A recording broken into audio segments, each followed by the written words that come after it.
Chapter 1. My brother is the chosen one. Alas, it is over. Let the celebrations commence. Qin Feng vehemently cursed the heavens. Is there truly such a way to toy with a person? Just days ago, he was diligently working to help his boss secure a young wife for the following year. Yet inexplicably, he found himself reborn as an infant, grotesquely developing in the womb. After gathering information for several days, he discovered that this was not his original world, but a fantastical realm known as the ancient wilderness. In this world, demons and humans coexist. Immortals and mortals share spaces, and formidable beings can cleave mountains and sever rivers, summon winds and rains, and gaze down upon the heavens and the earth, their words resonating across the 9 provinces. He had initially assumed that a nondescript individual like himself, one whom even a stray dog would overlook on the streets, would scarcely survive 3 episodes in such a fantastical setting. Yet, the surprise was utterly overwhelming. His father turned out to be the head of the Qin family. The Qin family is a place where masters abound, and prodigies emerge in droves, renowned throughout the ancient wilderness as the foremost clan. With such a powerful lineage, he could traverse the ancient wilderness with ease. There was scarcely any issue that could not be resolved with a simple call to his father. If that failed, a shout to his mother would suffice. His mother, too, was no ordinary figure. She was a saintess from one of the 3 sacred lands, the Taibai Celestial Mountain. Should even calling upon his parents prove futile, there were still 10 ancestral-level experts within the family to safeguard him. As long as he did not provoke the bizarre protagonist endowed with a hero's aura, he could revel in his whims. A protagonist? How absurd, he thought. Qin Feng began to suspect that he was overthinking. How could the real world possibly harbor such extraordinary beings? The efforts of generations could not compare to a young lad's serendipitous encounter. It was utterly ludicrous. Yet, the very next moment, he found himself unable to maintain his mirth. Today, his yet-to-be-seen mother, as was her custom, consumed a bowl of the exquisite elixir meticulously prepared by the Qin family. This elixir possessed wondrous powers, enhancing the potential of the unborn child. The more one consumed, the greater the potential. In a bid to ensure that this little one emerged victorious from the very start, the Qin family had even resorted to secret methods to delay his birth by a century. And currently, it had been 97 years. Only 3 years remained until his arrival. However, before Qin Feng could begin absorbing the elixir's energies, it was suddenly siphoned away by an unknown entity, which greedily consumed the energy within him. This left him utterly drained, more exhausted than he had ever felt during 20 days spent alone with his girlfriend his past life. And he soon realized that he was not alone in this space. There was a terrifying little creature lurking beside him. If it continued to absorb him in this manner, he would surely perish within mere days. What on earth is this monster? A profound terror gripped Qin Feng's heart as he yearned to distance himself from this horrific being. Yet, in this vast expanse, he found no avenue for escape, helplessly witnessing his energy being consumed bit by bit. At that moment, a voice echoed in his mind. Ding! Epic level, chosen one detected. System activation commencing. This monster is the protagonist. Qin Feng felt as if he had been struck dumb, an inexplicable panic rising within him. AS is widely acknowledged. The protagonist family is ensnared in a perilous profession. It either meets a tragic end to catalyze the narrative or obstructs the protagonist's ascent in combat prowess, ultimately culminating in a sacrificial demise. Even if one manages to survive until the end, fate mercilessly grinds them down, leaving them utterly exhausted in body and spirit, rendering any resurgence of grandeur nearly impossible. In a curious twist that seems to validate Qin Feng's suspicions, he unexpectedly perceives the attributes of his younger brother's protagonist aura. Epic Protagonist Aura, an Onsen Millennium exclusive aura reserved for epic protagonists. Devoid of any rationalito, not inquire further, it is merely the established lore. Luck Value Bonus, 99.99. Comprehension Value Bonus, 99.99. Potential Value Bonus, 99.99. Charisma Value Bonus, 99.99.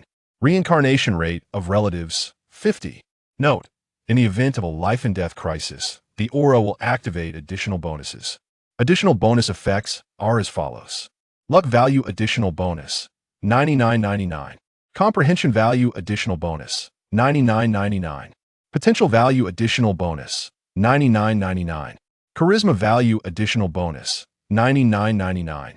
Reincarnation rate of relatives, 99.999. What the hell? Is there no law? Is there no justice? Qin Feng could not suppress an expletive, his mind echoing with a cacophony reminiscent of a groundhog's wail. How could it be that he, a transmigrator, was overshadowed by his younger brother as the true protagonist? What then was his role? A villain? Ding dong. Detection confirms that the host is the destined great villain. The universe's supremely invincible villain system has been successfully activated. The atmosphere became suddenly still. A certain handsome young man felt a profound shock within. Having a twin brother as the protagonist was already perilous enough, and now he was designated as the destined great villain. Was this not akin to searching for excrement in a toilet with a lantern? Simultaneously, he was compelled to ponder his future actions. Avoiding greed, lust, and the acceptance of disciples or the establishment of a sect would allow him to remain inconspicuous. Yet he must not be overly ambitious. He would steer clear of both the inept and the talented, refrain from rescuing damsels in distress, and circumvent encounters with the likes of Yulin, Qin Xiao, Chu, Qin Wang, Su Feng, and Zhou. Moreover, he must adhere to one paramount rule. Under no circumstances should he cackle sinisterly. Ding dong, friendly reminder. Based on the system's analysis of the host character, the host exhibits tendencies toward greed, lust, boastfulness, and an overwhelming flamboyancy and unequivocal manifestation of masculinity. He shall never be content to live in seclusion as a humble, self-cultivating individual. Qin Feng could no longer contain his frustration, unleashing a torrent of invectives. What the hell, are you kidding me? Do you not feel a pang of conscience uttering such words? I have always been exceptionally compassionate, for instance. Witnessing the neighbor lady bathing prompts me to kindly open her window for ventilation. When Mr. Wang is away, I dutifully look after his wife, and upon encountering a homeless lady, I offer her a warm home.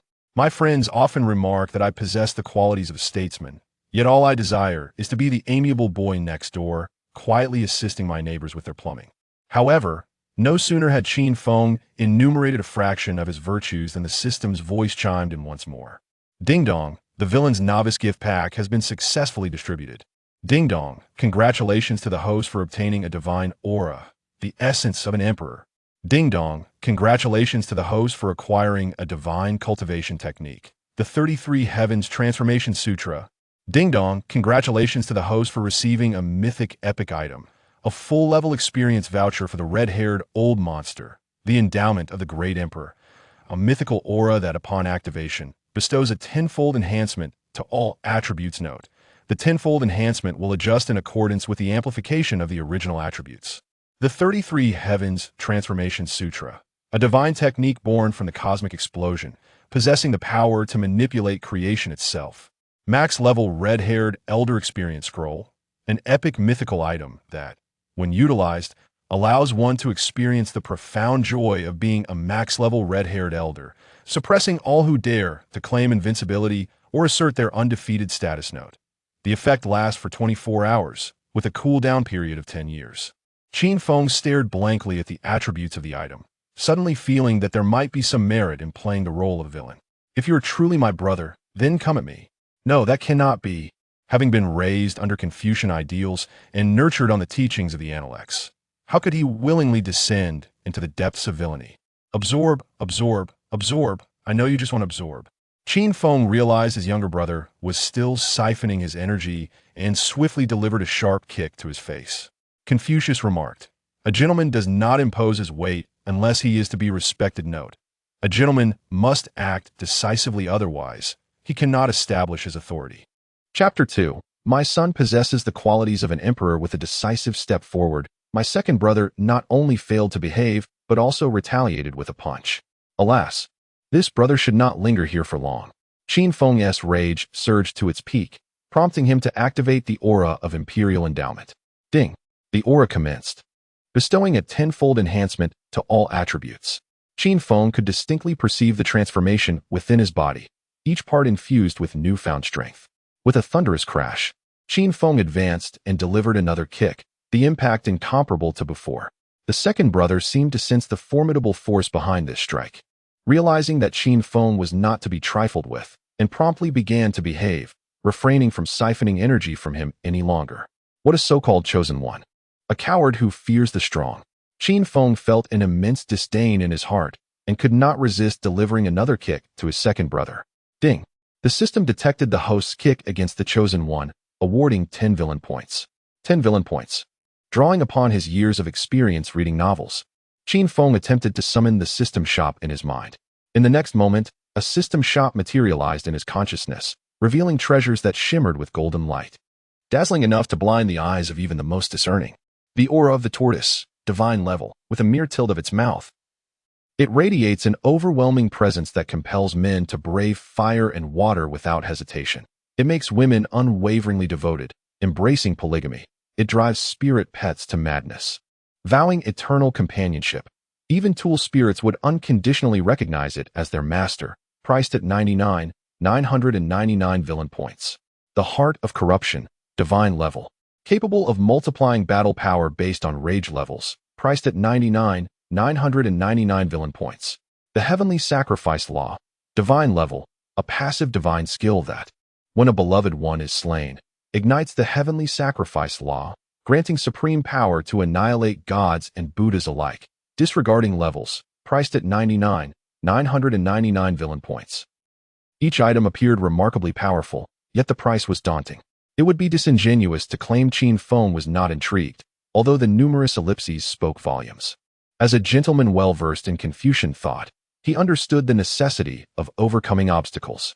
Confucius stated, reviewing the old and learning the new, one can become a teacher. Perceiving that the second brother was once again becoming unruly, Qin Feng lifted his small foot and struck him in the face.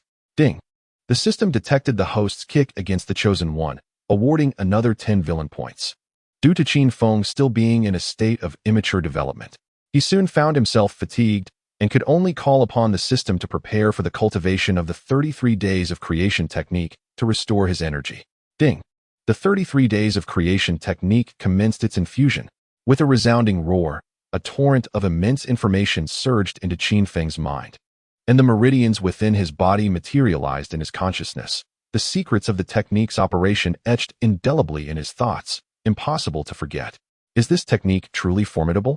At present, Qin Feng was unaware of the cultivation system of the ancient world, thus unable to discern the merits of the technique. However, he began to cultivate according to the method imprinted in his mind. Boom! Qin Feng instantaneously entered a meditative state, his mind enveloped in a realm of tranquility. The energy surrounding her was drawn into her body like a tempest, causing the second son to cower in the corner of the womb, trembling in fear. The little one had finally settled down. The matriarch of the Qin family, Yinxia, once the saintess of the Taibai Immortal Mountain, caressed her swollen belly with tender affection. The mischievous antics of the little one within had certainly taken a toll on her. Suddenly, Yinxia sensed something amiss. The baby was absorbing spiritual energy in a surprisingly rhythmic manner, as if practicing a particular technique. Companion technique. The phrase flashed in Yunxia's mind, and the delight on her face was unmistakable. In the realm of ancient techniques, there are 6 tiers: Huang, Xian, Di, Tian, Sheng, and Xin, ranked from lowest to highest. The first 4 levels, Tian, Di, Xian, and Huang, are derived from the mastery of martial arts and can be cultivated to perfection. The higher tiers, Sheng and Shun, can only be conceived through the comprehension of the laws of heaven and earth, and apart from the original creators, no one has managed to attain perfection in these techniques. Most can only approach it infinitely, which means achieving 100% damage output is unattainable. One must stand on the shoulders of giants to gain perspective, to grow stronger.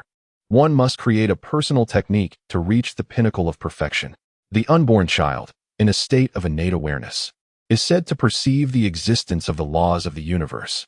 However, in its current unconscious state, the baby would not actively practice. To possess a companion technique is a rarity that occurs once in a millennium. Yet, once the child begins to cultivate, it will commence with at least a Sheng-level technique, boasting a perfect compatibility, thus starting life with a distinct advantage, truly a prodigious talent. This is precisely why the Qin family spared no expense, employing secret methods to delay Qin Feng's birth by a century. It was not only to ensure the child started ahead, but also to enhance the likelihood of success, betting on this once-in-a-millennium occurrence. My dear child, you truly bring me such joy." Yun Xie was overwhelmed with happiness, realizing her unassailable position within the Qin family. Even the ancestors would greet her with respect, referring to her as a benefactor. Her child was on the verge of creating a technique beyond the Tian tier, a treasure of the family that would ensure the continuation of their legacy.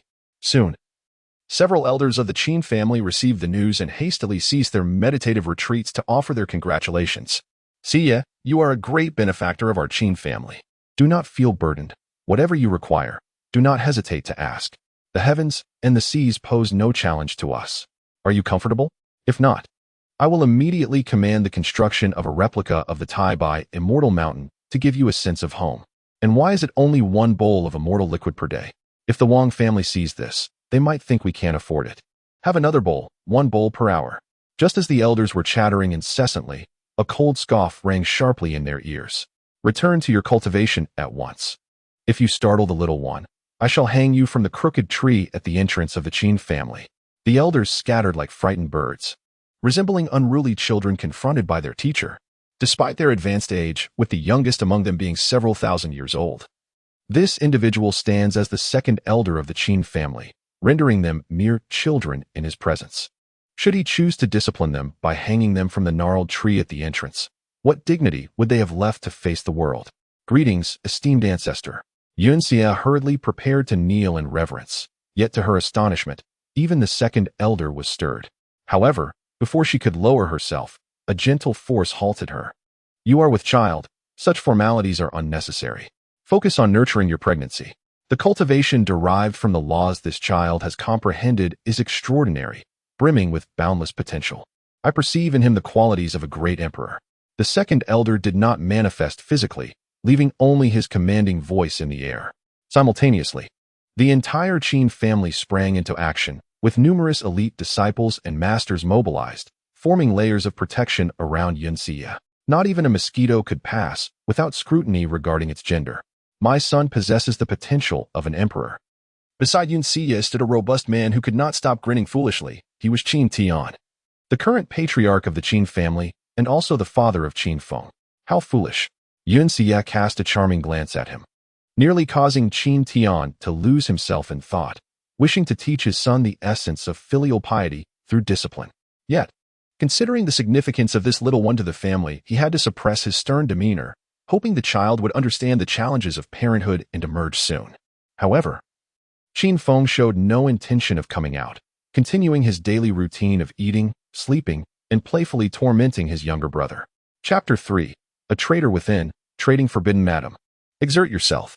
3 fleeting years have passed, and at last, the day of Qin Feng's birth has arrived. The entire Qin family is engulfed in a whirlwind of activity. All elite disciples stand ready, for this momentous occasion heralds the arrival of yet another prodigy in the Qin lineage. Any suspicious individuals encountered shall be dealt with decisively. Why is it not ready yet?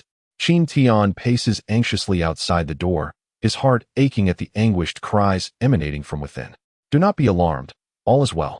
Several esteemed elders of the Qin family, seasoned by experience, sit calmly in the courtyard sipping tea, though their glances frequently dart toward the door, betraying their facade of tranquility. While the accompanying cultivation methods are rare, the Qin family, as the foremost clan of the ancient era, possesses a few tomes. What truly matters to them is Qin Feng himself. His ability to comprehend the accompanying cultivation methods while still in the womb signifies that upon birth, he would be capable of mastering profound techniques, emerging as an unparalleled existence of his caliber. This is akin to possessing nuclear deterrence. No family would ever find such a formidable talent excessive. Furthermore, in a world that venerates strength, the prosperity and longevity of a family are naturally enhanced by the abundance of such talents. They harbor great hopes for this yet-to-be-born child. At this moment, Qin Feng discovers that his younger brother harbors ambitions to usurp the throne, and in a fit of anger, he delivers a swift kick, sending him sprawling aside. Ever since he awakened the aura of an emperor and began cultivating the 33 heavenly transformations, he has relentlessly bested his brother in daily bouts, successfully establishing his authority as the elder sibling. Now, the moment the little one senses any movement from him, he promptly curls up in a corner, trembling in fear. Each day, he consumes the celestial essence exclusively, daring to partake of the leftovers only after Qin Feng has had his fill. Moreover, his villain points, accumulated from 3 years of ceaselessly besting his brother, have reached over 33,200, eagerly awaiting a chance for splendid expenditure. The 3-year period has come to an end. It is time for me to emerge. Qin Feng envisions the bright future ahead, impatient to burst forth. Yun Si arrives upon the bed, her small hands gripping the sheets tightly, nearly driven to madness by this little one. With a piercing scream, Yun Si finally reaches her breaking point, and Qin Feng is born, loudly declaring his arrival into this ancient world. Yet, his voice is still too nascent to be heard, resonating instead as a robust wail. Wah, wah, wah. He is born, he is born. My son, Qin Feng, has entered the world. Outside, Qin Tian is overwhelmed with excitement, his heart finally unburdened. It remains uncertain whether this is destiny or some other force at play, but after deliberation, the Qin family bestows upon him the name Qin Feng. Ding dong. The system detects the birth of a fated great villain, invoking a unique celestial phenomenon. Thunder rumbles. Suddenly, the sky is alight with flashes and roars. The previously clear expanse turns into a tumultuous sea of clouds. Darkness descending abruptly as an eerie blood-red moon emerges in the heavens. An omen from the heavens, a prodigy arises. The celestial spectacle signifies that my son Qin Feng indeed possesses the potential of an emperor. Qin Tian laughed heartily, gazing skyward as if to proclaim this joyous news to the world. Around him, the disciples of the Qin family approached, offering their congratulations to the patriarch on the birth of a remarkable son. However, the elders of the Qin family, who should have been overjoyed, were instead gravely fixated on the ominous blood moon hanging in the sky. The emergence of the blood moon heralds the arrival of malevolence. Its presence signals the decline of the nation, a depletion of vitality, as if one were plummeting into a hellish abyss. When the moon changes color, calamities ensue. The azure hue signifies famine and worry. The crimson portends strife and warfare. The golden shade brings joy from gain. The white foretells drought and loss, while the black denotes water, illness, and death among the populace. This ominous sign foretells a weakening of righteousness in the world, a surge of malevolence, an abundance of resentment, and a prevailing atmosphere of hostility. The winds of change are upon them. The mountains and rivers lament, and turmoil grips the land, igniting flames of chaos. This child is likely to usher in a great catastrophe for the ancient world. The elders of the Qin family exchanged somber glances, realizing that abandoning their prodigious descendant was out of the question. Faced with an unavoidable calamity, they resolved to confront it head-on. Other factions within the ancient realm also regarded the blood moon with trepidation, hastily dispatching their subordinates to discern which family had birthed this prodigy, while simultaneously strategizing for the impending disaster, causing the seemingly tranquil ancient world to stir with undercurrents of unrest. At this moment, Qin Feng had been cleaned up and presented before Qin Tian. This is my adopted father. What an eyesore. Upon seeing his adoptive father, Qin Feng's dreams of beauty were instantly shattered. This rugged man, with his coarse features, made him question whether his biological mother had borne him out of revenge. However, the sight of his pale mother lying in bed offered some solace to his disappointment.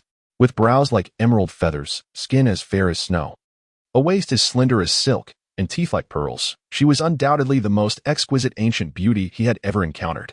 He anticipated that his own looks would not be lacking, and he should have no trouble earning a living through his appearance. Good. My son, Qin Feng, truly possesses the potential of a great emperor. After inspecting his son's bone structure, Qin Tian could hardly contain his delight. There was no denying it. His son's innate talent was astonishing, far surpassing that of any newborn. Furthermore, having unconsciously cultivated within the womb, he emerged with a cultivation level equivalent to the 6th stage of qi and blood, rendering him incomparable to other talented children of 8 or 9 years from the same lineage. Just then, the midwife suddenly exclaimed, "Oh dear, madam, there is another one in your belly. It's twins." Twins. The members of the Qin family immediately lost their composure. They had always believed that Yun Si was expecting a single child, only to discover that it was, in fact, twins. Reflecting on the first child's terrifying prowess, comprehending techniques beyond the heavens, triggering cosmic phenomena, and possessing the potential of an emperor, one could only imagine the extraordinary qualifications of the second sibling, who shared the same womb. As anticipation filled the air, the midwife shook her head, indicating that the second child was reluctant to make an appearance. It was not a matter of asserting individuality. Rather, the child was intent on reclaiming the nourishment he had lost, determined to establish his claim to this dual existence. What could this reluctance signify? Qin Tian, unable to remain composed, extended his robust right hand and grasped the midwife by her collar, insisting that she must deliver the second child at all costs. The midwife found herself in a precarious situation. She had just conducted her examination, and the second child was still too small, evidently malnourished. If she were to force the delivery now, it would undoubtedly result in a premature infant with congenital deficiencies, requiring at least another 3 years of nurturing. 3 years. 3 years followed by another 3. Upon hearing this, Qin Tian was utterly devastated. The prospect of waiting an additional 3 years was unbearable. Yet, despite his myriad of objections, he had to consider the greater good and could only resort to employing his secret technique to delay the birth of the second child by 3 years. This fantastical scenario seemed rather absurd. How could one give birth to half a child and leave the other half behind? Qin Feng, standing nearby, was rendered speechless and began to fervently shout within his mind, "There's a traitor among us. Hurry, put me back. I still want to continue beating my younger brother." Chapter 4. Aspiring to be the fastest man, dear son. Call me father, father. Qin Tian playfully teased the infant Qin Feng, relishing the joys of fatherhood for the first time. Yet, Qin Feng showed no regard for this rather comical old man. Whenever prompted to call out father, he merely responded with a harmless coo, leaving the elder's face darkened with chagrin, while his mother laughed joyously.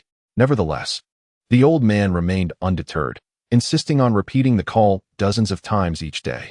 Childish, Qin Feng thought, dismissing his father's antics as he activated the system and opened the marketplace.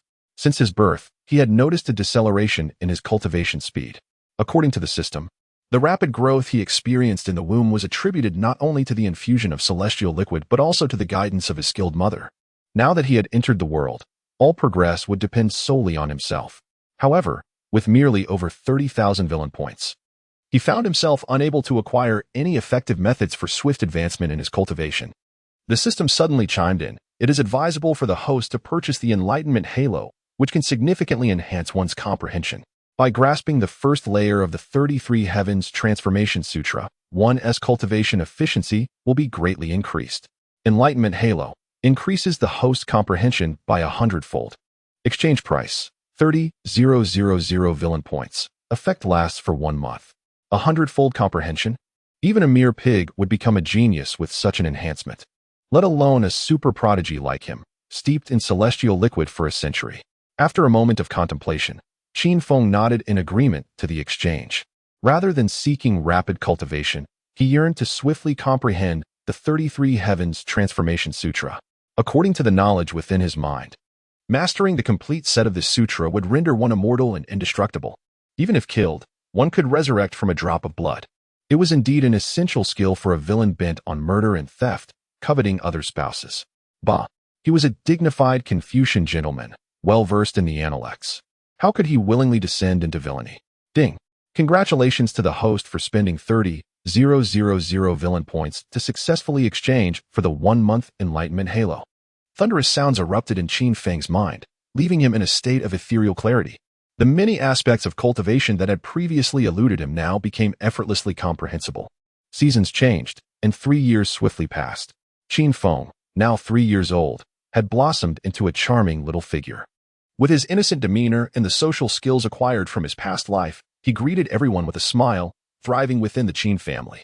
Whether it was single young ladies or married women, all would eagerly scoop him up for a kiss. Being a Confucian gentleman well acquainted with the principles of reciprocity, whenever a young lady bestowed upon him a kiss, he would return the favor with a gentle peck. Yet, the system continually misjudged him, accusing him of being a lecherous scoundrel exploiting the young ladies and insisting on deducting a villain point. Was he truly that kind of person? Even if he had the inclination, he lacked the means to act upon it. Besides, he had a chosen brother, a prodigy in his own right, leaving him little time to entertain such frivolous thoughts. Ever since his younger brother claimed the double room for himself, he had become insufferably arrogant, soaring to new heights. Not only has he successfully comprehended the laws of heaven and earth, and is currently devising his own unique cultivation technique above the heavenly tier, but ethereal images of dragons and phoenixes also occasionally encircle the sky, resonating with their majestic roars and cries. The commotion surpasses that of his birth by a considerable margin. This has brought immense joy to the entire Qin family, as they never expected that one birth would yield two prodigious talents. It even stirred the ancestral figure, who had secluded himself for many years, to personally bestow the name Qin Hao upon his younger brother, a man who dares to challenge the heavens even before his birth. In light of such an unreasonable younger brother, Qin Feng dared not waver for even a moment over the course of 3 years, utilizing every fraction of time to enhance his own cultivation. While others might perceive him and his younger brother as being of the same caliber of genius, those within the family understood the nuances of their own. He had not awakened any accompanying cultivation techniques in the womb. Instead, he had merely grasped the outer realms of the Grand Path. This meant that he had not achieved the consummate level of the 33 Heavens transformation art, rendering him incapable of true invincibility among his peers. From the very outset, he had fallen significantly behind his brother, and not wishing to be sacrificed or meet a dire end, he resolved to hasten his cultivation. At present, he had comprehended the first layer of the 33 Heavens transformation art, and his cultivation had broken through to the 9th level of Qi and blood, mere steps away from transcending into the opening origin realm, thereby establishing a dantian to store his own spiritual energy. Achieving the opening origin realm at the tender age of 3 would shatter ancient records. The moment for his breakthrough had arrived. He sat cross-legged upon his bed, suddenly opening his eyes wide and shouting, channeling all his spiritual energy to bombard his dantian. Boom! A terrifying crash reverberated within Qin Feng's body, as a dim starry sky materialized within his dantian. The surrounding spiritual energy surged like a tidal wave into his dantian, transforming into spiritual power that illuminated the dark expanse, imbuing it with an endless force of creation. With a deep exhale, Qin Feng released a breath of turbid air, feeling a strength that had multiplied manifold. Ever since he grasped the first layer of the 33 Heavens transformation art, his recovery capabilities had vastly surpassed those of others at the same level, bringing him one step closer to immortality. Calculating the time, his younger brother should be making his entrance into the world soon. Qin Feng gazed up at the moon, murmuring to himself, feeling a growing longing for his brother after 3 years of separation. Since his brother had claimed their shared space 3 years ago, his source of villain points had dwindled. Although, according to the system's villain laws, bullying others could yield villain points, the return was pitifully meager, unable to compare with the bounty that came from confronting his younger brother, the Chosen One.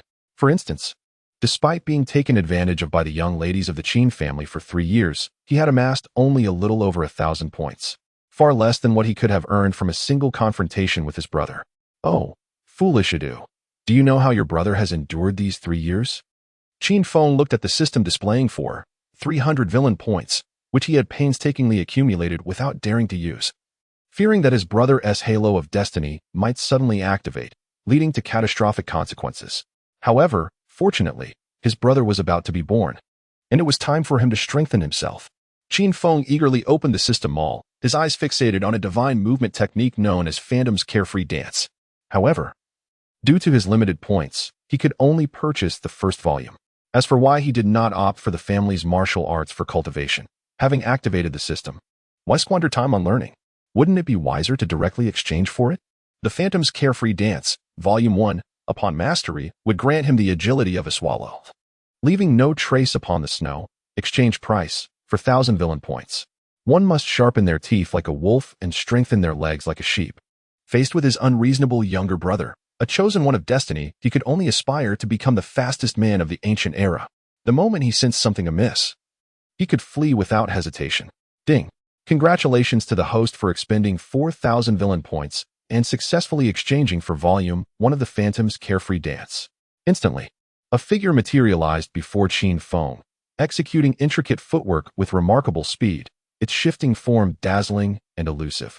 He had taken another step closer to becoming the fastest man of the ancient era. Chapter 5. What malicious thoughts can little children have the following day? The news of Qin Feng breaking through to the open Yuan realm reverberated through the Qin family like a thunderclap.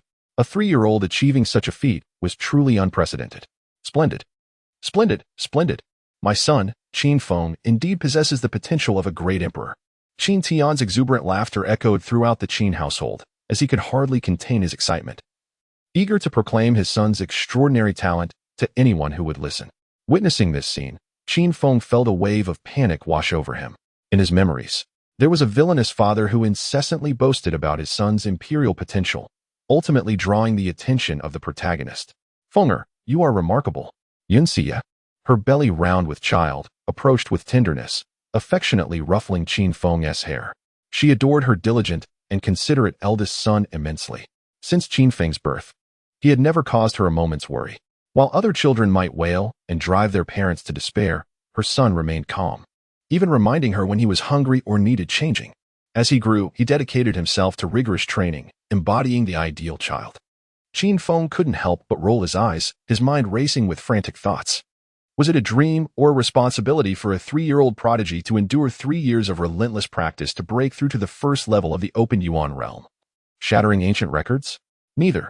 It was simply that he had an unreasonable younger brother, and he wished to avoid the misfortune of an early demise. As the family basked in warmth and harmony, an unexpected pain transformed Yunxia's expression into one of agony, as she felt tumultuous contractions within her. Concurrently, outside, a tempest brewed with howling winds, flashes of lightning, and ominous clouds gathering, accompanied by the resonant sounds of dragon roars and phoenix cries echoing through the void. The once ethereal images of dragons and phoenixes solidified ominously. The lady is about to give birth. The members of the Qin family, recalling their previous experience, immediately recognized the gravity of the situation. Trained maids sprang into action, while elite disciples of the Qin family heightened their vigilance to protect their future hopes from any threats. Oh, my foolish little brother, you are finally about to make your entrance. Qin Feng felt a surge of excitement, his breath quickening as he eagerly anticipated meeting his younger sibling. Qin Tian was equally ecstatic, feeling a mixture of anger and joy towards the second child. He was vexed that his son had delayed his arrival by 3 years, yet delighted to welcome another son, pondering whether he too would possess the potential of a great emperor. Boom.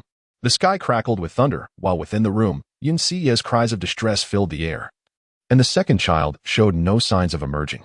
The dragon and phoenix apparitions hovered restlessly in the air, as if forewarning of impending calamity. How could childbirth be so arduous with a second child? Qin Feng soon grasped the seriousness of the situation, suspecting that his younger brother's ominous aura had been activated. Once that aura was unleashed, calamity befell the kin. Boom.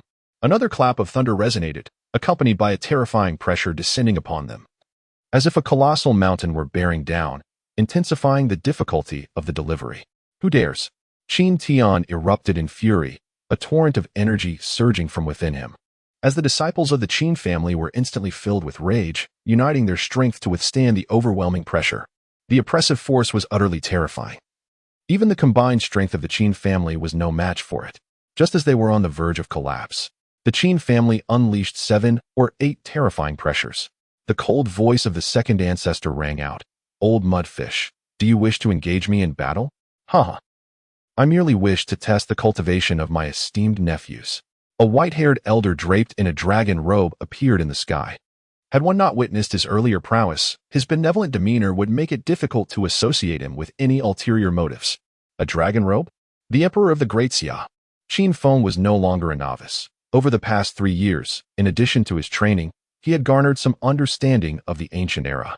Within this era, various factions mingled chaotically, families, sects, tribes, gangs, and countless schools of thought, each striving to bolster their own strength and vie for more cultivation resources, often forming alliances.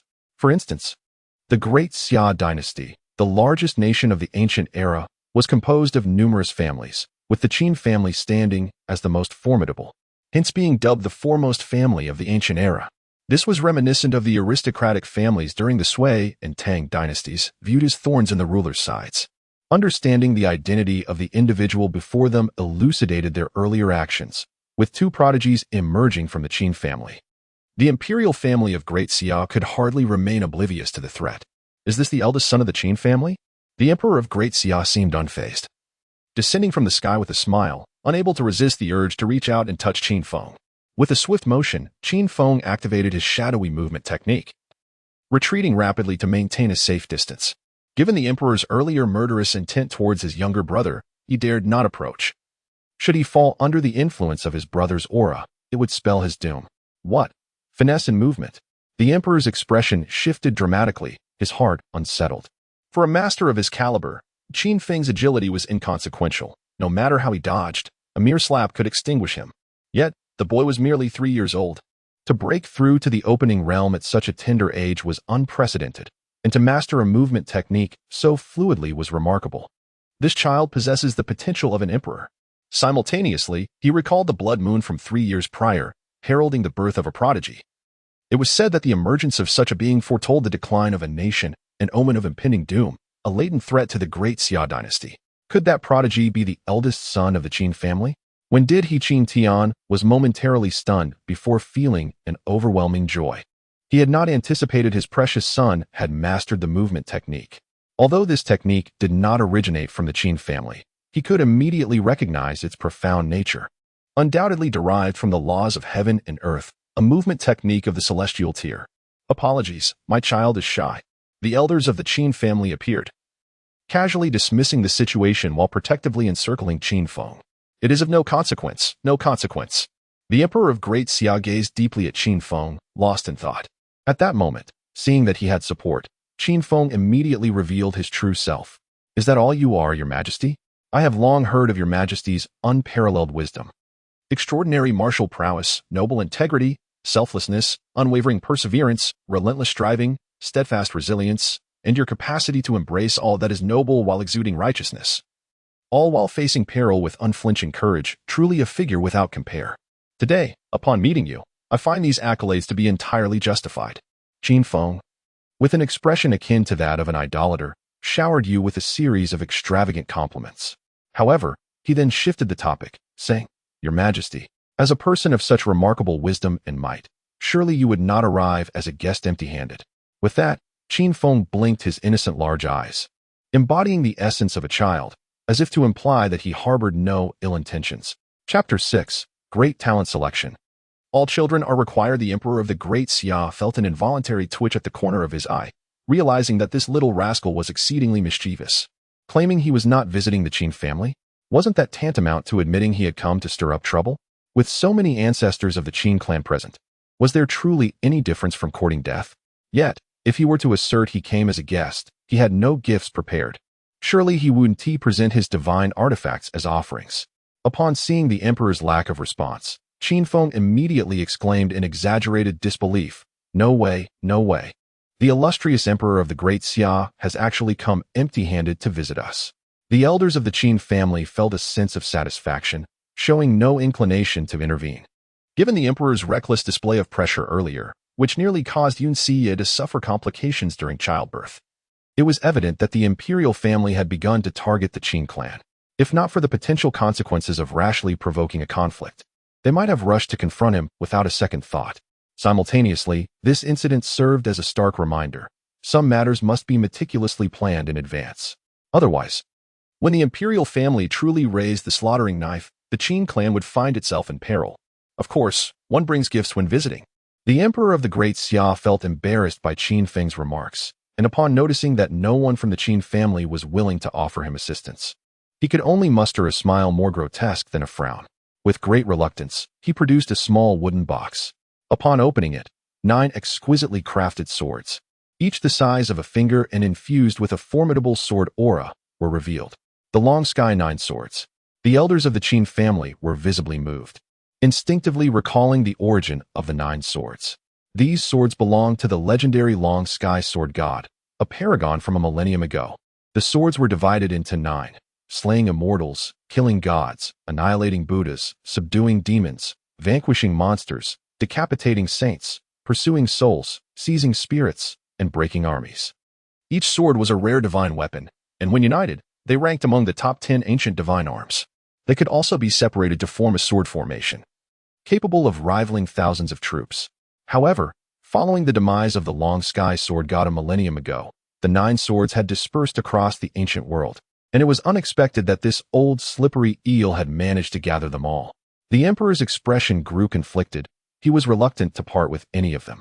These 9 swords had required immense effort, resources, and time to collect, and he had yet to admire them properly before having to gift one away.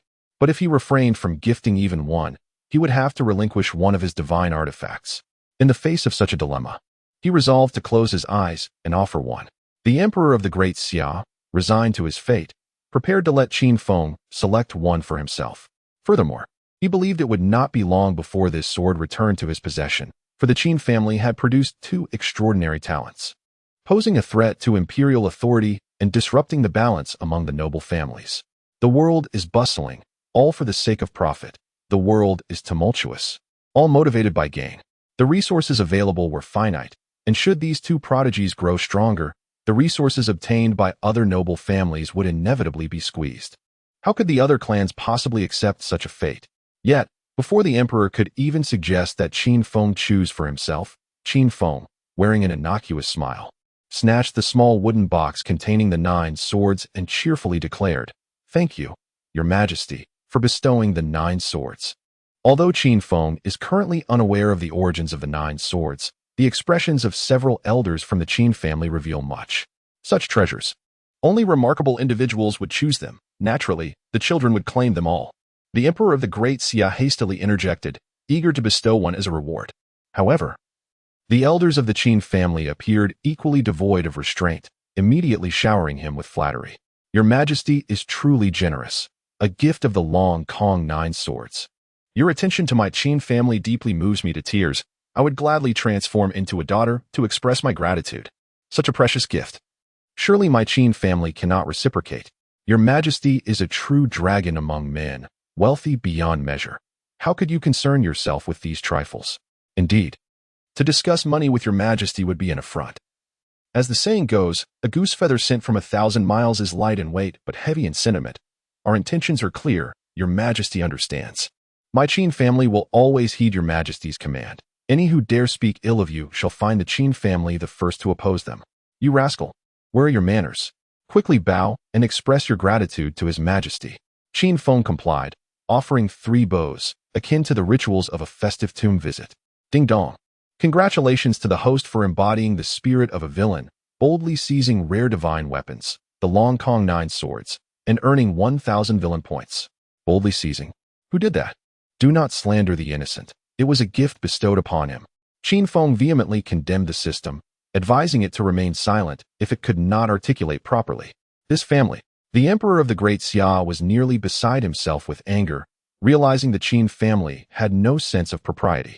Whether to affirm his suspicions or because Qin Feng had tasted sweetness, he innocently gazed up at the emperor, asking, "Your Majesty, have you heard of a certain rule in the martial world? When elders first meet juniors, they always present a token of greeting."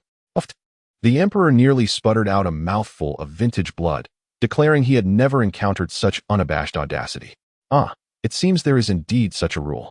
The elders of the Qin family, relishing the chaos, made it clear they intended to jointly exploit the wealthy today. Such audacity. The surrounding Qin disciples felt a wave of embarrassment. After years in the Qin family, they had failed to grasp its ultimate essence. Qin Feng began to exclaim dramatically, "Heavens!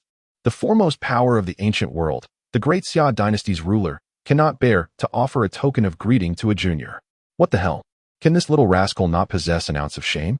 If not for the presence of the elders, he would have ensured this shameless child was thoroughly chastised." The Emperor of the Great Xia felt a twinge of regret for not consulting the almanac before venturing out today, encountering such a brazen little creature, who not only extorted the Long Kong 9 swords but now sought to extract yet another gift. However, for the sake of his imperial dignity, he reluctantly retrieved a small, exquisite jade gourd from his waist, adorned with golden threads etched into cloud-like patterns, imparting an air of grandeur. The heavenly treasure gourd. The elders of the Qin family brightened, inwardly exclaiming the royal family truly possesses immense wealth. On this day, the celestial gourd is neither an instrument of offense nor a defensive treasure. Adorning oneself with it bestows the ability to cultivate serenity and composure. During the process of cultivation, it serves as a safeguard against succumbing to demonic distraction, while also accelerating the pace of one's practice and solidifying one's cultivation. Particularly in the throes of battle, it facilitates a rapid replenishment of one's energy, rendering it an object of desire for any practitioner. However, the exorbitant cost of its creation and the dismally low success rate deter even the esteemed Qin family from attempting its refinement. The family's remaining 5 celestial gourds were, in fact, procured through alternative sources. "Thank you, Your Majesty," Qin Feng exclaimed, stepping forward with a sense of self-importance as he accepted the gourd. Ding. The system detected the host's willingness to assist others by offering to safeguard the celestial gourd without charge, thus rewarding him with 1 000 villain points. Qin Feng nodded in satisfaction, wishing the system would express itself more frequently. Chapter 7. Finding an excuse to beat up my younger brother, please. No need for formalities. The Emperor of the Great Xia wore a smile more reminiscent of sorrow than joy, truly reluctant to part with the Tianbao gourd. Alas, it had become the least valuable treasure in his possession. Surely he would not bestow upon this young lad the divine armor painstakingly crafted over the years. Wait a moment. Why does that look in the boy's eyes seem so familiar? A sudden jolt coursed through the Emperor's heart as he noticed Qin Feng innocently gazing at him, reminiscent of when he had previously requested a meeting gift. Good heavens! How could one possess such audacity, having already gifted him 2 treasures? This boy's appetite for more was insatiable. The elders of the Qin family couldn't help but feel a twinge of embarrassment, their hearts echoing with exasperation. To have bestowed 2 treasures, yet find the boy's cravings still unquenched compelled them to ponder when they might collectively escort Qin Feng to the imperial city of Great Xia, visiting door to door for further offerings. The surrounding disciples of the Qin family looked on with envy, seemingly grasping a profound truth. In the martial world, one's face is merely an external adornment. Ding dong. Detection indicates that the host has led the Qin disciples astray, earning 200 villain points. Could this truly be possible? Qin Feng's eyes sparkled with newfound delight, akin to an adventurer unlocking a novel technique. At that moment, the Emperor of Great Xia genuinely feared Qin Feng. Seizing the opportunity while the boy was momentarily distracted, he transformed into a beam of golden light, soaring into the heavens. Ah, I just remembered. I have matters to attend to. Your Majesty, I can visit with my younger brother at your convenience. There's no need for excessive courtesy. There's no need to prepare precious treasures.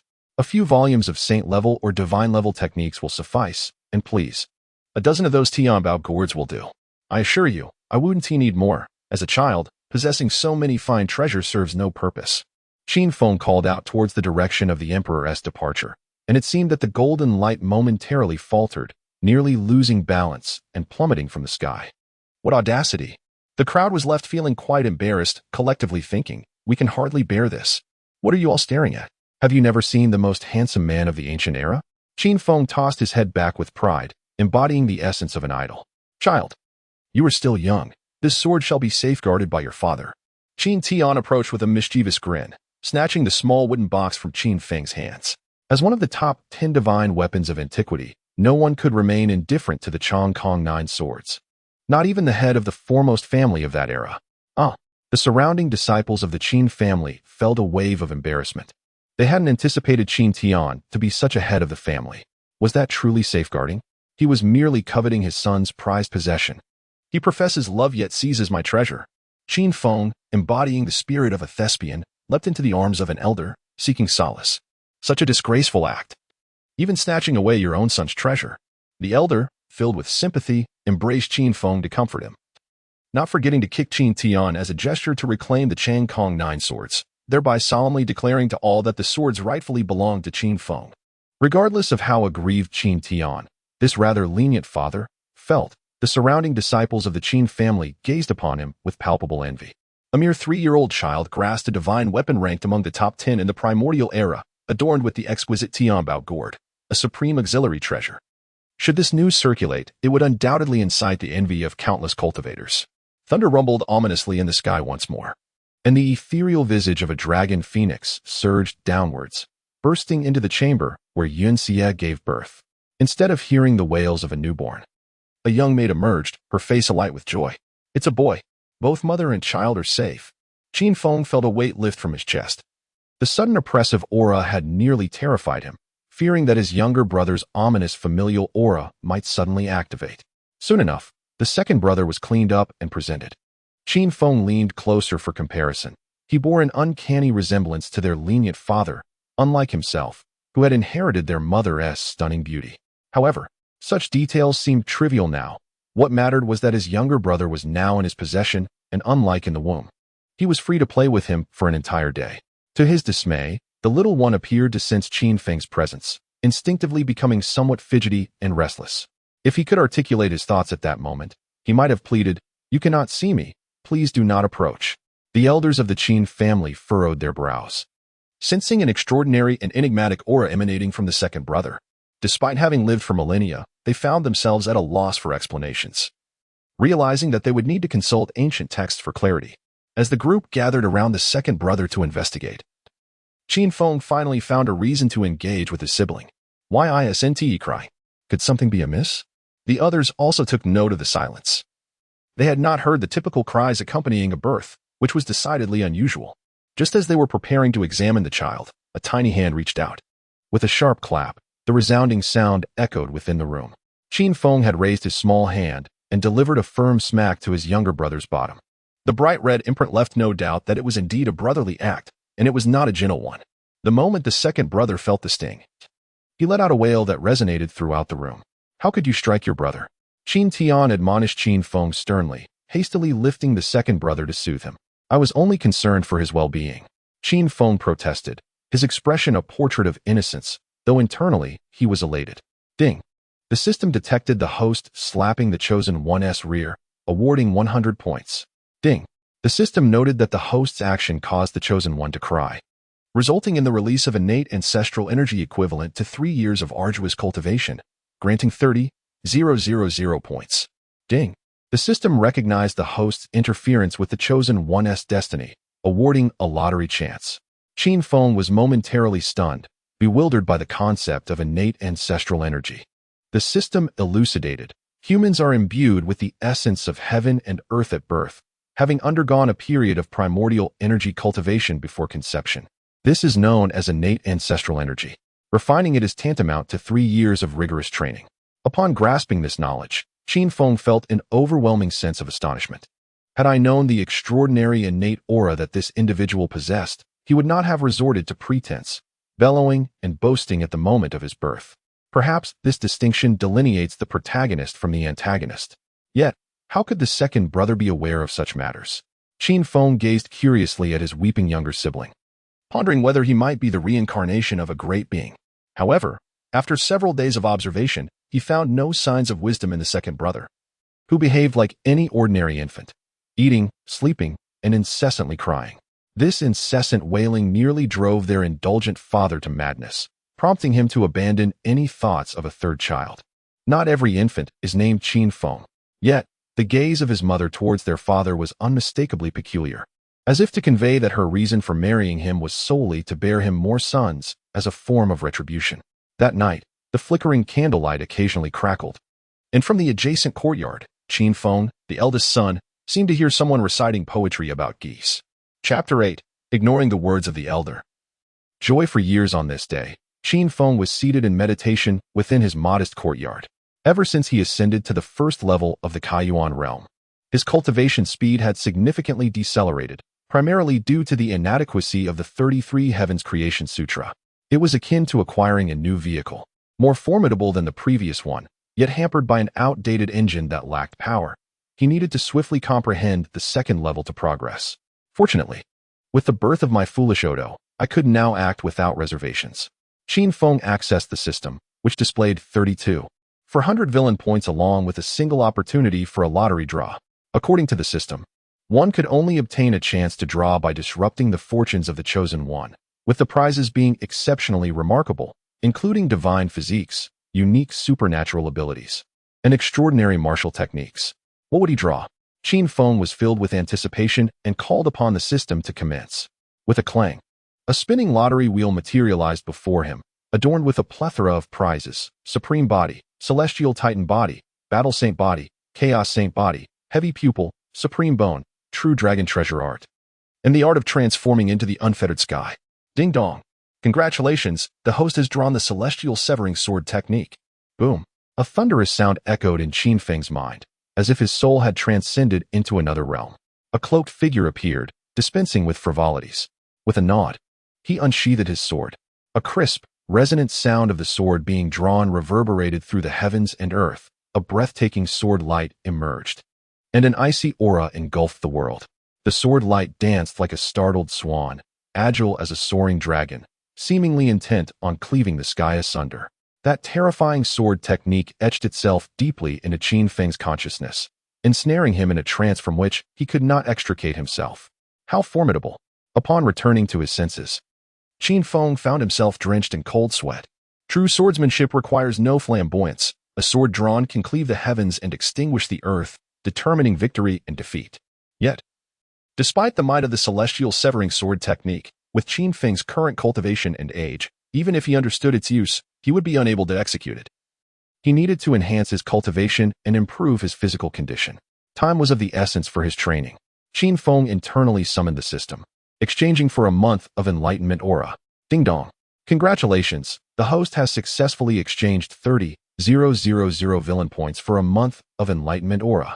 After 3 years, Qin Feng once again experienced that ethereal sensation of his soul transcending, and insights that had previously eluded him in cultivation now came to him with ease. At that moment, an elderly man appeared in Qin Feng's courtyard. Upon closer inspection, it was the 10th ancestor of the Qin family, who, by lineage, was Qin Feng's great-grandfather, his father's paternal grandfather. As for his grandfather, it was said that he had ventured out for training, with no news for centuries, leaving the family in perpetual debate over whether to hold a feast in his honor, uncertain of his fate. Dear great-grandson, your great-grandfather has come to see you.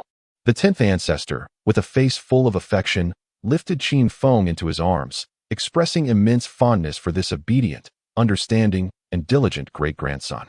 Since Qin Feng's breakthrough into the Kaiyuan realm, the elders of the Qin family had been both astonished and delighted. Naturally, the Qin family rejoiced at the emergence of an exceptional talent among them. They were astonished that Qin Feng had managed to break through without any guidance, an act fraught with peril that could lead to ruin. Consequently, the elders of the Qin family convened and decided to send the 10th ancestor to mentor Qin Feng in his cultivation. Guidance. Qin Feng believed it was entirely unnecessary.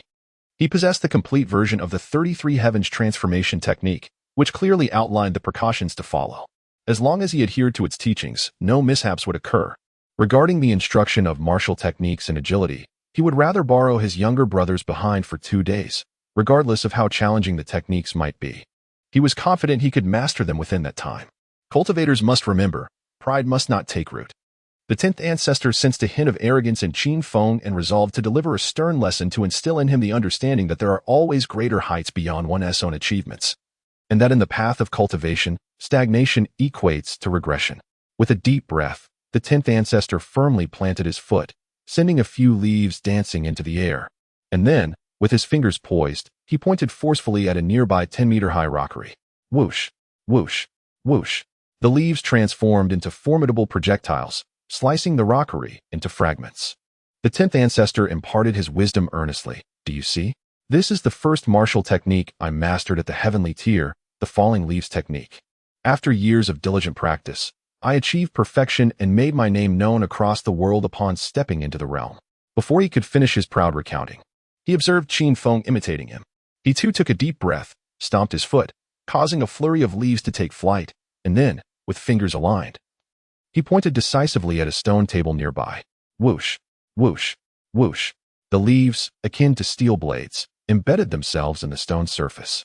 Had he not been at the initial stage of the open origin realm, he could have easily matched the 10th ancestor's prowess as a cutting machine. Did this really require decades of arduous training? Qin Feng felt no difficulty whatsoever, convinced he could achieve perfection in no more than a month. It was uncertain whether it was due to his current 100-fold comprehension aura or the inherent charm of the falling leaves technique, but in this fantastical realm, he felt truly unmatched. Regardless of the reason, the heavenly tier seemed unworthy of his attention, while the allure of exchanging his younger brother's behind for divine martial techniques was indeed tempting. At this moment, the 10th ancestor stood silently beside him, feeling a profound sense of injury, particularly from Qin Feng's remark that such mastery required years of toil, which struck him with unprecedented emotional damage. I need to calm down. The 10th ancestor repeatedly reassured himself, reminding himself not to be upset. After all, he was his own child. Ding. The system detected that the host was disregarding his elders, earning him 100 villain points. Why am I disregarding my elders?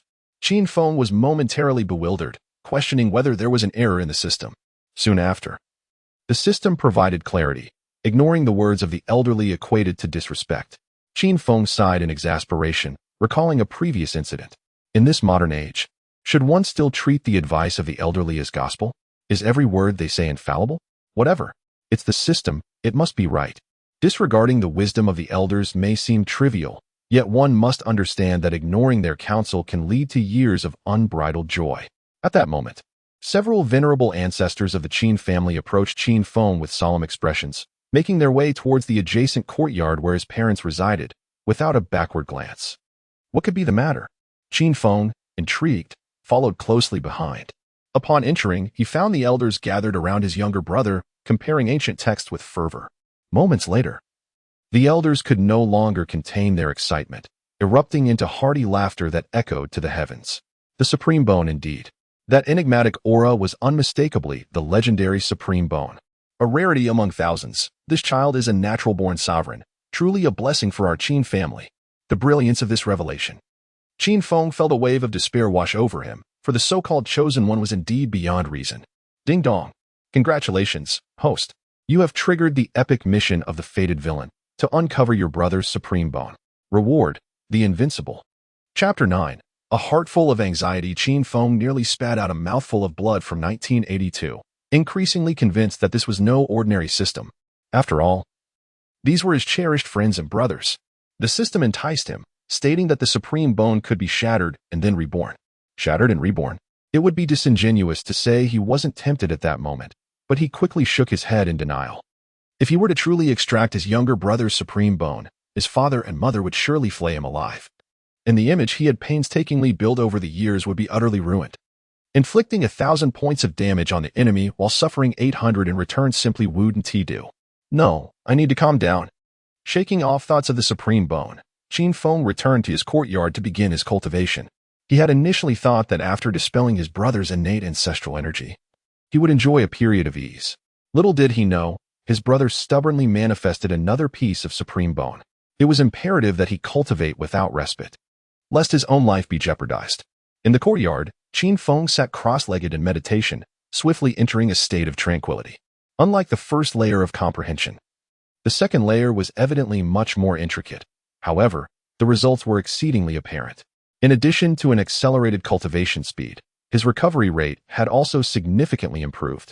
Simultaneously, the heavenly treasure gourd hanging around his neck emitted a gentle glow.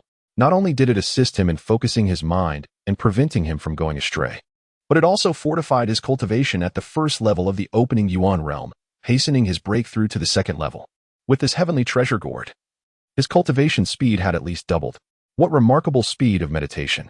The 10th ancestor stood nearby, astonished, increasingly optimistic about Qin Feng.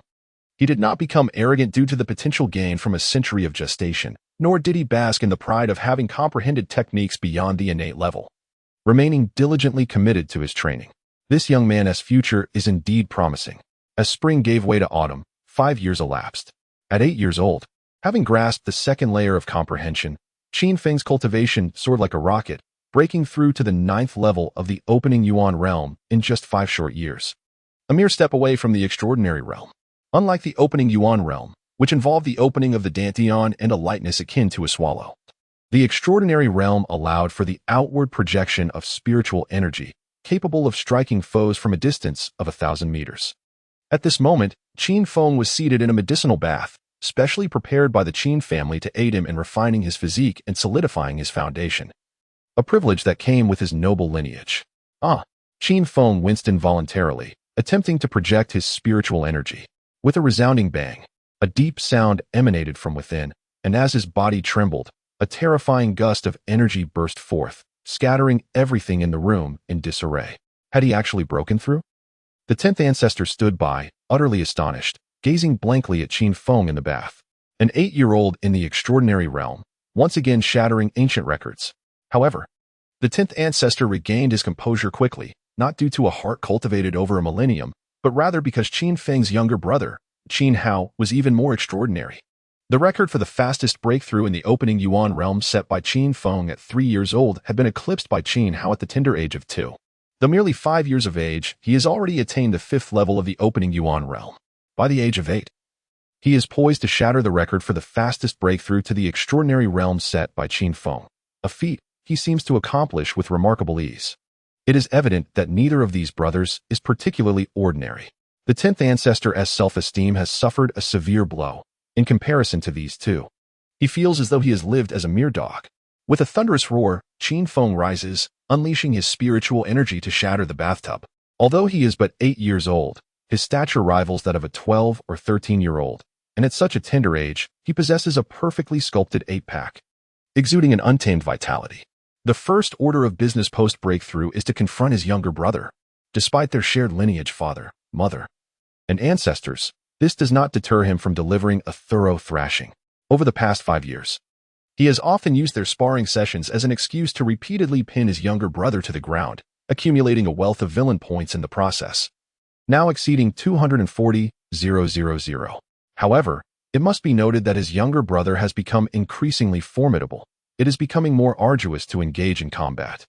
Despite being merely at the 5th level of the opening Yuan realm, he can challenge a 9th level opponent, making Qin Feng acutely aware of the terrifying power of perfection, an existence that is indeed invincible at the same level. In his inquiries to the system regarding how to attain the realm of perfection, he received a straightforward answer: purchase a card for the realm of perfection for a modest sum of 1 million villain points.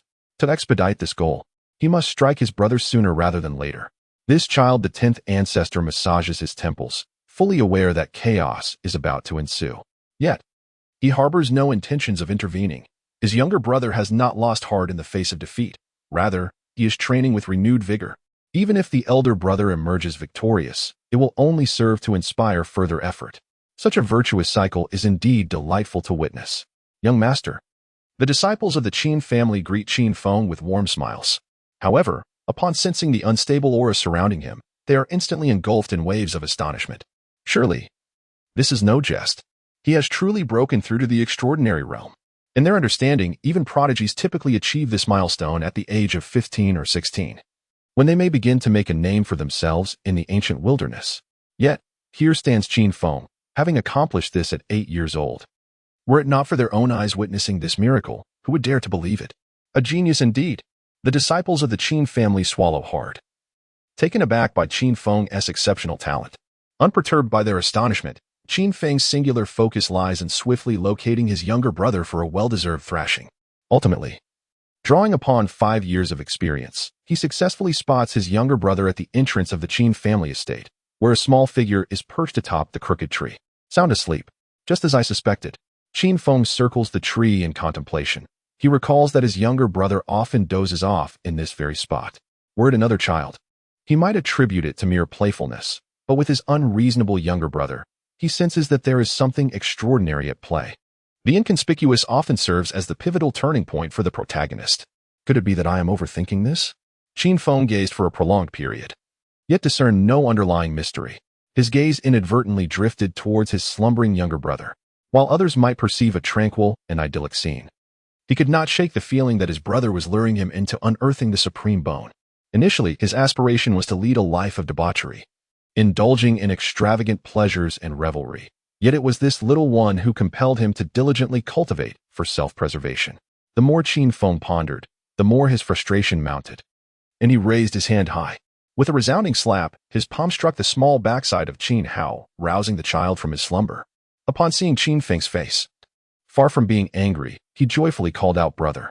Despite receiving countless spanks, he still adored playing with his elder sibling.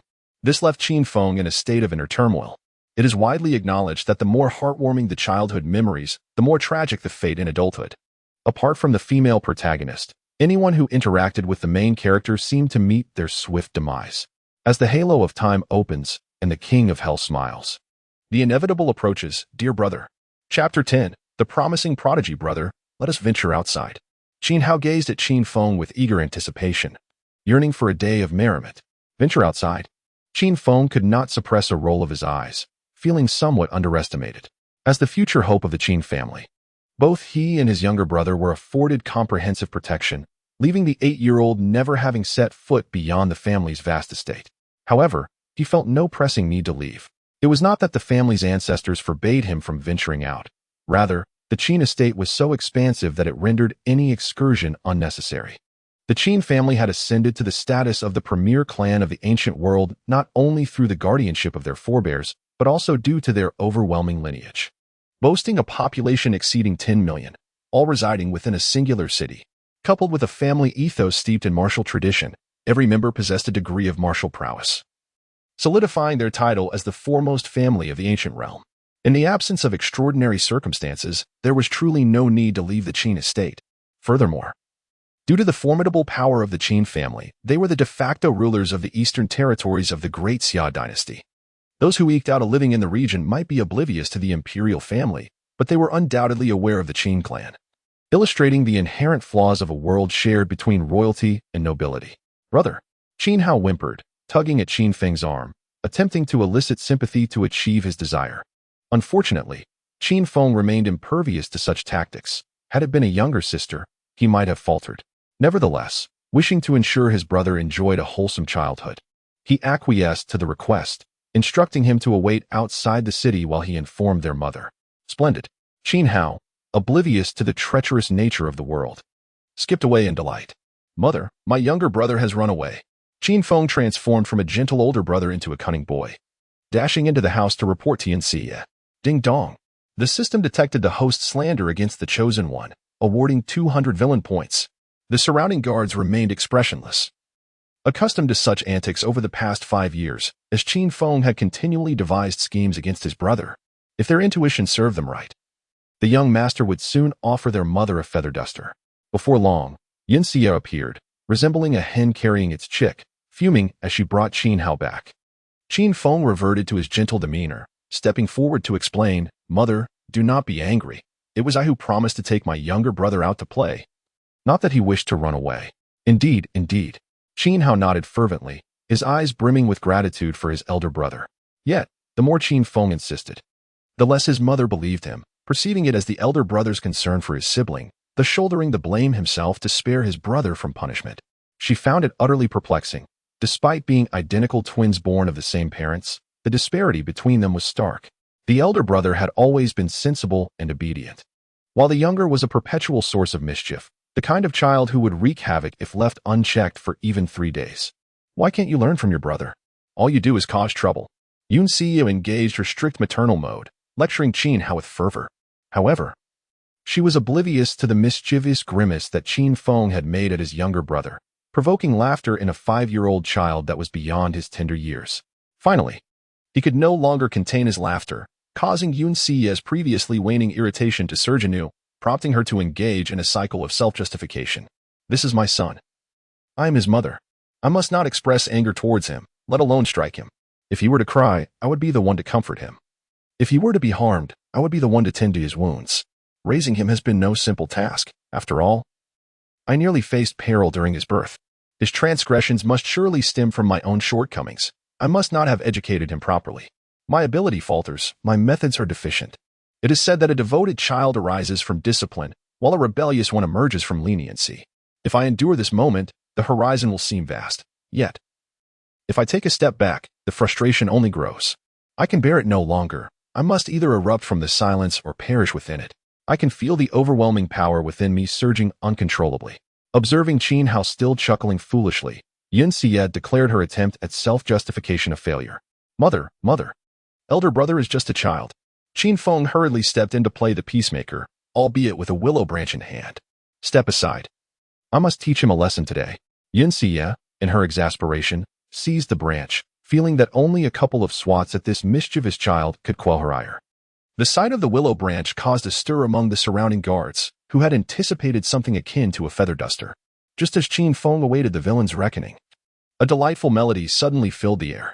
In the distance, a grand procession could be seen approaching, with 9 colossal beasts drawing an opulent carriage, while the following entourage soared through the skies on similar creatures. If a 10 enhancement would emit light, then this cavalcade surely boasted at least a 20. The Lin family from Tianjin City. Qin Feng immediately recognized their lineage, acknowledging them as the undisputed rulers of the western territories of the Great Xia. Unlike the familial governance of the Qin clan, the Lin family of Tianjin City operated as a sovereign lord, having recruited numerous talented individuals for their service, along with a formidable army of 100,000 armored troops firmly under their command. We'll settle this later. Yanxia shot a glare at Qin Hao and ushered her brothers back home. Concurrently, the welcoming sounds of bells and drums echoed throughout the Qin stronghold, as hundreds of thousands of skilled disciples emerged to greet the esteemed guests from Tianjin City, simultaneously showcasing the Qin family's profound heritage. Qin Feng and his brother were dressed in formal attire by Yanxia and accompanied their father, Qin Tian, personally to receive the visitors. Unlike the usual jovial demeanor of their father, today Qin Tian exuded an air of commanding authority, standing like an invincible warrior. "Brother Qin Tian, it has been too long. I have missed you dearly." A middle-aged gentleman clad in splendid robes descended from the carriage and, upon seeing Qin Tian, approached with warmth, embodying the shrewdness of a seasoned fox. "Ah, Lin Hao, I too have longed for your company." Qin Tian responded with a hearty laugh, the sincerity of which was difficult to discern. These two must be the twin brothers of Qin Tian, born 3 years apart. After exchanging pleasantries, Lin Hao's gaze fell upon the brothers, Qin Feng and Qin Hao. The reason he traveled thousands of miles to the Qin family this time was for the sake of these two brothers. More precisely, the Qin family sought to form an alliance with Tianjin City, intending to select one of the brothers to be betrothed to his cherished daughter. Ever since the Qin family produced two prodigious talents in succession, both brothers having shattered ancient records, the royal family of the Great Xia was thoroughly alarmed. To ensure the stability of their power, they began to reach out to various prominent families, preparing to take action against the Qin family. In light of their own interests, the Qin family was compelled to seek allies. Indeed, the elder brother Qin Feng possessed imperial potential, while the younger brother Qin Hao bore the rarest of supreme bones. Qin Tian proudly introduced his two outstanding sons. While it was already a monumental achievement for any family to produce a single prodigy, his family had astonishingly birthed two unparalleled talents. The existence of supreme bones is well documented in ancient texts, yet the veracity of imperial potential remains uncertain. A haughty little girl stepped out from behind Lin Hao. She was Lin Xiner, the princess of Tianjin City, although she was merely a 6 or 7-year-old child. Her brows were like emerald feathers, her skin as white as snow, her waist slender as silk, and her teeth like pearls, making it evident that she would blossom into a stunning beauty. "Xiner, mind your manners," Lin Hao admonished, urging her to be mindful of the occasion. However, the proud little girl paid no heed to decorum, her gaze towards Qin Feng brimming with provocation. With a snap of her fingers, she summoned a handsome youth, around 14 or 15 years of age. "This is my newly acquired servant, Lin San. Do you dare to spar with him to prove your worth?"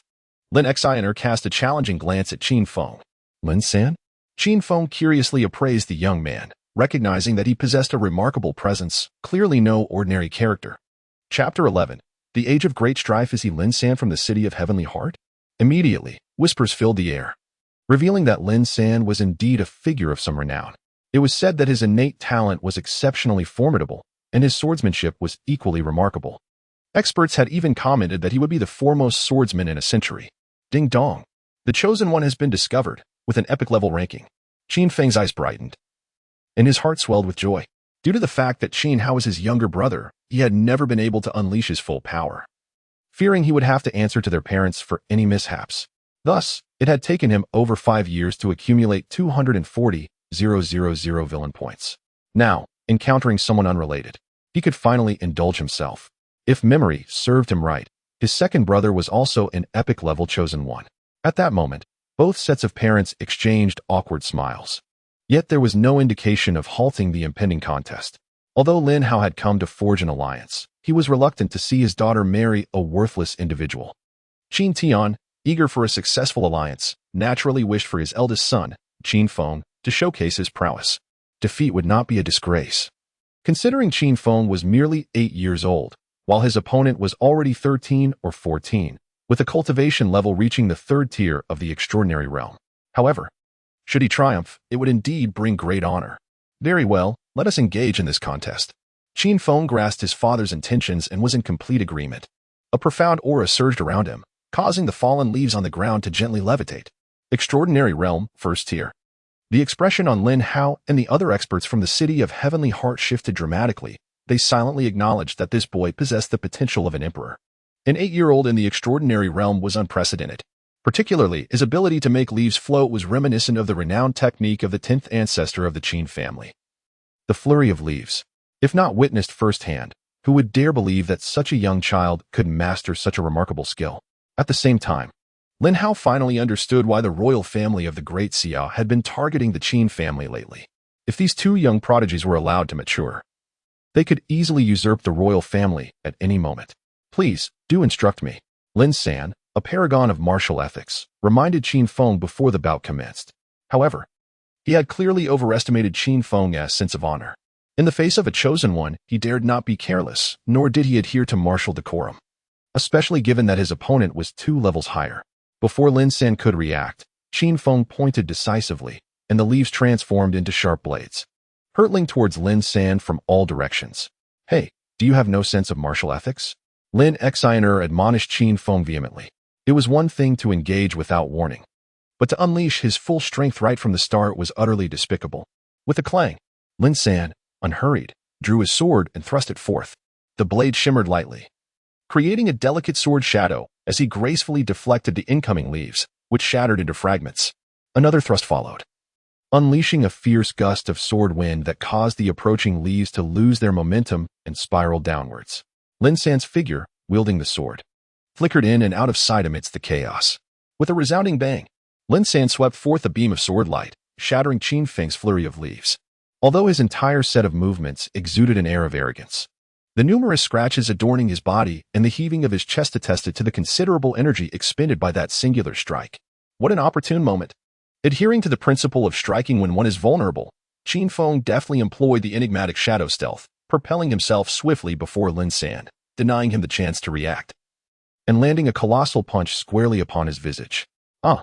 Lin San cried out in anguish as he was sent sprawling. Brother, splendid! Qin Hao exclaimed joyously, dancing in celebration of his brother's impending victory. However, this exuberance irked Lin Xiner, who vociferously cheered on Lin San. Ding dong! Congratulations, host, for striking the Chosen One and earning 200 villain points. Upon witnessing the villain points credited to his account, Qin Feng spirit soared, ready to continue his relentless assault throughout the day.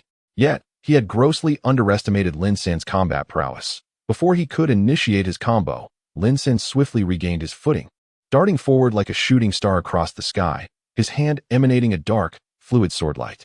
Sword intent. Qin Tian and the others gasped, internally exclaiming the word genius. Sword intent is a coveted understanding that sword practitioners dream of attaining. Once grasped, the power of one's swordsmanship escalates to new heights, significantly bolstering one's combat capabilities. This is bad. Qin Feng sensed the formidable nature of this strike and had no intention of confronting it head-on, opting instead to evade swiftly. However, Lin San had already emerged from his initial passivity, bolstered by a 2-level advantage over Qin Feng and the advantage of sword intent. With the grace of a gentle breeze, he unleashed a strike that generated numerous sword shadows aimed directly at Qin Feng. Even though Qin Feng's shadow stealth was remarkably intricate, he still resembled a small vessel adrift in tumultuous waves, perpetually at risk of capsizing. Well done, Lin San. Teach this brat a lesson. Lin Xiner clapped joyously from the sidelines, playfully sticking out her tongue at Qin Hao in disdain. Brother, go for it. Qin Hao, his face flushed with anger, shouted enthusiastically in support of Qin Feng. The others paid little heed to the two children, utterly astonished by their spirited display. Upon introspection, they realized that at the age of 8, they could hardly break through to the extraordinary realm, nor could they comprehend sword intent at 13 or 14. The new generation is indeed surpassing the old. A collective sentiment of awe swept through the crowd, recognizing that the era of great contention was once again on the horizon. Whenever these prodigies congregated, it signified the reordering of the ancient world. At this moment, Qin Feng was hardly preoccupied with thoughts of the great contention. His sole focus was on how to defeat this young man to acquire villain points. Goodness, is this what it feels like to be suppressed by the protagonist?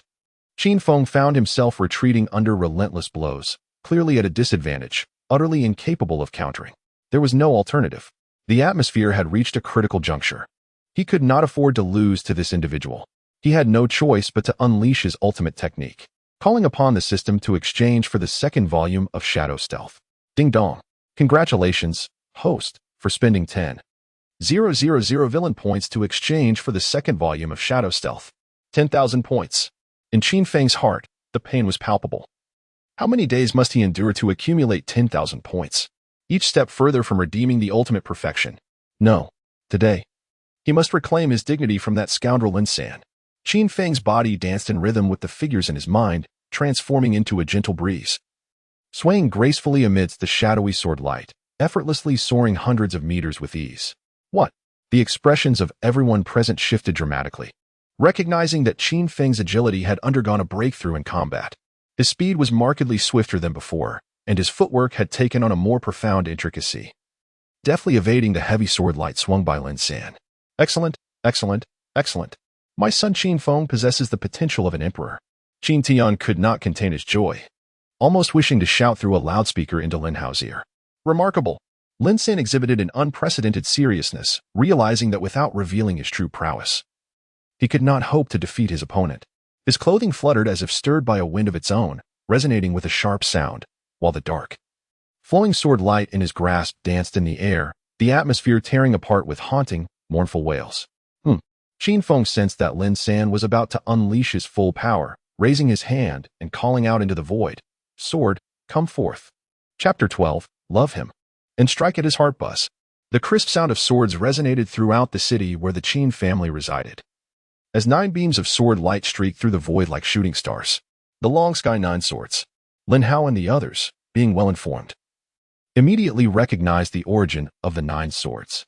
They had heard tales of how, 5 years ago, the emperor of the Great Xia had been deceived by the shameless eldest son of the Qin family, who had swindled him of the long sky 9 swords and the heavenly treasure gourd. Initially, they thought it was merely a rumor, but it turned out the eldest son was indeed shameless, insisting on carrying all 9 swords to embody that very essence of disgrace. The 9 swords united.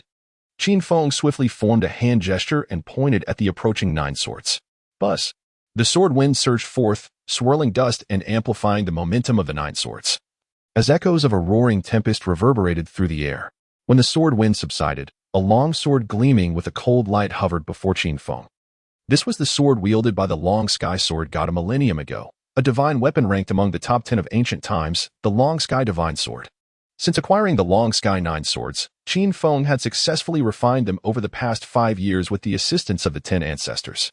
Although he could not claim to fully replicate the prowess of the long sky sword god or wield the swords with complete mastery, they were certainly formidable in combat.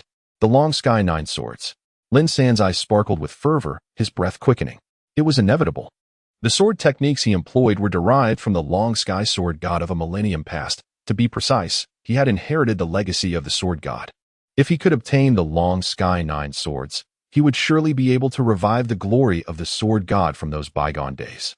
However, he was acutely aware that the Qin family was not to be trifled with, and outright theft would be akin to courting death. So he could only wait for the opportune moment to act. Even with the divine sword's support, it was impossible for him to be Qin Feng's match.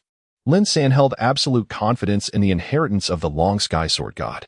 Amidst the swirling dust, he suddenly struck. A brilliant beam of sword light slicing through the void, creating ripples of energy. The long sky sword art. This godly sword technique, comprehended by the long sky sword god from the laws of heaven and earth, possessed the might to slay gods and Buddhas alike, unmatched throughout the ancient times. This is Qin Tian and Lin Hao, both formidable figures in their own right, instantly recognized the long sky sword art. It was likely that even the long sky sword god, a millennium ago, could not have anticipated that his sword technique would meet his own sword after 1,000 years. This is bad. Qin Tian's expression changed dramatically as he sought to intervene. Though his eldest son, Qin Feng, possessed the potential of an emperor, he was merely 8 years old. How could he withstand the long sky sword god's technique? Yet, before he could voice his concerns, he saw his son, Qin Feng, with piercing eyes, assume a sword-drawing posture. Heaven-slaying sword technique. With a nod, he unsheathed his sword. A clear and resounding sound of the sword being drawn echoed through the heavens and earth, as a breathtaking sword light emerged, enveloping the arena in a chilling aura. The sword light, graceful as a startled swan and swift as a soaring dragon, seemed poised to cleave the heavens in twain. What sword technique is this? The gathered crowd, well versed in various martial arts, had never before witnessed this move from Qin Feng. Could it be an original creation? With no embellishments. It pursued the ultimate invincible strike. The sword, once unsheathed, could obliterate the heavens and earth, determining victory or defeat. Boom. 2 beams of sword light collided with a tremendous crash, unleashing a terrifying energy storm that swept outward. Mother, father, Qin Hao and Lin Xianer, due to their relatively low cultivation, clutched their parents' garments to avoid being swept away by the gale. How could this be possible? Lin San was astonished. His eyes wide in disbelief, unable to fathom how an 8-year-old child could wield such a sword technique. He had presumed his cultivation superior. Armed with the legacy of the Long Kong sword god and an understanding of sword intent, believing he could easily defeat a mere child. Yet, the opponent had imparted a lesson, revealing to him that his sword was not the strongest. With a resounding bang, the sword in Lin San's hand shattered instantly. Unable to withstand the sharpness of the Long Kong divine sword, he possessed the Long Kong sword technique, while Qin Feng wielded the Zhan Tian sword art. He had sword intent, and Qin Feng possessed the Longkong divine sword. Although his cultivation surpassed Qin Feng by 2 minor levels, Qin Feng boasted tenfold the potential of an emperor's endowment. Coupled with the heavenly treasure gourd's restorative powers, rendering victory virtually assured. What? Lin San's face was etched with disbelief. He had actually lost to an 8-year-old child. Throughout his journey, he had triumphed over stronger opponents, gradually forming an indomitable spirit, yet today he had faltered against a mere child, causing a crack in his once invincible resolve and plunging him into self-doubt. Ding dong. Congratulations to the host for causing a fracture in the invincible spirit of the Chosen One, earning 100,000 villain points. A fracture yields 100,000. If I were to stab him in the heart, would I not gain several billion in moments? At this moment, Qin Feng was brimming with fighting spirit. Stepping with the unpredictable grace of a phantom, his divine sword piercing toward Lin San's chest with a deceptive finesse. If you love him, stab him in the heart. Oh no. Although Lin San's invincible spirit was beginning to form, he was still merely a 13 or 14-year-old child. After receiving a lesson from Qin Feng, his rhythm was thrown into disarray, retreating step by step. With each sword mark on his body, Qin Feng's resolve only intensified. Ding dong. Congratulations to the host for injuring the Chosen One, earning 500 villain points. Ding dong. Congratulations to the host for injuring the Chosen One, earning 500 villain points. Because Qin Hao was his younger brother, he had never felt as exhilarated as he did today. My brother is the best. Qin Hao proudly lifted his little head, eager to tell everyone that this was his brother. Lin Xian'er, standing beside him, was so furious she stamped her feet, wanting to rush over and give that brat a good thrashing, but she was lifted by Yun Xie, who was quite fond of the little girl. The outcome was clear. Indeed, Qin Feng's son possessed the potential of an emperor. Lin Hao chuckled, waving his hand as he pulled Lin San back just as Qin Feng was about to strike. What a joke. Lin San was hailed as the finest sword wielder of the century. How could he allow Qin Feng to stab him? Umph. Qin Feng was quite displeased with Lin Hao's intervention, feeling that his opportunity for points had been snatched away. However, he refrained from voicing his grievances. Knowing well that beings like the Chosen One were enigmatic, attempting to forcefully retain them would surely trigger some powerful savior attribute. It is better to withdraw while the situation is favorable, to avoid entangling oneself in trouble. Haha. Upon hearing praise for his esteemed son, Qin Tian could not help but chuckle, knowing that the alliance through marriage was almost assured. The welcoming ceremony continued. Qin Tian led Lin Hao into the Qin family stronghold. A row of highly accomplished disciples from the Qin family left Lin Hao in awe. If given the choice, he would prefer to invest more resources in nurturing a blood relative rather than cultivating someone with whom he shares no connection, unless that individual exhibited absolute loyalty. Yet, who can truly ascertain loyalty?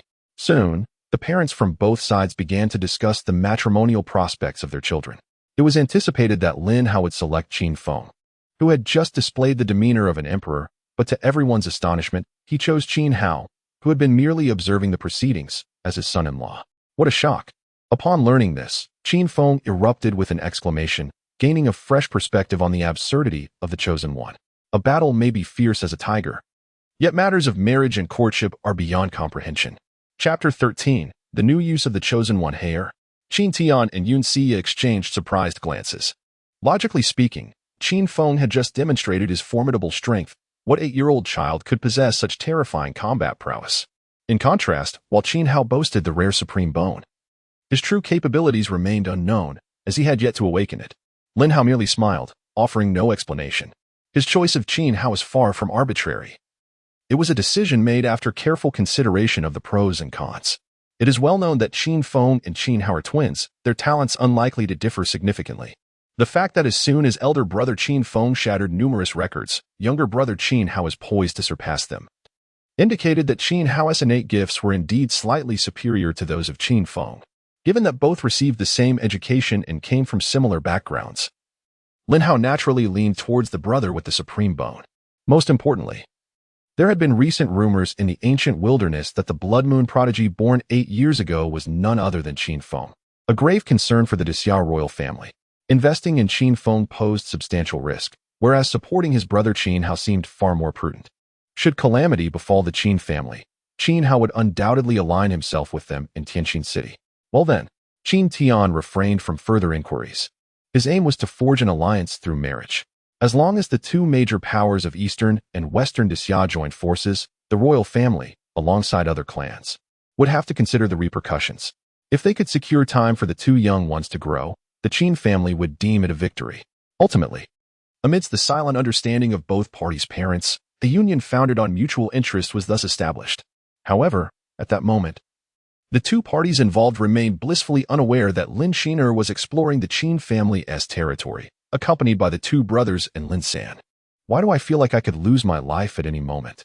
As a fated antagonist, Qin Feng felt no sense of security. Even within the protective confines of the Qin family's city, surrounded by millions of Qin relatives, he feared that the two chosen ones might activate their powers and whisk their entire family away. Wow, it's so lively here, Lin Shiner exclaimed, her eyes sparkling as they arrived at the Qin family market. Unlike the mundane marketplaces for ordinary folk, this was a gathering for cultivators, filled with treasures such as immortal herbs, elixirs, and magical artifacts for their practice. Given that the Qin family ruled as the absolute authority in Eastern Xia, the security of their territory was beyond question. Daily, throngs of external cultivators flocked to engage in trade, and the Qin family relied on these transactions to fortify their disciples, gradually establishing a free trade market. Oh, Qin Hao and Lin Sen both brightened, their gazes fixed upon a weathered small cauldron. Oh, Qin Feng suddenly felt invigorated, as if a new dimension of opportunity had been unlocked. Rather than worry about being outmatched by these two chosen ones, he resolved to seek treasures alongside them. If both chosen ones were drawn to this modest cauldron, it surely could not be an ordinary object. I saw it first. It was I who first laid eyes upon it. Qin Hao and Lin Sen glared at each other, neither willing to relinquish the small cauldron. Yet, amidst their fierce standoff, Qin Feng transformed into a cunning fisherman, inquiring of the vendor the price. Originally set at 1,000 spirit stones, he proposed a more enticing offer of 888 spirit stones for the esteemed young master. The vendor cautiously uttered his quotation, keenly observing Qin Feng's expression, as if ready to lower the price at the slightest furrow of his brow. What could he do? The Qin family, as local overlords, commanded respect that none dared to disregard. 888 spirit stones. Passers-by, practitioners of various disciplines, halted in astonishment, exclaiming that the vendor must have lost his senses over money. It is well known that a single spirit stone could sustain a commoner in comfort for a lifetime, and for a practitioner, it equated to a week of arduous cultivation. Yet, here was a mere trinket boldly priced at 888 spirit stones. The vendor, now increasingly anxious, held no delusions of Qin Feng being a gullible mark. The origins of this small cauldron were indeed extraordinary. Once a minor leader of the Tiger Head Gang, which boasted an entourage of over 100,000, the gang leader had once learned of a hidden ruin. He led his vast following to excavate it, only for them to lose over 10,000 lives, ultimately reaching the depths of the relic. Contrary to expectations of gold and glory, they discovered only a small cauldron resting upon a stone pedestal. The leader, either gravely wounded or otherwise affected, succumbed to his injuries, leaving Qin Feng as the sole survivor. The cauldron, procured at such a dire cost, was already a bargain at 888 spirit stones. All right, I shall take it for 888 spirit stones. Qin Feng, eager to conclude the transaction swiftly, instructed the vendor to retrieve the payment from the Qin family. As the eldest scion of the ancient and illustrious Qin family, it was only reasonable that he did not carry cash on his person. Thank you, esteemed young master. The vendor expressed his gratitude profusely, hastily handing over the small cauldron to Qin Feng. Lin Sen stood in astonishment, utterly dumbfounded by Qin Feng's extravagant display. Without even a glance at the item or a counteroffer, he had finalized the purchase at 888 spirit stones. Surely, one could not be so reckless with their wealth. Yet, an inexplicable sense of foreboding gnawed at him. Despite his ignorance of the cauldron's purpose, his intuition hinted that it was indeed a remarkable treasure. Much of his success had stemmed from such instincts. Ding! Congratulations, host, for disrupting the destiny of the chosen one and earning a chance for a lottery draw. What a true treasure this is. Qin Feng examined the small cauldron closely, yet found no remarkable features discernible. How could this be? Why such a disparity in treatment? The protagonist, guided by instinct, recognized it as a precious item, while he could only perceive it as a mere trinket. His discontent simmered. The antagonist felt equally aggrieved. Brother, may I have it, please? Qin Hao began to tug at Qin Feng's arm, attempting to employ his adorable charm to acquire the cauldron. Yet, Qin Feng had never been swayed by such antics. It would require his sister's persuasion to elicit any compromise.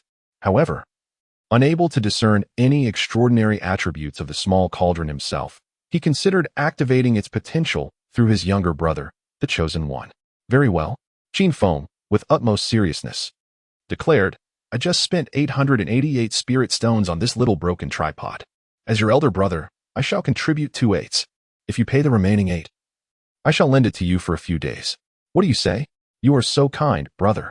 Qin Hao, clearly still processing the situation, joyfully retrieved a cloth pouch.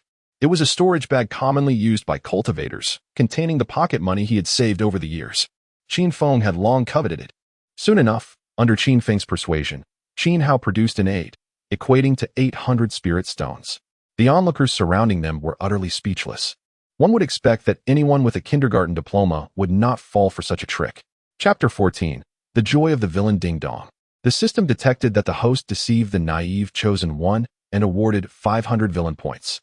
Qin Feng, feeling quite pleased, tucked away the 800 spirit stones and kept his promise to lend the small cauldron to his younger brother for a few days, with the understanding that it would be returned upon successful activation.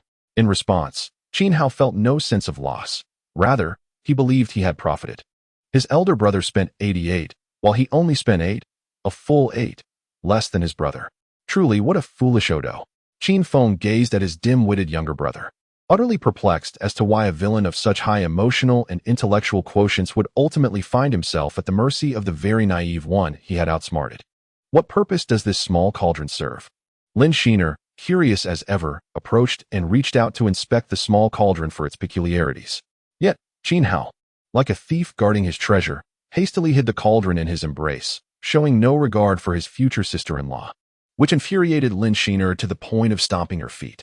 As the little princess of Tianqin City, she had never encountered such blatant disrespect. I don't care for it anyway. Lin-san, let us depart. Lin Shiner epitomized the archetype of a proud and tsundere young lady. The concept of asking for help was utterly foreign to her. She continued to wander around the Qin family marketplace with Lin-san in tow.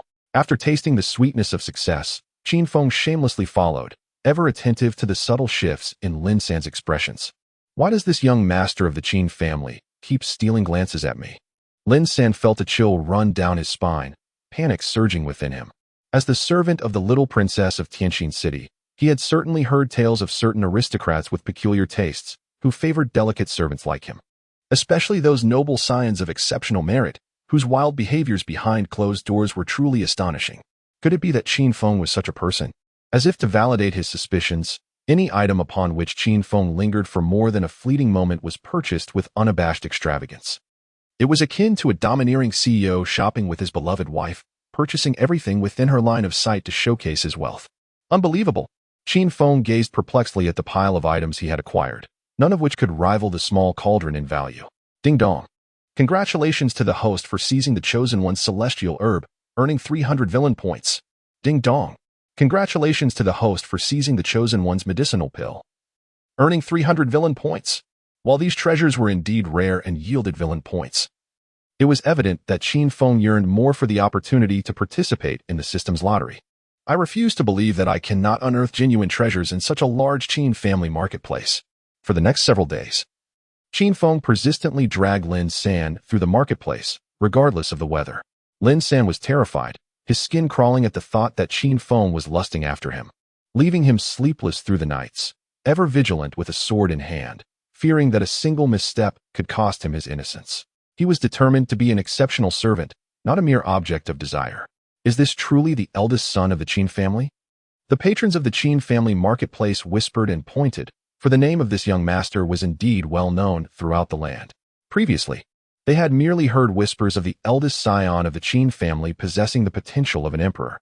Yet they had never witnessed his prowess firsthand until the arrival of talents in Tianqin City, which allowed them to truly perceive his terrifying capabilities.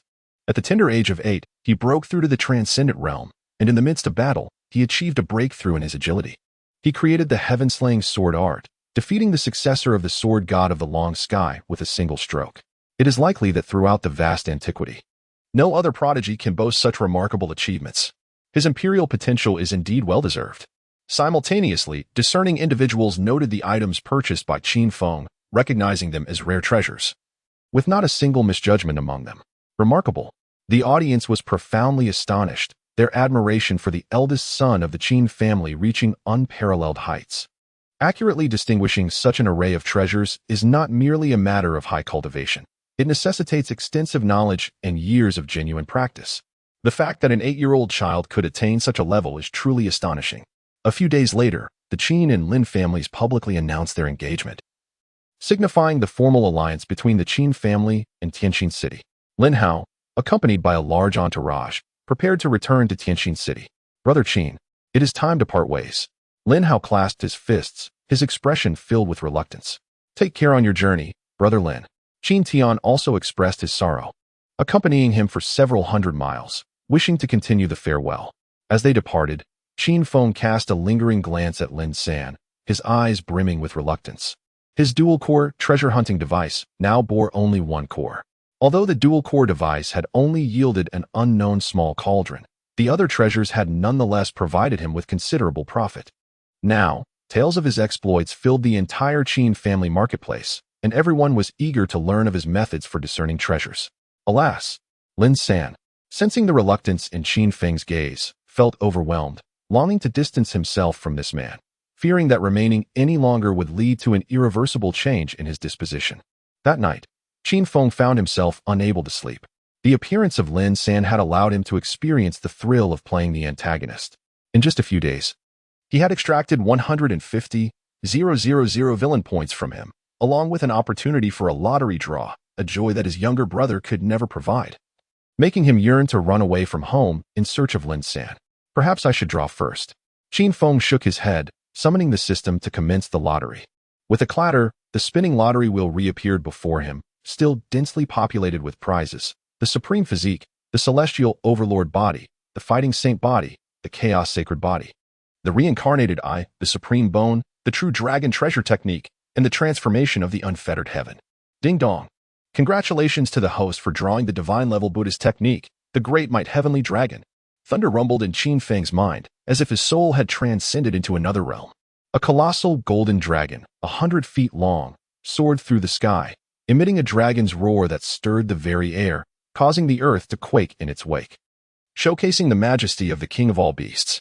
Before Qin Feng could react, the dragon charged directly towards him, entering his body without hesitation. Gasping for breath, Qin Feng awoke in a cold sweat, discovering a golden dragon pattern now adorning his body, alongside newfound techniques in his mind. By harnessing the dragon pattern, he could unleash the divine-level Buddhist technique, the Great Might Heavenly Dragon. This technique not only possesses formidable power, but also inflicts double damage upon the demon race, rendering it a bane to them. Moreover, it enhances his own defensive capabilities and grants him the extraordinary ability to discern between humans and demons at a glance. Creak. The door to Qin Feng's room swung open.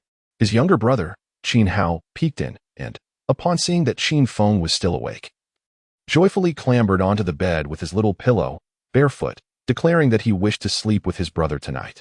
While it is typically the sisters who seek out their brothers in times of fear, here I am, the chosen one, in the form of a younger brother. Qin Feng gazed at his sibling, who had already fallen asleep, feeling somewhat speechless. He couldn't shake the feeling that his brother was using the supreme bone to tempt him, which felt, to some extent, a tad disrespectful to his role as the antagonist. Chapter 15. The storm approaches in the grand palace of the Great Xia Empire. The emperor convened the morning court. The entire assembly of civil and military officials had received the news of the alliance between the Qin family and the city of Tianjin, and they were acutely aware that the eldest son of the Qin family had, at the tender age of 8, transcended into the extraordinary realm, creating the formidable technique of the heaven-slaying swordplay to vanquish Lin San, the successor of the sword god of Chong Kong, heralded as the foremost swordsman of the century. This evident rapid growth of the two prodigies from the Qin family far surpassed their expectations. The alliance between the Qin family and the city of Tianjin was a blatant disregard for the imperial court. Such treachery cannot be overlooked. I propose we deploy our forces immediately, taking swift action to eliminate them while their alliance is still in its nascent stage. Do you think the Qin family and the city of Tianjin are mere paper tigers, so easily subdued? If they were so easily dealt with, would the court have permitted them to dominate the eastern and western realms for so many years? I suggest we pursue diplomatic negotiations. In recent times, the heavens have exhibited numerous anomalies, signaling the advent of great upheaval. We must not engage in internal strife. The Inu dynasty, having undergone reform a century ago, has grown increasingly powerful, their ambitions laid bare. Recently, they appointed two prodigies as holy sons, making them our foremost adversaries in the Great Xia. Your Majesty, please consider the greater picture. Now is not the time for infighting. The Great Xia Emperor gazed down at the factions forming among the ministers, momentarily at a loss for direction. To withstand the encroachment of the Inu dynasty, unity among the major families of the Great Xia was essential. Yet such unity would afford the Qin family's prodigies the time to mature. If only our royal lineage could produce a few prodigies of our own, we would not find ourselves in this predicament. A sense of melancholy enveloped the emperor as he contemplated the root of their challenges. The tides of time inevitably shift. And while he could accept this reality, it was disheartening to witness the old guard depart without successors. Meanwhile, in the Qin residence, Qin Feng sat cross-legged in his modest courtyard, enveloped in a dense aura of spiritual energy. Ever since he transcended into the extraordinary realm, the 33 layers of the creation decision had become inadequate. He was compelled to expend 30,000 villain points to activate a month-long enlightenment aura, facilitating his comprehension of the third layer. Such remarkable aptitude! The 10th ancestor, observing from the side, displayed visible astonishment, keenly sensing the changes within Qin Feng's body. This transformation stemmed from his cultivation technique. As he delved deeper into its mysteries, his physical form began to reflect this advancement. Now, not only had Qin Feng's physique grown increasingly formidable, but it also possessed extraordinary regenerative capabilities. While it may not be said he could return from death, regrowth of severed limbs seemed well within his reach. What celestial principles did this child grasp in his early days? The 10th ancestor admitted he had never encountered such a technique. Merely grasping the third layer enabled one to regenerate severed limbs. If he were to fully comprehend it, would he not become immortal, resurrecting with a drop of blood? With a resounding boom, a deep sound reverberated from within Qin Feng, and the runes surrounding him erupted in dazzling golden light. His aura intensified, signaling that he had not only comprehended the third layer, but had also broken through to the second tier of the extraordinary realm. A prodigy indeed. The 10th ancestor could not help but marvel, recalling the circumstances of Qin Feng's birth. Truly, he was a blood moon prodigy capable of stirring the winds and clouds of the world, a degree of genius beyond ordinary imagination. Clang, clang. The resonant sound of bells echoed throughout the city of the Qin family, causing the expressions of all present to shift dramatically. This was the urgent bell that had not tolled for centuries, signifying that the Qin family faced a grave crisis. And all clan members were required to prepare for battle at the highest level. A war that would determine the very existence of the Qin family was imminent. What had transpired? The expression of the 10 ancestors grew solemn as they transformed into a flash of white light and vanished. The survival of the clan? I suspect this matter is closely tied to my second brother. Qin Feng seized upon the opportunity to chastise his younger sibling, rising to seek out the whereabouts of Qin Hao. In truth, he wished it were not so. His original aspiration was merely to live as a carefree dandy, indulging in a life of extravagance and excess. However, due to this troublesome little brother, he was compelled to diligently cultivate for self-preservation, especially now, as the threat of annihilation loomed over their family. It was hard to quell his anger without delivering a sound thrashing. Within the grand hall of the Qin family, Qin Tian, the head of the family, sat in a position of authority, while 13 leaders from various branches of the clan gathered below. Collectively known as the 13 protectors of the Qin family, reports from their informants within the imperial court of the Great Xia revealed that, after much deliberation, the emperor had decided to take action against the Qin family. Damn it. If it comes to war, let it be. Who fears whom? A burly leader could hardly contain his excitement, his great sword eagerly awaiting the opportunity to strike. Logically, they had just allied with the city of Tianjin, and with the looming threat of the Inu dynasty, the imperial family of Great Xia could not possibly be so foolish. Yet, a scholarly leader furrowed his brow, voicing his concerns over the impending conflict. If they were to resort to warfare to achieve victory, the outcome would merely lead to mutual destruction, ultimately benefiting the Inu dynasty. The optimal strategy would be to buy time, allowing the two brothers, Qin Feng and Qin Hao, the opportunity to grow stronger. The Great Xia imperial family was indeed severing their own hand. Qin Tian spoke with grave seriousness. Given the prestige of the Qin family within Great Xia, once they matured, they could easily supplant their adversaries. Thus, the emperor likely intended to strike before the Qin family had the chance to grow, seeking a swift resolution. Should they become embroiled in a protracted conflict, they could merely defend their territory.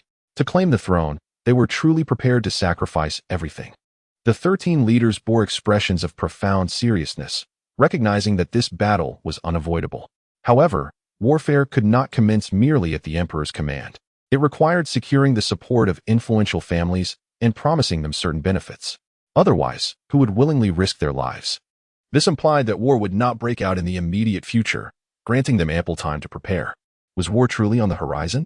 Qin Feng sensed the palpable shift within the Qin family, an atmosphere thick with impending storm clouds. Previously, every member of the Qin family radiated confidence. But now all wore solemn expressions devoid of emotion.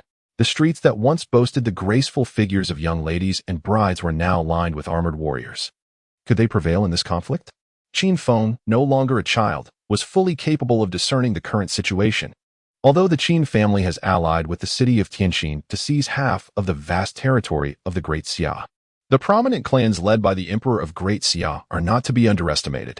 Even if they were to miraculously emerge victorious, they must contend with the ever-watchful presence of the Inyu dynasty. Most crucially, there exists a chosen one among them. It is widely acknowledged that the chosen one does not require the backing of a powerful family at the outset, even if born into a formidable lineage. Various circumstances may compel them to part ways with their family. This could manifest as the family's downfall or a rift with the kin. Thus, their chances of winning this battle are virtually non-existent. The pressing question arises, should he hastily flee? No, that cannot be. They are all my dear friends and brothers. Qin Feng shook his head vigorously, pondering how to turn the tide in his favor. Ultimately, the solution seemed to lie in summoning the maximum-level red-haired old monster. Suddenly, an idea struck him. He recalled the system's quest to excavate his brother's supreme bone. Perhaps he could boldly extract the supreme bone from his brother. Chapter 16. Almost moved to tears, the ancestral hall of the Qin family houses the revered spirits of their forebears who fought valiantly for the clan. With an overwhelming number of memorial tablets exceeding 100,000, an elderly man with silvery hair sat cross-legged upon a mat. He was the first ancestor of the Qin lineage. Behind him stood 9 other ancestors, along with Qin Feng's adoptive father, Qin Tian. First ancestor. The situation is as follows. Qin Tian knelt respectfully, recounting the unfolding events. Without turning, the first ancestor spoke slowly. Since this battle is unavoidable, let us engage in it. Indeed, the assembly wore solemn expressions, pledging to fight resolutely. Just then, a youthful voice shattered the grave atmosphere. Ancestor, we must not. Feng, step outside. Qin Tian, noticing Qin Feng scampering in with his short legs, hastily admonished him to leave. It was utterly inappropriate to question the first ancestor's decision within the sacred hall. Silence. The first ancestor, rather than rebuking, chastised Qin Tian instead. He then turned with a beaming smile, beckoning the young Qin Feng, who had dashed in. Yes. Qin Tian felt a deep sense of injustice. Why was there such a disparity among the descendants of the ancestors? Was it merely because he lacked the potential of an emperor? Feng, what do you mean by that? The first ancestor regarded Qin Feng with great fondness.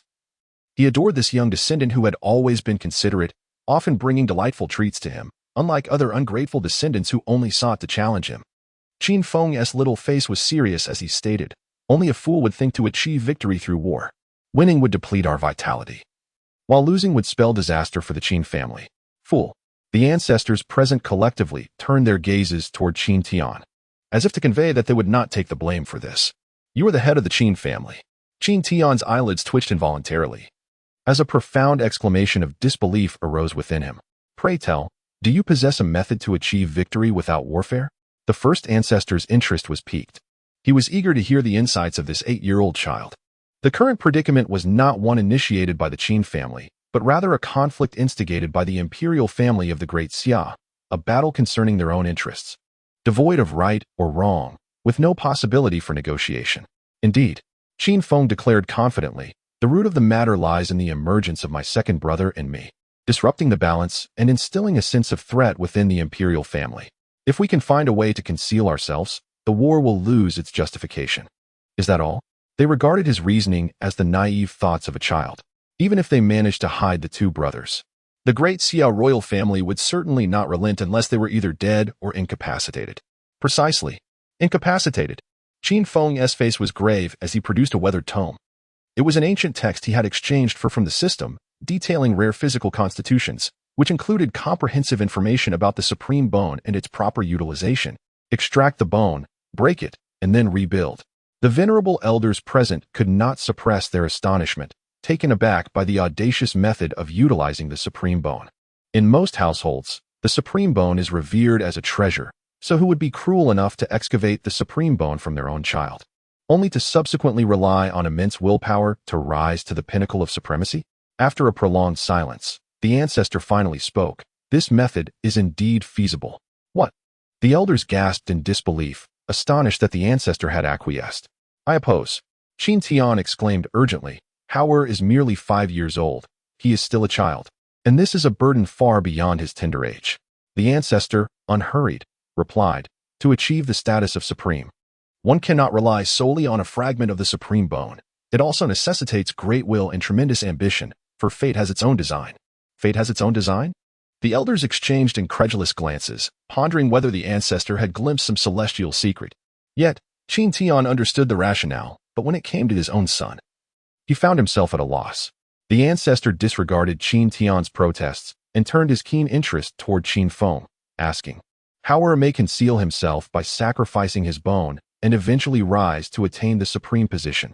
How will you conceal yourself to reveal your imperial potential in the future? With noble conviction, Qin Feng proclaimed, the eldest son of the Qin family, envious of my younger brother's talent, will personally excavate his supreme bone for his own gain. Upon being discovered by the Qin family, he will flee, and the family's ancestor, in a fit of rage, will expel this ungrateful son forever, even issuing a kill order across the vast wilderness. As his words settled, a wave of shock rippled through the assembly. They could scarcely fathom that this child, barely 8 years old, could be so ruthless, not only toward others, but even toward himself. If Qin Hao were to endure mere physical suffering from the extraction, then Qin Feng would face both physical and psychological torment. Not only would he be branded a traitor of the Qin family, but he would also lose their protection and be relentlessly pursued until the day Qin Hao matured, when he might reclaim his honor, assuming he could survive until then. Qin Feng expressed no apprehension, for he was backed by the formidable presence of an ancient red-haired entity. This is unacceptable. Qin Tian, as a father, could not reconcile himself to such a plan.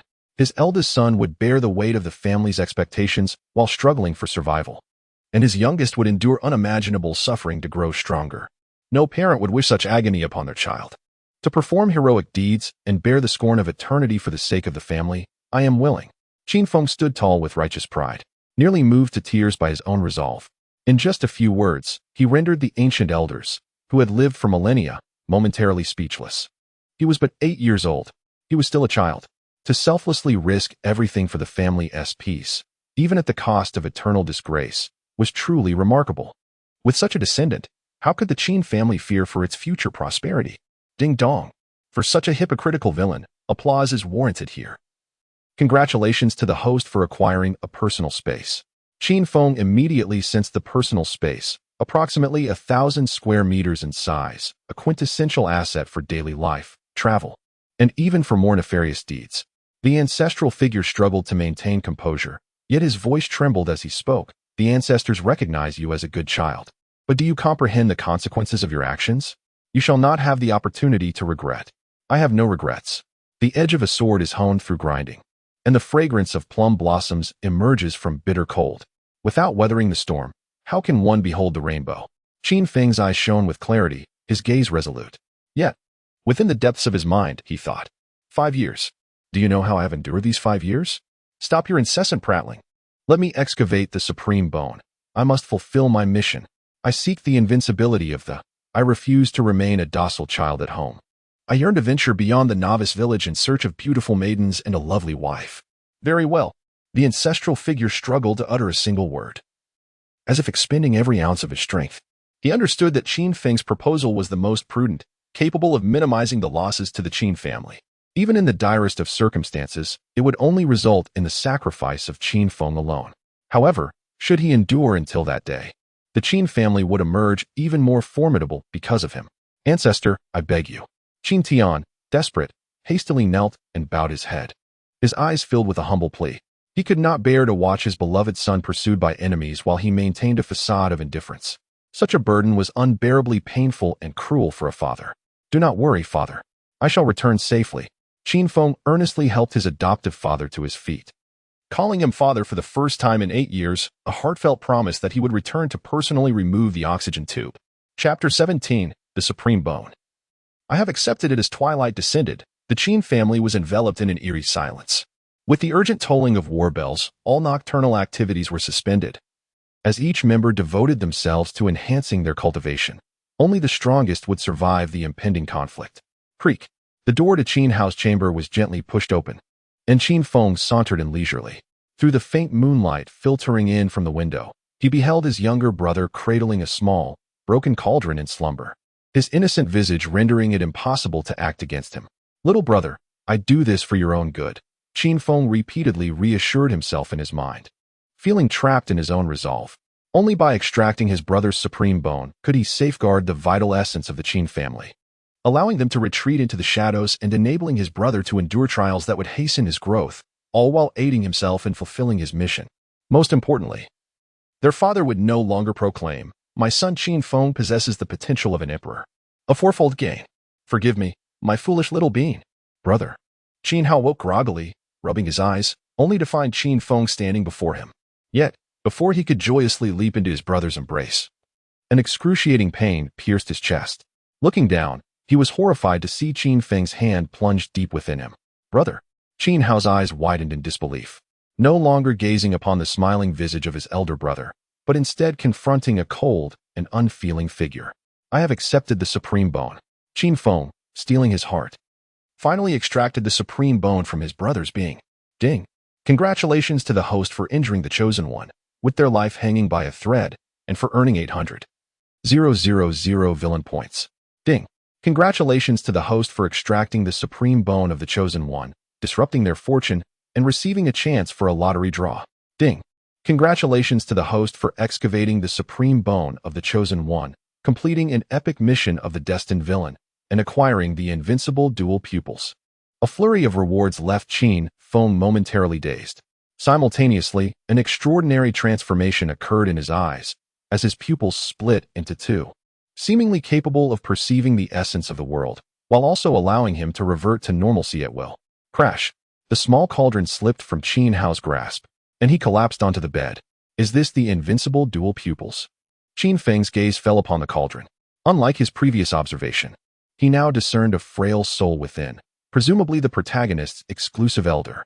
Impossible, it must be a lie. Qin Hao struggled upon the bed, unable to fathom that his brother could betray him so. Yet, no matter his disbelief, reality remained unchanged. He could only watch helplessly as Qin Feng departed with the supreme bone, not even casting a glance back. As for the small cauldron, Qin Feng chose not to take it. Setting aside whether the elder would acknowledge him as his master, he had no need for it. His system was far mightier than the elder, and it was better left for his younger brother. Exchanging a mere bone for an elder, he had indeed profited. After Qin Feng's departure, a sigh emanated from the cauldron. "The dual pupils are meant for an invincible path. Why must one rely on the bones of others?" And with that, it concluded. The small cauldron emitted a gentle glow, enveloping Qin Hao in a healing embrace. At that moment, in the chamber of Qin Feng's parents, the atmosphere was thick with despair. "No, please, no." Yun Xie, upon learning the fates that awaited her two sons, shook her head in sorrow. She implored Qin Tian not to let this happen. As a mother, she could not bear to witness her child suffer. He was merely 8 years old, just a child. Moreover, the truth could not be revealed to her younger son, Qin Hao, which meant that she might one day witness her two sons turning against each other, an unbearable cruelty for any mother. "We must have faith in him." Qin Tian struggled to contain his emotions, holding his wife tightly in his arms. He understood all too well the anguish that parents must endure. Yet as the head of the Qin family, he could not stand idly by while his kin faced death. Nor could he allow the family to be torn apart in a mutual destruction. The current dormancy of the Qin family was merely a precursor for their future resurgence to greatness. Thud, thud, thud. 3 resounding knocks echoed from outside the door. It was Qin Feng, bowing deeply before his parents. "Fenger." Yun Xie could no longer restrain herself, yearning to open the door for one last glimpse of her son. However, Qin Tian stopped her, allowing Yun Xie to see Qin Feng now, would surely spiral the situation out of control.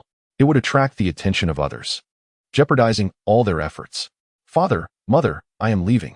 Without a moment's hesitation, Qin Feng rose and departed from the Qin family, not looking back.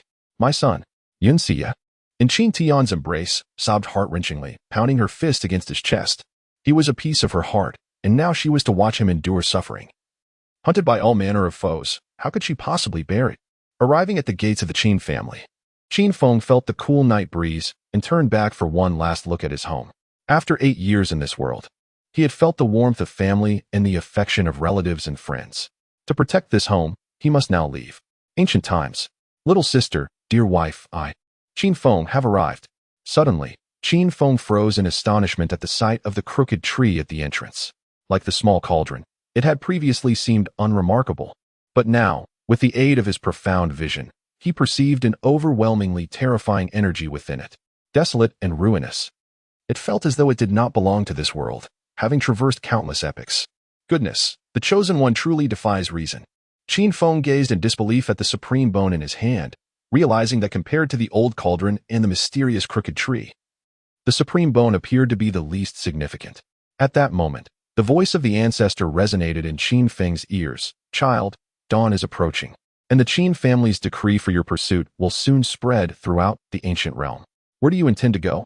To the Yin dynasty, Qin Feng declared resolutely, his gaze fixed upon the horizon, determined to venture into the most perilous of places.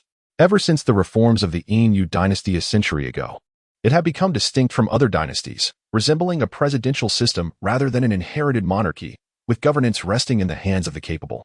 He is a traitor of the Qin family, and he believes that the other party will undoubtedly take great interest in him. Most importantly, the Yin dynasty, having undergone reforms, has grown increasingly formidable, making it inevitable to challenge the once mighty Xia by acting as an undercover agent. He also secures a measure of assurance for the future of the Qin family. As for the so-called 3 of the 4 ancient beauties hailing from the Yin dynasty, he professes to have no interest whatsoever. Child, you must return alive. The ancestor struggles to restrain his emotions. Deeply moved by Qin Feng's selflessness at such a tender age. He is merely 8 years old, always considering the family. How can the family fail him so? Ding dong, such a hypocritical villain. Applause is in order here. Congratulations to the host for the expansion of their spatial realm. Who the hell is being hypocritical? He is indeed the hope of the Qin family. Qin Feng harbors a profound disdain for the system, wishing it would refrain from speaking altogether. Just then, an exclamation echoed from the Qin family. Come quickly. The second young master has been attacked. Chapter 18. Exile from the Qin family. The previously tranquil night was suddenly filled with chaos. Upon learning of the second young master Qin Hao's ambush, the entire Qin family immediately suspected the royal family of the great Xia of orchestrating the attack. In a fury, they armed themselves, intent on tearing the perpetrator to shreds. Yet, when they laid eyes on Qin Hao, their rage surged to an unprecedented level. How could such a heartless individual exist in this world, capable of extracting the supreme bone from a 5-year-old child? This was not merely cruelty. It was the severance of their family's hopes for the future. It was intolerable. But when the name of the assailant was revealed, they were rendered utterly speechless. Qin Feng, how could this be possible? Who among them could forget that the eldest son of the Qin family was known for his courtesy, elegance, diligence, and exceptional character? From a young age, he had exhibited remarkable refinement, making him the undisputed choice for the next family head. How could he commit such a heinous act, personally extracting his brother's supreme bone? It was inconceivable, utterly unfathomable. The members of the Qin family shook their heads vigorously, refusing to accept that it was Qin Feng. Although he often teased Qin Hao, they regarded it as typical sibling rivalry. The brothers were generally affectionate towards each other. How could he possibly resort to such barbarity? It was he, this ungrateful son. Qin Tian's face contorted with a tumult of pain and fury, his body trembling uncontrollably. Once, he had a blissful family, but now, due to the machinations of the great Xia royal family, he found himself separated from his son. He could only watch helplessly as his 8-year-old son struggled to survive outside, unable to offer any assistance, while his 5-year-old endured the agony of having his bone extracted, the pain of reconstruction. As a father, how could he not be enraged? With a sudden burst, Qin Tian could no longer contain himself and spat out a mouthful of blood. As the head of the Qin family, he bore an immense burden, yet he could confide in no one, shouldering the weight alone. Family head. The members of the Qin family were startled, finally accepting that Qin Feng was indeed the culprit. As the head of the esteemed Qin family, the depths of Qin Tian's cultivation were unfathomable. Yet, even he was driven to such distress that he bled. This was a testament to the profound pain this incident inflicted upon him. The bonds of blood are sacred, yet, here they were, turning against one another. No parent could endure such a betrayal. At that moment, the voice of the second elder of the Qin family resounded. In a fit of jealousy, Qin Feng had committed the unthinkable, extracting his brother's supreme bone for his own gain. Rather than repenting upon exposure, he had injured the guards and fled the Qin family. In the name of the second elder of the Qin family, I hereby declare the exile of the ungrateful Qin Feng from our family and issue a decree for his pursuit, regardless of life or death. Exile from the family, life or death, regardless. The members of the Qin family were stunned, hoping the second elder might show leniency. Now that Qin Hao's supreme bone was rendered useless. If they were to lose Qin Feng, a potential emperor, what hope would the Qin family have of prevailing in the upcoming struggles? This child's character is unworthy of being a disciple of the Qin family. The second elder, suppressing a tremor in his voice, uttered the most disheartening words of his life. If Qin Feng was unworthy, then who among them could possibly be deemed worthy of being a disciple of the Qin family? At this moment, the sun gently ascends from the horizon. The ancestors of the Qin family stand atop their lofty tower, bidding farewell to the distant silhouette of a child. He embarks on a journey that will bear the weight of the entire Qin family's aspirations, traversing through myriad trials and tribulations. Akin to dancing upon the edge of a blade, where a single misstep could lead to utter annihilation and a plunge into the abyss. Yet, they are powerless to assist him. All must rely on his own strength, on the fragile shoulders of his youth. Is this decision not excessively cruel? He is but 8 years old. The 10th ancestor can no longer contain his emotions, tears welling in his eyes. As Qin Feng's great-grandfather, having raised him since childhood, his bond with the boy is profound.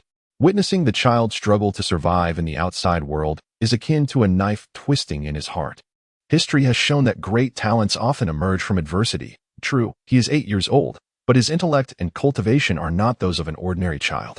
The founder of the family gazes steadfastly at the vanishing figure, convinced that this child will return safely, carrying the hopes of the Qin family and bringing unparalleled honor to them. Do not fret, let us not forget that he was born under the blood moon. The second ancestor spoke to comfort them, evoking memories of Qin Feng's birth. The emergence of the blood moon heralds chaos in the ancient world. An era of great conflict is imminent. Before long, the tragedy of the Qin family spread, leaving the world in shock. The eldest son, consumed by jealousy of his brother's gifts, had personally extracted the supreme bone, only to later show no remorse and be expelled from the family, followed by a decree of pursuit throughout the ancient realm. This explosive news reverberated like a boulder cast into still waters, rapidly circulating throughout the ancient world. It even reached the ears of the emperor of the Great Xia, who hastily summoned his ministers. Is this true? Could it be that the Qin family is feigning tragedy? The news was confirmed. The second son had indeed suffered the extraction of his supreme bone, and the family head, Qin Tian, was so enraged that he spat blood and fell into despair. The eldest son is truly ruthless, even turning against his own brother. In the realm of cultivation, it is survival of the fittest. What of brotherly bonds? The two great prodigies of the Qin family are now one fallen and one fled. A clear boon for the Great Xia. With the Qin family no longer a threat, war could be averted. However, as long as the eldest son lives, he remains a menace due to his supreme bone, and he must be eliminated for true safety. This child poses no concern from the moment he extracted the supreme bone. His ascent to the pinnacle was forever thwarted. Indeed, he has begun to doubt his own strength. The heart of invincibility has been lost, rendering him inconsequential. The emperor of the Great Xia sat upon the dragon throne, feeling as though he were in a dream. Just last night, he had been discussing strategies with his ministers on how to swiftly dismantle the Qin family. And yet this morning, the Qin family had crumbled without a fight. Their two prodigies both cast down from their pedestals, while the imperial family of the Great Xia continued to flourish. Haha, splendid, splendid. The emperor could not contain his laughter, deciding to select a concubine to celebrate the occasion. Meanwhile, Qin Feng leisurely rode his small donkey along the path to the Yin Moon dynasty. At last, he had amassed 1,000,000 villain points. Qin Feng gazed at the system display showing 1,156,500 villain points and resolutely spent 1 million to exchange for the Great Perfection Realm. Ding dong. Congratulations to the host for spending 1 million villain points to exchange for the Perfect Harmony card. Ding dong. Congratulations to the host for utilizing the Perfect Harmony card. Achieving 100% compatibility with the 33 Heavens transformation technique. In Qin Feng's mind, it was as if thunder had struck, rendering him momentarily unconscious. He could distinctly perceive the laws of the universe and had gained a deeper understanding of the 33 Heavens transformation technique. In simpler terms, he had previously been able to exert only 60% of his strength. Now, he could unleash 100%, marking a qualitative leap in his power. Is this the realm of great perfection? Regaining his senses, Qin Feng could not help but exclaim, finally experiencing the joy of being a chosen one. Should he encounter Lin Sen once more, he was confident that he could defeat him without employing the Celestial Blade technique, provided that Lin Sen had not encountered any fortuitous opportunities during this period. At that moment, a cackling laughter echoed from ahead. Little girl, do not be afraid. If you allow us brothers to have a bit of fun, we will let you go. How about that? A hero rescuing a damsel in distress? Qin Feng stood frozen in place, realizing that this was a privilege typically reserved for villains like himself. Chapter 19. Release that girl with a swift motion. Qin Feng leaped from his small donkey and landed atop a great tree several hundred meters away. From his vantage point, he beheld a group of burly men encircling a young girl clad in violet attire. Her features were exquisite and radiant, and her flowing violet gown shimmered as if it were bathed in moonlight, cascading gracefully to reveal delicate, fair legs beneath.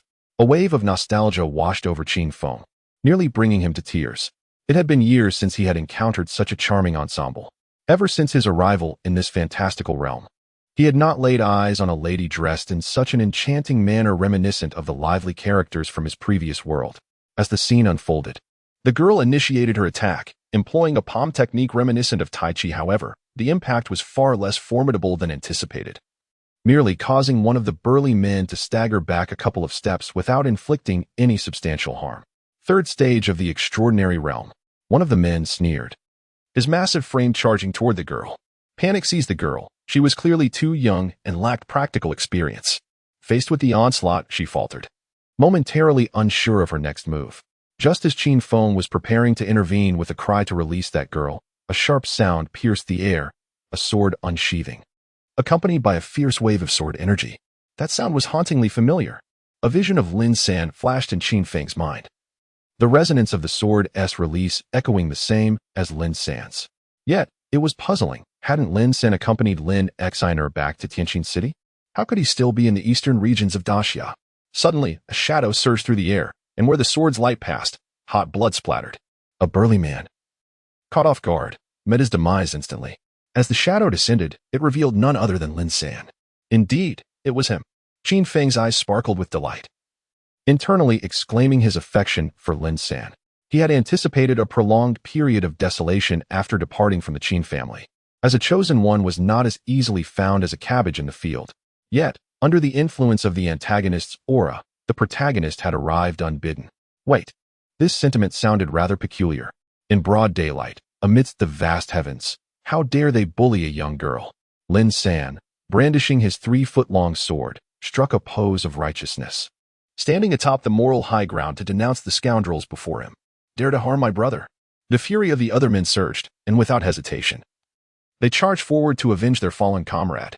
With a fierce roar, they descended upon him with the ferocity of tigers, seeking death. Lin San's gaze turned sharp as he launched his sword with ferocious intent. The blade transformed into a streak of light, piercing through one of the burly men, unleashing a terrifying force as the sword tip broke through his chest. Blood gushed forth, and the acrid scent of blood filled the air, intensifying the wrath of the remaining men. However, Lin San exhibited no fear, striding forward with swift determination, drawing his long sword to continue his onslaught, causing several geysers of blood to erupt. Extraordinary fourth level. Qin Feng furrowed his brow, realizing that Lin San had achieved a breakthrough in his cultivation. Moreover, his swordsmanship had become sharper and swifter than the last encounter, indicating that he had not been idle during this period.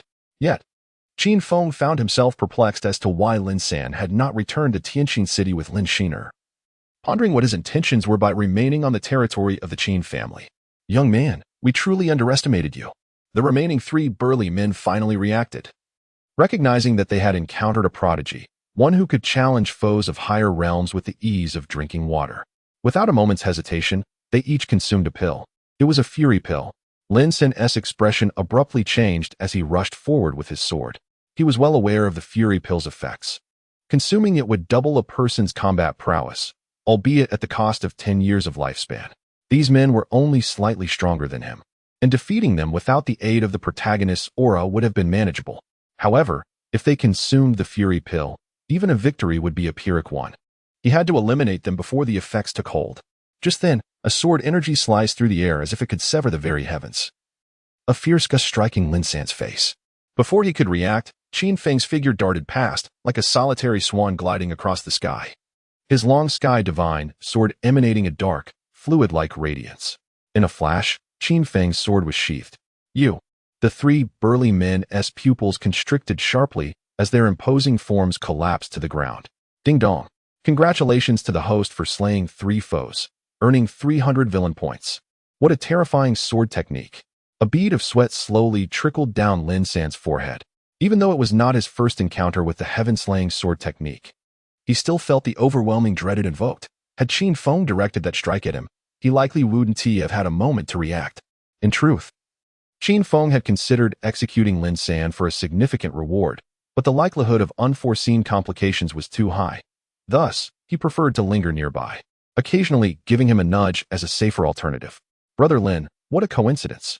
Qin Feng turned with a nonchalant demeanor, revealing an innocent smile. Brother Qin, I did not expect to meet you again so soon. Lin San, evidently unaware of Qin Feng's recent exploits, naturally clasped his fists in greeting. Thank you, young sirs, for your rescue. This humble girl, Ziyuan, is deeply grateful. The young lady in purple hurried over to express her thanks, performing a deep bow to both men while casting a gaze at Lin San that hinted at infatuation. As for Qin Feng, he chose to ignore her. What could a mere child possibly understand? Wow, this is an egregious double standard. Qin Feng was utterly speechless, gaining a fresh understanding of the protagonist's unreasonable treatment. Miss Ziyuan, you are too kind. It is the duty of cultivators to right wrongs. Lin San once again struck a righteous pose, causing Qin Feng to roll his eyes repeatedly. Yet, Ziyuan was utterly captivated, her eyes sparkling with admiration, almost as if she were ready to pledge her heart. Thud.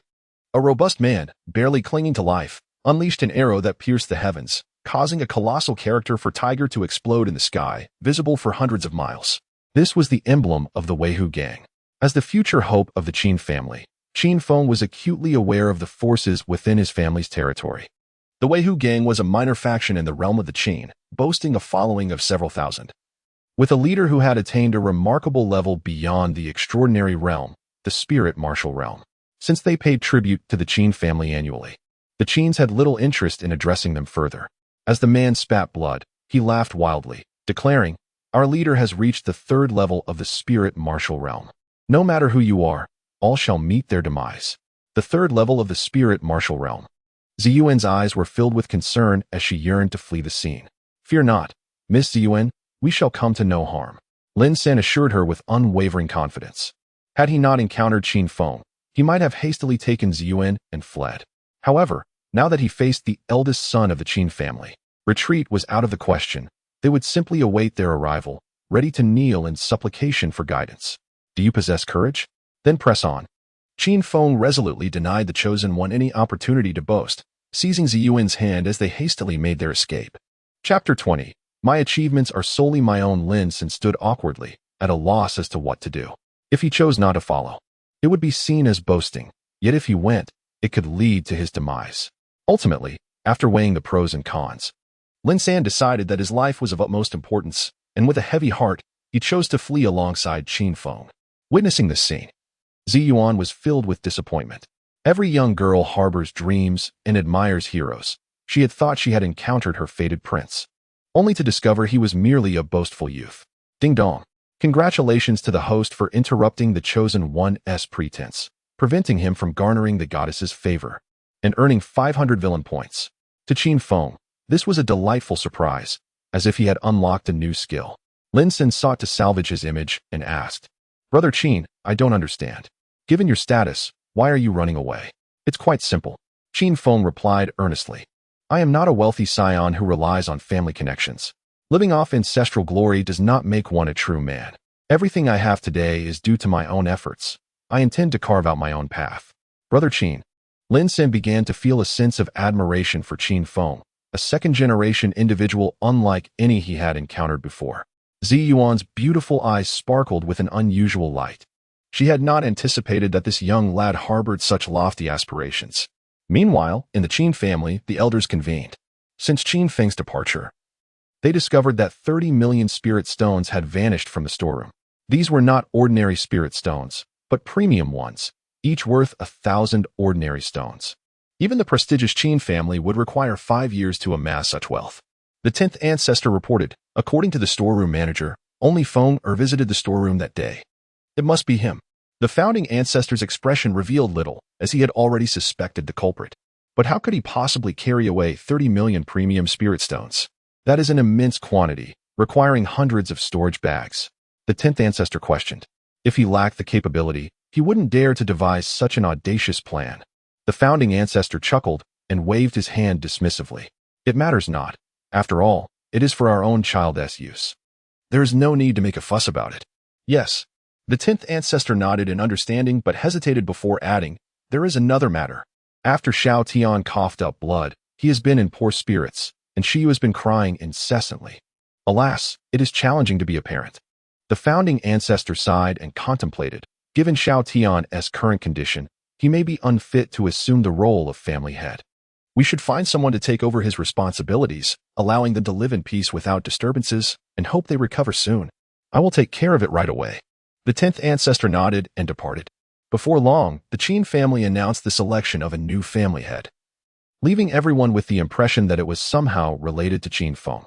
The Qin family has suffered the tragic loss of 2 prodigies, leaving Qin Tian as both father and head of the family, unable to escape blame. The once vibrant estate has fallen into an eerie silence, devoid of any visitors. Great tree. I have come to see you. Qin Hao, with his pale complexion, arrived beneath the crooked tree. Drawing upon an indomitable spirit, he had finally endured. Shedding some of his youthful innocence, his gaze now imbued with determination. He vowed to demonstrate to his brother that he was gravely mistaken. True strength lies not in doubt, but in the unwavering belief in one's own invincibility. Look, isn't that the useless second son? A group of young children, upon spotting Qin Hao, could not suppress their derisive laughter. Once, Qin Hao was an unattainable figure for them, but now, having fallen into disgrace, they relished the opportunity to trample on him. A fire ignited within Qin Hao, urging him to confront these taunts, yet he recalled his brother's words, even a dragon, when dwelling in shallow waters, remains a true dragon, destined to soar again into the heavens. Brother, why? Qin Hao pouted, on the verge of tears, as memories of that fateful night resurfaced. Meanwhile, Qin Feng, unable to quell his curiosity, inquired of Lin San as to why he had not returned to Tianqin City with Lin Xiner. I plan to hone my skills before returning, Lin San replied swiftly. As if rehearsed. Hone your skills? Qin Feng narrowed his eyes, clearly skeptical of his tale. As a seasoned reader, he could confidently assert that the protagonist's words were mere fabrications. They claimed to embark on journeys for training, yet their true intentions revolved around treasures, relics, and charming maidens, never returning empty-handed. I, too, have ventured out for training. Ziyuan interjected, her voice tinged with guilt. You as well? Qin Feng cast a sidelong glance, still unconvinced. Through his decade of literary experience, he recognized that the heroines saved by the protagonist often turned out to be willful young ladies who had run away from home, possessing many frivolous traits. As the twilight deepened, Lin San, noting Qin Feng's reluctance to depart, proposed they find a cave to rest for the night. Sounds good. Ziyuan clapped her hands in approval. After witnessing the darkness of the world, she had come to realize how lacking her own abilities were. Yet, her heart brimmed with the spirit of a female adventurer, compelling her to cling stubbornly to these 2 companions. Soon, night descended, and a campfire was lit. As the chosen one, Lin San naturally exuded an air of aloofness, roasting an unknown fowl without a thought for Ziyuan, who was incapable of fending for herself. While Ziyuan stood awkwardly, twirling her fingers in embarrassment, Qin Feng offered her the roasted bird, transforming into a kind-hearted companion, saying, Here, have some of my chicken. Thank you, Ziyuan exclaimed, her excitement palpable as she disregarded her ladylike demeanor and eagerly dug into the meal, clearly famished, relishing every morsel. Having consumed my chicken, I should be able to enjoy her soft rice in the future, right? Qin Feng harbored considerable anticipation for this investment. He subsequently activated the system, preparing to utilize the lottery opportunity obtained from the supreme bone of his younger brother. With a resounding clang, the grand lottery wheel reappeared before him, beginning to spin languidly. Ding dong! Congratulations to the host for drawing the divine-level skill of stealth, enabling the ability to grasp objects from a distance. Qin Feng's expression began to drift as he became acutely aware of the spatial transformations surrounding him. As if he could effortlessly seize whatever he desired with a mere outstretch of his hand, even items shrouded in layers of meticulous protection could be easily retrieved. Was this enlightenment? Lin San noticed the change in Qin Feng and felt genuinely astonished. He had always regarded his servitude as a form of carefree existence, for he was a peerless prodigy among the masses, possessing his own pride.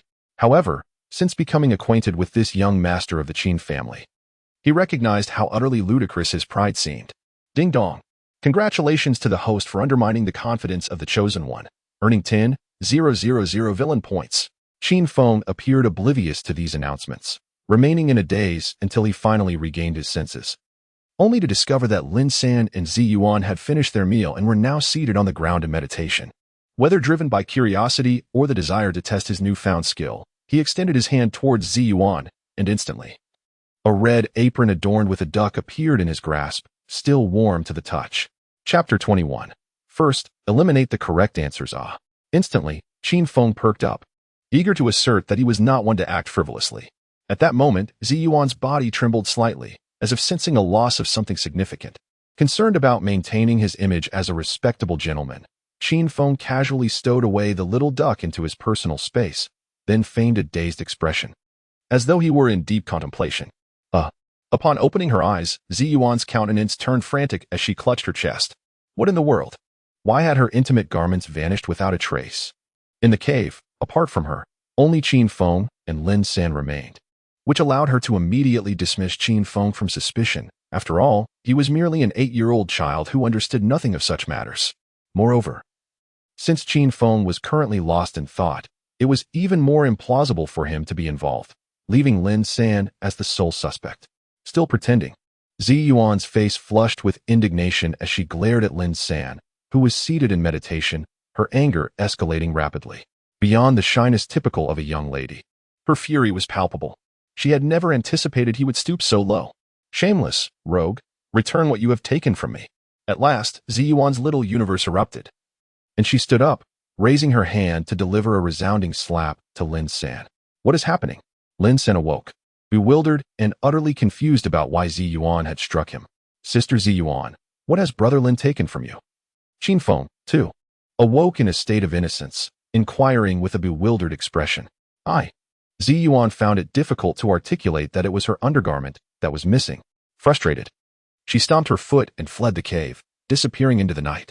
Ding dong, congratulations to the host for successfully framing the Chosen One, causing him to garner the disdain of a young lady, thus earning 500 villain points. Thankfully, my wit serves me well. Qin Feng breathed a sigh of relief, increasingly convinced that the system was rather unorthodox. It was clear that he was a respectable gentleman, yet it endowed him with such indecorous abilities, seemingly intent on tarnishing the noble image he had cultivated over the years. The sound of Zi Yuan's scream pierced the air, clearly indicating she was in peril. This is bad. Trouble has struck. Lin San, disregarding the reasons behind Zi Yuan's slap, seized the long sword beside him and dashed out of the cave with haste. No way. Just when I earned her disdain. An opportunity arises for a hero to rescue a damsel and elevate his favorability. Qin Feng found the Chosen One's unreasonable scenarios increasingly exasperating, and he decided to abandon pretense. With a sudden push, he propelled himself forward, his form darting out of the cave like an arrow released from its bow. Aspiring to become the swiftest man of the ancient wilderness, Qin Feng's speed was no idle boast. Even if Lin San were to run 100 meters ahead, he would easily catch up. What manner of movement is this? Lin San watched in astonishment as Qin Feng soared above him. Typically, the speed enhancement granted by extraordinary cultivation would merely accelerate one's pace. Yet Qin Feng's agility was not only as light as a swallow and silent as snow, but he could also glide through the air for hundreds of meters. With a gentle push off the ground, he could launch himself even further. It could be said that Qin Feng's movements were on the verge of possessing the ability to fly. Roar. A powerful roar reverberated through the night sky, sending ripples through the air and causing the very ground to tremble. A beast. Qin Feng furrowed his brow as he gazed from the treetops. From his elevated vantage point, he beheld a scene unfolding 100 meters away. Ziyuan was being forcefully pushed back, facing a ferocious beast resembling a mighty tiger, which roared savagely at her. This creature, measuring 2 meters in length, possessed elongated fangs half a meter long that gleamed with a metallic sheen, clearly sharp enough to inflict grievous harm. Its most striking feature was the long fur that adorned its body, as tough as steel. This was a toothed tiger, a formidable large tiger-like beast, and judging by its aura, it possessed the strength of a transcendent being at the 9th level. Brother Qin, we must join forces. Lin Sen finally arrived, his expression grave upon seeing the toothed tiger. Due to differences in physiology and habitat, beasts of the same level were significantly stronger than humans, particularly carnivorous ones, which were not only more powerful than cultivators but also more ferocious. With Lin San at the 4th level of transcendence, Qin Feng at the 2nd, and an utterly useless heiress of the 3rd level, facing a 9th level toothed tiger would undoubtedly be a fierce battle. Did they really need to team up? Qin Feng had no intention of playing the supporting role to the Chosen One, especially given Lin San's penchant for posturing and flirting amidst chaos. Moreover, his Dawei Tianlong was a divine technique that countered the demon race, rendering any considerations unnecessary. He would simply engage directly. With that, Qin Feng leaped gracefully from the tree, landing solidly in front of Miss Ziyuan. Young Master Qin. Ziyuan's voice trembled with excitement, and despite her earlier panic, her heart inexplicably found tranquility as she looked upon his not-so-tall figure. Roar. The toothed tiger, upon spotting Qin Feng, let out a powerful roar, a chilling aura flooding the forest like a relentless tide rushing towards him. Suddenly, Qin Feng seemed to sense danger. He wrapped his arm around Ziyuan's slender waist, and with a forceful leap, they soared like a wild goose to land on a large tree behind them. Boom. The massive form of the toothed tiger leapt into the air, crashing down upon the spot where Qin Feng had just stood, splintering nearby trees as if they were mere twigs. Such terrifying speed. Ziyuan could not help but swallow hard. Had it not been for Qin Feng's timely embrace, she might have become the toothed tiger's midnight snack. Roar. The toothed tiger, enraged by its missed target, lunged once more at Qin Feng. Lin Sen shouted anxiously from the side, Brother Qin, stop being reckless. We can only defeat it by working together. You're truly bothersome. Qin Feng retorted, his black eyes now filled with an icy resolve. Where his gaze had once been sharp as a blade, it now radiated a venomous intensity akin to a serpent's. As the toothed tiger's razor-sharp claws were about to strike, Qin Feng drew forth his long-kong sword with the swiftness of lightning. He executed the sword technique of heaven's severance. The crisp sound of the sword being unsheathed echoed through the woods, illuminating the darkness momentarily, and the charging toothed tiger seemed to freeze in its tracks.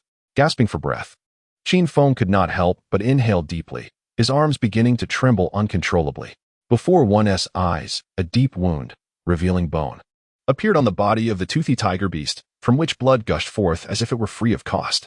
However, due to the vast disparity in their levels, this strike did not slay the toothy tiger beast. Instead, it incited its ferocity to a greater extent. With a thunderous roar that reverberated through the air, the beast charged towards Qin Feng with a colossal, mountain-like body, uprooting trees as thick as a person's waist with an overwhelming sense of pressure. Qin Gongzi, be careful, Ziyuan exclaimed, her heart racing in her throat. Qin brother, do not panic, I am coming. Lin Sen swiftly advanced with his sword, clearly attempting to claim the kill. Damn it, trying to steal the kill. Qin Feng cursed inwardly, no longer concealing his prowess as he executed a series of intricate hand seals. Great Might Heavenly Dragon. World-honored, Earth Store. Chapter 22. Betraying allies. A resounding roar echoed through the forest, and golden light illuminated the night sky. Bang! With a deep breath, Qin Feng unleashed a powerful palm strike, causing a thunderous sound to reverberate through the woods. The charging toothed tiger demon beast fell abruptly, akin to a kite severed from its string, crashing to the ground and stirring up a flurry of fallen leaves. After a few convulsions, it ultimately breathed its last. Ding! Congratulations to the host for thwarting the Chosen One's pretentiousness, preventing him from gaining the favor of the ladies, and earning 500 villain points. What kind of technique is this? Lin San's eyes widened in disbelief, as though he had encountered a ghost. He had thought that Qin Feng's sky-slashing sword technique was already formidable. Yet this great dragon technique proved even more terrifying, capable of dispatching a toothed tiger demon beast of the 9th level of extraordinary in a single blow.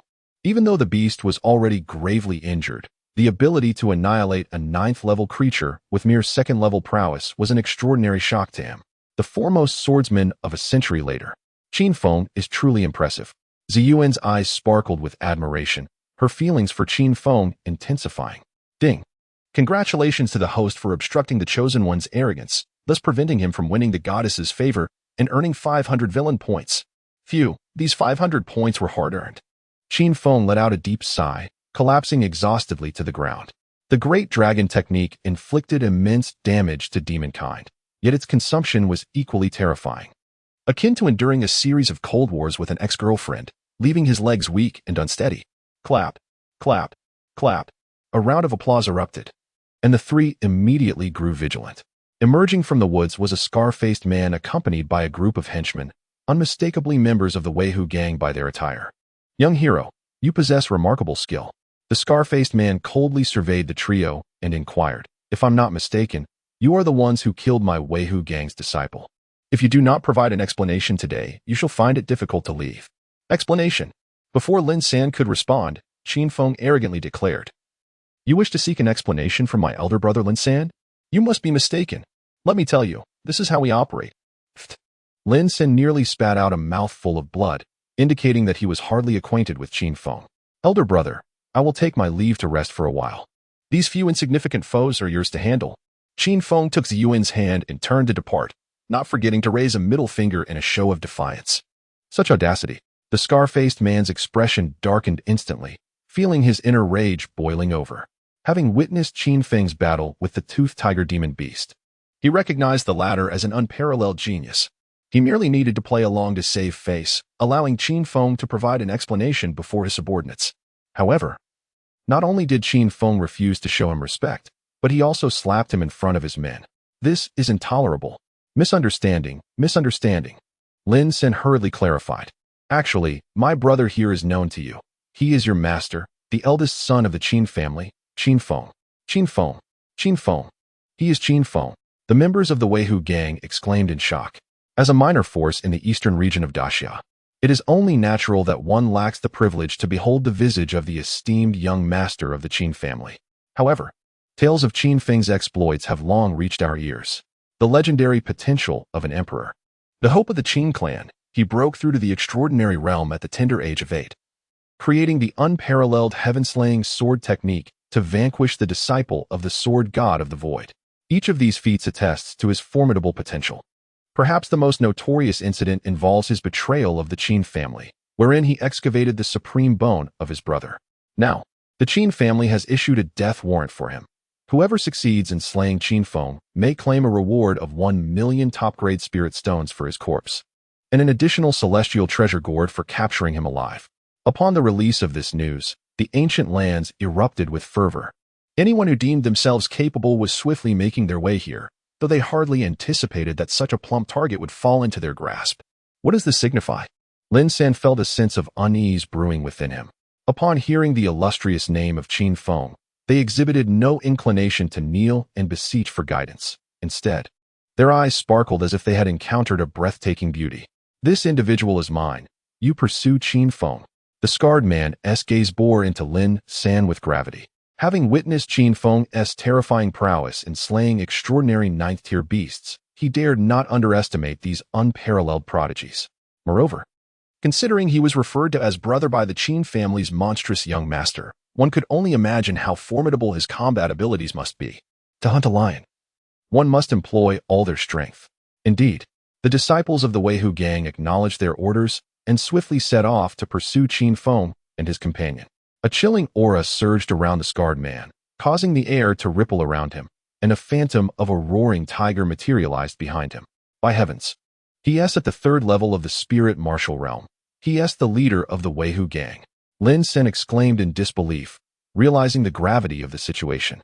Without affording Lin San a moment's respite, the scarred man propelled himself forward, launching an attack. The tiger descends from the mountain, a seemingly commonplace technique. Yet the scarred man executed it with such precision that it exuded an overwhelming sense of oppression. As he advanced, sand and stones were swept up, and cracks spread across the ground in his wake. Clang! A resounding clash echoed through the forest as air trembled violently, with a cacophony of sounds ringing out. Lin San hastily drew his sword to defend himself, the two forces colliding with tremendous impact. The sheer force left his right arm slightly numbed, causing his sword to slip from his grasp. Indeed, he was no ordinary cultivator. The scarred man was equally astonished, to his surprise. An extraordinary fourth-tier individual managed to withstand his strike from the third tier of the spirit martial realm. Resolutely, he intensified his assault, determined to conclude the battle swiftly. This is untenable. He is too powerful. Must I resort to that technique? Lin San's heart brimmed with resentment towards Qin Feng at this moment, cursing the underhanded tactics of such a backstabber. Ding dong. Congratulations, host, for outsmarting the Chosen One. You have earned 2,000 villain points. Meanwhile, Qin Feng was sprinting through the forest with Ziyuan, fervently hoping that Lin San could muster some resilience and buy them more time. If we continue like this, what will happen to young Master Lin? Ziyuan's face was etched with worry, deeply averse to the betrayal of her comrades. Rest assured, he shall remain unharmed. In stark contrast, Qin Feng exhibited no hesitation in sacrificing his allies, welcoming the arrival of several chosen ones without a hint of pressure. However, Ziyuan wished to articulate more, yet was abruptly interrupted by a resounding clash of swords behind her, accompanied by a blinding flash of sword light and a fierce wave of sword aura that engulfed the entire forest. Neither the pursuing disciples of the Weihu gang behind them nor Qin Feng and Ziyuan could react in time, as they were directly struck by the tempest of sword energy. With a gasp, Ziyuan spat out a mouthful of blood, collapsing into Qin Feng's arms, unconscious.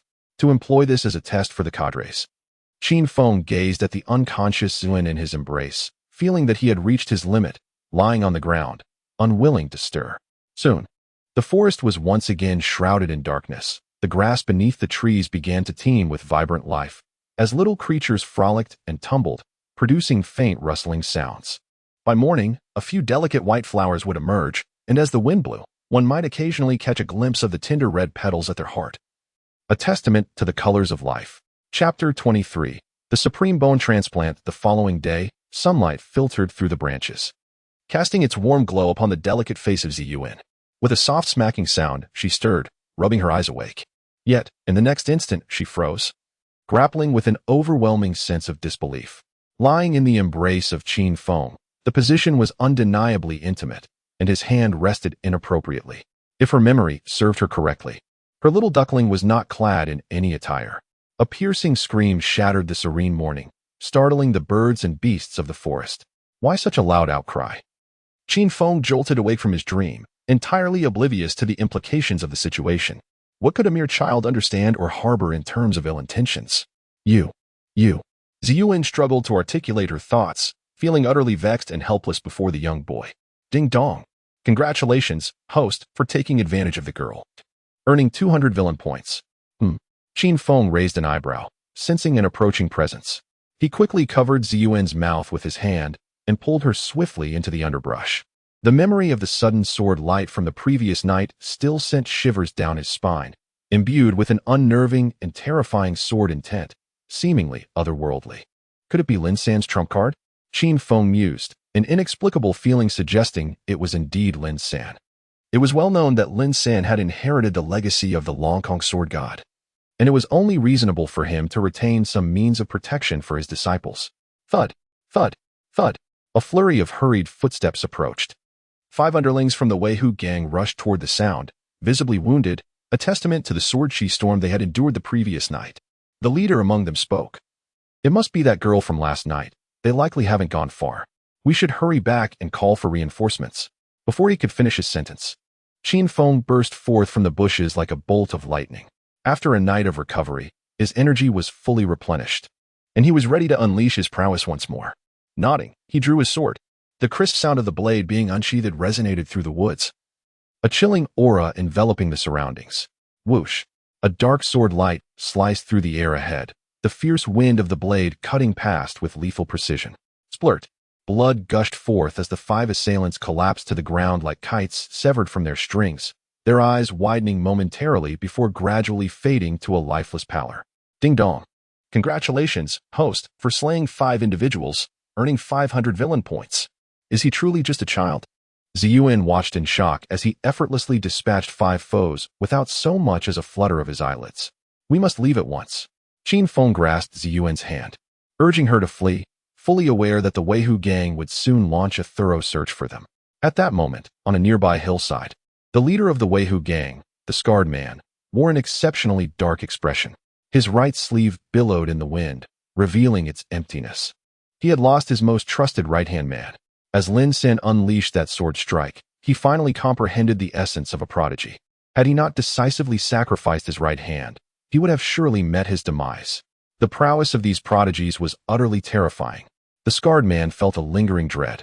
Yet inexplicably, he was also filled with exhilaration. The value of Qin Feng was undeniably substantial, and Lin San possessed an extraordinary legacy. Acquiring it could secure a place for him in this ancient wilderness. As for Ziyuan, wealth, strength, and naturally, a beautiful companion. There is no gamble without risk. After a moment of inner turmoil, the scarred man resolved to take this chance. Should he win, a beauty would be in his embrace. Living a life of leisure, should he lose, his life would be at stake, at the mercy of his whims. A subordinate approached with news, boss. We've located the young man named Lin San.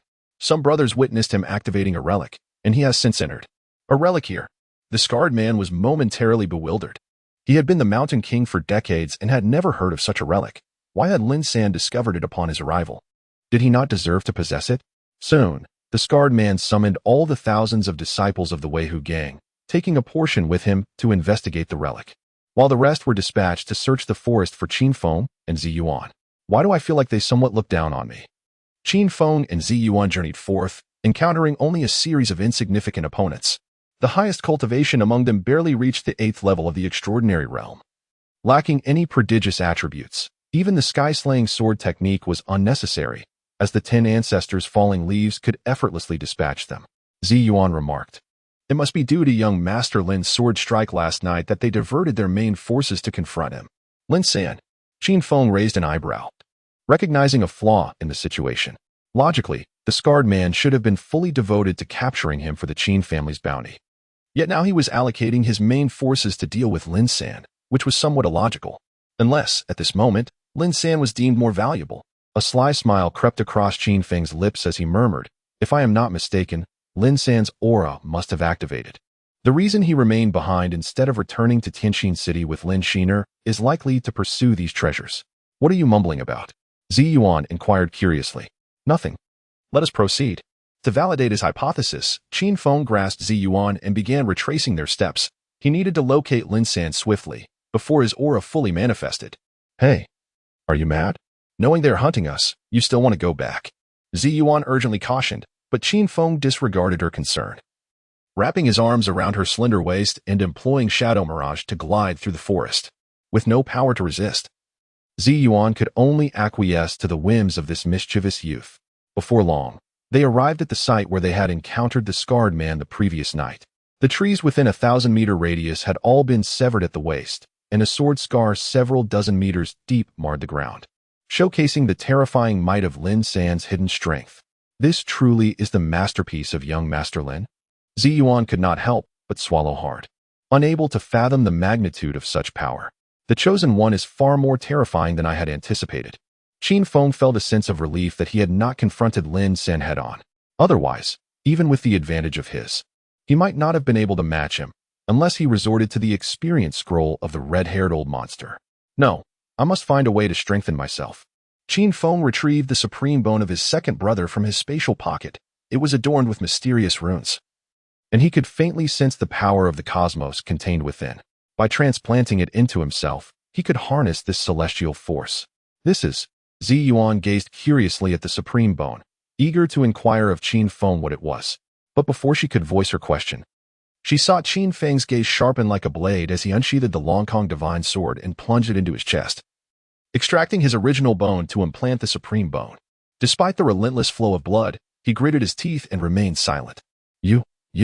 Ziyuan was astounded by the scene before her, unable to fathom how a mere child could be so ruthless to himself. Chapter 24. Let the bullets fly for a while as brothers sharing the same mother. The supreme bone should not reject me, should it? Qin Feng's face contorted in pain. Yet he gritted his teeth and persevered. He understood that to continue his escapades in this world, he must be ruthless not only towards others, but even more so towards himself. If he could not endure this modicum of suffering, how could he expect to wander freely in the future? You've lost your mind.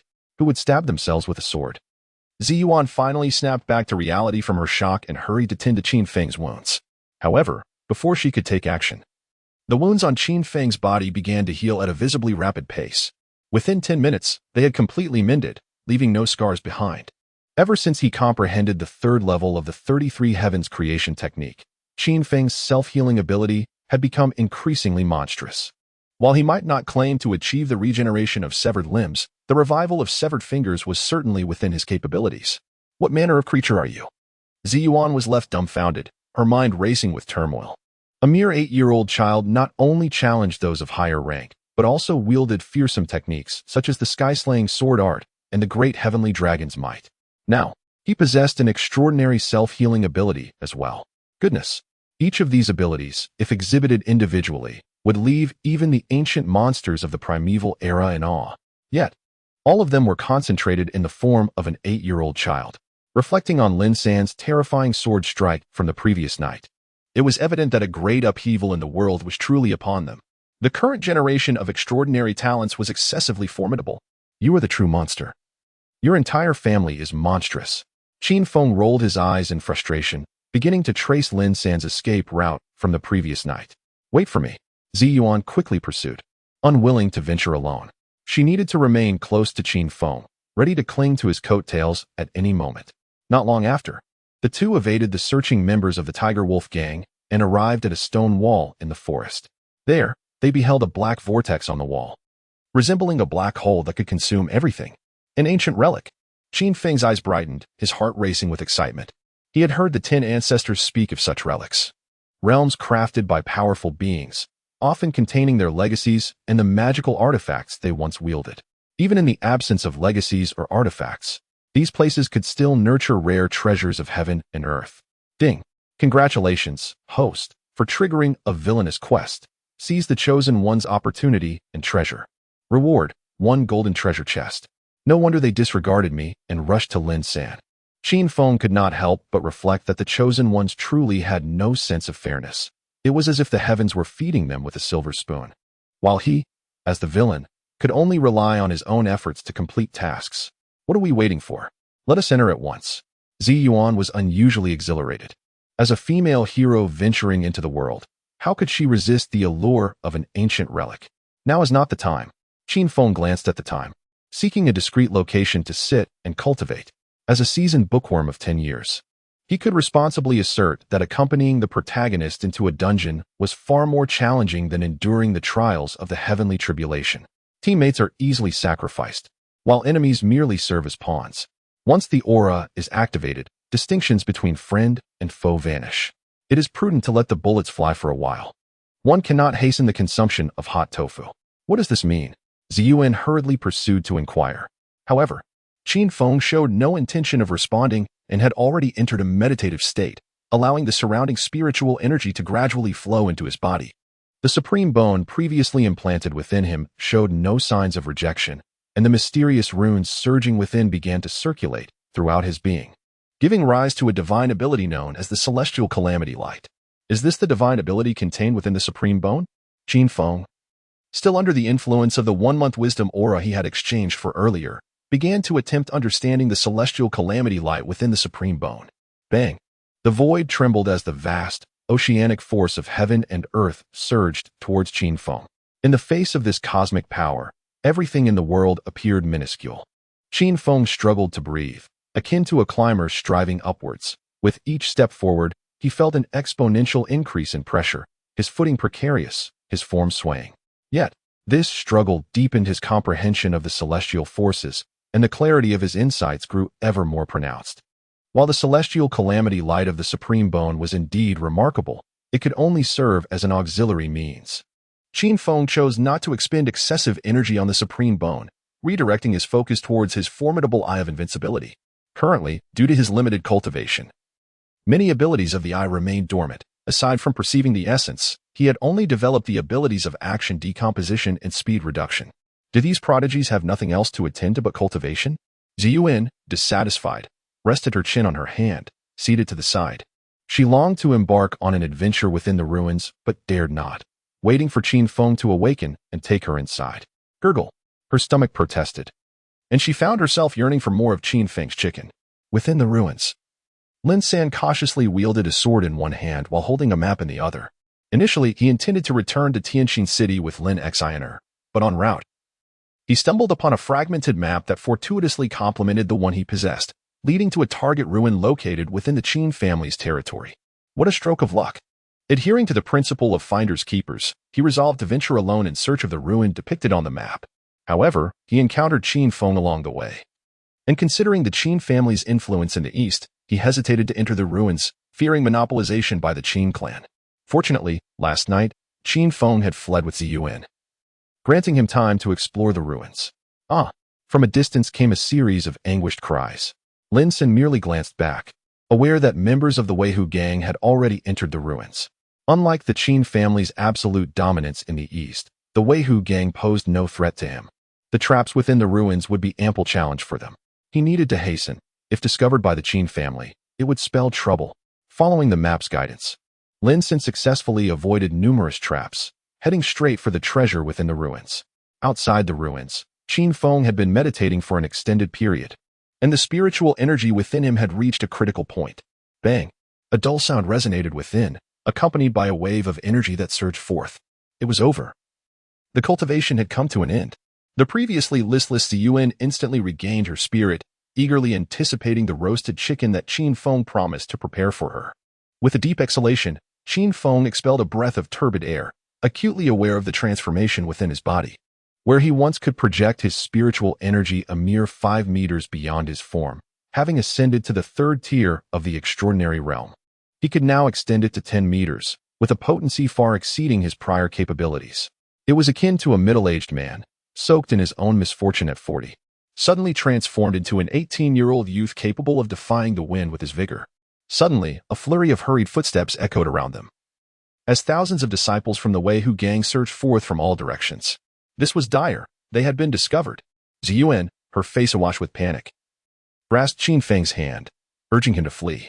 Even with his imperial potential, he could not withstand the onslaught of such overwhelming numbers. Chapter 25. This place is a realm of great misfortune, ladies and gentlemen. We harbor no grievances from the past, nor enmities of recent days. Yet Ziyuan surveyed the multitude of over 1,000 disciples from the Weihu gang surrounding her.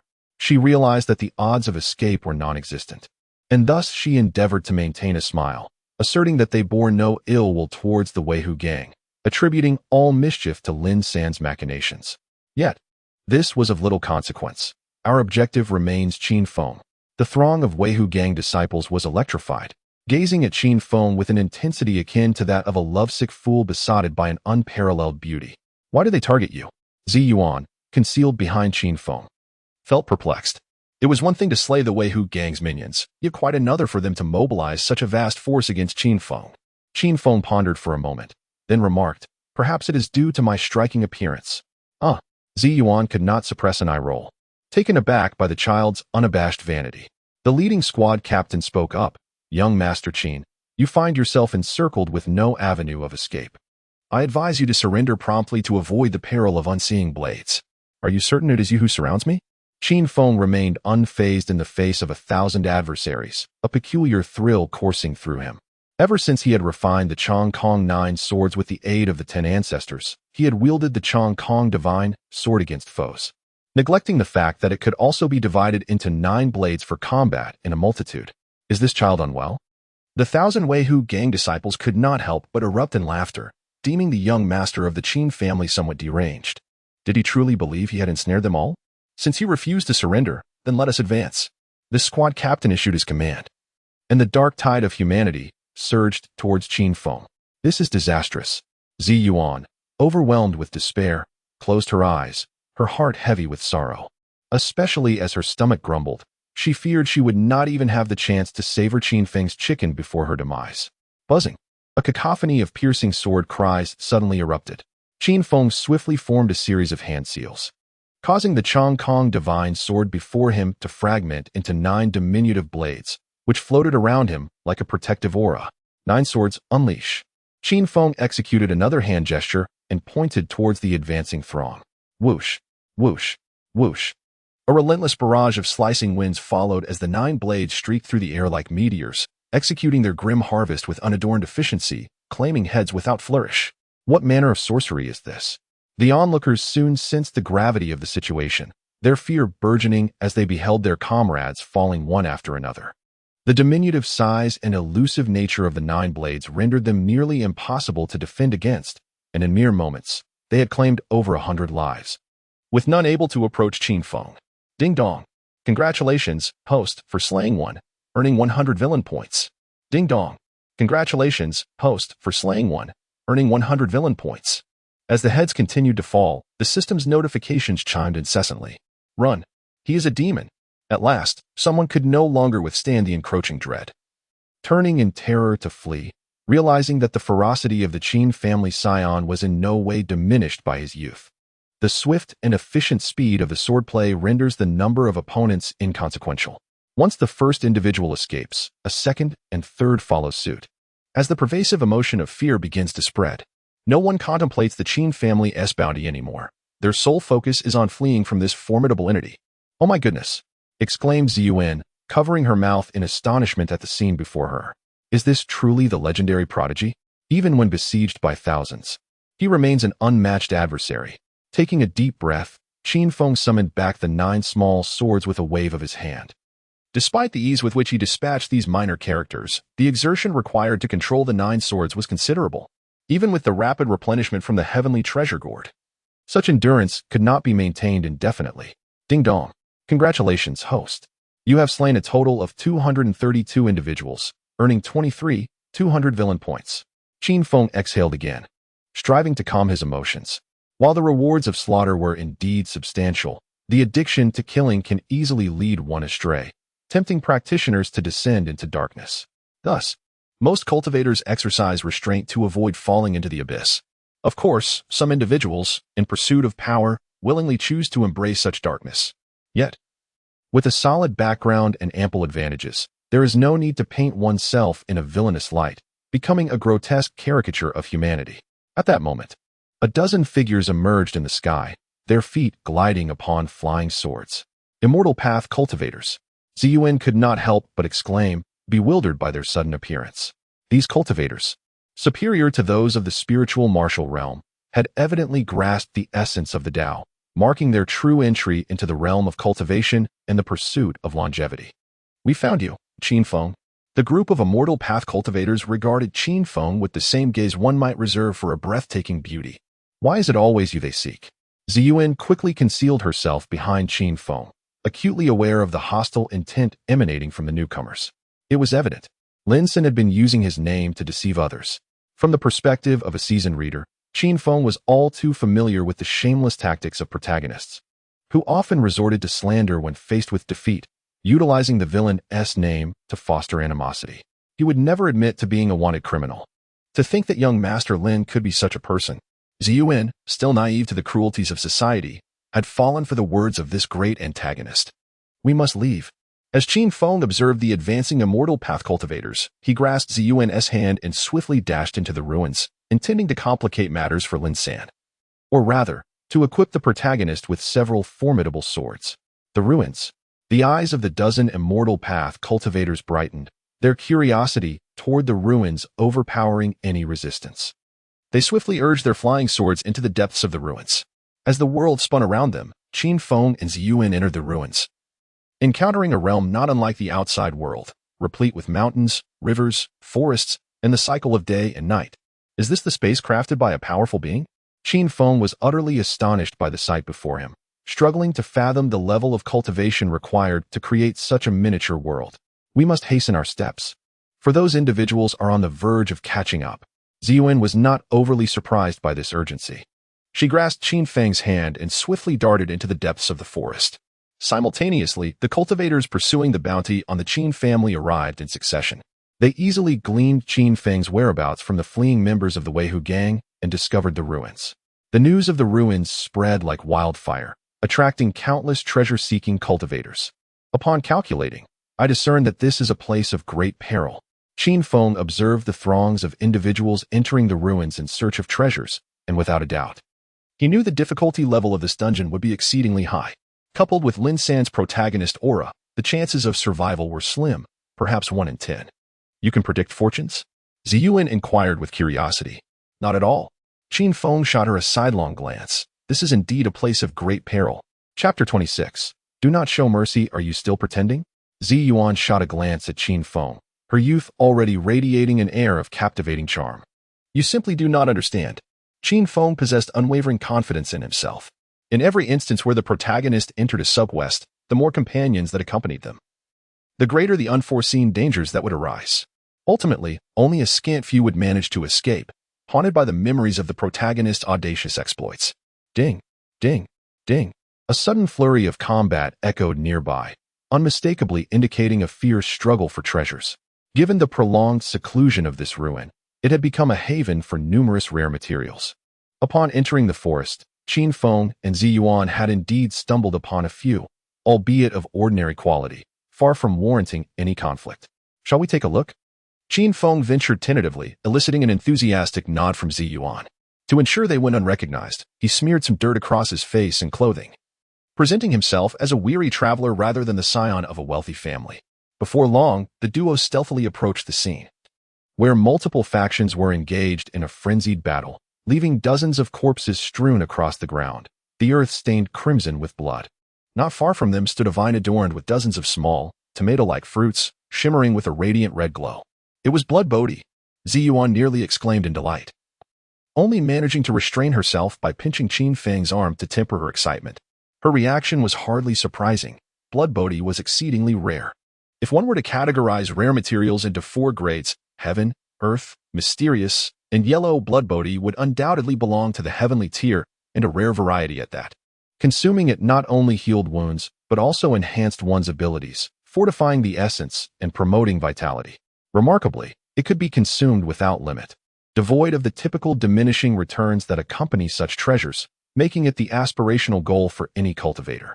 However, once the harvesting of blood Bodhi commenced, its vine would wither rapidly, rendering cultivation and transplantation impossible.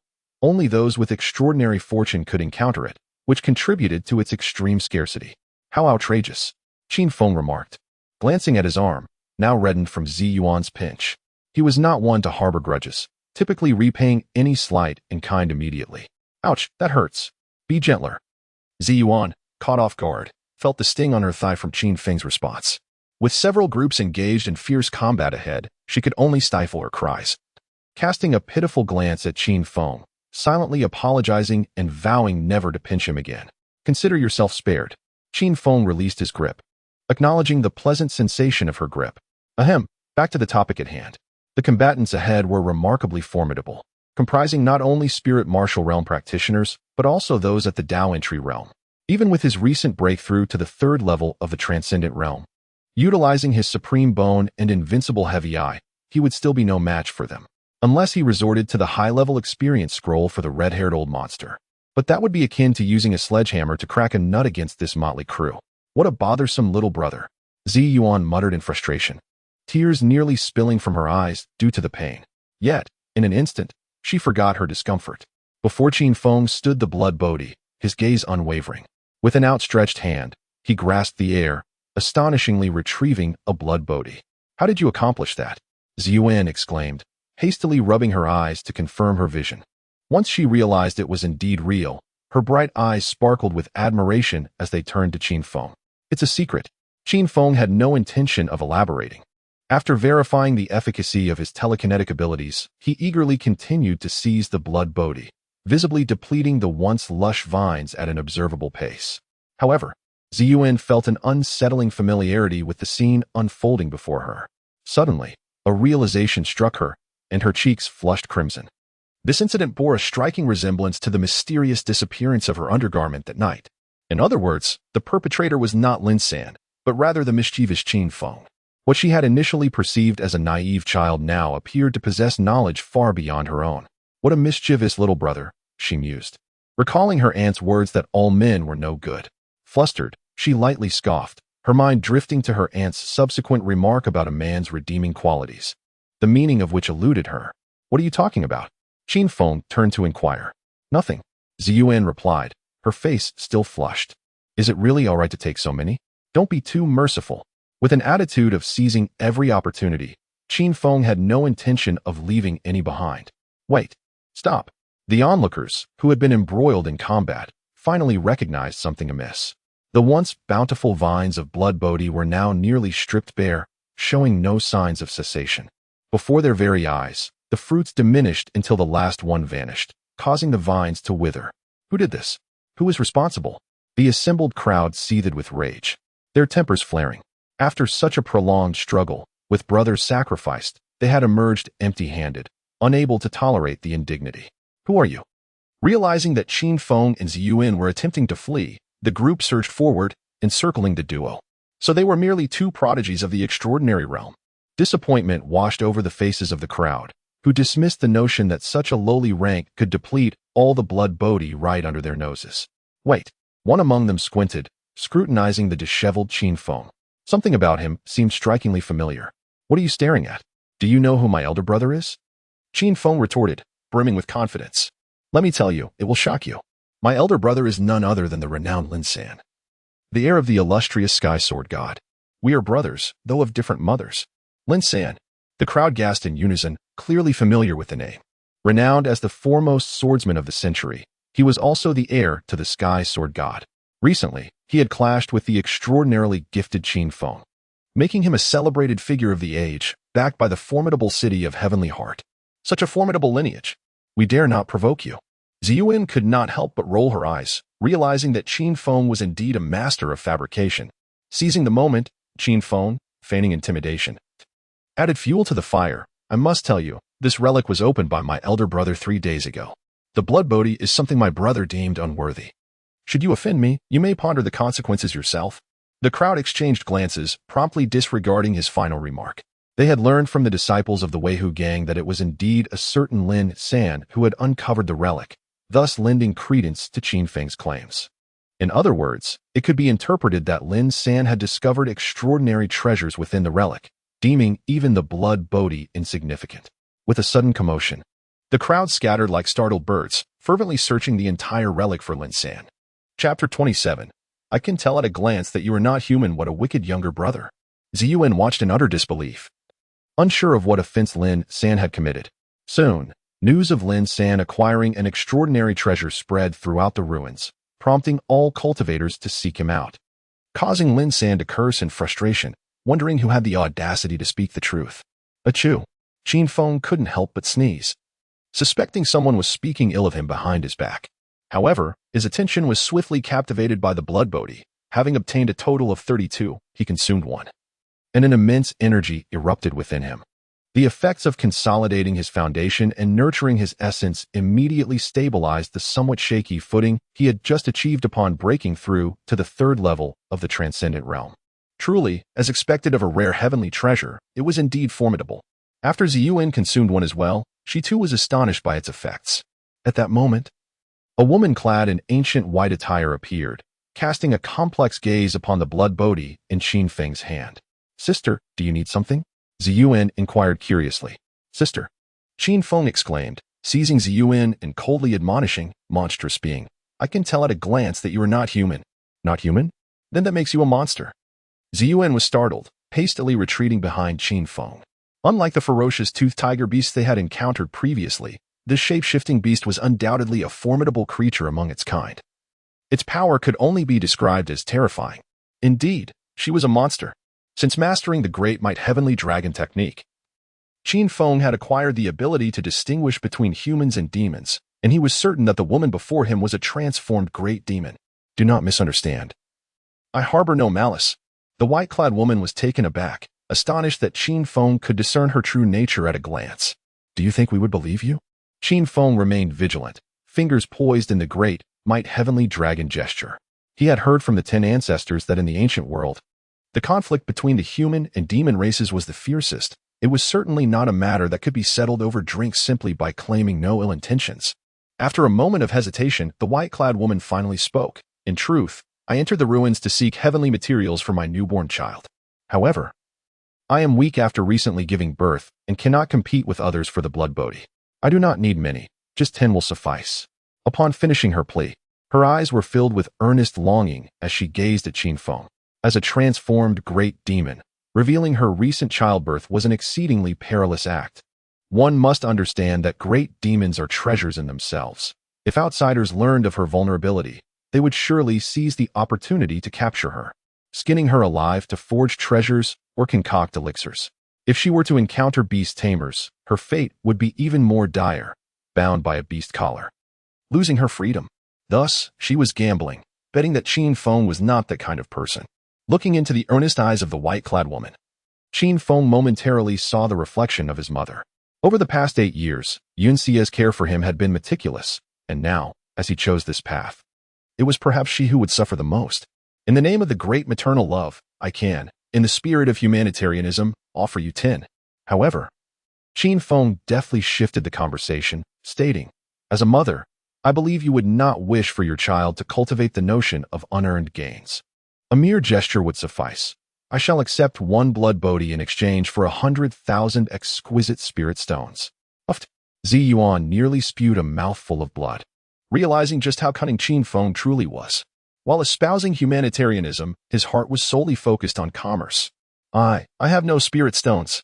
The woman in white displayed a troubled expression, genuinely lacking in resources. No money? No matter. We can discuss resources. Qin Feng cheerfully produced a small notebook, confident that a transformed great demon must possess something of value.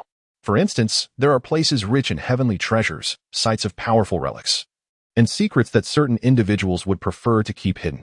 The woman in white still felt considerable distress, finding no merit in the resources Qin Feng mentioned. My goodness, I have encountered the impoverished before, but I have never seen such a destitute great demon. Qin Feng was utterly astounded, completely at a loss as to how she had managed to transform into a great demon. At that moment, a distant exclamation pierced the air. He found Lin San and discovered a truly remarkable treasure. So quickly, Qin Feng's eyes brightened, and he hastily pulled Zi Yuan along. Before departing, he couldn't help but glance back at the woman in white, observing the confusion of her future and the guilt of her motherhood reflected in her gaze. Ultimately, he couldn't resist, tossing her a small parcel. It was not the awakening of his nefarious spirit, but rather the intuition of a villain that signaled a potential profit. The woman in white opened the small parcel, her face alight with surprise. It was filled to the brim with blood bodhi, unlike the 10 she had requested. Qin Feng had generously bestowed upon her 15. The additional 5 would allow her to swiftly replenish her vitality. Thank you. The woman in white expressed her gratitude in the direction Qin Feng had departed, then joyfully turned and hurried away from the ruins. You just gave it to her like that? Zi Yuan questioned, somewhat perplexed. Consider it a chance to forge a benevolent connection. Qin Feng offered little explanation. Even if the transformed great demon was devoid of wealth, her formidable strength remained intact. Rather than embellishing the future, it was better to provide assistance in the present. Perhaps, one day, this act of kindness may save his life. Before long, Qin Feng followed the crowd to Lin San. He found him surrounded by a throng of people. Not far behind him was a stone platform encased in a barrier, upon which sat an exquisitely crafted jade box. It was evident that the treasure within was the most valuable in the ruins and the ultimate goal of Lin San's expedition. It seems it cannot be retrieved. Qin Feng attempted to use his telekinesis to procure the jade box, but due to his insufficient cultivation, he was unable to penetrate the barrier. Damn it! Watching the crowd swell, Lin San was seething with frustration. Initially, armed with the advantage of the map, he could have easily swept the ruins clean of treasures. If only he could break through this barrier to claim the ultimate prize and retire in triumph. Unbeknownst to whom the news was leaked, the entire relic was mobilized to seek him out. Just as they were about to breach the barrier, they were discovered, rendering any notion of solitary gain utterly impossible. Even if he were to reveal all his trump cards, he would still be outmatched by such a multitude of spirit martial realm and Dao entry cultivators. Thus, he was left with no choice but to employ cunning. Lin San, this treasure is not destined for you. Several dozen Dao entry cultivators, noting the absence of any from the city of Heavenly Heart, hovered above on their flying swords, urging Lin San to depart with a sense of propriety. Then do as you please, Lin San retorted, choosing not to linger further and quietly retreating to the sidelines. However, something felt amiss. When had the Chosen One become so accommodating? Based on his decade-long experience as a bibliophile, he recognized that if the Chosen One displayed no significant reaction when having something snatched from him, it likely foreshadowed impending calamity for someone else. Qin Feng furrowed his brow, sensing the complexity of the situation, and discreetly pulled Ziyuan to retreat behind the crowd. Chapter 28. The Sixth Qin Feng, heir to the divine sword of the vast sky, the first sword of the century. A multitude of ascendants could not suppress their derisive laughter, deeming the praise bestowed upon Lin San to be utterly exaggerated. Were it not for the backing of Tianqin City, they assuredly would have stripped him bare, leaving him with naught but his undergarments. Esteemed colleagues, to claim the treasure, we must join forces to breach this barrier, one suggested, advocating for a united effort to dismantle the barrier before they each vied for the jade box within. Agreed. Agreed. The other ascendants nodded in consensus, acutely aware that if they did not hasten to collaborate in breaking the barrier, they would soon be overshadowed by even mightier foes. Let us act. With a leader at the forefront, a hand gesture was made, unleashing a torrent of ferocious energy from within. Witnessing this initiative, the others swiftly joined in. In an instant, countless streams of energy cascaded from the heavens like shooting stars, causing the void to tremble violently, rippling outward in a mesmerizing display. Boom! Their collective assault struck the barrier with unerring precision, resonating with a thunderous roar. However, contrary to their expectations of shattering, the barrier absorbed the myriad energies, transforming into a vibrant tapestry of colors. Not good. Panic gripped the crowd as they widened their eyes, sensing the energy gathering and swelling ominously. Without a moment's hesitation, they hurriedly assumed defensive postures. Boom! Another cataclysmic explosion echoed through the heavens as all the amassed energy within the barrier was unleashed, accompanied by a terrifying energy storm that swept across the entire relic. Chaos ensued, leaving devastation in its wake, especially for those in the front row, the onlookers. The more powerful among them barely managed to survive with half their lives intact, while the weaker ones met their demise on the spot. I was terrified. Ziyuan's heart raced, her small hand gripping Qin Feng's tightly. Had it not been for Qin Feng pulling her back amidst the chaos, her fragile frame would have succumbed to such violent upheaval. I knew the scoundrel harbored ill intentions. Qin Feng could not help but glance at Lin San, who wore a smug grin, clearly reveling in the chaos. Curse it, curse it. The dozens of ascendants in the sky cried out in exasperation, realizing with dismay that the barrier possessed a retaliatory effect. To forcibly breach it, they would need to unleash energy that exceeded its threshold. Evidently, they were incapable. At that moment, the barrier suddenly split open with grotesque gashes, which continued to spread, creating web-like fissures in the void. Clearly, this was a trial left by the Relic's master. If no one could unravel the barrier through skill, but instead resorted to brute force, the Relic's self-destruction protocol would be triggered. His treasures were meant for the gifted, not the inept. Not good, the relic is collapsing. Fear etched on their faces. The crowd hastily fled. Damn it! The multitude of ascendant experts were incensed, feeling as if they had been left with nothing but the stench of an unfulfilled feast. Yet now, it is too late to utter any words. To escape death, one must hasten to leave this place. Why do you linger? Let us depart swiftly. Ziyuan urgently tugged at Qin Feng to leave, but he showed no inclination to move, his eyes fixed intently on Lin San. Qin Feng. Lin San was taken aback by Qin Feng's presence, which compelled him to suspect that the schemer behind his troubles was none other than Qin Feng. However, he had no time to validate this. He needed to swiftly break the barrier and seize the jade box. Lin San swiftly formed a hand seal and forcefully struck a corner of the barrier. Boom! The barrier shattered like glass, erupting in a blinding light accompanied by a divine aura that engulfed the entire relic. The barrier was breached. The cultivators at the Insight Realm, who were preparing to leave, immediately turned around and raced towards the jade box on the stone platform. Yet, they were clearly too late. Lin San smirked as he grasped the jade box and produced a yellow talisman inscribed with runes. A space transfer talisman. Dozens of Insight Realm cultivators, realizing the dire situation, unleashed their most potent attacks in a futile attempt to intervene. But the distance was insurmountable. Lin San had already activated the space transfer talisman, surrounded by swirling runes, and he cheekily waved goodbye to them. Now is the moment. Qin Feng's gaze was fixated on the jade box as he employed his ability to retrieve items from afar with a forceful grasp. He did not seize the jade box from Lin San's hand, but rather snatched the treasure contained within, heedless of what it was, and directly cast it into his spatial storage. Ding! Congratulations, host, for completing the villainous task and obtaining 1 golden treasure chest. Ding! Congratulations, host, for disrupting the fate of the Chosen One, granting you 1 opportunity for a lottery draw. Ding! Congratulations, host, for seizing the Chosen One's treasure, earning 1,000,000 villain points. 1,000,000 villain points. Qin Feng could not suppress a shiver. He could only imagine how extraordinary this treasure was, as the reward alone amounted to 1,000,000 villain points. Exchanging it through the system would surely yield over 1,000,000,000 villain points. Boom. The attacks from the Insight Realm finally arrived, but they were met with nothing but emptiness, for Lin San had long since utilized the Space Transfer Talisman to escape. The Space Transfer Talisman doesn't take one far. Pursue. Dozens of Insight Realm cultivators shouted in exasperation, astonished that so many had been outwitted by a mere boy. We must flee as well. After seizing the treasure, Qin Feng made no delay, urging Zi Yuan to hasten towards the exit as the ground around them continued to collapse. Replaced by an abyss of darkness, falling would mean being torn apart by the forces of space.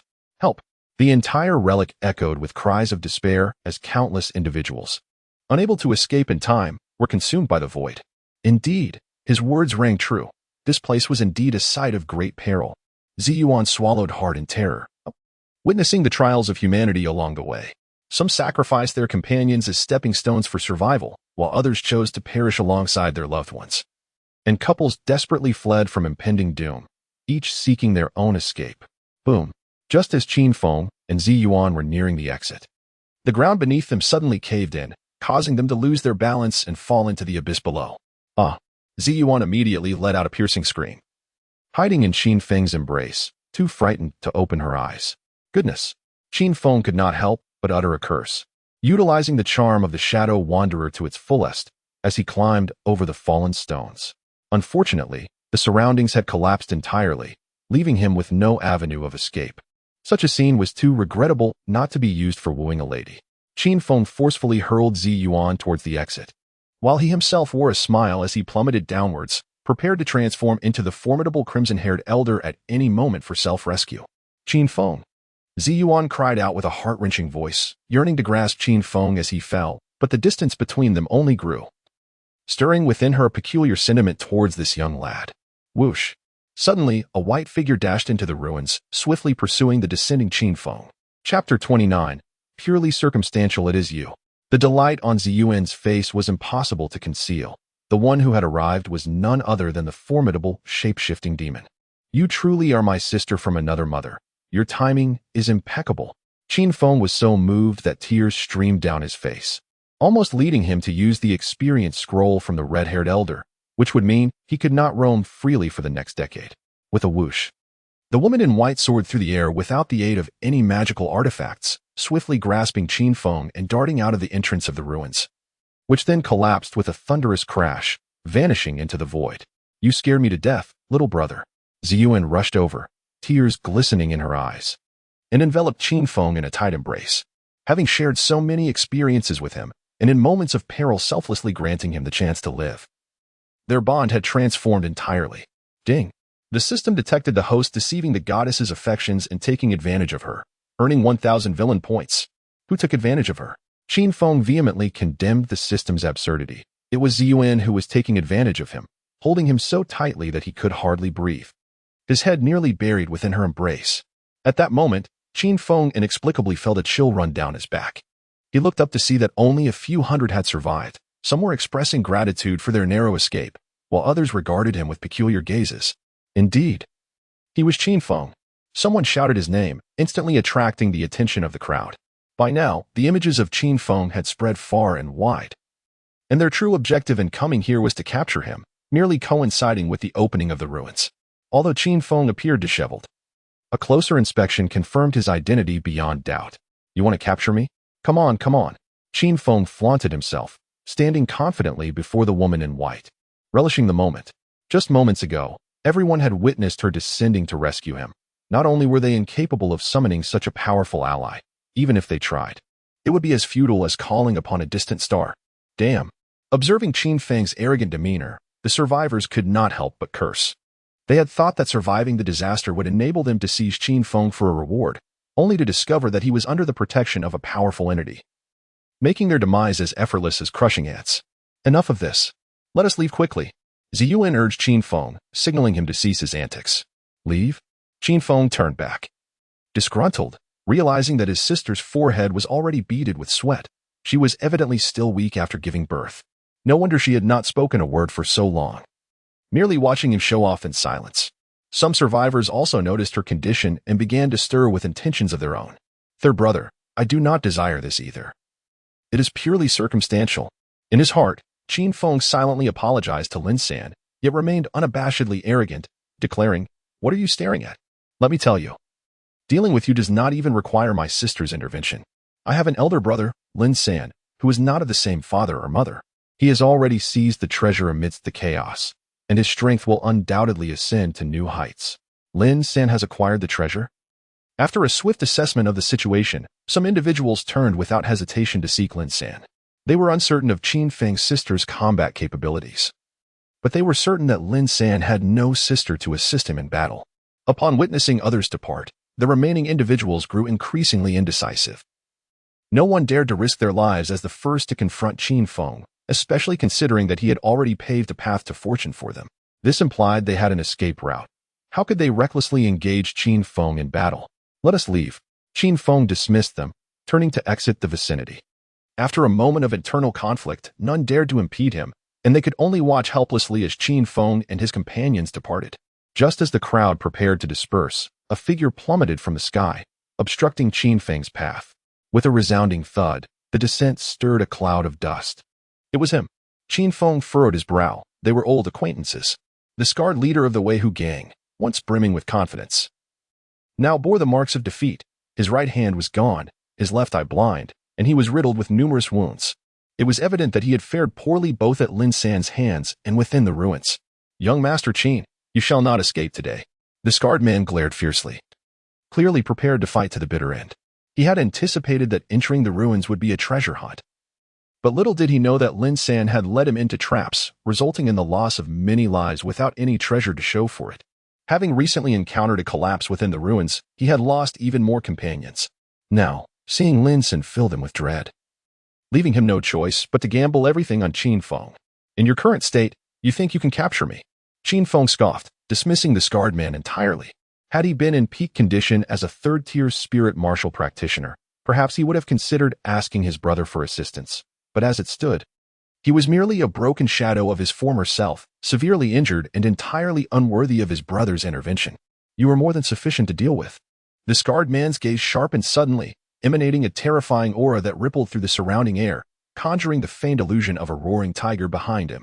How formidable! The onlookers immediately held their breath, casting their eyes toward the white-clad woman, eager to ascertain her condition and the extent of her injuries. However, Qin Feng did not grant them the opportunity as a mysterious aura surged around him. What is this? The crowd sensed the shift in atmosphere, quickly redirecting their attention to the imposing figure of Qin Feng. Yet, he appeared almost oblivious, standing still with his eyes closed, while the scarred man clenched his massive fist, preparing to strike. At the moment when the scarred man's fist was about to strike Qin Feng, and everyone believed he was about to be crushed, Qin Feng's eyes suddenly sprang open, and a mysterious golden light erupted from within him. The celestial calamity light. The radiance was as sharp as a sword capable of slicing through gold and stone, striking towards the scarred man with the swiftness of lightning. Bang! A dull thud resonated in the silence as the charging scarred man appeared to be suspended in time, and after a prolonged moment, he slowly collapsed to the ground, akin to a great mountain crumbling, stirring up clouds of dust. The crowd's eyes widened in astonishment, and a wave of excitement followed. What was that light? What martial technique was that? It was astonishing, capable of annihilating a third-level spiritual warrior in an instant. A country bumpkin? That was no mere martial technique. It was a divine power. Divine power? The kind possessed only by those with exceptional physiques? If I am not mistaken, this is the divine power of the Supreme Bone. Terrifying indeed. No wonder he could turn against his own brother. After witnessing Qin Feng's terrifying prowess, none dared to impede him further, watching as the three of them departed. Meanwhile, Lin San was seething with anger, cursing under his breath, realizing that a despicable sixth sibling had conspired against him. spreading the news of his breaking the barrier to obtain the treasure. Chapter 30. Impossible, absolutely impossible in the Qin family. Any news regarding Qin Feng would promptly reach the hands of the 10 ancestors. The leader of the Tiger Gang was swiftly defeated. The 10 ancestors could not help but exclaim in astonishment, struck by the terror that was Qin Feng. They recognized his exceptional talent. Yet they had not anticipated such an overwhelming display of power, an extraordinary third-level expert vanquishing a third-level spirit martial practitioner in an instant. It was utterly unprecedented. No wonder he was regarded as a prodigy with imperial potential. However, unlike the jubilant expressions of the other ancestors, the founder wore a face filled with concern. According to the reports received, Qin Feng had harnessed the power of the Supreme Bone.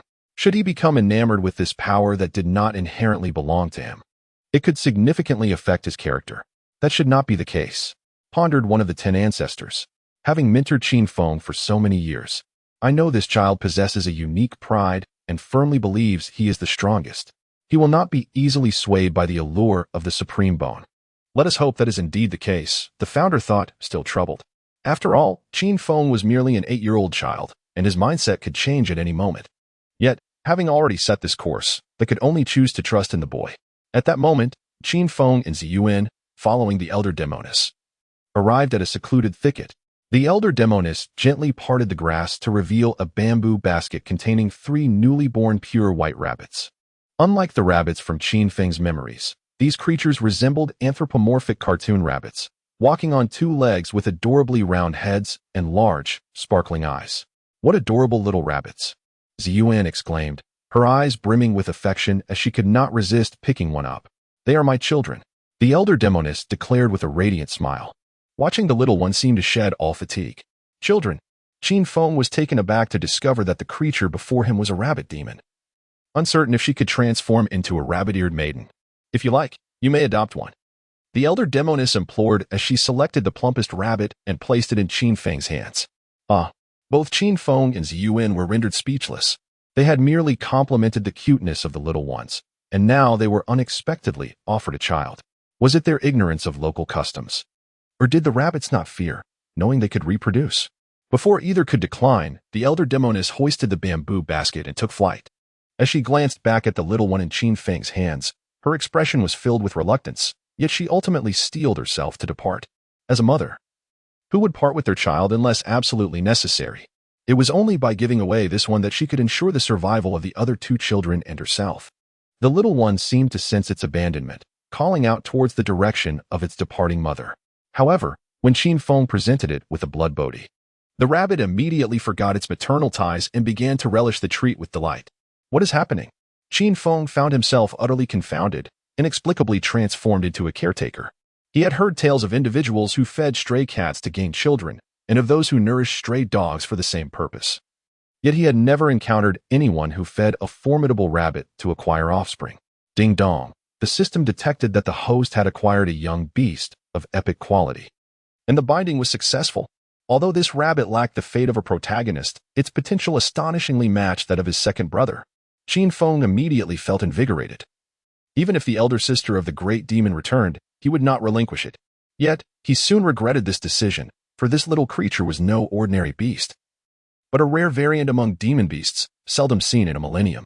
Unlike other younglings, it did not consume milk, but feasted solely on celestial materials, with a single blood bodhi sustaining it for merely a day. My heavens, what a glutton! Qin Feng lamented as he glanced at the dwindling blood bodhi. Only 7 remained, and he had only partaken of 1. The rest had been devoured by this little glutton. At that moment, he finally comprehended why its mother had entrusted it to him, and understood why she, shortly after giving birth, had been scouring the world for celestial materials with her frail body. Even the landlord's family could not afford to keep it. From this day forth, you shall be named Glutton, Qin Feng declared, earning an exasperated eye roll from Ziyuan. Let us call it Bunny. No, Glutton. How about Precious? No, Glutton. Little White? Fine, then the grand name shall be White Glutton. Regardless of Ziyuan's protests, Qin Feng was resolute in his choice. Not even the arrival of Jesus could sway him. Suddenly, Qin Feng furrowed his brow, sensing an influx of individuals surrounding them. It was evident they were drawn by the bounty on the Qin family, and with the elder sister of the great demon gone, the intimidation factor was diminished. It would not be long before a fierce pursuit ensued. he needed to bolster his strength. Qin Feng grasped Ziyuan's hand, swiftly evading their pursuers and seeking refuge in a concealed cave, where he activated the system. This time, he not only amassed 1,000,000 villain points, but also obtained a golden treasure chest, a chance for a lottery, and a precious item within a jade box. First, let us open the golden chest. Qin Feng commanded the system, and upon opening it, he received the essence of sword intent. A chill suddenly enveloped him, and he envisioned a silhouette before him. Bowing his head, he drew his sword. The crisp sound of the sword resonated in Qin Feng's mind, imbued with a solitary, proud loneliness, and a stunning sword light emerged, standing apart from the world. It was splendid yet unpretentious, ethereal yet undeniably elegant, captivating all who beheld it, leaving them entranced and unable to break free from its allure. Qin Feng felt as though he were transforming into a moth, believing that only by tearing through the cocoon before him could he emerge as a butterfly. Ultimately, his aura surged, sharp as a drawn sword, cleaving gold and stone, causing the surrounding overgrowth to collapse in its wake. Sword intent. Ziyuan gasped in astonishment, her heart whispering that Qin Feng was no mere mortal. If her memory served her right, Lin San was regarded as the foremost swordsman of a century precisely because he comprehended sword intent at the age of 12, shattering records that had stood since ancient times. However, this record, which has only been maintained for 2 years, was shattered once again by the 8-year-old prodigy, Qin Feng. Oh my! The current era of fierce competition is astonishingly fierce. Sword intent. As Qin Feng's eyes suddenly opened, his inky black gaze sparkled with a brilliance akin to substance. With the addition of sword intent, his heaven-slaying sword technique has grown even more formidable. Yet, he remains unsatisfied, calling upon the system to exchange for perfect compatibility. Although he has mastered the heaven-slaying sword technique, its effectiveness has yet to reach the pinnacle of perfection, thus preventing him from unleashing the most potent damage enhancement. Ding! Congratulations to the host for spending 1,000,000 villain points to exchange for the perfect compatibility card. Ding! Congratulations to the host for utilizing the perfect compatibility card. The heaven-slaying sword technique has now reached the pinnacle of perfection. Qin Feng's expression began to drift as he gained a deeper understanding of the heaven-slaying sword technique. Meanwhile, Lin San, having exerted great effort to finally shake off his pursuers, opened the jade box with excitement. Lin San's expression suddenly froze, realizing that he must have opened it incorrectly. Close. Open. Close. Open. Repeatedly confirming it was empty. Impossible. Absolutely impossible. Lin San could not accept reality, pondering which step had gone awry. Chapter 31. Do you really believe such nonsense? Within the cave, Qin Feng's enhancement had yet to conclude when the calling system initiated a lottery. With a resounding clang, the lottery wheel reappeared, beginning to spin languidly. Ding dong. Congratulations, host. You have drawn the Invincible Sword Heart. Invincible Sword Heart, the ultimate state pursued by sword practitioners, devoid of feminine distractions. Drawing the sword naturally grants divine prowess, bestowing a tenfold damage enhancement to sword techniques. The fabric of Qin Feng's robes began to flutter without a breeze, and his aura transformed instantaneously, embodying the solitary elegance of a snow lotus standing defiantly against the wind on a sheer cliff, exuding a formidable presence that struck at the core of one's being. What is happening? Ziyuan hastily rubbed her eyes, inexplicably feeling that she might somehow influence Qin Feng's sword-drawing speed. Sword intent, sword heart. Qin Feng realized he truly had a fateful connection with the sword, consecutively unlocking 2 buffs that stacked the sword technique damage. Coupled with the 100% compatibility he had just exchanged for, it was almost unfathomable to imagine how terrifying the heavenly slashing sword technique had become. I truly wish to find someone to test my sword against. Qin Feng suppressed the burgeoning excitement within him and gestured to retrieve a bamboo scroll from his spatial pouch. This was the treasure obtained from Lin Sanyu's box, blank of any characters yet emanating an aura that inspired tranquility and focus. Could this be the sage's bamboo scroll? Ziyuan's small face grew serious as she took the scroll, examining it repeatedly to confirm. Indeed, it is the sage's bamboo scroll. According to legend, the sage's bamboo scroll was passed down from ancient sages, comprising 3 volumes: Heaven, Earth, and Humanity. Those with fate may comprehend the supreme path from the scroll, while those without fate see not a single word. This artifact is indeed the sage's bamboo scroll. Qin Feng had heard of it from the 10 ancestors and understood its immense value. Each appearance in the world incited a storm of bloodshed. Those who could glean insights from it were invariably renowned figures in history. Yet he had stared at it for ages and gleaned nothing. This is illogical. Qin Feng found himself perplexed. His insight halo had yet to expire after a month. With his clever mind and augmented comprehension, how could he possibly fail to derive anything? Ziyuan replied, the sage's bamboo scroll cannot be understood solely through high comprehension. It also requires fate, akin to the Buddhist notion of having affinity with the Buddha. Rubbish. Qin Feng regarded the sage's bamboo scroll with disdain. Anything he could not utilize was utterly worthless. Yaga. Little White seemed to sense something. Wobbling over on its short legs, then promptly lay upon the sage's bamboo scroll, displaying a content expression. Using the sage's bamboo scroll as a cooling mat. The little creature certainly had a creative flair. Qin Feng made no effort to intervene, allowing Little White to use the scroll as a mat. Ziyuan watched in exasperation. The sage's bamboo scroll, for which many risked their lives, was being used as a mere mat for a rabbit. Ding! Ding! Outside the cave, the sounds of a skirmish erupted, with faint shouts of Lin San's name echoing through the air. What a coincidence! Qin Feng's spirit soared. He missed Lin San dearly. Since the day he parted ways with Lin San, he has been consumed by thoughts of her, neglecting both food and drink. Let us venture out and see, Qin Feng said, placing Xiao Bai and the sacred bamboo scrolls into a basket on his back, taking Ziyuan by the hand as they set out to investigate the situation. Soon, they arrived at the scene. Under the moonlight, Lin San was besieged by a group of extraordinary cultivators who pressed him to surrender the jade box obtained from the ruins. I have stated numerous times that the jade box is empty. Lin San, having endured countless battles, bore wounds all over his body, yet, empowered by an undeniable protagonist aura, he still stood firm, striking back at his assailants. Do you truly believe such deceitful words?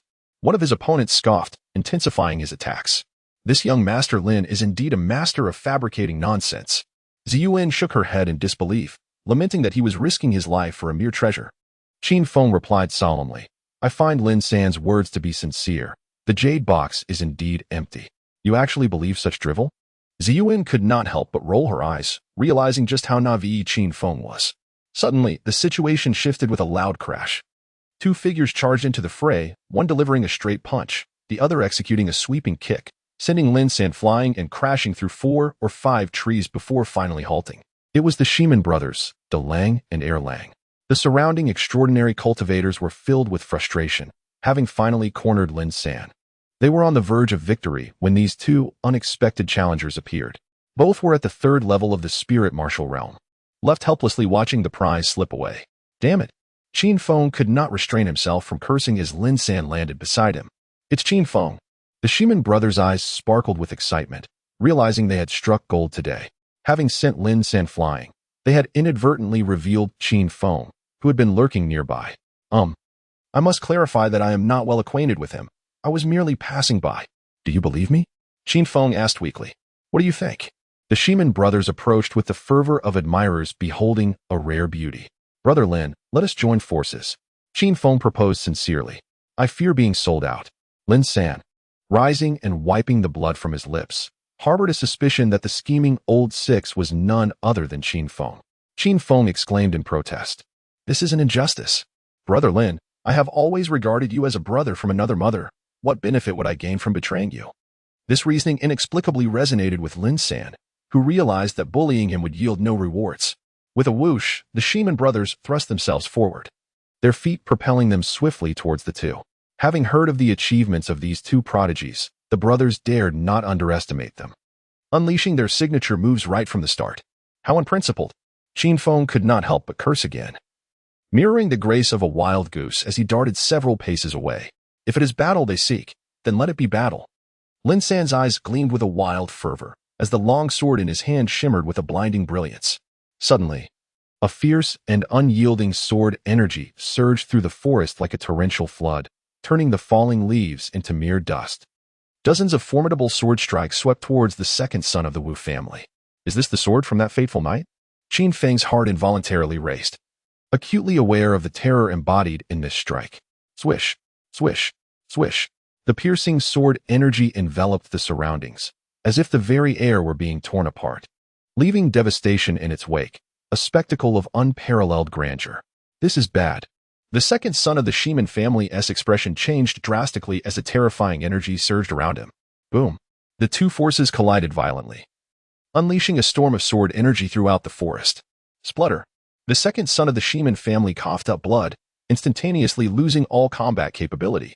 Is this the first sword of the sword goddess heir after a century? The surrounding extraordinary beings hastily attempted to shield themselves from the sword energy storm. Equally terrified by Lin San's might. Heh. Lin San, panting heavily, cast a triumphant glance at Qin Feng, as if to imply that his previous defeat at the Qin family was merely a courtesy to preserve face. In response, Qin Feng hid behind Lin San and provocatively called out to the eldest son of the Shemin family. Come on, you little brat. If you dare, let us see how you fare against my third brother. My brother claims he could take on 10 of you. Chapter 32. United against the enemy, Lin San nearly spat out a mouthful of blood from 1982, astonished that Qin Feng had utterly forsaken any semblance of dignity. They had agreed to collaborate in repelling the foe, yet he merely stood idly by, all talk and no action. Did he truly believe that his ultimate move had no cooldown? Even when the cooldown elapsed, each use demanded a sacrifice of 10 years of his life force. It was as if he were flaunting his vitality recklessly. He would never employ such a move unless faced with a life-or-death situation. Cursed be it. The scion of the Shemin family, oblivious to Lin San's inner turmoil, was consumed with rage upon witnessing his brother's injury and Qin Feng's provocation. His fury surged, and immense spiritual power radiated from him, causing the air to ripple ominously. With a swift motion, his fingers became as sharp as eagle's talons, unleashing a piercing wind that sliced through the atmosphere. Each attack targeted Lin San's vital points, merciless and fierce, as the veins on his arms bulged with an indescribable pressure. Under this oppressive force, the air within several meters solidified. Damn it! Lin San could not contain a curse as he raised his sword in defense. Clang, clang, clang. The clash of swords and claws produced a symphony of metal striking metal, sparks flying in all directions. However, having just expended his ultimate move, and facing an opponent of a significantly higher realm, he faltered after merely 3 seconds. With a swift strike, blood gushed forth. Lin San's face contorted in agony as deep gashes marked his body. Was it over? The onlookers held their breath, uncertain if Lin San had any hidden cards left to play. Qin Feng, what are you waiting for? Make your move. Lin San was forced to retreat, his injuries multiplying. Are you relying on Qin Feng? The Shemin scion, seemingly intoxicated by his own bravado, mocked. He is nothing without the Qin family. Merely a fool flaunting his brother's supreme bone. It appears you show me a lack of respect unless you demonstrate some real strength. As his garments began to flutter without wind, Qin Feng's aura shifted dramatically, exuding an aloofness akin to a snow lotus standing proud against the winds on a precipice. Imbued with an irresistible force, as his garments billowed, an unparalleled sword intent surged forth from his being. And the Longhong divine sword in his grasp erupted with a radiant sword light, cascading like the Milky Way. This is sword intent. The crowd gasped in astonishment, scarcely believing their eyes. An 8-year-old child had comprehended sword intent. Unbelievable. This was 4 years earlier than Lin San's own realization of sword intent. Could there be any hope left for ordinary cultivators? Yet, to everyone's astonishment, Qin Feng's prowess had yet to culminate. An unstoppable sword momentum erupted from within him, ravaging the forest like countless blades slicing through the air. This was the sword heart, an invincible sword heart. Some present recognized the phenomenon, exclaiming in disbelief. Sword intent can be sought, but the sword heart is exceedingly rare. How many individuals have devoted their entire lives to the practice of swordsmanship, yet failed to comprehend the essence of the sword? And how many have grasped the essence throughout their existence, only to be unable to forge an indomitable sword heart? If the understanding of sword essence could elevate one to the status of a renowned sword master in contemporary times, then the cultivation of an invincible sword heart could transform one into a deity of the ancient sword. Throughout the vast expanse of antiquity, those worthy of the title of sword deity are few and far between, yet each one is a peerless warrior of unparalleled might. The most recent among them was the sword deity of the long sky, who fell a millennium ago, leaving the world devoid of such divine beings. To their astonishment, they found themselves witnessing the grandeur of a sword deity embodied in an 8-year-old child who had already grasped the sword heart, sword essence, and sword heart. How could this be possible? Lin San was utterly dumbfounded, his mind a blank canvas. As the heir to the sword deity of the long sky, he had comprehended sword essence at the age of 12 and was heralded as the foremost swordsman of a century to come. Yet, in the presence of this 8-year-old prodigy, his accolades dimmed in comparison. Run. The Shiman brothers were in a state of panic, hastily retreating to distance themselves from this extraordinary talent. As a disciple of Confucius, I have a saying for you both. When you arrive, you must find peace. Qin Feng's lips curled into a slight smile as his hand rested upon the hilt of his sword. With a resounding clang, the crisp sound of the sword being drawn reverberated, akin to a galaxy emerging from the boundless sea of clouds, bringing forth an endless sword essence that descended upon the forest. What manner of sword style is this? The eldest Shiman brother's pupils constricted in alarm. Unwilling to display even the slightest negligence, his fingers sharp as eagle talons, producing a piercing sound of slicing wind. Clang! The forceful clash of metal echoed in his ears. Sparks flying, stirring up a carpet of withered leaves as a magnificent storm surged into the air, dazzling sword light flashing in an instant. Drip! Amidst this overwhelming spectacle, a drop of blood fell from the divine sword of the long sky. As the withered leaves settled, a series of blood blossoms cascaded from the Shiman brothers, who collapsed into a pool of crimson. Ding dong, congratulations to the host for slaying 2 foes and acquiring 200 villain points. Since you have come, let it be your final resting place. Qin Feng cast a leisurely glance at the scene, collecting the brothers' storage bags, which contained not only throwing darts and other concealed weapons for traversing the martial world, but also a tome entitled The Uneven Secret. With a critical gaze, Qin Feng stowed the items away, shouldered his bamboo basket, and led the still-dazed Ziyuan away. Gulp! The surrounding onlookers swallowed hard, none daring to pursue Qin Feng any further. This was a prodigy who had comprehended the invincible sword heart. To offend him was tantamount to incurring the wrath of a future sword deity. No force could withstand the fury of such a being. Before long, explosive news regarding Qin Feng spread throughout the ancient realm, igniting fervor across the land. Splendid, splendid, splendid. Upon hearing the news, the patriarch of the Qin family erupted in laughter from the comfort of his bed. Initially fearing that Qin Feng's use of the supreme bone would impair his invincible heart, he could hardly have anticipated such a delightful surprise.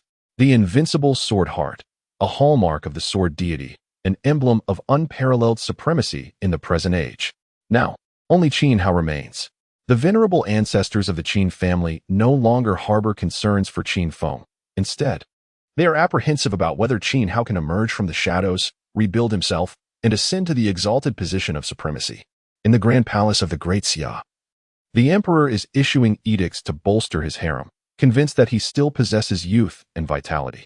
However, before he has the opportunity to delight in selecting consorts, he is urgently summoned by a group of ministers for a meeting. Initially, he perceives their flustered demeanor as unbecoming. Yet upon hearing of Qin Feng's astonishing feat of slaying a third-tier spirit martial cultivator with a single sword, and his subsequent comprehension of the sword's heart and intent, he becomes utterly unsettled. After all, Qin Feng is a scion of the Qin lineage. His return to the family is far from a certainty. The mastery of the invincible sword heart could overshadow even the gravest of transgressions. With the supreme bone, the unrivaled sword heart, and the potential of an emperor converging within a single individual, the elder statesman dare not fathom the implications. Presently, the Qin family's decree for the pursuit of Qin Feng remains unrevoked, granting us the legitimacy to eliminate him. Your Majesty, to hesitate in decisive matters may lead to chaos. The expression on the Great Xia Emperor's face shifts continuously, ultimately resulting in an edict to spare no expense in the pursuit and execution of Qin Feng. Chapter 33. The Gathering of Influential Figures by a Small Stream. Lin San gazed with a complex expression at Qin Feng, who was frolicking and playing with Ziyuan. He never imagined that an 8-year-old child would surpass him in the swordsmanship realm, mastering the terrifying technique of the heavenly sword with both sword intent and heart. It is worth noting that his own grand technique was derived from the sword god of the vast sky, while Qin Feng had independently created the heavenly sword technique at such a tender age. How could he not succumb to self-doubt? Ding dong. Congratulations, host. You have successfully diminished the confidence of the Chosen One, leading them to self-doubt, and earned 100,000 villain points. 100,000 points.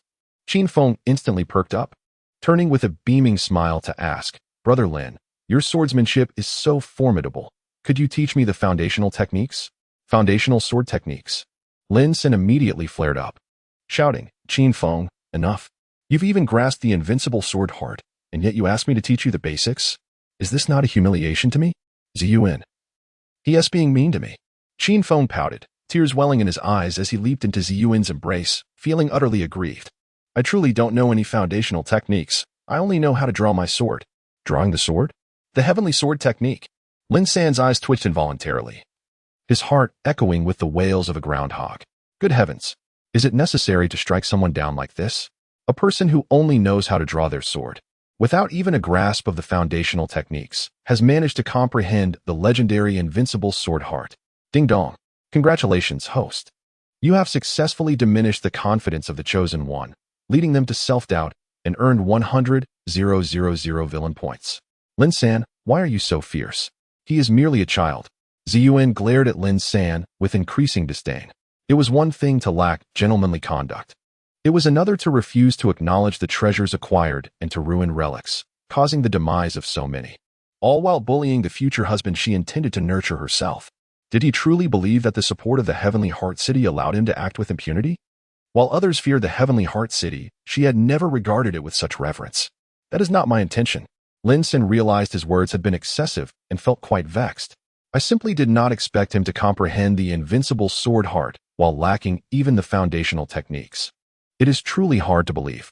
Qin Feng approached to comfort him, saying, Brother Lin, you needn't wear that expression.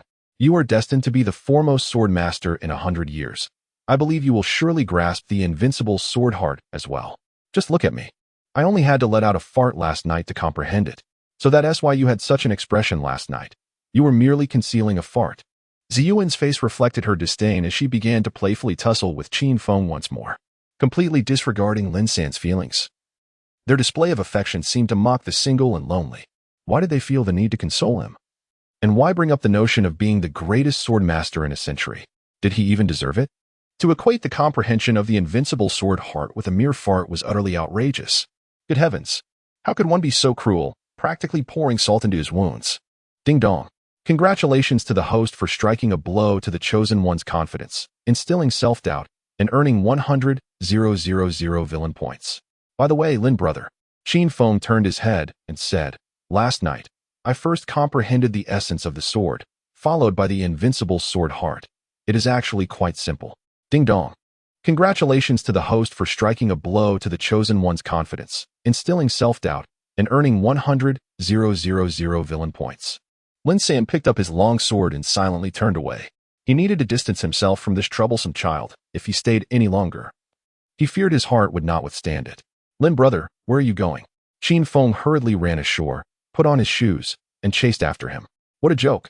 Earning 400,000 villain points with just a few words. How could he let him escape? He must embody the spirit of a persistent adhesive, clinging tightly to him. Thunderous roars erupted across the sky as the clouds surged like a tidal wave, enveloping the vast expanse with a terrifying pressure that swept through the void, causing it to tremble violently.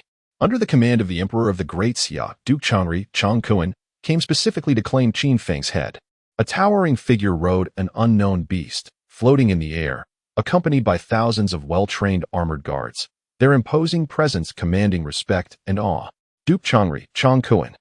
The nearby cultivators pursuing Qin Feng gasped in astonishment at the scene before them. They were quite familiar with Chang Kuan, the leader of the Royal City Guards, a personal protector of the Emperor, whose formidable strength needed no elaboration. Now the entire Royal City Guards had mobilized, led personally by their chief, just to deal with an extraordinary being of trifling cultivation, an 8-year-old Qin Feng.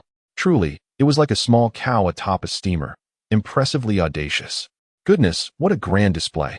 Qin Feng realized that today's events would not conclude amicably and prepared to summon the ultimate red-haired elder at any moment. Another thunderous roar reverberated through the heavens, as yet another group descended like clouds, their terrifying pressure unabashedly sweeping across the realm. With their overwhelming might, they challenged the Royal City Guards. Qin Feng is of the Qin family. There is no need for the royal family to intervene. As the local tyrants of the East, the Qin family was swift to recognize the arrival of the Royal City Guards and their intentions. Thus, the 10 ancestors personally brought the 13 guardians to respond. If the planned course of action could not continue, they would ensure Qin Feng's safe return to the Qin family. Chang Kuan showed no fear, stating, The Emperor does not wish to intervene directly, but Qin Feng has committed grave transgressions, harming his own kin, and fearing that your Qin family would not take action, has entrusted this task to me. Who says our Qin family cannot take action? The 10 ancestors replied with piercing eyes, "Today, I shall take him back to enforce the family law of the Qin." Enforce the family law?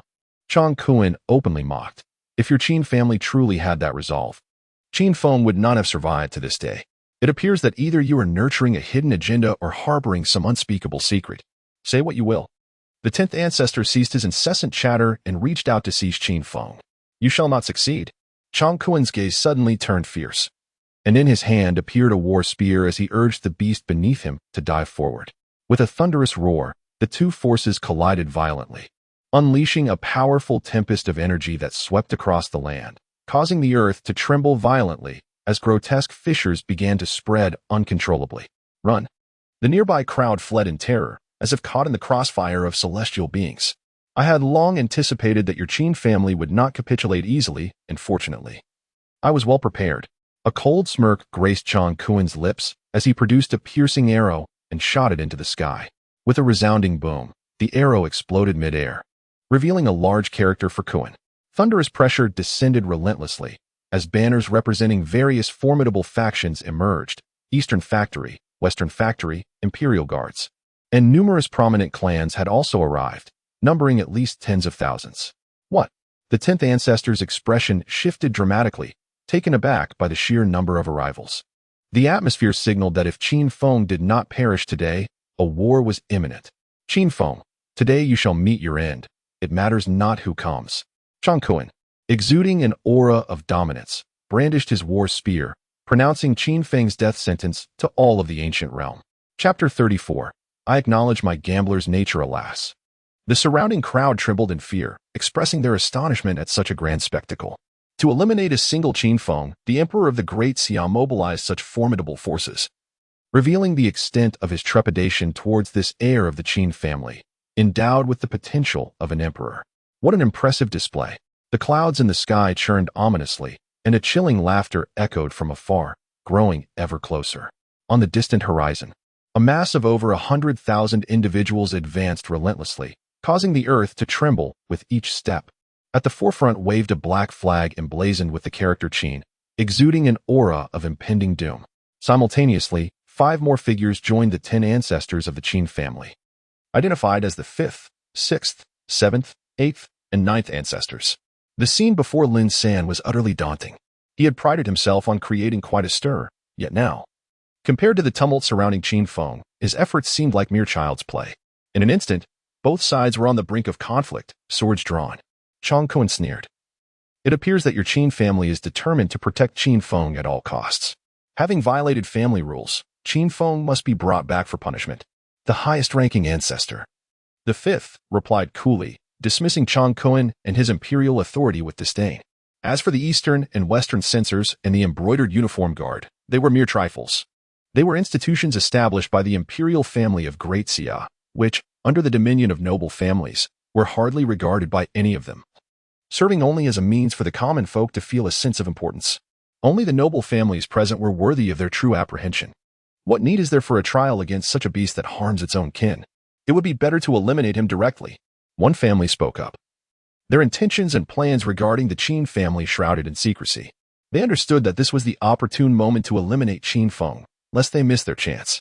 Yet, to act directly was clearly beyond their courage. The reputation of the foremost family was not to be taken lightly. Instead, they would incite the imperial family to take the lead while they merely waved their flags in support. Harming one's kin. Ziyuan furrowed her brows, unable to believe such allegations. During her time with Qin Feng, she had heard whispers of digging out her brother's supreme bone, but she preferred to trust her own observations. In her eyes, Qin Feng, when faced with the plea of an unfamiliar great demon sister, he unhesitatingly offered 15 blood bodhi to aid her.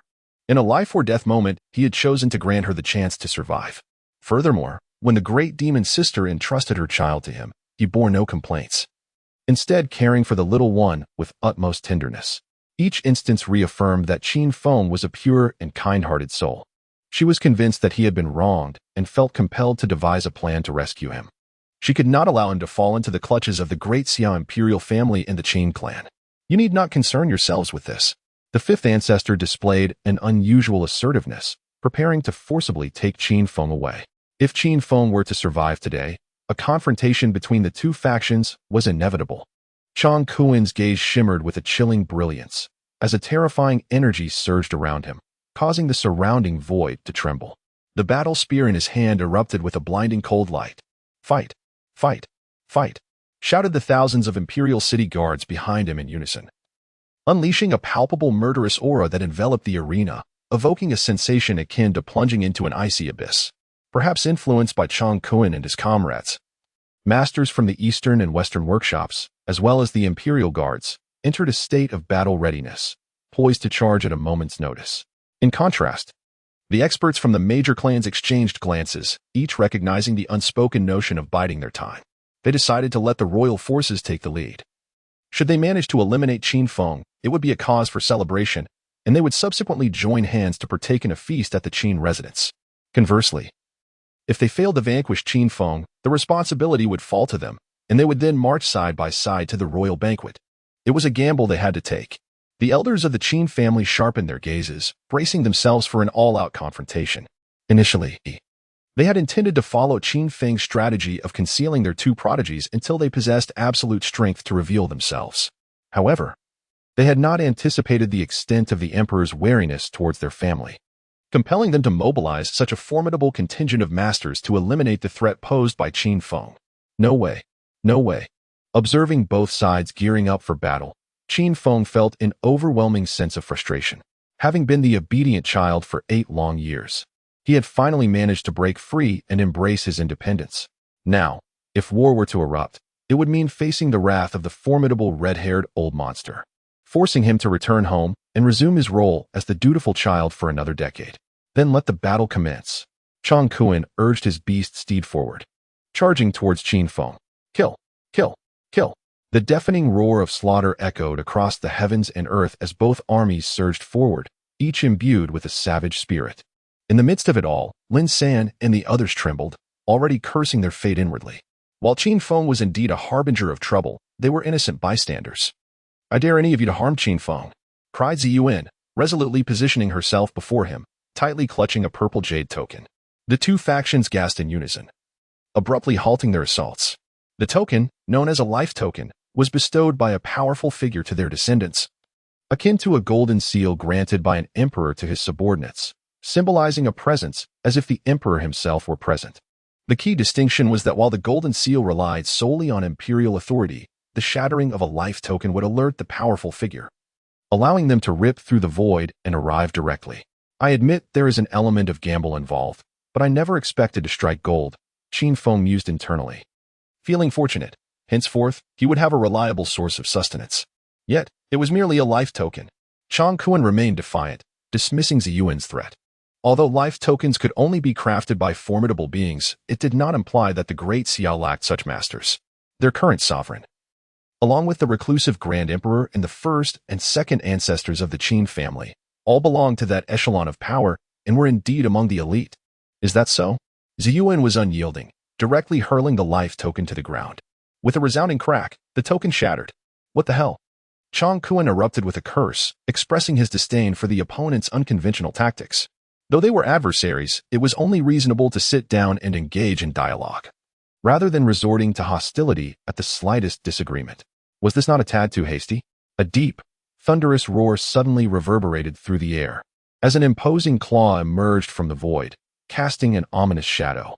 Lightning crackled ferociously, and ancient patterns materialized upon it, intertwining to form the trajectories of celestial laws, radiating a dazzling brilliance as if torn from the very fabric of primordial time and space.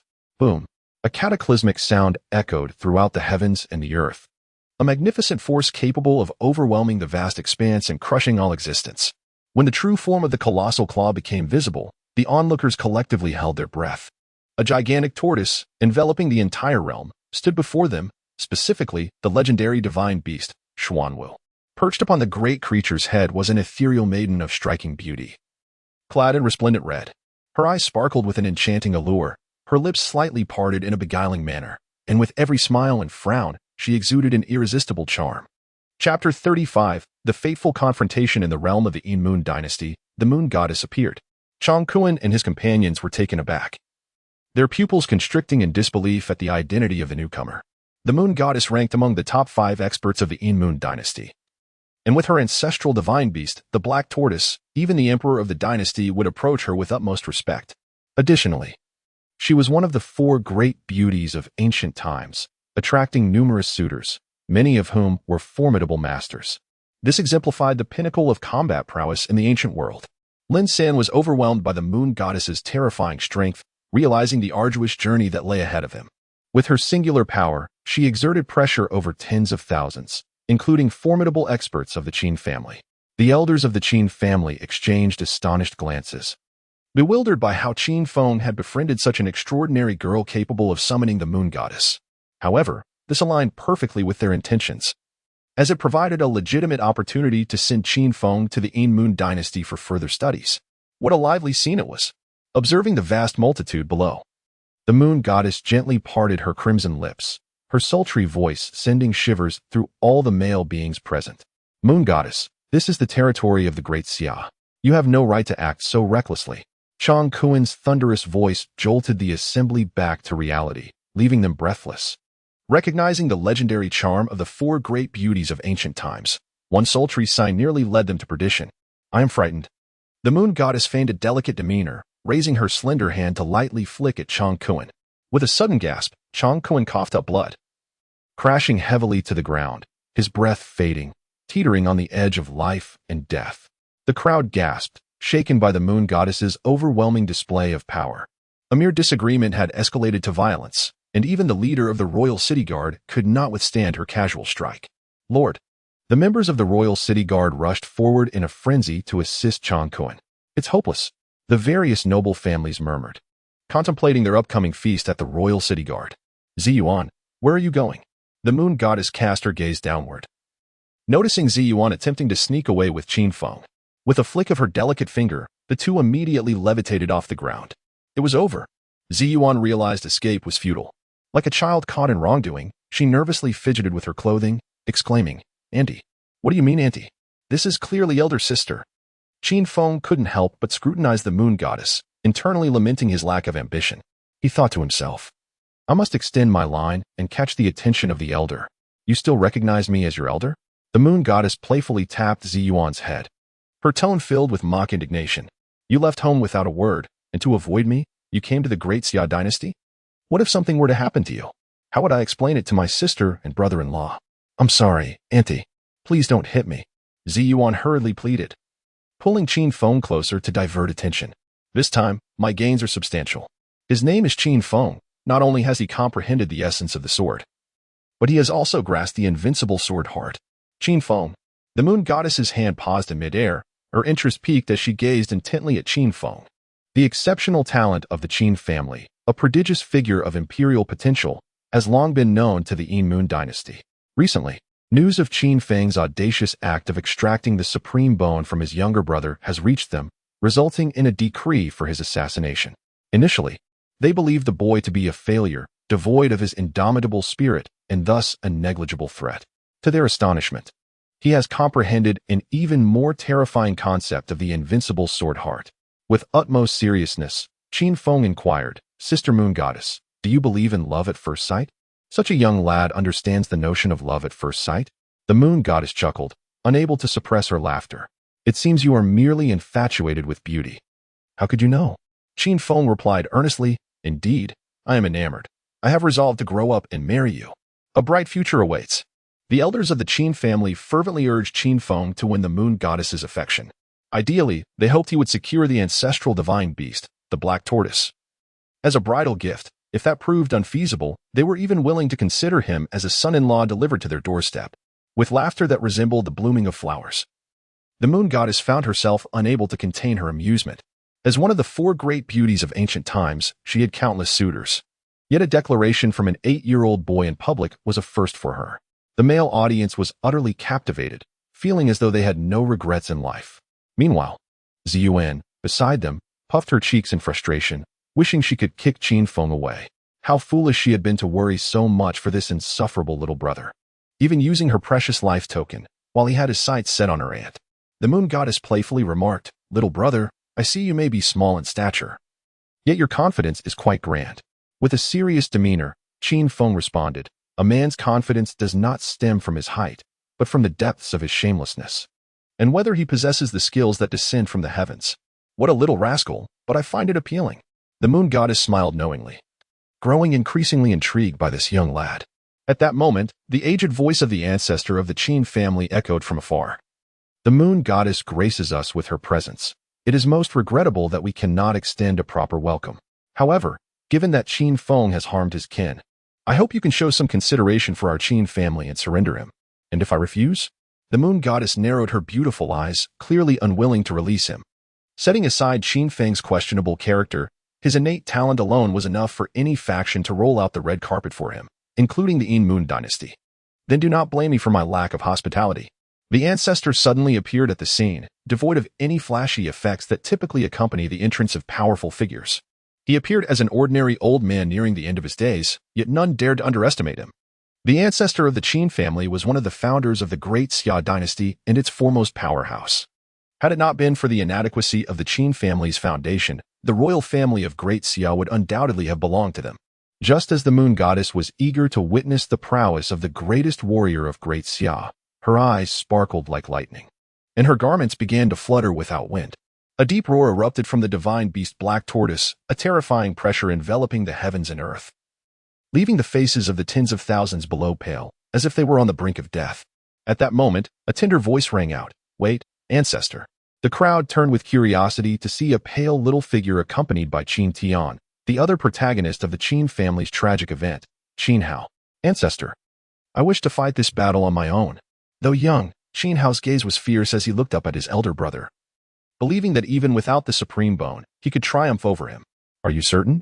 The voice of the ancestor was faint, yet his heart swelled with joy akin to that of a 200-pound man.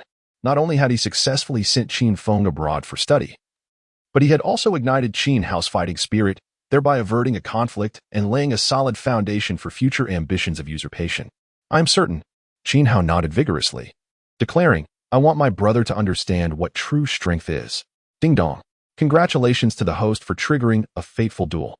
Based on the psychological shadow left upon his younger brother, the task's level will be determined, with the possibility of receiving a mythological epic-level reward. System. I find you quite audacious. Qin Feng initially intended to refuse, but the rewards offered were simply too enticing. The strongest power. In an instant, Qin Feng immersed himself in the role, revealing a mad grin reminiscent of the Uchiha 4. The strongest power is the power I possess, at the pinnacle of immortality. I dominate the world. Wherever I stand, there lies heaven. His maniacal laughter echoed through the heavens and the earth, and Qin Feng ceased to feign modesty, laying his cards on the table. The intent of his sword astonished the crowd. The heavenly calamity light changed their expressions dramatically, and the invincible heart of the sword elicited gasps from all present. When they beheld the madness in Qin Feng's eyes, they were utterly driven to frenzy. Chapter 36. Foolish Ododo, have you despaired? The ancient dual pupil. The crowd was left dumbfounded, their eyes wide as saucers, their hearts in turmoil. Good heavens! How could one endure such a revelation? Born with the potential of an emperor, breaking through to the extraordinary realm at the tender age of 8, comprehending sword intent, and consolidating the essence of the sword, he possessed the capability to overshadow his contemporaries. Yet, astonishingly, this was merely a fraction of his true strength. The supreme bone combined with the ancient dual pupil, the very thought was terrifying. What manner of prodigy is this? The moon goddess was equally astonished, rendered speechless, fervently thinking that whatever means necessary must be employed to bring this little rascal back to the Yin Moon dynasty. The ancestors of the Qin family were utterly bewildered, questioning whether they were still in a dream. 8 years. Qin Feng had been within the Qin family for a full 8 years. They had been oblivious to the fact that he possessed a rare special constitution, being one of the legendary ancient dual pupils. At this realization, the Qin family elders collectively turned their gaze toward Qin Tian, observing his equally shocked expression, leading them to immediately devise a punishment for his dereliction of duty. How could it be that they, as ancestors, remained ignorant, but he, as a father, was equally uninformed? It was simply inexcusable. Impossible. Absolutely impossible. Below, Lin San shook his head in disbelief, struggling to accept that Qin Feng had such hidden cards. Ding dong. Congratulations to the host for diminishing the confidence of the Chosen One, instilling self-doubt, and earning 100,000 villain points. How intriguing. Qin Feng cast a glance at Lin San below, surprised by this unexpected gain. What? How could this be? Below, Qin Hao began to tremble, acutely aware of the psychological shadow cast by his brother. It felt as if a giant were pressing down on him, rendering him breathless. And he found himself at the mercy of Qin Feng, appearing so insignificantly small. Ding dong. Congratulations to the host for showcasing strength, amplifying his brother's psychological shadow. Triggering the task progressed to 90, with only 10 remaining to complete the task. Only 10 left. The mythic epic level prize was on par with the experience scroll of the red-haired old monster. Qin Feng could not afford to relinquish it so easily. Channeling the spiritual energy within him, golden runes surged forth in waves around him. Only by cultivating divine-level techniques to the pinnacle of perfection could one manifest such golden runes. Divine-level perfected techniques. The crowd's eyes widened yet again, on the brink of madness. They had long heard that the eldest son of the Qin family began comprehending accompanying techniques while still in the womb.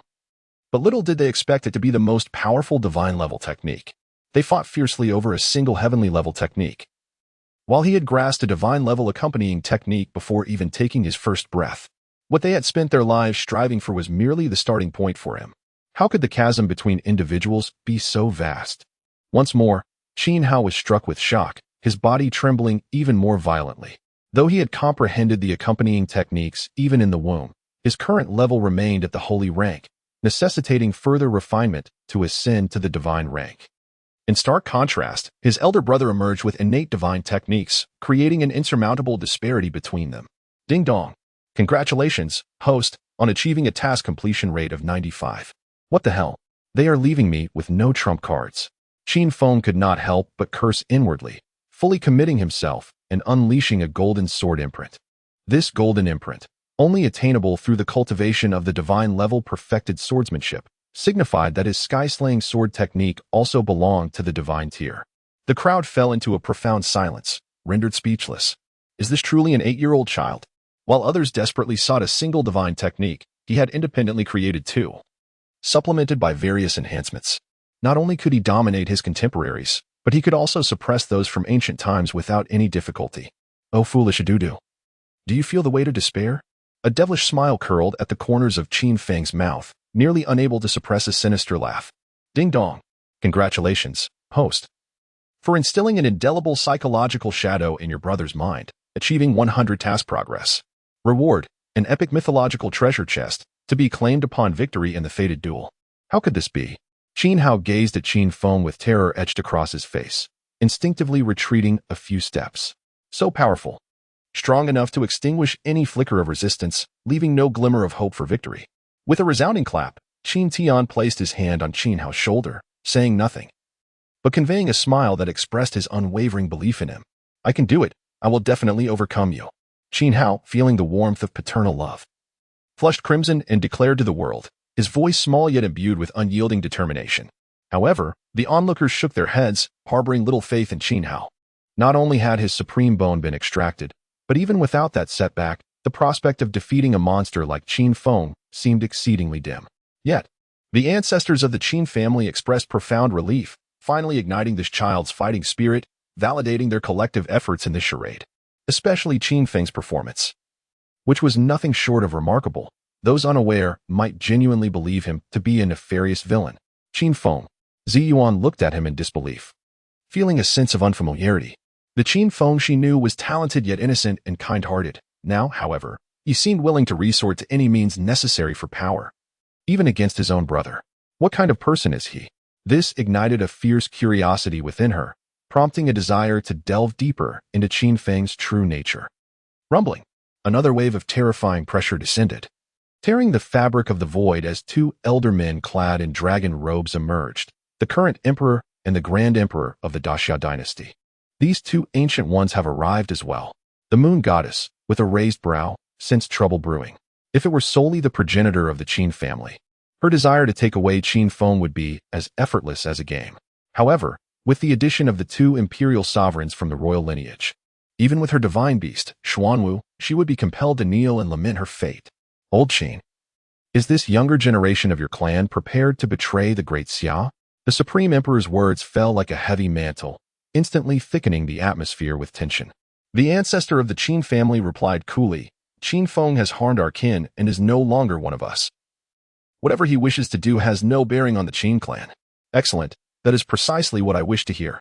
The Supreme Emperor, without further ado, raised his fist, unleashing a strike as swift as lightning, the sound of his blow echoing like a cataclysmic tide, one punch after another, tearing through the void, as if intent on shattering the very fabric of the cosmos.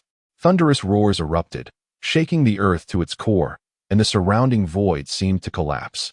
Ripples of space surging forth with alarming rapidity. I shall join as well. The Emperor of Great Xia plunged into the fray, determined to capture Qin Feng at all costs. You two ancient relics await your reckoning. The Moon Goddess, incensed and grinding her teeth in frustration, had no choice but to retreat strategically. Meanwhile, the instigator, Qin Feng, seized the opportunity to cling to the Moon Goddess's long legs, pleading, "Sister Moon Goddess, save me." Chapter 37. The music resumes, the dance continues. This fellow. Ziyuan could not help but roll her eyes, her mind filled with scathing remarks. Just moments ago, he had been proclaiming himself the pinnacle of immortals, above all worldly matters, and now he was crying out for his aunt to save him. Truly, he possessed no sense of integrity whatsoever. Boom. Another deafening roar reverberated through the air. The Supreme Emperor and the current sovereign of the Great Xia stood aglow with boundless radiance, like ancient deities, unleashing a relentless barrage upon the Moon Goddess. Roar. The deep growl of the divine beast Xuanwu abruptly echoed, carrying the Moon Goddess and her companions as they tore through the fabric of space, swiftly departing with the thunder of the heavens clearing their path. The might of the divine presence loomed over all, casting a gaze that instilled awe in every living being, causing the very world to tremble. Everyone, do not hesitate to act. The Supreme Emperor and the current sovereign of Great Xia were alarmed, acutely aware of the dire consequences should Qin Feng escape. The Great Xia dynasty was already in decline. Allowing Qin Feng to return to the Qin family would jeopardize their throne, while the Inu dynasty would gain a formidable threat to the safety of Great Xia. Thus, it was imperative that Qin Feng did not see the dawn of another day. However, the prominent families remained indecisive, each calculating their own interests. Qin Feng was a ruthless character, willing to turn against his own brother for the sake of power. If they could eliminate him today, it would be advantageous. Yet if he managed to flee, the repercussions would fall upon them. Moreover, the rise and fall of dynasties bore little relevance to these families. A change of ruler would not hinder their continued revelry. With this in mind, the prominent families finally joined the fray, their actions fierce but yielding only minimal damage. They had mastered the art of feigned effort, fulfilling the royal decree while also extending a favor to Qin Feng.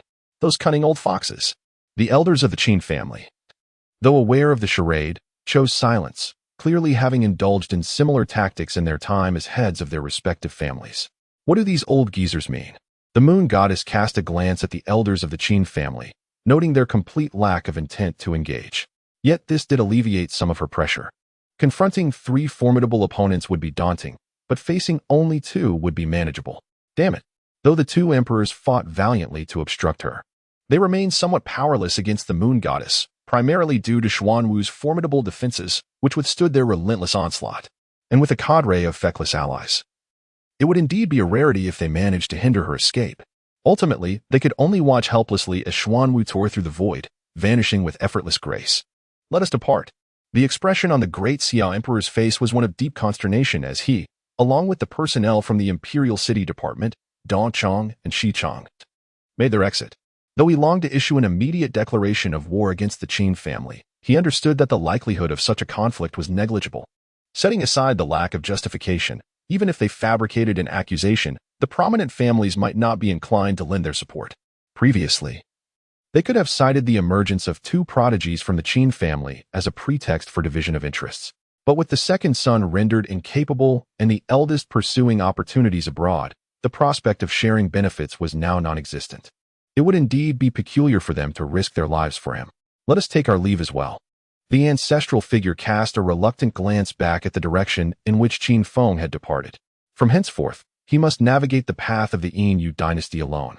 Even if they wished to assist him, they would be unable to do so. Brother, I shall surely triumph over you. Qin Hao's small face bore an unusually grave expression. Having resolved to engage in relentless training, Qin, I will not be bested by you. Lin San's eyes shimmered with unprecedented determination, vowing to surpass that exceptionally formidable man at their next encounter. In the Moon Goddess Palace of the Inu dynasty, the Moon Goddess returned, riding on the back of a mystical tortoise, accompanied by Qin Feng and Ziyuan. We welcome the moon goddess and the divine maiden. The entire palace, filled with women, bowed deeply in reverence to the moon goddess and Ziyuan. Divine maiden. Qin Feng couldn't help but turn to look at Ziyuan, who proudly lifted her chin, as if to say, "Indeed, I am the divine maiden of the moon goddess palace, the next moon goddess." Oh no. The moon goddess palace is destined for decline. Qin Feng recalled the image of Ziyuan in battle, akin to a child gleefully striking down a villain. It was inconceivable what would become of the moon goddess palace under her stewardship. "What did you say?" Ziyuan, irate, stamped her foot, vowing to teach this little brat a lesson today. The two soon found themselves in playful pursuit within the moon goddess palace. The female disciples within the palace were left in disbelief. The moon goddess had actually brought back a young boy. Since the establishment of the moon goddess palace, a strict rule had prohibited men from entering, making it all the more astonishing that the moon goddess herself had introduced a male, albeit a boy, into the palace. Enough of this. The moon goddess intervened to halt the playful scuffle, revealing a breathtaking smile. "Qin Feng, how about joining my moon goddess palace from now on?" "That's only fitting." Qin Feng nodded vigorously, stating, "According to the rules of the martial world, since you saved me, I should indeed marry you." This declaration left Ziyuan gritting her teeth in frustration, realizing that this little brat had truly set his sights on her aunt. Giggling, the moon goddess chuckled heartily. "You truly are an amusing little fellow. I hereby officially appoint you as the son of the moon goddess palace." "Your Excellency, the moon goddess." The entire assembly quickly interjected, reminding her of the palace's regulations against accepting male disciples. "I am fully aware of what I am doing," the moon goddess replied, her eyes sparkling as they fixed upon Qin Feng. Anyone who had witnessed Qin Feng's extraordinary talent would undoubtedly advocate for bending the rules. And the moon goddess palace was no exception. "What do you intend to do?" Qin Feng felt a surge of trepidation under the moon goddess's gaze. Suspecting she might be deceiving him into joining the moon goddess palace for nefarious purposes, perhaps even to extract his essence without anesthesia. Meanwhile, in the Great Xia Palace, the Great Xia Emperor returned, seething with rage. Ever since the reforms of the Yin dynasty a century ago, its rapid development had posed a significant threat to the Great Xia dynasty, and now the emergence of the unparalleled prodigy, Qin Feng, was a source of great distress. The mere thought of it sent shivers down his spine, leaving him sleepless at night.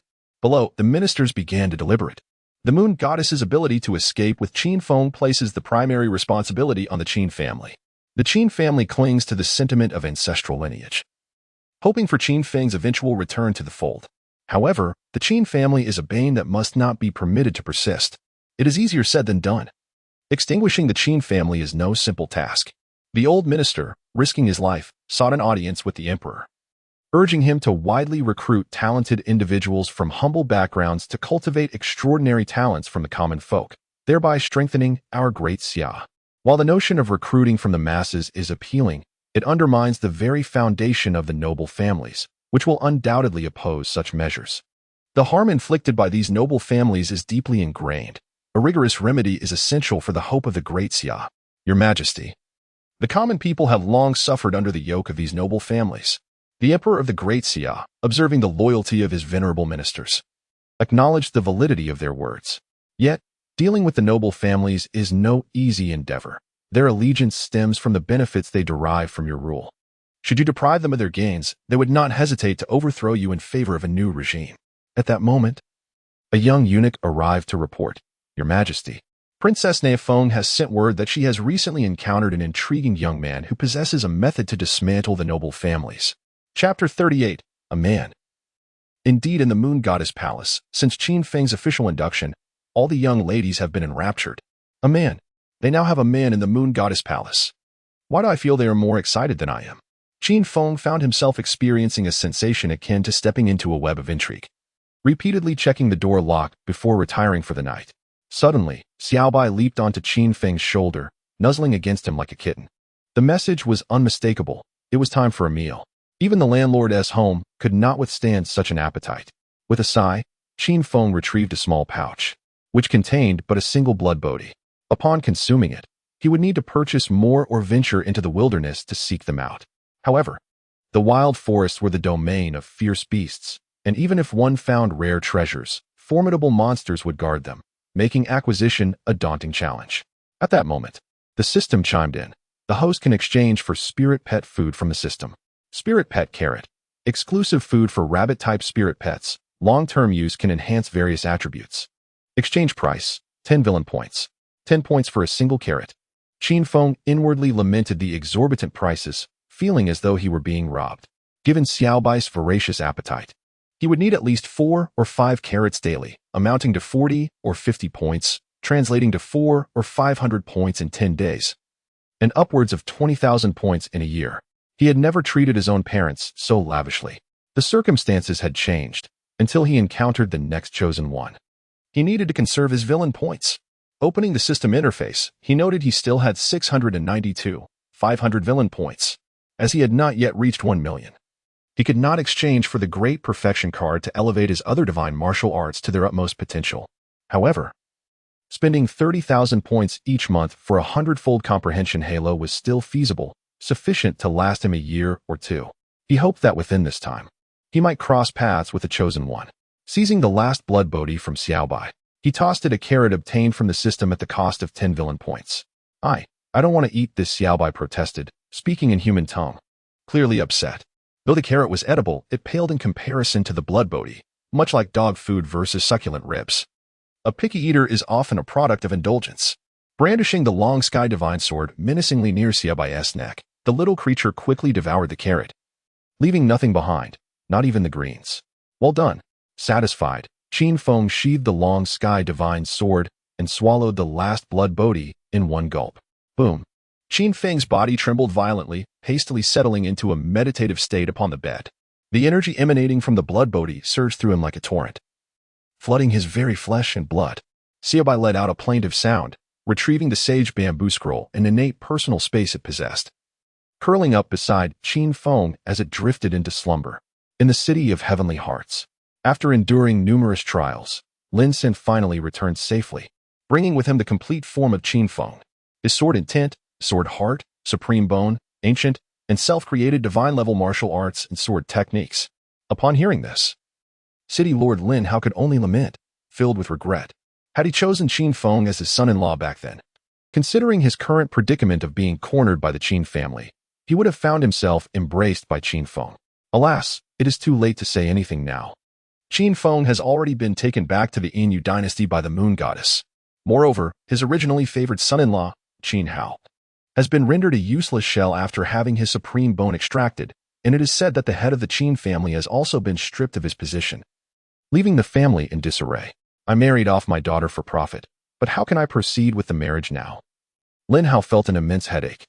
He wished to call off the engagement but dared not do so.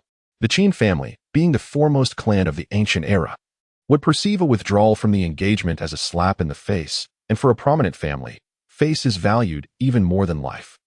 A misstep could lead to outright war. Yet, the thought of marrying his daughter to a useless individual left him deeply dissatisfied. As time flew by, 7 years passed. During these years, prodigies continued to emerge, and the competition grew increasingly fierce, showcasing talents that were terrifyingly formidable. The records set by Qin Feng, such as breaking through to the extraordinary realm at the age of 8 and comprehending sword intent, were successively surpassed by many other prodigies.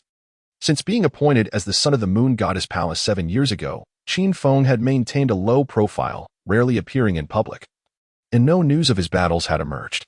Nevertheless, the sword intent, sword heart, supreme bone, and ancient he displayed in the Great Xia dynasty had shocked the entire ancient world, earning him the title of the greatest prodigy of the ancient era. Even after 7 years of absence, his reputation as the foremost prodigy remained unshaken.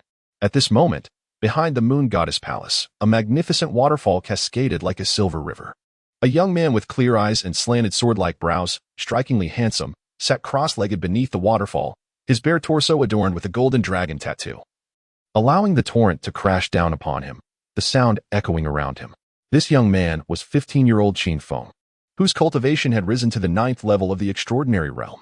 It was not the alluring beauties of the Moon Goddess Palace that had weakened his resolve, but rather his intention to solidify his foundation. Yes, it was solely to fortify his roots. Although his cultivation did not see significant enhancement, other abilities had been profoundly developed. His heavenly tribulation light had strengthened, and his, besides slowing down speed, decomposing actions, and perceiving the essence, had also comprehended the divine light of yin and yang. With numerous killing techniques at his disposal, Slaying those at the entry level of the realm was a mere trifling matter. The only regret was that in these 7 years, he had not encountered a single chosen one. His nearly 700,000 villain points had long been exhausted, regardless of how frugally he had tried to manage them. Now, he could only earn meager villain points through interactions with the maidens of the Moon Goddess Palace, barely scraping by, which made him increasingly nostalgic for Lin San, almost to the point of longing sickness. In these 7 years, I have been harmed by indulgence, and my cultivation has suffered significantly. From this day forth, I shall abstain from alcohol. Qin Feng secretly resolved to abstain from alcohol. Although he had only indulged in a few drinks, he was certain that it was the spirits that had influenced his decisions. Don't crowd me. Let me have a look. In the distance, a group of maidens from the Moon Goddess Palace were sneaking glances, their excitement reaching a crescendo as they beheld Qin Feng's chiseled abs. He was the sole male of the Moon Goddess Palace, and he had finally matured. Buy tickets, buy tickets. With a ticket, you can gaze upon a man for 5 minutes. A youthful voice chimed in, and upon closer inspection, it was a charming little white rabbit. The very one Qin Feng had nurtured for 7 years, affectionately named Little Bai. Ever since Qin Feng began feeding it carrots 7 years ago, Little Bai had taken it upon itself to learn the art of rabbit husbandry, all in pursuit of the finest delicacies. Initially, the endeavor proved challenging. After all, such treasures were not easily acquired. However, under Qin Feng's guidance over the years, it swiftly identified a lucrative opportunity. Men were a rare commodity within the Moon Goddess Palace.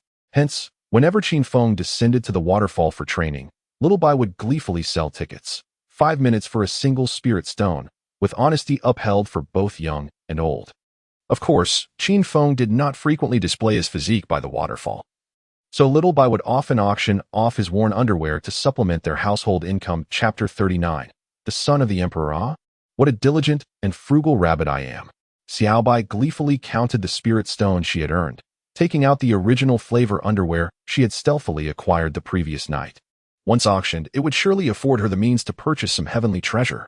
Qin Feng's bittersweet adolescence, starting bid, 20 spirit stones. I bid 25 spirit stones. The ladies of the Moon God Palace took their pursuit seriously, and the mere appearance of the original flavor underwear elicited a chorus of excited gasps from the crowd. Suddenly, a piercing sound sliced through the vast forest as Qin Feng, positioned beneath the waterfall, abruptly opened his eyes, revealing a fierce glint. An intangible sword aura surged around him. With a crash, this invisible blade of energy tore through the waterfall, colliding with an incoming force, sending water splattering in all directions. 2 beautiful figures appeared beside the waterfall, the Moon Goddess and Ziyuan. Unlike the youthful Ziyuan of 7 years ago, she had blossomed into a vision of elegance, her every smile and frown exuding irresistible charm.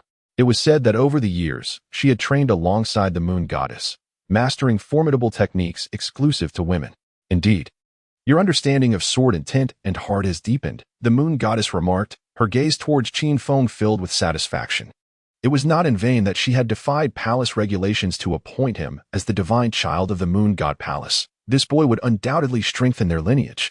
To marry the Moon Goddess, one must possess certain awareness, Qin Feng quipped, raising an eyebrow and showcasing his physique before her. With a splash, Ziyuan, incensed, kicked Qin Feng into the waterfall, fuming.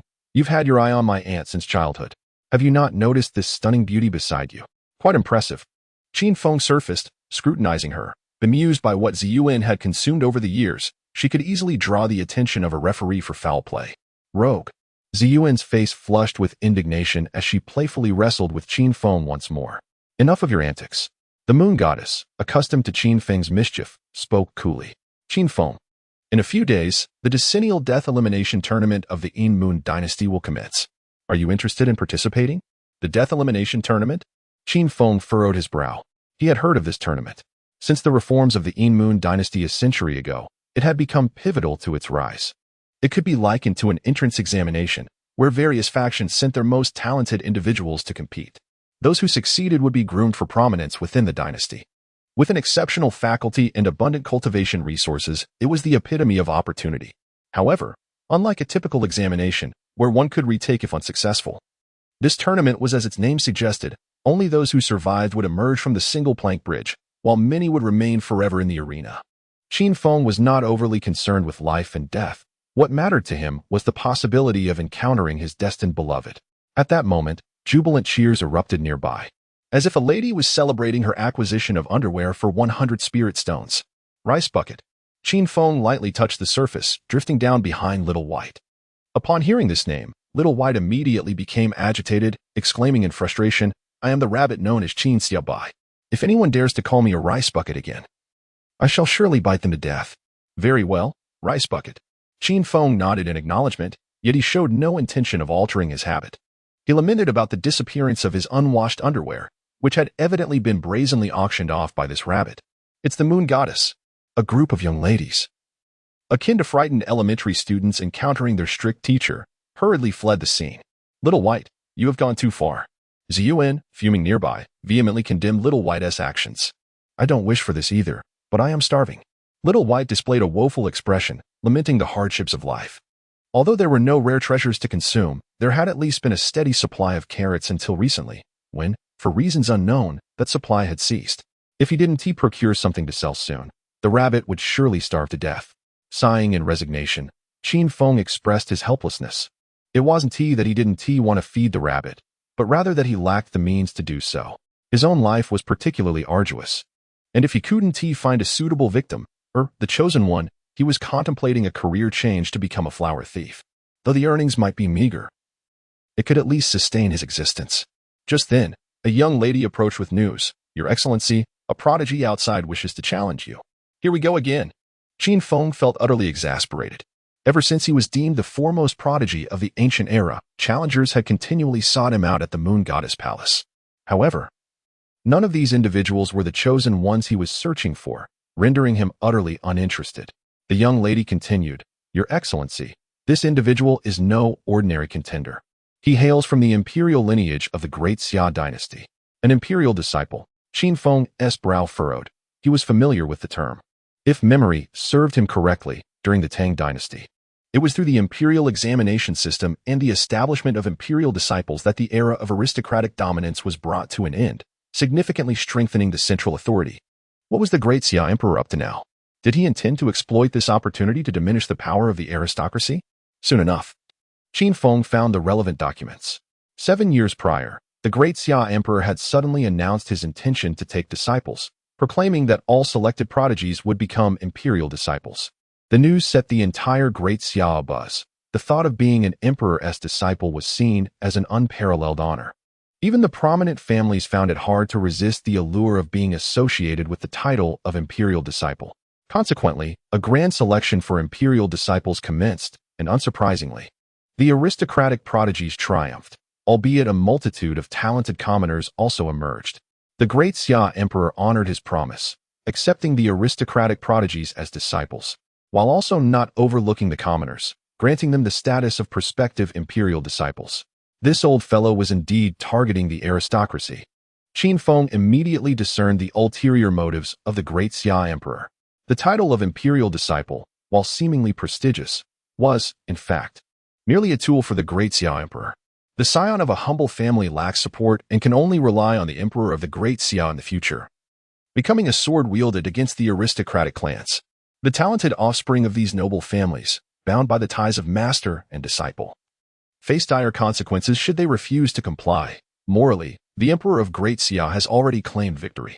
Simultaneously, he harbors a profound curiosity regarding the mastermind behind the emperor's strategies. With a decade's worth of experience as an avid reader, he suspects that this individual may very well be the fabled chosen one he has sought for 7 long years. A thunderous roar erupted from the front hall, accompanied by the scathing rebukes of that imperial disciple. "Qin Feng, if you have the audacity to be a traitor, then have the courage to show yourself. I know you are at home. Do not cower inside in silence." Chapter 40. A sudden rift outside the Moon God Palace. A group of ladies clad in white emerged, their faces etched with fury, surrounding a robust man. This man was Zhu Tu, a disciple of the Heavenly Sun, here to challenge Qin Feng. Frustrated by Qin Feng's delay in accepting his challenge, he brazenly resorted to smashing the doors of their palace and publicly denouncing their divine figure. Did he truly believe he was still in the Great Xia dynasty, with the emperor backing him? This was the Yingyu dynasty, and it was far from his place to wreak havoc. Impudence! The expressions of the ladies from the Moon God Palace turned icy as they unsheathed their swords, pointing them menacingly at Zhu Tu. "What? Is Qin Feng too afraid to face me and resorting to overwhelming numbers?" Zhu Tu remained arrogant, dismissing their threat entirely. He was, after all, a member of the Great Xia delegation sent by Imperial Command to observe the decade-long life and death elimination matches of the Yin dynasty. Killing him, a disciple of the Heavenly Sun, would be tantamount to declaring war on the Great Xia dynasty. The Great Xia delegation was indeed formidable, and the goddess of the Moon God Palace was determined to teach him a lesson. Ziyuan, unable to endure the affront, rolled up her sleeves, ready to engage in battle.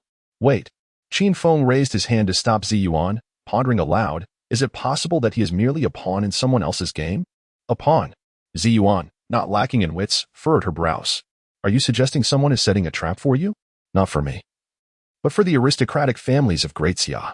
Qin Feng stroked his chin thoughtfully, increasingly convinced of this possibility.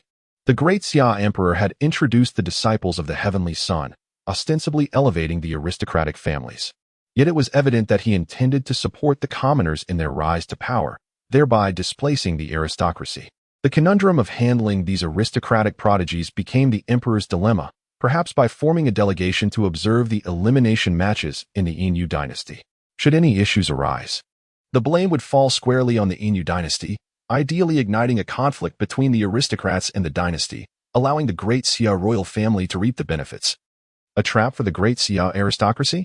Ziyuan's mind was awash with questions, struggling to grasp Qin Feng's implications. Isn't it? We shall find out. Qin Feng lightly propelled himself from the Moon God Palace, intent on drawing out the mastermind, who might very well be the fabled chosen one he sought. Qin Feng. It is Qin Feng. As he emerged, a throng gathered outside the Moon God Palace, erupting in excitement and fervor. For 7 years since he revealed his complete form to the world, everyone longed to witness the prowess of this ancient prodigy. Alas, ever since ascending as the divine son of the Moon God Palace, he had not accepted any challenges. But today, he was here, striding forth with an air of confidence. All hail the divine son. The ladies in white bowed respectfully, their gazes toward Qin Feng filled with admiration. At this moment, Qin Feng had shed the naivety of his youth, inheriting the striking beauty of his mother, unmistakably a handsome figure. Moreover, endowed with the innate talent to suppress the ages. And as the sole male in the Moon Goddess Palace, he is undoubtedly the object of admiration shared by all the female disciples. Qin Feng, you have finally emerged. Zhu Tu exclaimed with such fervor that he nearly emitted a pig-like squeal. A powerful energy erupted around him, morphing into a black-skinned wild boar with sharp tusks. As he brandished a hefty butcher's knife, with a thunderous crash, the knife struck the ground, causing the surrounding floor to shatter instantly. Qin Feng, with a look of disdain, remarked, I thought you were some formidable expert, but it turns out you are merely a trifling spirit warrior of the 4th rank. So what if I'm a spirit warrior of the 4th rank? Zhu Tu retorted defiantly. I am a disciple of the Emperor's lineage, even at this level. I am far superior to a spirit warrior of the 9th rank. The surrounding crowd nodded in agreement, finding Zhu Tu's reasoning sound. However, compared to Qin Feng, this so-called disciple of the Emperor's lineage seemed to fall woefully short. 7 years ago, Qin Feng had already attained the 3rd level of transcendence. With his extraordinary talent, who could fathom the heights he had now reached? Had he entered the Tao? Or perhaps surpassed it to the celestial realm? After much deliberation, Zhu Tu nervously inquired, what is your current cultivation level? He was already mentally preparing to concede if Qin Feng had indeed transcended into the Tao. Transcendent 9th rank. Qin Feng proclaimed proudly, showcasing his formidable prowess. An immediate silence enveloped the crowd, as disbelief washed over them, akin to the wails of a groundhog. What the hell? The first prodigy of the ancient times, the one to suppress the ages, how could he only be at the transcendent 9th rank? On average, one only breaks through a minor level each year. What has he been doing all these years? Surely he hasn't been lost in the flower gardens of the Moon Goddess Palace. Zhu Tu felt utterly defeated, unable to comprehend Qin Feng's audacity to disdain him as a spirit warrior of the 4th rank. Qin Feng then asked, how shall we proceed? A one-on-one duel? Or a group brawl? Of course, a one-on-one. Zhu Tu replied, somewhat bewildered. Understood. Qin Feng gestured to the ladies, signaling them to engage Zhu Tu in a duel.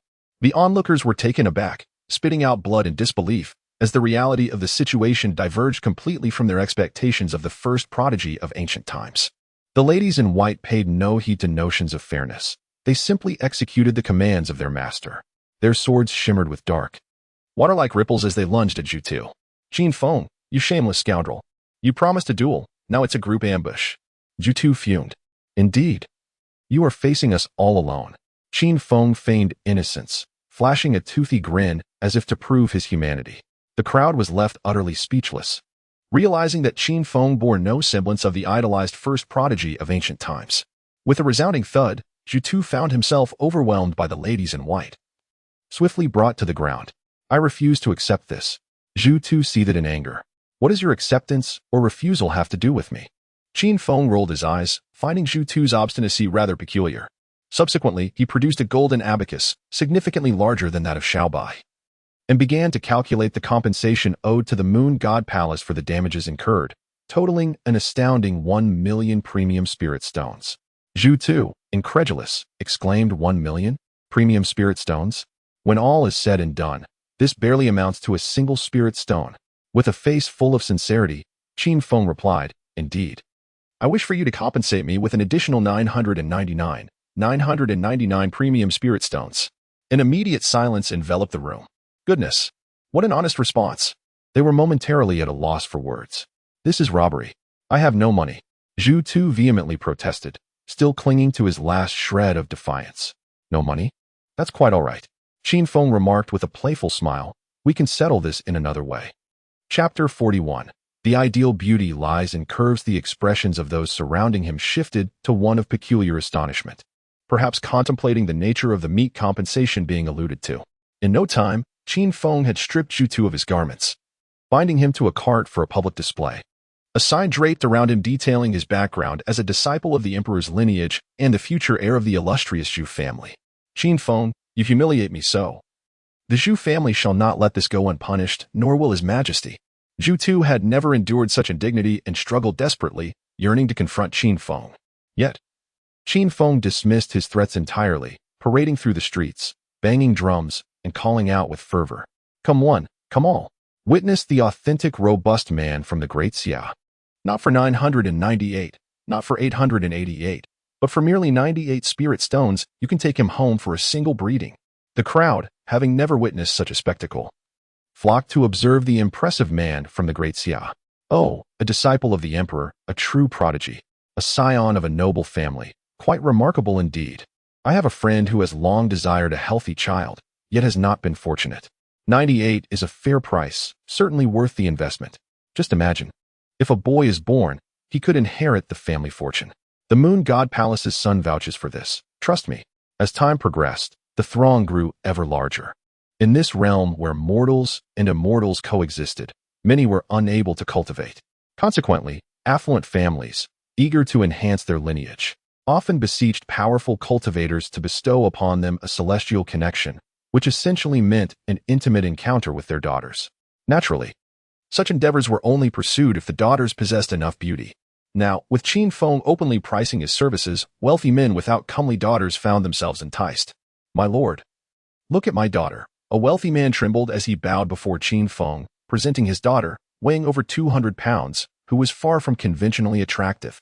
A collective gasp of disbelief echoed through the crowd.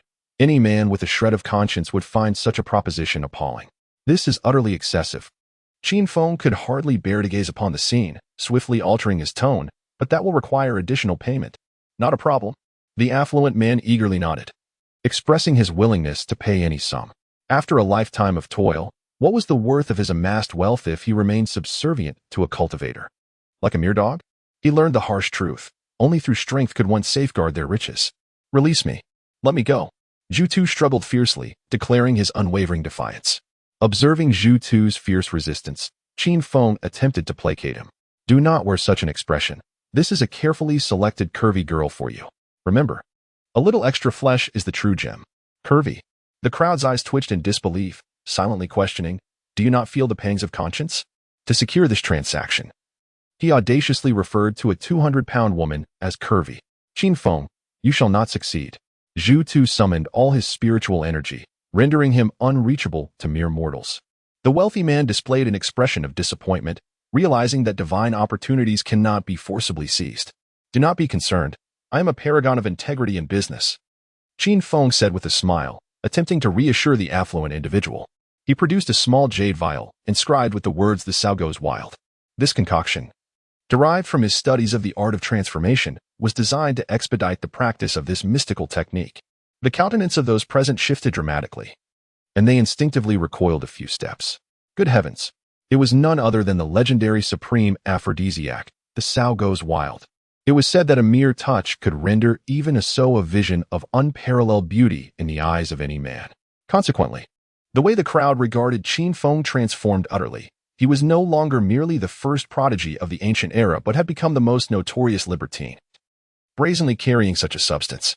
With an innocent expression, Qin Feng remarked, "What is with those looks? It is only reasonable for one who traverses the world to carry some means of self-defense." Reasonable, my foot. The crowd rolled their eyes in disbelief, fully aware that Qin Feng was not to be trifled with. He possessed strength, talent, and a formidable background, and his shamelessness was beyond measure. "Thank you, esteemed son of God, for your magnanimity." The flower-like plump maiden was already in a state of ecstatic frenzy. Taking the sow goes wild and Zhu Tu back home. "Qin Feng, brother Feng, I implore you, spare me, spare me. I will compensate you with 1,000,000 exquisite spirit stones. I was wrong, I was wrong." Zhu Tu no longer exhibited his previous arrogance, crying out in desperation for Qin Feng's forgiveness. Yet, Qin Feng was disinclined to pay him any heed. He was awaiting the emergence of the mastermind behind these events. If he were to kill Zhu Tu, he would unwittingly fall into a trap, eliminating this prominent heir while drawing the enmity of the Zhu family upon himself. Conversely, if he chose to humiliate Zhu Tu instead, the hidden figure would have no choice but to intervene, as they had both been sent to the Yin dynasty together. It was only natural for one to aid a companion in distress. Is there truly no chosen one? Am I merely overthinking? Qin Feng surveyed his surroundings, finding no system notifications. No, no, do not come any closer. Zhu Tu's pitiful cries echoed from the small courtyard, prompting the onlookers to silently mourn for 3 minutes. The esteemed disciple of the emperor of the Great Xia, a scion of a noble family, had been utterly humiliated by a mere mortal. The psychological scars from this incident would likely remain unhealed henceforth. Ding! Congratulations to the host for insulting another's dignity, earning 1,000 villain points. Qin Feng immediately perked up, as though a new posture had been unlocked. Clang! A crisp sound of a bronze gong resonated through the air as a grand procession approached from down the street, featuring opulent carriages and an entourage of servants and guards, all indicative of a formidable status. At the forefront stood a group of furious men and women, clad in garments identical to those worn by Zhu Tu, signifying their status as disciples of the Great Xia Emperor. "The Princess of the South Wind has arrived." As the carriage came to a halt, the guard called out the name of the esteemed individual within. It was none other than the beloved little princess of the Great Xia Empire, Princess Nanfeng, who served as the representative of the envoy to the Yin dynasty. Princess Nanfeng.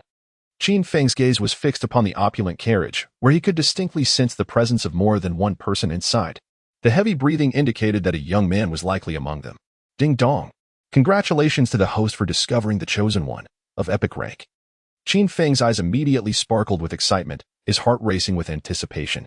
After 7 long years, fate had finally brought them together. The schemes of others plotting against him had become inconsequential. What truly mattered now was that he would begin to formulate his own plans regarding this fated individual. A cool, feminine voice resonated from within the carriage. "Qin Feng, as a traitor of the Great Xia Empire, how dare you insult the noble disciple of our emperor? What punishment do you deserve?" Chapter 42. Kneel down, the princess of the Great Xia. How imposing her authority is. Qin Feng could not help but sneer. Am I truly so ignorant? Or has the Great Xia already conquered the territory of the Yin dynasty for me to dare question the son of the moon god here? As soon as the words left his mouth, the expressions of those around him turned icy, realizing that the Great Xia princess was rather overestimating her own significance. To utter such words on their home turf was, quite simply, a blatant disregard for the Yin dynasty. Impudent! Princess Nanfeng exclaimed in a fit of rage. "Bring forth Qin Feng and execute him." "Yes, your highness." The princess's guards swiftly drew their long blades, while the elite members of the entourage brandished their weapons as well. "Who grants you the confidence to kill in my domain?" Qin Feng secretly admired the audacity of the protagonist, always steadfast in the face of unreliable allies. Before he could speak, dozens of maidens from the Moon God Palace surged forth, encircling the adversaries. This is going to be entertaining. The onlookers brightened at the unfolding drama, and hastily retreated to maintain a safe distance for their observations. A sigh emanated from within the carriage, and as the curtain was drawn back, a finely dressed man emerged, clasping his fists in a gesture of respect. "You must be the illustrious Qin Feng, renowned as the first prodigy. I apologize, the princess has misspoken. Allow me to stand in for her and offer my sincerest apologies." "It is he." Qin Feng recognized him at once as the fabled chosen one.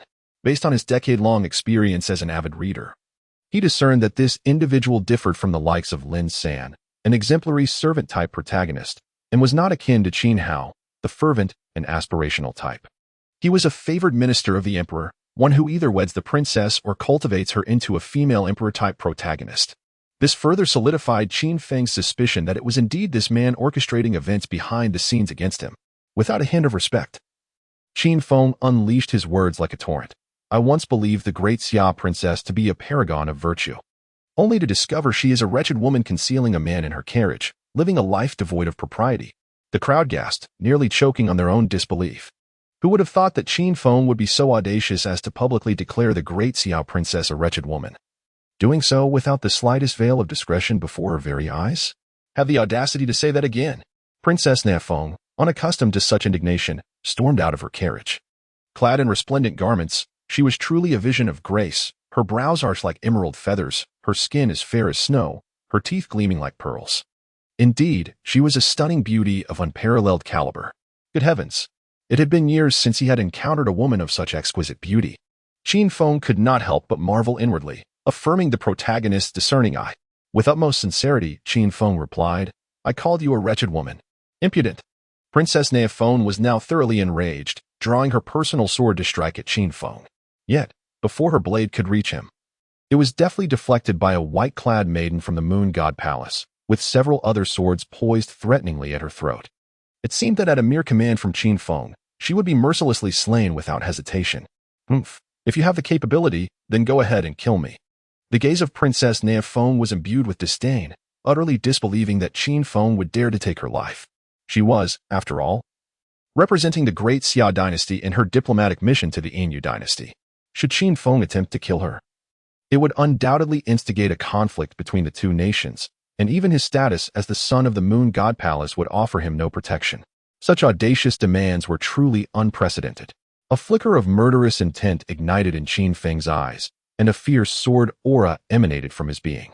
Alarmed, Fang Chang's expression shifted dramatically. He hastily summoned his spiritual energy to shield Princess Na Feng. A thunderous crash reverberated as the intangible sword energy sent Fang Chang hurtling backward, forcing him to retreat several steps before he could regain his footing. He was serious. Princess Na Feng trembled involuntarily, having just sensed the lethal intent radiating from Qin Feng. Had Fang Chang not interposed himself, she might have already been pierced by his invisible sword energy. Yet how could this be? She was a princess of the Great Xia, a representative of the delegation. How could Qin Feng possibly have the audacity to kill her? He was a man who defied all conventions. Fang Chang's countenance grew grave as he began to take Qin Feng seriously. He had always believed he could manipulate the ancients at will. Indeed, they were but ancients. He hailed from a planet called Hongxing, where he lived in a modern civilization. By a stroke of chance, he had traversed into this primeval realm. Although this was a world of fantasy, he had easily risen to become Princess Nanfeng's chief advisor, even proposing strategies to the Emperor of Great Xia to vanquish the aristocratic families. He had presumed that everything would unfold as he envisioned. But little did he know he would encounter someone like Qin Feng, who played by no rules. He had initially intended to provoke Zhu Tu into a challenge, hoping to exploit the situation to their advantage. Yet Qin Feng turned Zhu Tu into a mere commodity, leaving them no choice but to intervene. When tasked with delivering an apology on behalf of Princess Na Feng, a rational person would have chosen to defuse the situation, yet he had instead unleashed a torrent of words, disregarding the diplomatic tensions between the two nations, audaciously threatening to slay the princess of the Great Xia in broad daylight. Was he to be deemed arrogant to the point of insolence, or had he truly seen through it all? Indeed, there were those who feared not for their lives. Qin Feng's gaze crackled with intensity as his right hand slowly descended upon the hilt of his sword, visibly irritated by Fang Chang's interference. What? Fang Chang suddenly stiffened, a wave of inexplicable panic washing over him. At that moment, he felt akin to the Monkey King in the grasp of Buddha. Unable to escape the confines of the Five-Finger Mountain, no matter how he struggled. Enough! A voice, ancient and resonant, erupted in the ears of those present. An elder materialized from afar, his eyes fixed on Qin Feng with an unmistakable air of authority. Clearly, this individual was a concealed master within the delegation. Old man, who do you think you are? Qin Feng offered no deference, his eyes narrowing as he commanded, kneel. Impudent. The elder's fury surged, unleashing a terrifying wave of energy from within. Thunder rumbled ominously in the heavens, scattering the elder's amassed power, accompanied by an overwhelming pressure that descended from above. The elder fell to his knees before Qin Feng, blood spilling from his lips. It seemed he could no longer protect Princess Nanfeng and would have to retreat to his home to tend to his wounds. The moon goddess. It was indeed the moon goddess. The onlookers, like fervent devotees, quickly knelt upon the ground, offering their reverence towards the moon goddess palace. The elder, filled with indignation, roared, "Is this the manner in which you of the Yin Moon dynasty treat your guests?" The moon goddess's icy voice resonated through the void. "Then is the destruction of my moon goddess palace's gates the way your great Xia dynasty entertains its visitors?" The elder was rendered speechless, at a loss for words. Fang Chong hastily interjected, "Great moon goddess, Zhu Tu's actions are solely his own and do not represent our delegation. I am willing to apologize on his behalf and bear all responsibilities. If apologies were of any use, what need would there be for the authorities?" Qin Feng continued to stoke the flames from the sidelines. "What do you wish to do then?" Princess Nanfeng, suppressing her fury, recognized the gravity of the situation. "Kneel." Qin Feng's gaze bore into Princess Nanfeng, his voice soft yet imbued with an undeniable authority. Chapter 43. Kneel or die. You expect this princess to kneel? Princess Nanfeng seethed, taken aback by Qin Feng's audacity. As the esteemed princess of the Great Xia, she found it utterly unacceptable to bow to the Qin family, especially when Qin Feng himself was a traitor. Even in his elevated status as the son of the Moon God Palace, he was unworthy of her submission. Kneel or die? The chilling glare from Qin Feng's clear eyes revealed his unwavering resolve. His right hand slowly rested on the hilt of his Longkong divine sword, indicating that he was not jesting with Princess Nanfeng. If she dared utter another word, he would not hesitate to unleash the sword technique of Heaven's Severance. With the enhancement of the unrivaled sword heart, he had already dismissed any thoughts of women from his mind, except for the beautiful and wealthy who might shower him with riches. An immediate silence enveloped the crowd, as they sensed the overwhelming presence of the ancient prodigy, a stark contrast to the earlier frivolity. Qin Feng had transformed into a tyrant embodying the principle that those who follow him prosper, while those who oppose him perish. Simultaneously, anticipation surged among the onlookers for the full manifestation of Qin Feng's power. Given his extraordinary cultivation at the 9th level, the disparity with his contemporaries was insurmountable. Showcasing his complete form appeared to be the only path to victory. Gulp. Princess Nanfeng swallowed hard, acutely aware of the terrifying pressure emanating from Qin Feng. Yet, as a representative of the great Xia dynasty, her pride and the dignity of her empire were at stake. She could not easily yield to Qin Feng's demands. However, his ultimatum was unmistakable: kneel or face death. Moreover, the moon god showed no intention of intervening, implying tacit approval of Qin Feng's actions. Fang Chong stepped forward, asserting vehemently, "Even if we are at fault, demanding Princess Nanfeng to kneel in apology is utterly excessive. She symbolizes the honor of the great Xia. Do you not fear the consequences of such humiliation, potentially provoking war between us?" Suddenly, a chilling wind swept through the atmosphere as Fang Chang's words hung in the air. Clang! Qin Feng tightened his grip on the sword hilt, and the Longkong divine sword, sealed for 7 years, erupted forth like a dragon, its brilliance cutting through the dimness, causing the gathered crowd to shudder involuntarily. "This is bad." Fang Chang's pupils constricted in shock at Qin Feng's overwhelming dominance. He disregarded their diplomatic pleas. Failure to comply would result in immediate conflict. Confronted with the terrifying presence of Qin Feng, who had grasped the unrivaled sword heart, Fang Chong dared not underestimate him. He immediately summoned his most formidable defensive technique, conjuring a golden bell around himself. The Buddhist technique, the golden bell shield. Having inadvertently acquired this ancient Buddhist skill, he believed that mastering it would ultimately grant him an indestructible golden body, capable of withstanding attacks from the 9th level of extraordinary power. Buddhism. I am a Confucianism. Confucius once said, "I have never encountered one whose physical strength could withstand my blows." A slight smile curled at the corners of Qin Feng's mouth as the sword's glimmer surged toward the golden bell shield. Boom! The golden bell barrier surrounding Fang Chong shattered instantaneously, as if struck by a tremendous force, sending his body crashing to the ground. The sword returned to its sheath, and the chilling aura dissipated. Silence enveloped the entire street, with only the flutter of garments and the wind breaking the stillness. What just transpired? Before they even grasped the situation, Qin Feng had already concluded the encounter. How could this be possible? Feng Chong stared wide-eyed in disbelief at Qin Feng. Unable to comprehend how a mere half-drawn sword had shattered his pride, the Buddhist golden bell barrier. Feng Chong, are you all right? Princess Nan Feng rushed forward in panic, only to breathe a sigh of relief upon confirming he was unharmed. These two must indeed be entangled in a scandal. Qin Feng narrowed his eyes slightly, realizing how to deal with Feng Chong. Ding dong, congratulations to the host for severely injuring the Chosen One, earning 5,000 villain points. Ding dong. Congratulations to the host for uncovering the Chosen One's scheme, earning 5,000 villain points.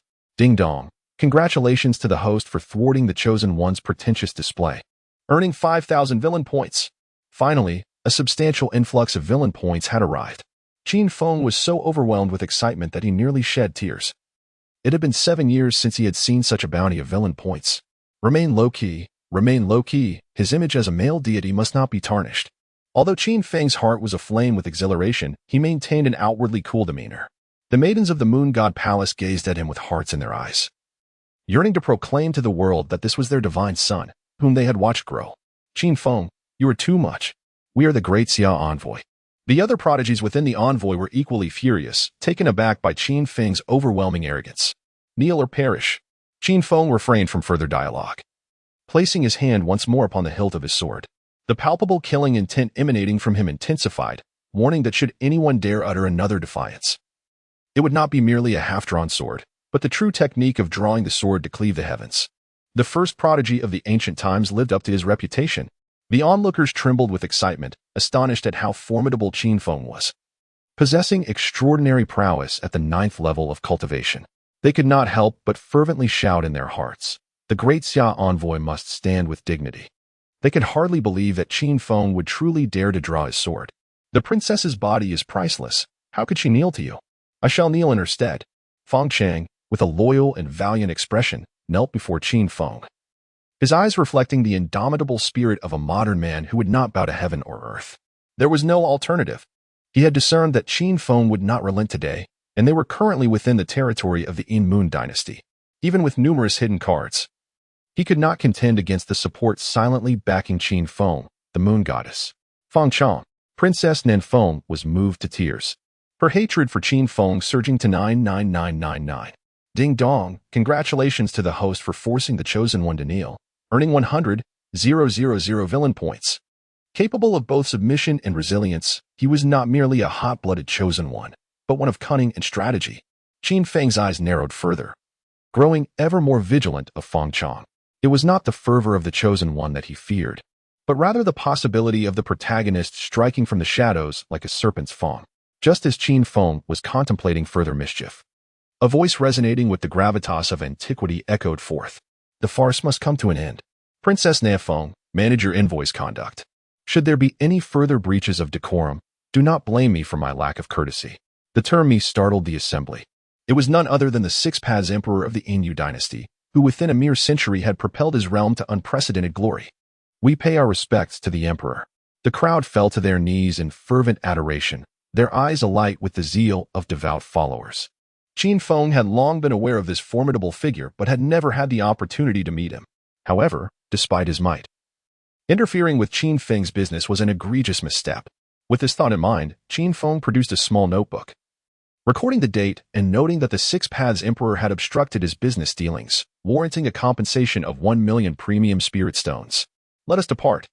Princess Nan Feng shot an irate glance at Qin Feng before boarding her carriage, taking her entourage back to the foreign envoy's inn.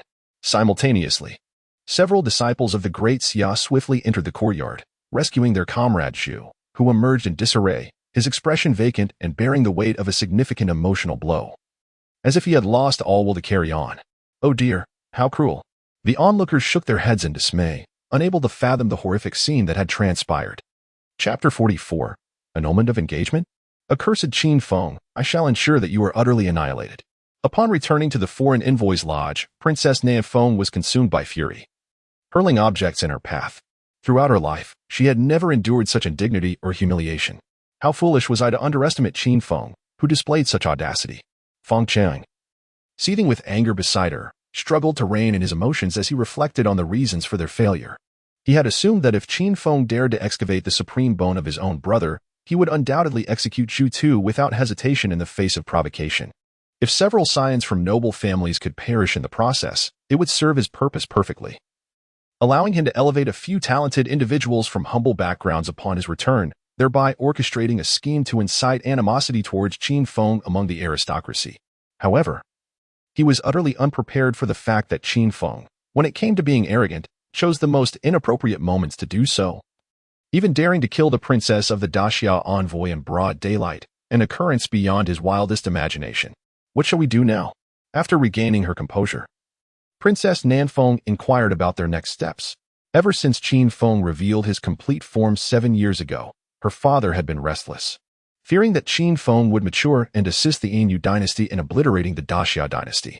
Thus, her mission to the Yinyu dynasty involved not only diminishing the power of the noble families but also seizing the opportunity to eliminate Qin Feng, thereby strengthening her standing in her father's eyes. Yet, Qin Feng rarely left the Moon God Palace, always under the protection of those maidens. And with the Moon God vigilantly overseeing him, the prospect of assassinating him within the Yinyu dynasty seemed nearly impossible. After a moment of silence, Fang Chang finally spoke. I have heard that Qin Feng will participate in the life and death elimination tournament. No way. Princess Nanfeng immediately rejected the idea without a second thought. The tournament indeed provided a legitimate opportunity to eliminate Qin Feng, and the emperor would likely consent to the participation of the disciples of the Celestial Dynasty in light of this chance to weaken Daxia. However, having experienced Qin Feng's overwhelming power firsthand today, she felt an almost suffocating dread. Moreover, the competitors would not only include Qin Feng, but a multitude of cultivators, each requiring fierce struggles for survival. Let us discuss the life and death elimination tournament later. Fang Chang shifted the conversation. Before our mission to the Yinyu dynasty, I devised a contingency plan to sow discord between the Qin family and Tianqin City. Are you suggesting? Princess Nanfeng's expression brightened with understanding, revealing a knowing smile. In addition to employing the disciples of the Celestial Dynasty to scheme against the noble families, Fang Chang had been ingeniously working to create rifts among them. And after 7 years of planning, fissures had indeed begun to appear. At the Qin family, the young princess of Tianqin City, Lin Xian'er, arrived with a retinue of skilled warriors specifically to annul her engagement. 7 years prior, her father, Lin Hao, had betrothed her to Qin Hao solely because of his possession of the supreme bone, his status as the head of the Qin family, and the esteemed lineage of his mother, the saintess of Taibai Mountain. Furthermore, his elder brother possessed the potential of an emperor. Yet now, his supreme bone had been extracted. His father's position had been stripped away, and his brother had defected to the Yinyu dynasty. Over the past 7 years, his own cultivation had been tragically mediocre. In stark contrast to the princess of Tianqin City, who has become a favored scion of the emperor, it is inconceivable that she would willingly marry the seemingly ineffectual Qin Hao. Ultimately, under Fang Chang's persistent, albeit subtle, influence that women ought to seize their own happiness and pursue their rightful love, she resolved to return the marriage agreement without informing her father, Lin Hao, bringing a cadre of royal experts to the Qin residence for this purpose. The announcement of the annulment sent Qin Tian's countenance into a stormy gloom, barely restraining the torrent of his formidable powers. For aristocratic families, reputation holds paramount importance, and to have the bride herself arrive to terminate the engagement was a blatant affront to the dignity of the Qin family. The repercussions of such an event leaking into the broader society would be catastrophic for their standing among the elite. Furthermore, his son, Qin Hao, was not truly inept. Rather, he had endured considerable sacrifices for the greater strength of the Qin family. Undaunted, Lin Xian'er stood firm. Previously, she might have hesitated in the face of the Qin family's might, but now, as a favored scion backed by the royal lineage, she felt no fear against them. Audacious, Qin Tian bellowed, slamming his palm upon the table, rising with an overwhelming presence. Alarmed, the royal experts quickly shielded Lin Xian'er, sensing the threat posed by Qin Tian's overwhelming strength. What now? A flicker of panic crossed Lin Xian'er's face, clearly unprepared for such a confrontation. At that moment, a youthful yet resolute voice interjected, "Father, may I take charge of my own marriage?" The assembly turned to the entrance of the grand hall, where stood a boy with striking features, upright posture, and burgeoning musculature, already hinting at a ferocious potential. His gaze radiated an unyielding determination beyond ordinary comprehension. He was Qin Hao, now 12 years old. Clearly, he had matured significantly over the past 7 years, displaying an unflinching demeanor in the face of the annulment. Howard, what brings you here? Qin Tian retracted his imposing aura, revealing a pained expression. Both of his sons bore heavy burdens. The elder had ventured into foreign lands bearing the family's ignominy, while the younger endured physical torment through rigorous training. Now subjected to humiliation by the very party seeking to dissolve the engagement. As a father, he felt helpless. Qin Hao fixed his gaze upon Lin Xiner. His tone level and unembellished. I recall my brother once told me, 30 years in the East, 30 years in the West. Do not scorn the youth and poverty. I may seem ineffectual now, but that does not signify my inability to rise again. Is that so? Lin Xiner. Momentarily taken aback by the scene, feigned calmness. Very well. Let us engage in a contest in 3 years at the capital. Should you lose, you will publicly annul the engagement. Why make it so complicated to dissolve the engagement? Qin Hao approached the table, swiftly drafting a letter of annulment. You dare to annul our engagement? Lin Xiner gasped in disbelief, her eyes wide, questioning her own reality. In light of Qin Hao's current predicament, where he feels neglected by his uncle and unloved by his grandmother, it is indeed astonishing that he is willing to part with the little princess of Tianqin City. Is he not aware that his sole value within the Qin family lies in his engagement to this very princess? 3 years hence, we shall meet in the imperial capital. Qin Hao's gaze is piercing, unafraid of any challenge that lies ahead. Shower, Qin Tian exclaimed, tears of joy streaming down his face. Fully aware that his second son's indomitable spirit has solidified, paving the way for him to rise anew to his former supremacy. This thought inevitably conjured memories of his eldest son, Qin Feng, leaving him to wonder if he faced any adversities while alone in the outside world. At the Moon God Palace, the music played on, and the dance continued. Qin Feng felt no pressure from impending examinations as he instructed the young ladies in the art of traditional dance. At that moment, a young lady approached with a piece of intelligence regarding his brother's broken engagement. What? A broken engagement? Qin Feng nearly choked, exclaiming that this plot was all too familiar. Yet, how could his younger brother, who had already been endowed with the supreme bone, suddenly find himself in the midst of a broken engagement? Was he merely stacking buffs or something? Furthermore, when had he ever uttered the phrase about the shifting fortunes of 30 years? He distinctly remembered stating that the deceased should be accorded the utmost respect. Chapter 45. A proper gentleman does not resort to poison. Only to aphrodisiacs the divine maiden was utterly enraged. Upon discovering that Qin Feng was engrossed in watching the young ladies dance, Ziyuan's face turned into a comical puff. Meanwhile, the little rabbit, Xiaobai, after receiving 2 carrots from Qin Feng, joyfully joined the young ladies in their dance, clutching the carrots, wagging its short tail, and fluttering its ears. Indeed, a reflection of its master. How could such a delightful creature not be enamored by Qin Feng? The moon goddess appeared nearby, her brow furrowed with concern as she observed Ziyuan. Previously, when Qin Feng was younger, she had dismissed Ziyuan's affections as mere fondness for a little brother. But it was now apparent that her feelings ran deeper. She had never doubted Qin Feng's extraordinary talent, firmly believing he would bring unparalleled glory to the Moon God Palace. However, she could not reconcile his character with such lofty aspirations.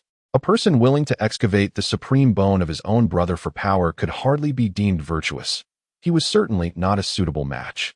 At that moment, within the palace of the Six Paths Emperor of the Yin Moon dynasty, Princess Nanfeng had come to pay her respects to the emperor, seeking to participate in the perilous life and death elimination tournament. Initially, after witnessing Qin Feng's formidable prowess, she had resolved against entering such a dangerous competition. Yet, upon reflection, she realized that if she championed the cause of restoring the dignity of the great Xiao by leading the charge into the tournament, the distinguished heirs of noble families would undoubtedly follow her into the fray. If a few perished, it would conveniently meet her objectives. If she emerged victorious, it would cleanse her family's shame, thereby enhancing her standing in her father's eyes and among the officials, laying the groundwork for her future ascendance to the throne. Whether she won or lost, she stood to gain, so why not seize the opportunity? The great Xia envoy intends to participate in the life and death tournament. Upon hearing this news, the Six Paths Emperor was hardly taken aback. The great Xia dynasty's envoy, composed of the emperor's disciples, aimed to showcase their strength. A display of might, and partaking in the tournament was the most direct method to exhibit such power.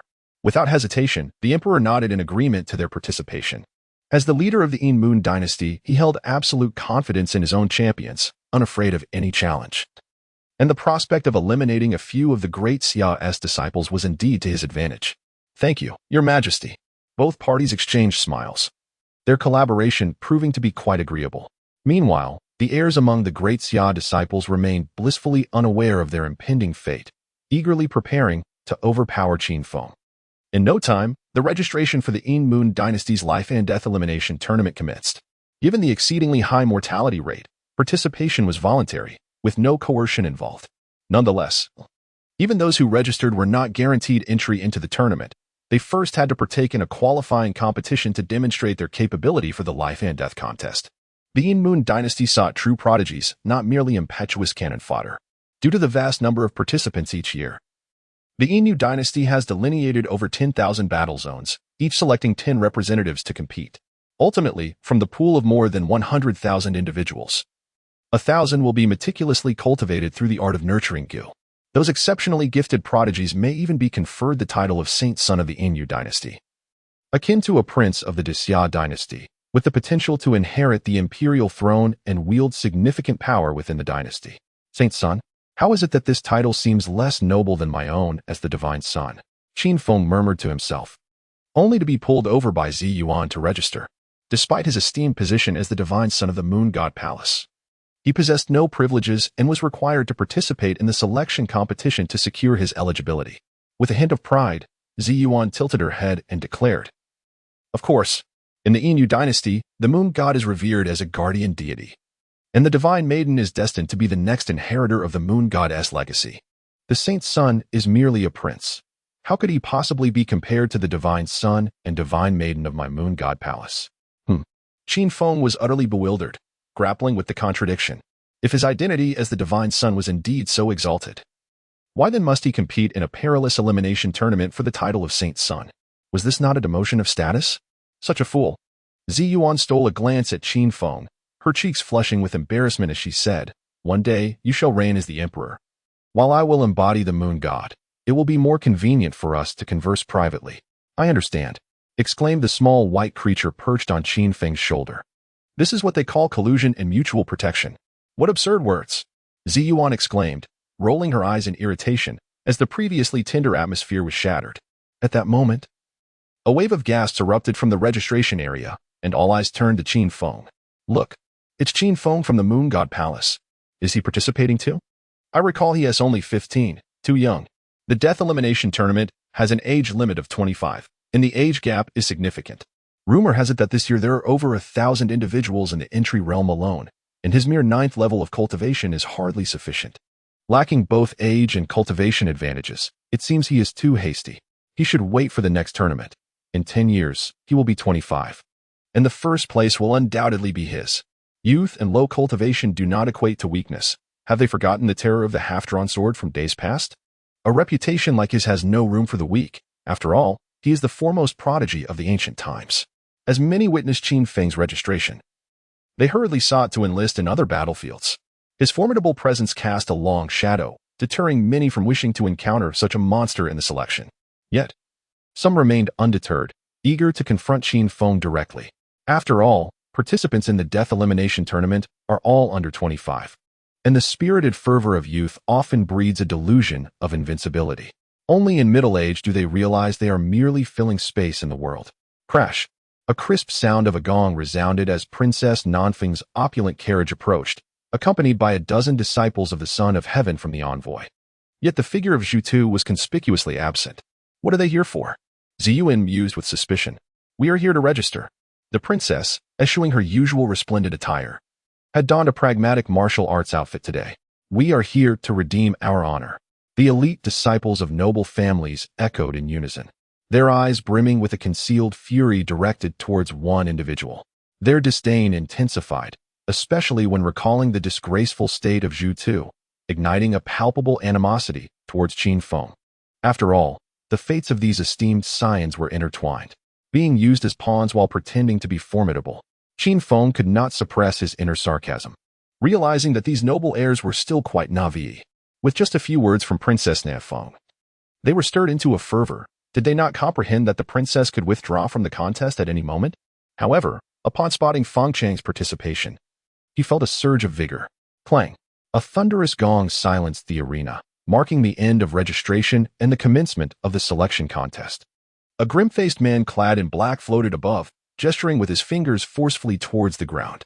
With a resounding rumble, the earth trembled violently as hundreds of platforms gradually emerged from below.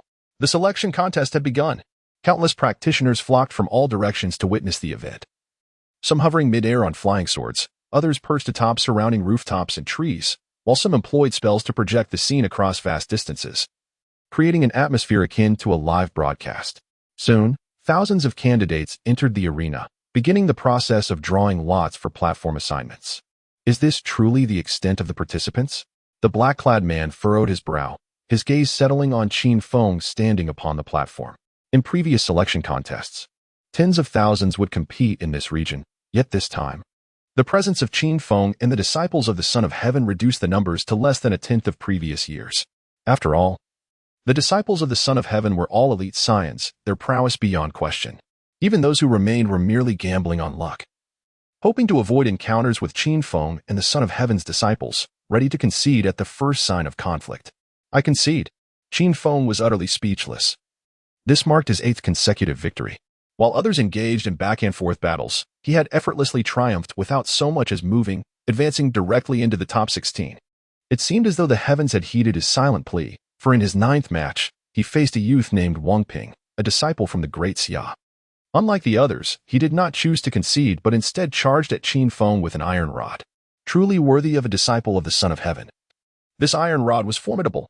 Qin Feng could distinctly sense the immense power behind the strike, and he swiftly evaded, akin to a wraith, while deftly launching a few concealed silver needles at his opponent. Despicable! Wang Ping's eyes reflected disdain, astonished that Qin Feng would resort to such tactics.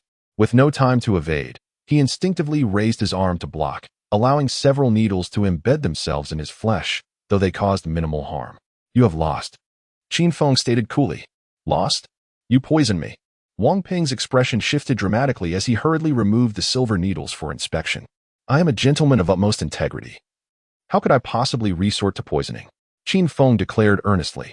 With a sigh of relief, Wang Ping felt reassured that no poison had been administered. However, a subsequent remark from Qin Feng incited his ire, prompting him to curse vehemently. I may have administered an aphrodisiac, and even a sow would lose its senses. Chapter 46. He truly is disgraceful. The entire audience erupted in laughter, taken aback by Qin Feng's audacity. The illustrious champion of the ancient realm, who could easily vanquish his opponent through sheer strength, resorted instead to unscrupulous tactics. Where was his morality? Where was his dignity? Where was his integrity? They gazed upon him with critical eyes, ready to vehemently condemn such vile conduct. What? The sow has gone mad. Wang Ping turned pale with fright, his mind involuntarily conjuring the image of his comrade, Zhu Tu, when he was rescued, dazed, disheveled, and utterly devoid of hope. Referee. I object. Wang Ping hastily raised his hand to lodge a complaint, asserting that Qin Feng had employed foul means during the match. The man in black floated above, frowning as he spoke. Qin Feng of the Moon God Palace. The life and death elimination match is a realm devoid of rules. Everything is a matter of survival. There. One may employ any means to achieve victory. However, this is a selection round, which demands fairness and justice. Understood. I shall assist him in detoxification. Qin Feng responded like an obedient child, nodding vigorously before propelling himself forward like a leaping leopard. Whoosh! The sharp sound of rushing wind startled Wang Ping, as he beheld Qin Feng appear before him with fierce momentum. Before he could react, Qin Feng executed a devastating kick. With a resounding bang, chaos ensued. Wang Ping's eyes widened in shock as searing pain engulfed him. From that moment forth, he would be known as Wang Ping. Ah! The man in black involuntarily twitched at the corner of his eye, his mind echoing with the cries of a distressed groundhog. Good heavens!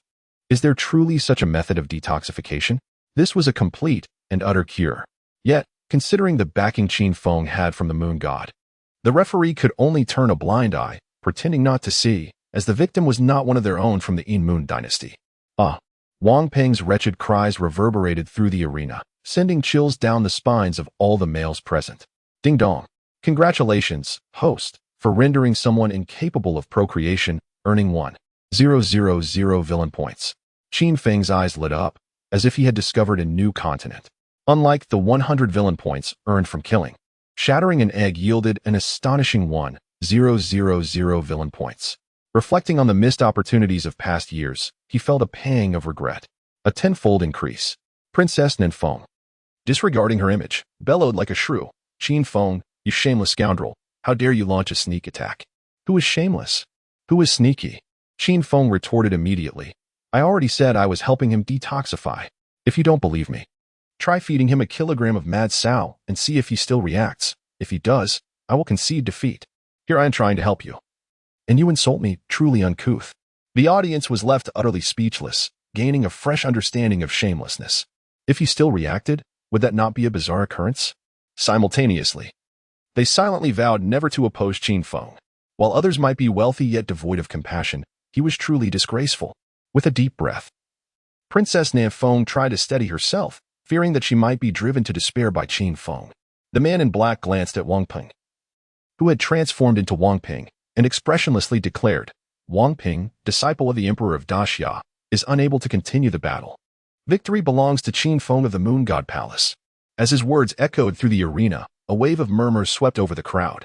Is this truly the legendary first prodigy of the ancient times?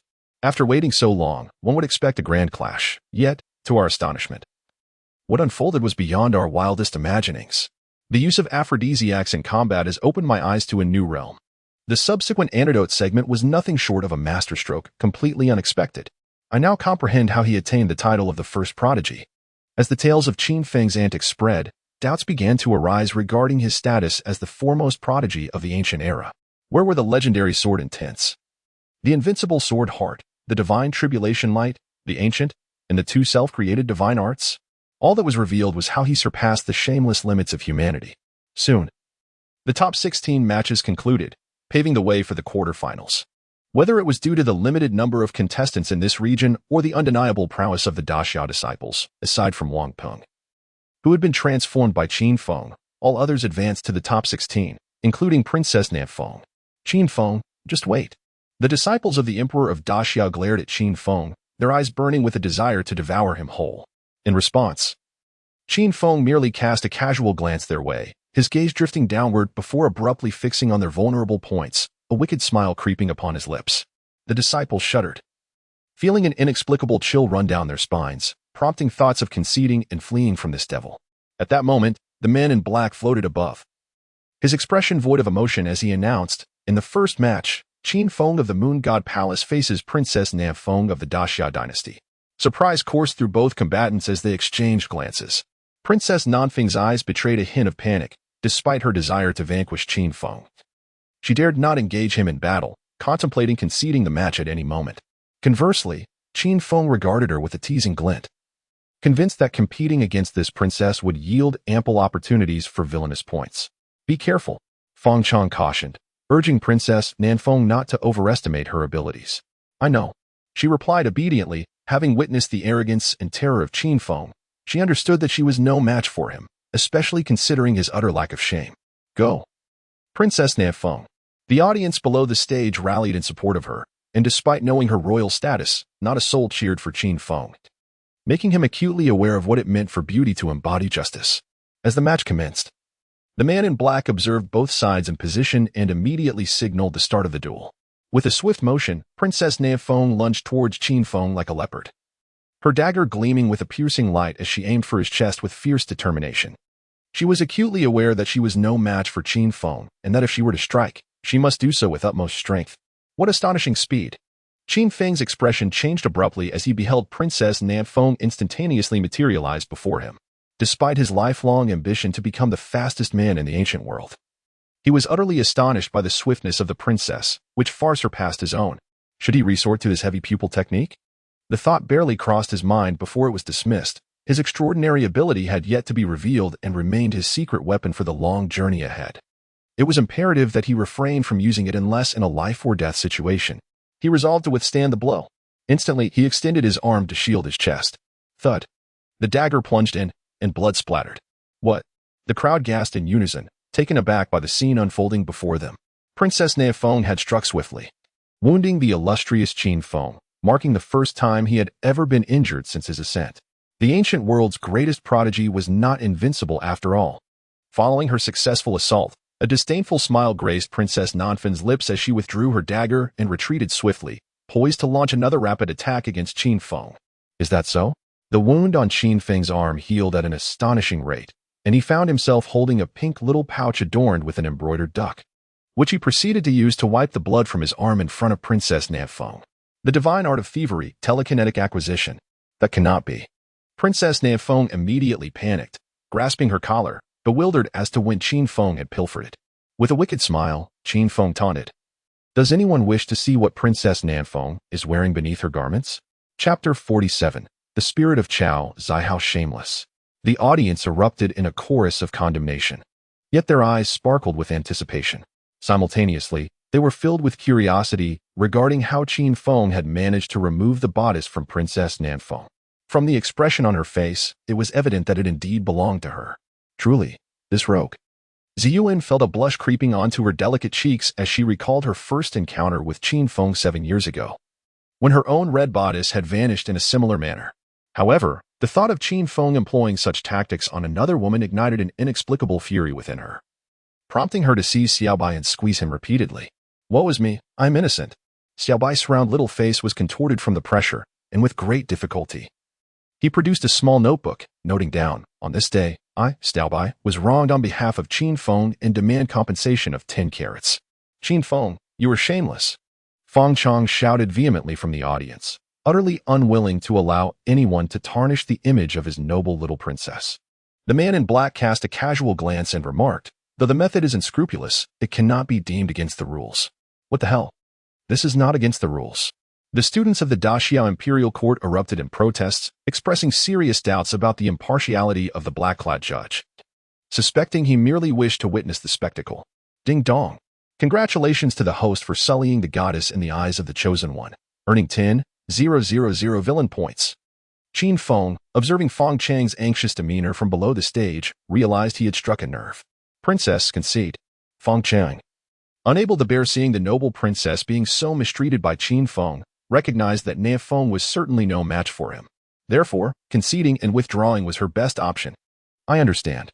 Princess Nanfeng's face flushed with anger, desperately wanting to end the competition. However, before she could utter a word, Qin Feng's audacious voice rang out. "Which do you think will happen first, you conceding, or me stripping you of your garments? What do you intend to do?" Panic flickered across Princess Nanfeng's face, as she perceived Qin Feng's smile as that of a demon. His silent removal of her bodice suggested that he could undress her in mere seconds.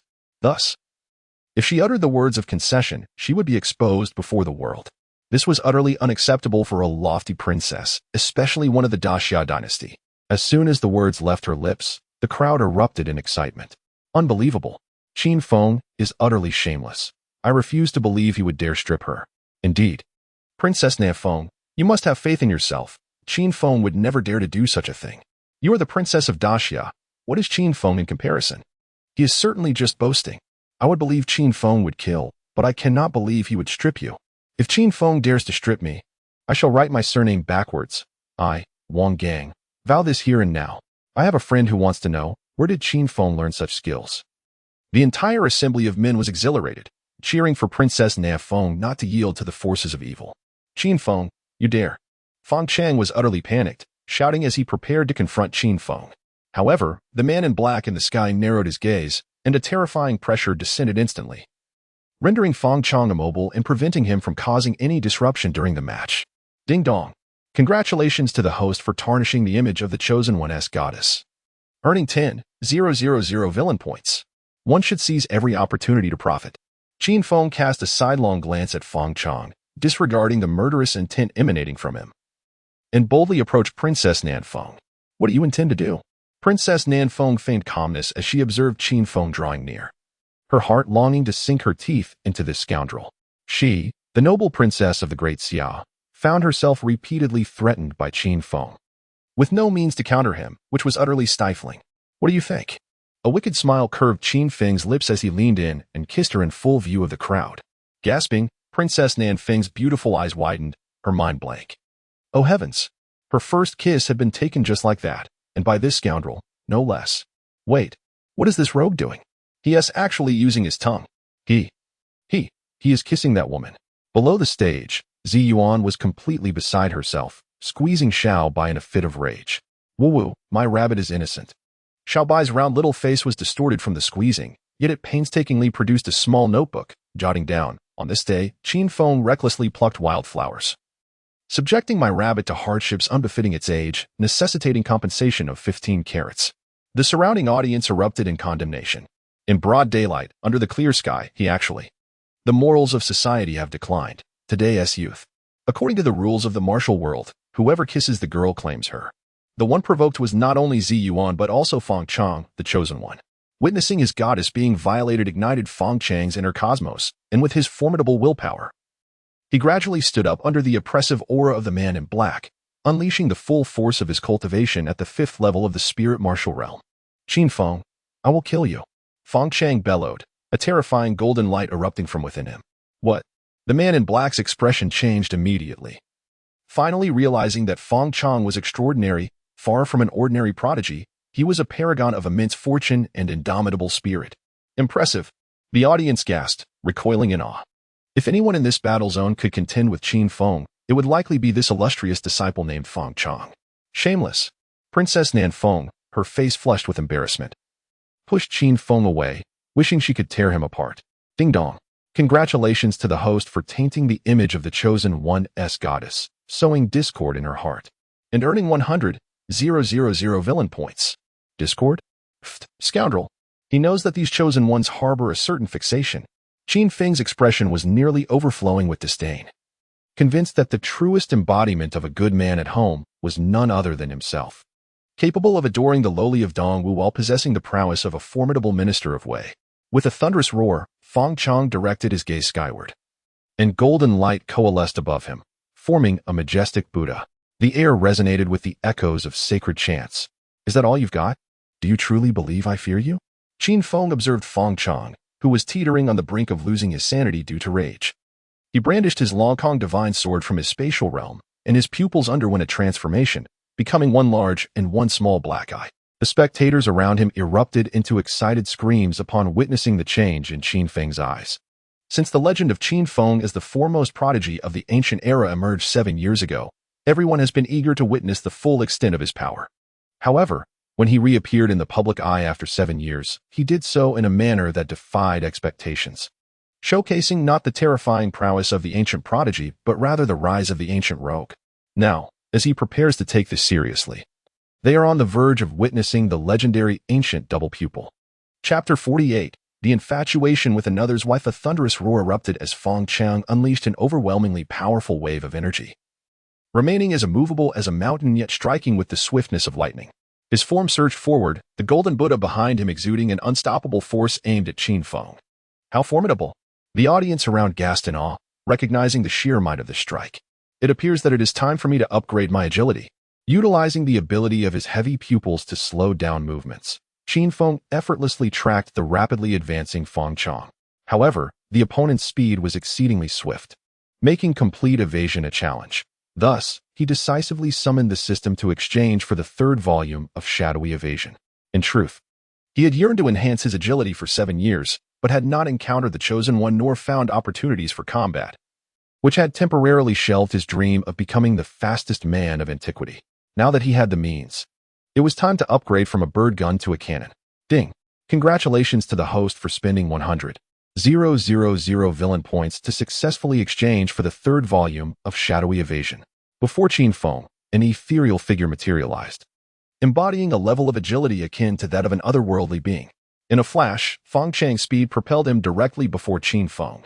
The fierce gust of wind caused Qin Feng's garments to flutter violently, yet his expression remained calm, lips pressed together, his form flickering like a mirage, leaving behind fleeting afterimages as he retreated several paces, his billowing white robe resembling a celestial being descending from the heavens. Such a ghostly agility. The spectators once again gasped, recognizing the extraordinary nature of Qin Feng's movements. However, at this moment, Feng Chang's vision had turned crimson with rage. Upon realizing he could not lock onto Qin Feng, he unleashed a terrifying barrage of firepower, ensuring that no matter how swift his opponent was, he could not escape the area of coverage. Boom! The golden Buddha behind Feng Chang erupted with terrifying energy, bombarding the vicinity where Qin Feng stood with relentless ferocity. Countless terrifying energy blasts enveloped Qin Feng, creating a net of destruction that rendered him as if trapped in a fishnet, unable to evade. Qin Feng. Ziyuan's heart clenched tightly, beads of sweat forming in her palms. Truly deserving of the title Chosen One, without showcasing some strength, it would be impossible to contend with him. Qin Feng surged forth like a tempest, ascending from the flames with an ethereal grace that astonished onlookers, successfully evading the onslaught of firepower. This time, I shall see where you hide. Feng Chang, witnessing Qin Feng leap into the air, seized the opportunity to follow suit. Who told you I would evade? Qin Feng's gaze was electrifying, radiating an overwhelming aura that instilled a sense of suffocating pressure. A formidable presence emanated from him, and his pale right hand gently rested upon the hilt of his sword. Heaven-slaying sword technique. Could this be the unity of man and sword? The eyes of the entire assembly were drawn to Qin Feng, perceiving him as an extraordinary sword in that moment. Clang! The divine sword of the long sky unfurled from its sheath like a dragon in flight, the crisp resonance of the sword ringing through the heavens and earth. A dazzling and blinding beam of sword light surged forth with incredible speed, trailing a formidable torrent of sword energy imbued with a chilling intent and coldness, sweeping through like a gentle breeze, as if to part the clouds spanning miles. It was utterly unstoppable and incomparable. What a magnificent sword! The crowd's hearts raced, nearly leaping from their throats, eyes wide with astonishment, breath forgotten, captivated by the awe-inspiring prowess of the celestial sword technique. A deafening roar echoed as the sword danced like a dragon, its aura shimmering like a rainbow.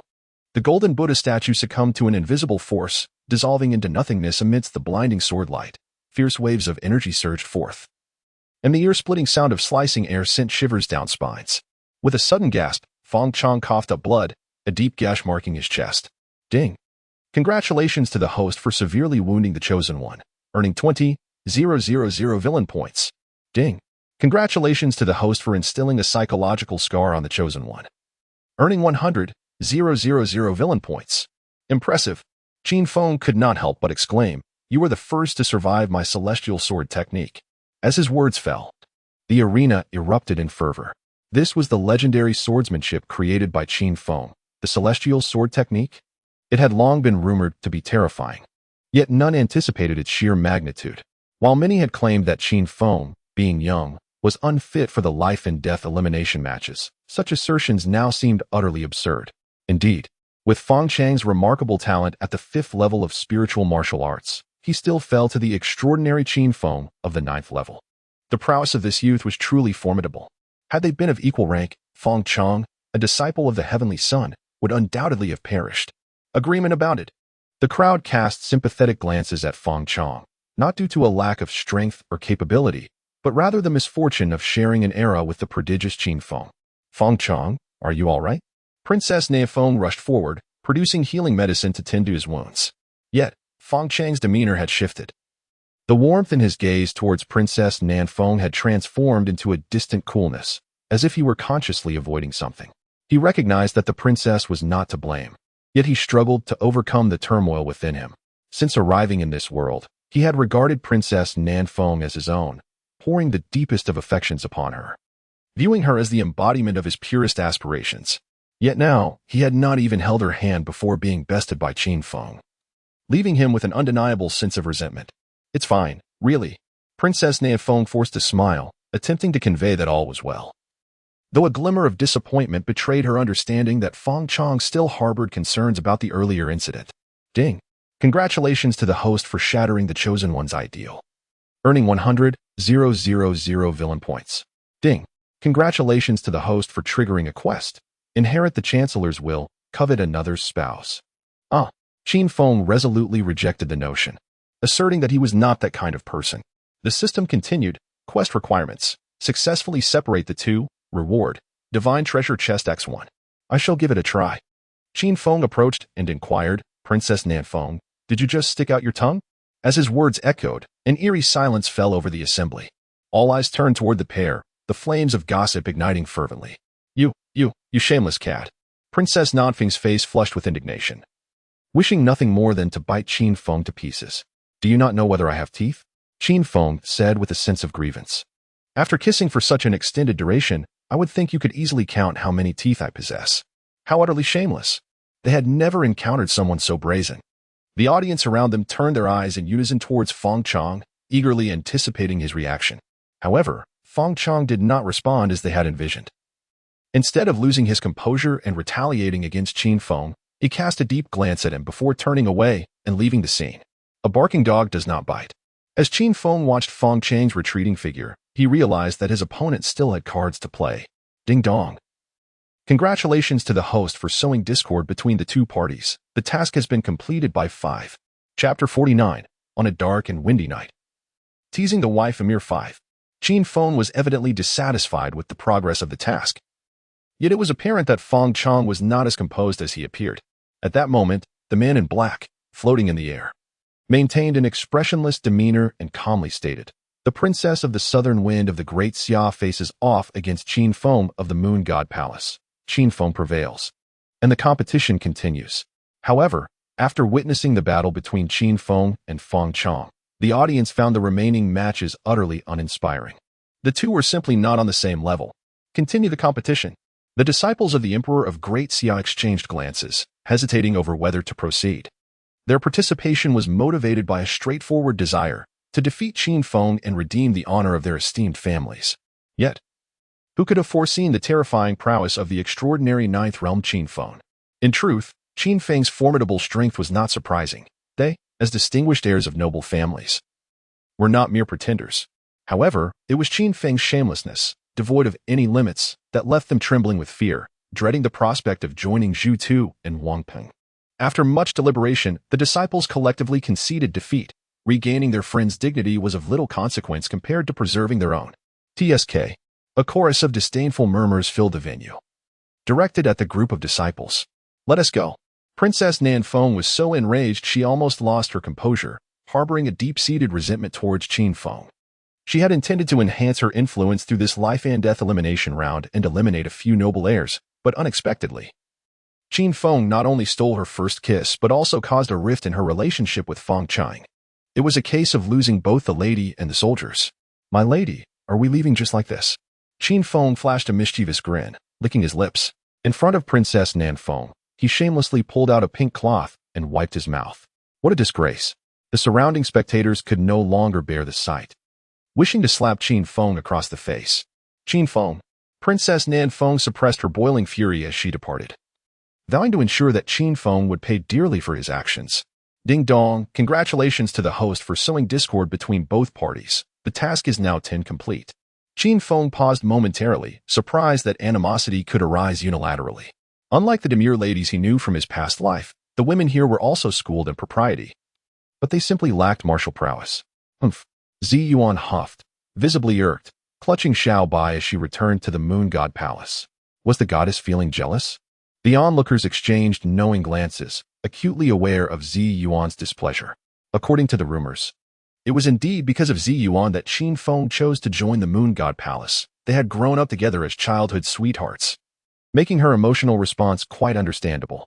As for the younger generation, in light of Qin Feng's terrifying talent, the public was more intrigued by his sensational gossip. Having a childhood goddess like Zi Yuan and publicly kissing the princess of the southern wind, who knew with whom he would be linked next, they believed Qin Feng was certainly not the type to endure solitude. At that moment, the man in black in the sky felt an overwhelming headache. Due to the influence of Qin Feng, Feng Chang was driven away, and Zi Yuan followed suit. The disciples of the Daxia Emperor were so intimidated that they collectively withdrew from the selection, rendering the top 16 matches a mere farce. It appears that a fresh start is inevitable. The man in black pondered for a moment, reserving a spot for Feng Chang. He felt an unshakable conviction that the conflict between Qin Feng and Feng Chang was far from over. The resentment of a wronged husband would surely demand resolution. And the life-and-death elimination round seemed a fitting arena for such a reckoning. As for Zi Yuan, her participation was deemed unnecessary. Any unforeseen incident would be difficult to explain to the moon goddess. On a moonless and windy night, while toying with another man's wife, Qin Feng resembled a parched old bull, who, after 7 years of thirst, suddenly encountered a chosen one, unable to restrain his fervent desire. This must be the embassy's relay station. Following the guidance of experts, Qin Feng arrived at the location where the Daxia delegation was lodged. Channeling his spiritual energy, he effortlessly leaped over the several-meter-high wall, his figure gliding through the relay station like an ethereal being. Why are we here in the dead of night? Bai Fan, perched on his shoulder, yawned and could not resist pulling out a small notebook to jot down. On this date, Qin Feng disturbed my sleep and must compensate me with 3 carats. Of course, the purpose was to make money. Qin Feng, filled with curiosity, glanced around and discovered that the rear courtyard of Princess Nan Feng was quite serene. Make money? Bai Fan perked up immediately, declaring that this was a business with which it was well acquainted. Without waiting for Qin Feng to respond, it vanished into the night with a swift sound. Where are you off to, Bai Fan? Qin Feng hurriedly pursued. Soon, Bai Fan arrived at a brightly lit attic, where Princess Nan Feng was opening the window, her chin resting on her hand, gazing wistfully at the moon, occasionally obscured by clouds. Rabbit! Princess Nan Feng was startled by the sudden appearance of the creature. But upon closer inspection, she immediately took a liking to the fluffy little darling. Bai Fan blinked its big eyes innocently and inquired, Miss, do you lack love? Do you need a man? Do I lack love? Do I need a man? Princess Nan Feng was momentarily taken aback by such bluntness, and the figure of Feng Chang unconsciously surfaced in her mind. Could this little creature have been sent by Feng Chang? The more she thought about it, the more she felt it must be true. Feng Chang was indeed a mysterious individual, often producing things she had never seen before. Sending a talking rabbit to convey affection seemed entirely plausible. Shyly, Princess Nan Feng nodded. Yes, I lack love. I need a man. Where there is demand, there is a market. This was the trade Bai Fan excelled in. It produced a golden abacus, fiddling with it while saying, to be frank, we rabbits have waited 7 years for this business deal. Clearly a big oaf, yet he insists on pretending to be a pure and virtuous gentleman. Indeed, Princess Nan Feng could not help but nod in agreement. Although she struggled to comprehend everything the rabbit was saying, she had indeed known Feng Chang for 7 years. If it weren't for his persistent flirtations, her first kiss would not have fallen into the hands of that scoundrel Qin Feng. Xiaobai continued, currently, I cannot afford to raise rabbits, but I have finally come to terms with it. You have also reached an understanding. It is truly a perfect match. As for the quality of service, you need not worry. When he claims to be impoverished, he means it in the most literal sense. I, however, have yet to grasp this. That aside, as the intermediary, I shall charge you 10,000 exquisite spirit stones. Princess Nan Feng appeared utterly bewildered. She watched as the little rabbit chattered incessantly, her tiny hands clapping rhythmically on the abacus, before extending her hand towards the princess, demanding the 10,000 exquisite spirit stones. What does this mean? Is it too expensive? Xiao Bai, with a resigned gesture, produced a delicate jade vial. As a rabbit nurtured by Qin Feng himself, it was only reasonable for her to possess a vial filled with something extraordinary. This would surely double the joy, wouldn't it? Xiao Bai pushed the exquisite jade vial towards Princess Nan Feng, urging her to promptly hand over the 10,000 exquisite spirit stones so that arrangements could be made for Qin Feng to come and earn a living while raising rabbits. Huh? Oh. Princess Nan Feng remained in a state of confusion, and somewhat dazedly, she handed over the 10,000 exquisite spirit stones. However, upon completing the transaction and curiously uncorking the jade vial to take a whiff, she felt an inexplicable heat enveloping her entire being. Chapter 50. The Dark Transformation. What is happening? A faint blush spread across Princess Nan Feng's face as she felt her heart race. With a swift motion, Qin Feng pursued the white rice barrel and arrived at the loft. Qin Feng. Princess Nan Feng's expression changed dramatically as she hastily drew her sword, aiming it at Qin Feng. However, inexplicably, the intense hatred she once harbored for him transformed into an overwhelming desire to devour him. No, what am I thinking? Startled by this thought, Princess Nan Feng quickly shook her head to regain control. At last, I have captured you. Qin Feng leaped into the room, seizing the rabbit's ears. He had been terrified moments ago. This was the rabbit he had nurtured for 7 years. It was worth several pounds of meat. If it were to escape, it would be a tremendous loss. Just in time, my rabbit has successfully negotiated a business deal. Now it is your turn to make an appearance. Xiao Bai eagerly showcased the spirit stones to Qin Feng, thrilled to have accomplished such a significant transaction for the first time. Make an appearance? Qin Feng was utterly perplexed and did not comprehend the meaning. The master you speak of is Qin Feng. Princess Nan Feng suddenly seemed to realize something. Dropping the small vial in her hand and hurriedly distancing herself from Qin Feng in panic. Otherwise, see by feigned innocence. You.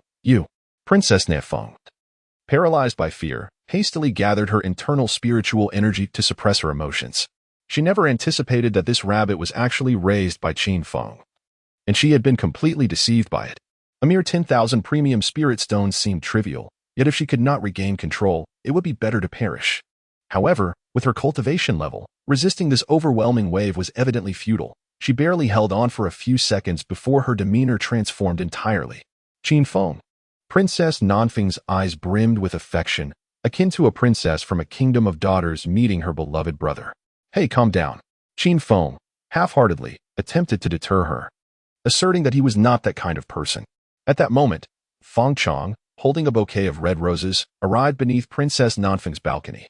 After an entire day of contemplation, he finally comprehended that it was merely an accident. Life inevitably entails unforeseen events. He also resolved to participate in the life and death elimination match, intending to personally dismember that scoundrel Qin Feng to cleanse the humiliation from his life. Yet, just as Feng Chong wore a relaxed smile, preparing to reconcile with Princess Nanfeng, and thus with himself, the sight before him rendered him motionless. He beheld Princess Nanfeng and Qin Feng entwined like young lovers, so perfectly matched beneath the luminous moonlight. Impossible, absolutely impossible. Feng Chang's smile instantly froze, unable to believe the scene unfolding before him. Feng Chang. Qin Feng looked down at Feng Chong with a surge of malicious delight. He wrapped his arms around Princess Nanfeng, her soft and voluptuous figure, her slender waist akin to a delicate willow, eliciting an expression of irresistible allure from her. He deliberately leaned closer to her ear and inquired, "Did you truly mean it when you said you liked me?" "Of course, I meant it." Princess Nanfeng's eyes brimmed with affection, entrapped in a love from which she could not extricate herself. Feng Chong felt as though a colossal hammer had struck his mind, causing him to stagger backwards several steps. How could this be possible? They had only met twice. How could that measure against 7 years of deep affection? Ding. Congratulations, host. You have completed 50 of the Chancellor's ambition task. Ding. Congratulations, host. You have acted against the white moonlight of the Chosen One, earning 200,000 villain points. What the heck? A direct 50 completion and 200,000 villain points. Qin Feng's eyes gleamed with excitement as he leaned closer, inquiring, "Between me and Feng Chong, who do you despise the most?" Feng Chang. Upon hearing Feng Chang's name, Princess Nanfeng momentarily froze, as if doused with cold water, her gaze regaining a flicker of rationality. However, the question posed by Qin Feng, paired with her utterance of Feng Chang's name, transformed into an answer of disdain in Feng Chang's ears. Boom. Feng Chong felt a thunderclap resound in his mind. The red rose he held tumbled to the ground as he seemed to be drained of his very soul, leaving him akin to a mere shell of his former self. Ultimately, he had misallocated his affections. Ding. Congratulations, host. You have completed the Chancellor's ambition task, earning a divine treasure chest 1. Ding. Congratulations, host. You have caused the Chosen One to lose faith in love, earning 500,000 villain points. 500,000. A tremendous gain. Qin Feng's eyes sparkled with golden light, his excitement reaching a fever pitch.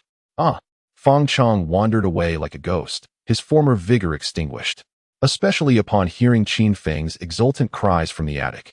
He could not help but tilt his head back in impotent rage. Why? Why did their 7 years of love pale in comparison to mere encounters with Qin Feng? Qin Feng, I shall tear you to shreds. Feng Chang bellowed in fury, his disheveled hair lending him a terrifying visage. His aura transformed in an instant, becoming exceedingly sinister. As the energy within him surged severalfold, the once golden Buddha now shrouded in darkness. It is far more challenging to cultivate goodness than to embrace evil. A millennium of cultivation pales in comparison to a single night of corruption. Ding. Congratulations, host. You have compelled the Chosen One to succumb to darkness, earning a chance for a lottery draw.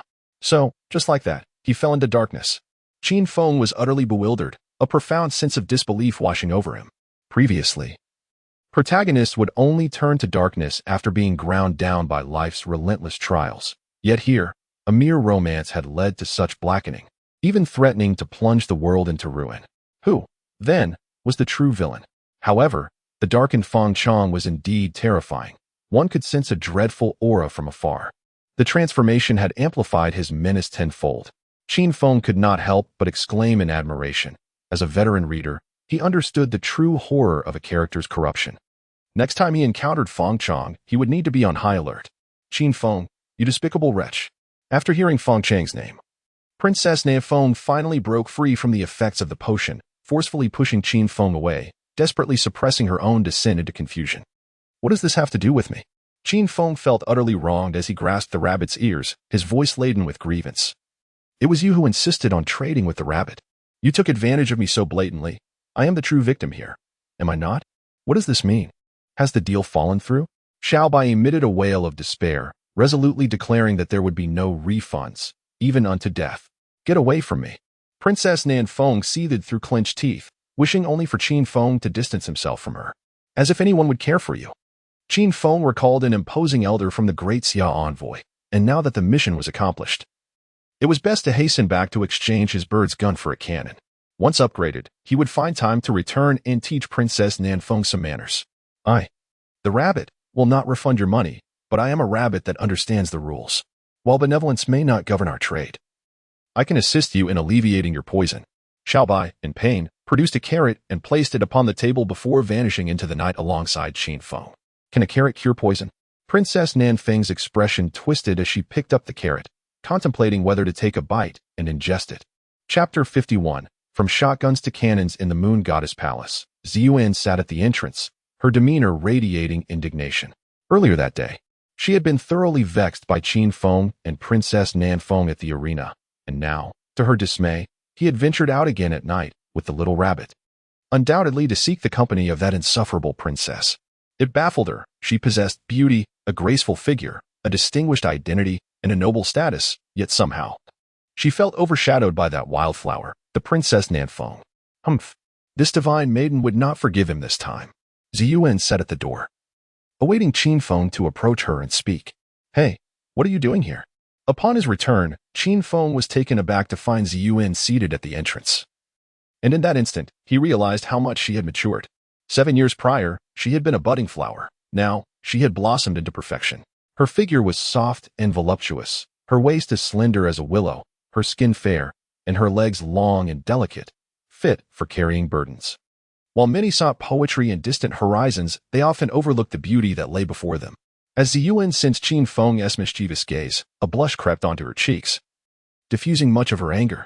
Nevertheless, recalling the gravity of his late-night escapades, she retorted, Where have you been wandering off to at this hour? Faced with Ziyuan's imperious tone, Qin Feng dared not reveal that he had been out, lost in sleeplessness, teasing the wives of others with the rabbit in tow. I want to fetch you a late-night snack, he declared, producing a meat sandwich devoid of salt. Really? Ziyuan's eyes brimmed with skepticism as she accepted the sandwich and took a bite. There's no salt. Just as her confusion mounted, Qin Feng conjured a bouquet of purple roses from the system, his gaze filled with boundless affection. Love requires no salt. With that, Ziyuan's cheeks flushed crimson, her heart fluttering like a startled fawn at his words. You annoying fool. Embarrassed, she scampered away, taking the roses with her. As for the saltless meat sandwich, it was surprisingly delicious. I think this venture has potential. Little by mused, watching Ziyuan's retreating figure, harboring the utmost desire to sell Qin Feng for profit. Should I intervene? The moon goddess hovered above, having witnessed the unfolding events, torn between the wish to protect Ziyuan's happiness and her uncertainty about Qin Feng. As Ziyuan's elder and aunt, she naturally desired her joy, yet Qin Feng remained an enigma. His act of unearthing his brother's supreme bone spoke of a ruthlessness that surpassed mere cruelty. However, during his 7 years at the Moon Goddess Palace, he had engaged in no egregious acts, save for the occasional teasing of the disciples. In contrast, that troublesome rabbit frequently stirred up trouble, earning the title of the palace's foremost cautionary tale. Yet recently, Qin Feng's audacity had reached new heights. He brazenly auctioned off the disciples of the great Xia in public and dared to compel the Princess Nanfeng to kneel in the street, even displaying undue familiarity during their contest. Let the affairs of youth be handled by the young. The moon goddess soon found solace in her heart, believing that allowing Ziyuan to experience the poignant sting of love during her youth might not be an ill-fated endeavor. At that moment, Qin Feng returned to his chamber, ready to exchange his modest weapon for something more formidable. His villain points had reached an impressive 1,047 million, sufficient to redeem a card for the Grand Realm of Perfection, along with a divine treasure chest for completing a mission, and a chance to draw rewards earned after Feng Chang's transformation. First, he opted to exchange for the card of Grand Perfection. Qin Feng summoned the system to initiate the process. Ding! Congratulations, host, for expending 1 million villain points and successfully redeeming the Grand Perfection card. Ding. Congratulations, host. For utilizing the Grand Perfection card, the Great Majesty Dragon has ascended to the realm of perfection. Roar. A melodious dragon's roar resonated within Qin Feng. As the golden dragon tattoo on his body became more vivid and lifelike, resembling a genuine dragon coiling around him. It was that dragon. Xiaobai immediately perked up, its eyes betraying an inexplicable fear. Aware of the golden dragon tattoo on Qin Feng, it had not witnessed him wielding it during their 7 years together, thus remaining oblivious to its significance. Yet, each sighting of the golden dragon filled it with dread, as if encountering an arch-nemesis. Just moments ago, that fear had intensified. Perhaps it is best to simply sleep, Xiaobai murmured, unfurling a sage's bamboo scroll beside Qin Feng, yawning before settling down for a deep slumber. It did not comprehend the scroll's purpose, only knowing it had served as a makeshift mat since its youth, often dreaming of becoming a student rabbit. Listening to an old man reciting obscure texts. Next was the divine treasure chest. Qin Feng called upon the system to unveil its contents. Ding. Congratulations, host, for successfully opening the divine treasure chest and obtaining a sword intent upgrade card. A sword intent upgrade card. Qin Feng was momentarily taken aback, unsure of its implications. The system elucidated, sword intent exists in levels. Varying degrees of comprehension in the sword path naturally result in differing damage outputs. I see. Second-level sword intent surpasses the first in lethality. Qin Feng nodded in understanding, eager to utilize it without further ado. Ding. Congratulations, host, for using the sword intent upgrade card. Your sword intent has been elevated to the second level. With a surge of energy, Qin Feng's mind reverberated with the phrase, swallowing the 8 desolates, sweeping the 6 harmonies. Suddenly, an apparition materialized before him, executing the familiar technique of the heaven-slaying sword draw, now infused with the might to sweep across the realms, instilling awe and trepidation in all who beheld it. Xiaobai, who had just drifted into slumber, was abruptly roused. Discovering Qin Feng radiating an aura akin to an extraordinary sword, sharp and resplendent. Sword intent. Xiaobai's interest was piqued. It clambered onto Qin Feng's lap, attempting to emulate his sword path, aspiring to become a peerless sword rabbit. Time passed, and as the sword energy gradually coalesced back into Qin Feng's body, he began to awaken. With the elevation of his sword intent to the second level, his heaven-slaying sword draw grew even more formidable. If he were to confront Feng Chang during the day, he would possess the confidence to pierce through him with a single sword strike, potentially even claiming his life. Alas, Feng Chang has succumbed to the darkness. Qin Feng recalled the malevolent version of Feng Chang, uncertain whether his secondary sword intent could prevail against such an adversary. However, engaging in a direct confrontation was not his style. He preferred to embody the spirit of the cunning, striking from behind. Qin Feng noticed an unusual sensation on his thigh. Upon glancing down, he discovered Xiaobai nestled against him, soundly asleep, with bubbles of mucus rising and falling in rhythm with its breath. Indifferent to the little creature, Qin Feng summoned the system to initiate a lottery. With a flourish, a grand wheel of fortune materialized before him, beginning to spin slowly. Ding dong. Congratulations to the host for drawing. Chapter 52. Gathering the 7 Chosen Ones. Ding dong. Congratulations, host. You have drawn the divine physique, the celestial overlord body. Celestial overlord body, a supreme combat physique. Renowned for its unparalleled strength, often referred to as the indestructible golden body. The wielder grows stronger with each battle, and upon reaching mastery, possesses the astonishing combat power capable of slaying saints and exterminating immortals. What a remarkable, special physique. Qin Feng's eyes sparkled with excitement, and he playfully patted Xiaobai's rear. During his 7 years at the Moon God Palace, he had maintained a low profile not only to solidify his foundation, but also because the entire ancient world was aware of the true form of his complete self. While he could easily crush lesser opponents, encountering the Chosen Ones, those beings of unpredictable nature, without a trump card was perilous. Now, with the celestial overlord body, he had an added layer of security. Smack. Xiaobai merely smacked its lips, showing no intention of waking up. After feeling the playful pat, it effortlessly shifted positions and returned to slumber. Thunder rumbled in Qin Feng's mind, as if his consciousness had traversed back to an ancient battlefield. The air was filled with the sounds of slaughter. Blood, hot and crimson, splattered everywhere. The earth trembled as shadowy figures charged across the battlefield, their formidable presence altering the very fabric of the heavens and earth. Before him stood a towering figure, wielding a battle spear. treading upon a ground soaked with blood and strewn with corpses, charging fiercely into an innumerable enemy force. It seemed destined to be an utterly one-sided conflict. Yet, this lone warrior, tireless and invigorated by the bloodshed, reveled in the chaos of slaughter. Goodness! Qin Feng couldn't help but exclaim in astonishment. As his consciousness returned to reality, the celestial overlord body was indeed a combat physique, seemingly born for battle, regardless of the number of foes. One stood alone against all. This was the essence of the celestial overlord body. Terrifying. Qin Feng instinctively clenched his fist, feeling a surge of power within him. His physique had become even more formidable. If Princess Nanfeng were to stab him with a dagger now, she might not even pierce his skin. Coupled with the extraordinary healing abilities of the 33 Heavens transformation technique he practiced, it would take at least 7 chosen ones to inflict a fatal wound upon him. One short would not suffice. Clang. At that moment, a bell tolled. If memory served correctly, the decadal life and death elimination tournament was commencing. From over 1 million young cultivators, 100,000 would be selected to compete, representing the Sea Army de la Sea Army among the youth. Yet, in the eyes of the Yin Moon dynasty, this was merely insufficient. They aimed to nurture a select 1,000 from these 100,000 through a process akin to raising puppets. These 1,000 would be groomed into true prodigies, destined to become the backbone of the Yin Moon dynasty's future. The path to ascend within the Yin Moon dynasty was clearly laid out. As long as one possessed the talent, they could climb to the pinnacle of power. Has it begun? Qin Feng was deeply intrigued by this life and death elimination tournament, having heard that the mortality rate could soar to 50. In other words, out of the 100,000 participants, only 50,000 would emerge alive. Even if he is ultimately not chosen by the Yin Moon dynasty, the 50,000 participants are still the objects of attraction for various powerful factions.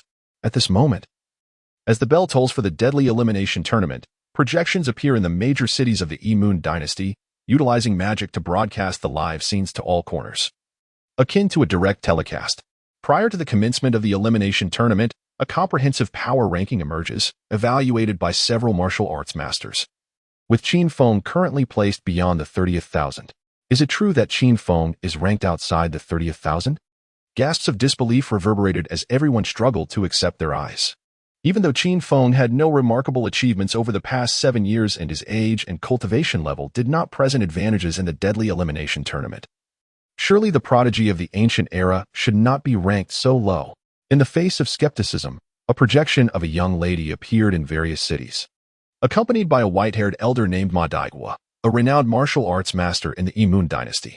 The young lady, with a sweet voice, addressed the audience. To respond to your doubts, we have invited the esteemed martial arts master Ma Daigua to analyze why Qin Feng is positioned over 30,000. Greetings, everyone. I am Ma Daigua, the founder of the Hunyuan Force. After a self-introduction, Ma Daigua began his analysis. The conclusion regarding Qin Feng's ranking outside the 30th thousand, derived from our repeated analyses as martial arts experts, can be summarized in 2 words: dispersed and unrefined. Dispersed and unrefined? The young lady echoed in confusion. Indeed, Ma Daigua continued, it is well known that any single ability of Qin Feng could drive countless formidable warriors to madness. However, it is precisely due to the multitude of abilities converging in one individual that his focus is scattered, as evidenced by his 7 years to break through to the 9th level of the extraordinary. Understanding dawned upon the audience, illuminating their minds as if they had read 10 years' worth of books. Ma Daigua, channeling the spirit of a sage, elaborated, moreover, from the battle between Qin Feng and Feng Chang, it is evident that his sword intent has not transcended the 2nd level.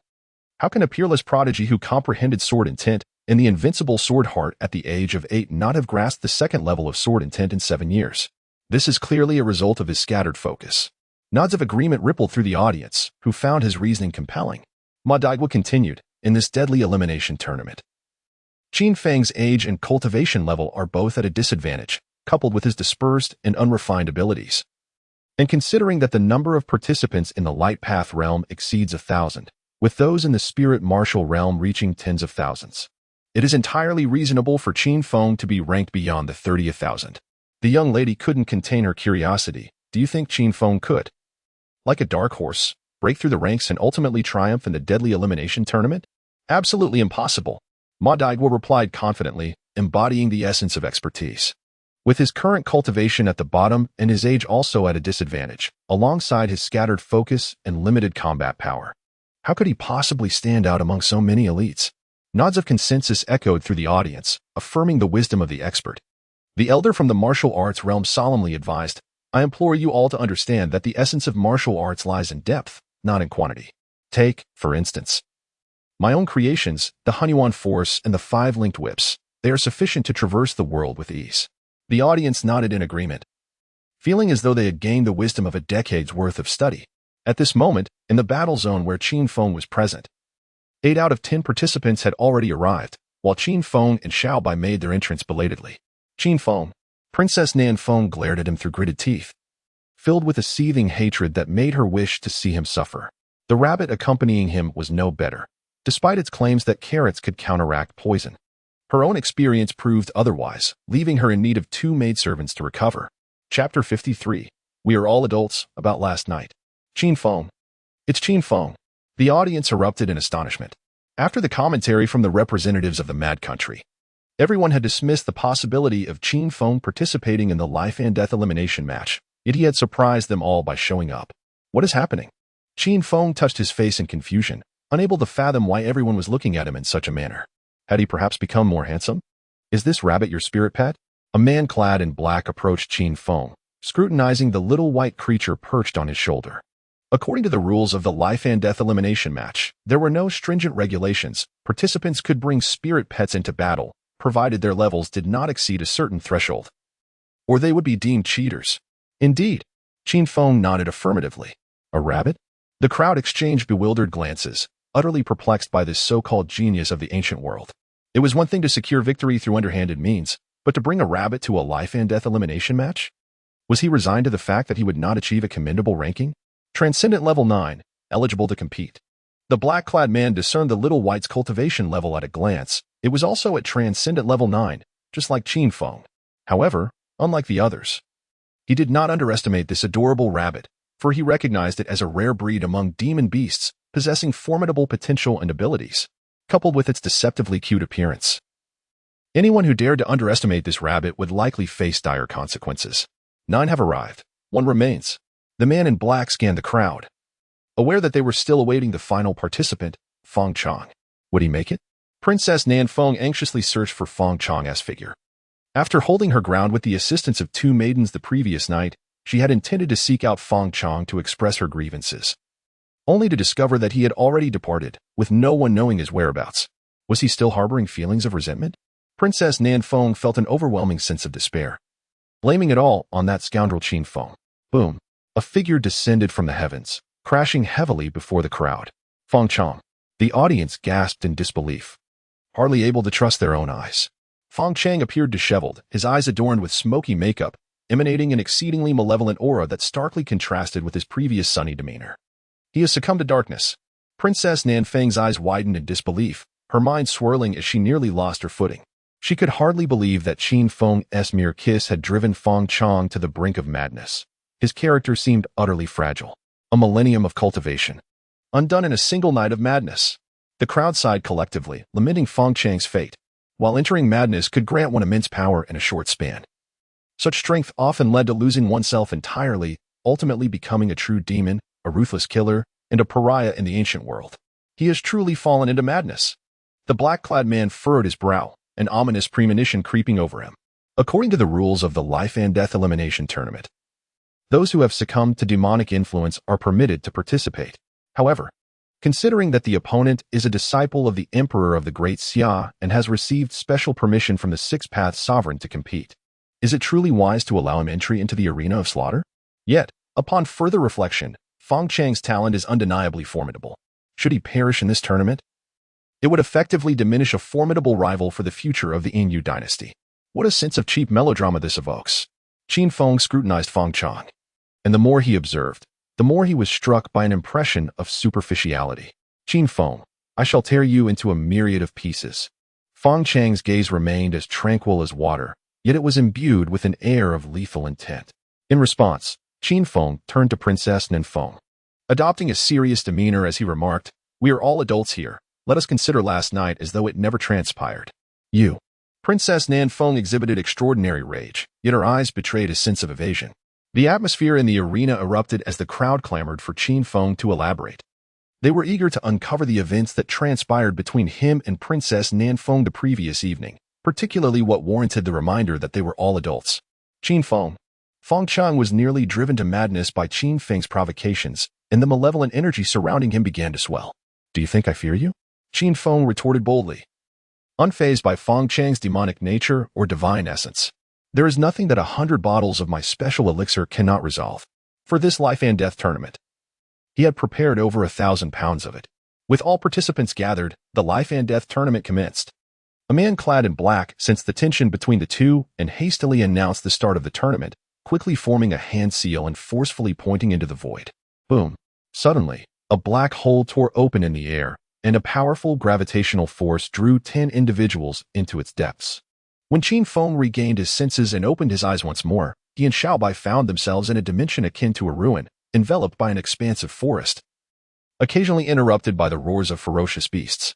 According to the tournament's rules, hunting beasts of varying ranks would yield different points, the higher the rank of the beast, the greater the points awarded. Slaying a fellow participant would also grant one the points they had accumulated. The competition would last for 3 days, and only the top 1,000 scorers would prevail. So, this is the battlefield of life and death. Xiaobai perched on Qin Feng's shoulder, surveying the surroundings. Yet failing to spot Feng Chang and the other 9 participants, likely due to the random teleportation into the battlefield.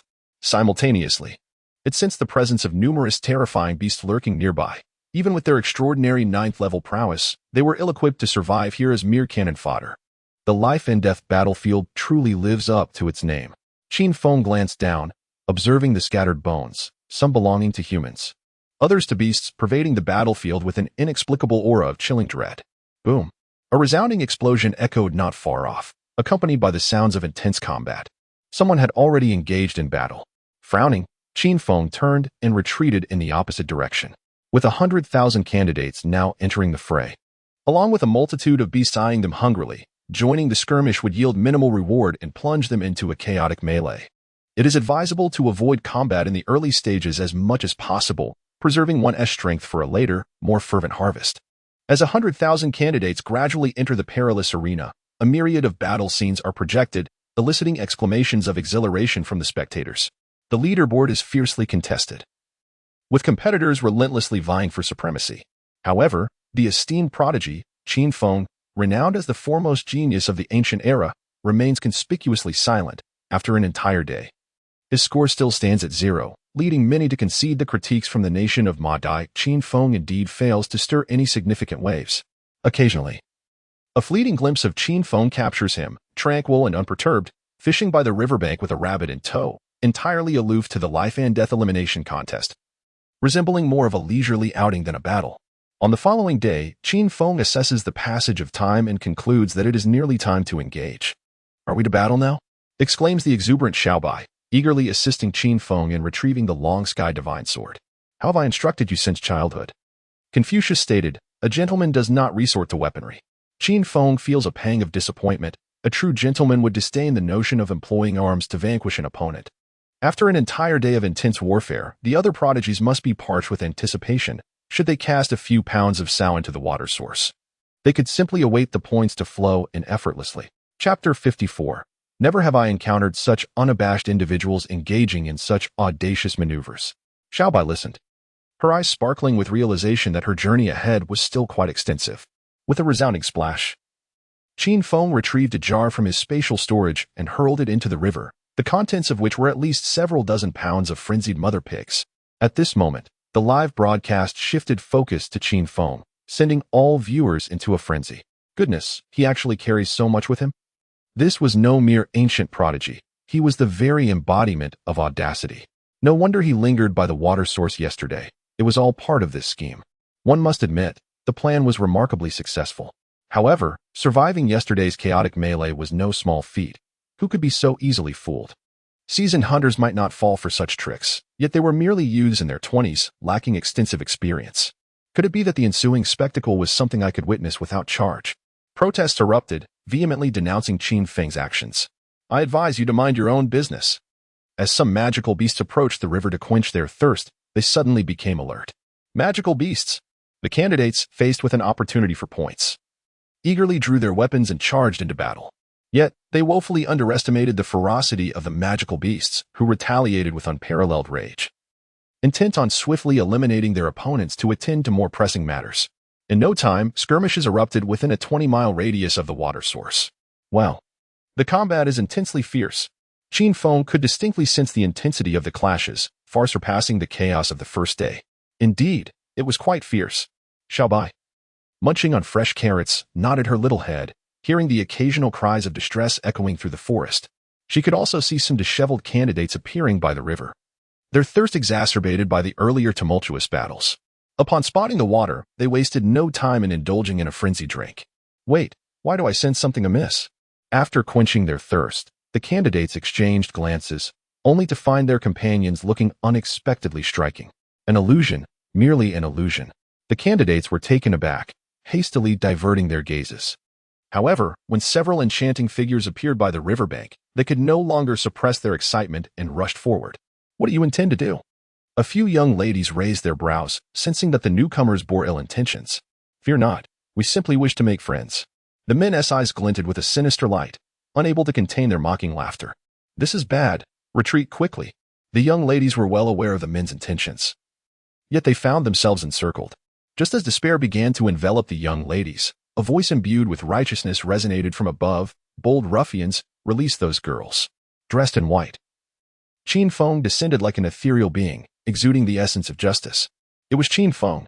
The young ladies, seeing their savior, quickly took refuge behind him. Get away. The men were utterly enraged, disregarding Qin Feng entirely. Suddenly, a sharp gust of wind sliced through the air, restoring a semblance of reason among the men. Without a moment's hesitation, they attempted to retreat. Boom. The invisible sword chi released by Qin Feng was swifter than their retreat, flashing past and leaving a vivid splash of blood below. Ding. Congratulations to the host for successfully shattering the eternal governance, earning 1,000 villain points. Ding. Congratulations to the host for successfully shattering the eternal governance, earning 1,000 villain points. With each system notification echoed a sound of shattering. Ah. A dozen men lay on the ground, wailing, while Xiaobai took the opportunity to collect their storage bags. Little money. Xiaobai's eyes sparkled with greed, internally exclaiming that she was about to strike it rich. After finishing his harvest, Qin Feng declared with righteous authority, in light of heaven's benevolence, I shall administer a light punishment, hoping you will heed this warning. So handsome. The young ladies gazed at him with hearts in their eyes, wishing to devote themselves to him. The spectators outside were left speechless, having never encountered such brazen audacity. Had they not known that the instigator was Qin Feng, they might have believed him to be a gallant hero. Thank you. One man clasped his fists in gratitude to Qin Feng, acknowledging that had he not arrived in time, he might have made a grave mistake. The audience outside was utterly dumbfounded, internally exclaiming what a character this was. This was a classic case of being sold out while counting the money for the seller. Had they really become foolish in their cultivation? Ultimately, due to their severe injuries, the men had no choice but to forfeit the life and death elimination match, and the points they had accumulated were awarded to Qin Feng, causing his ranking to soar rapidly.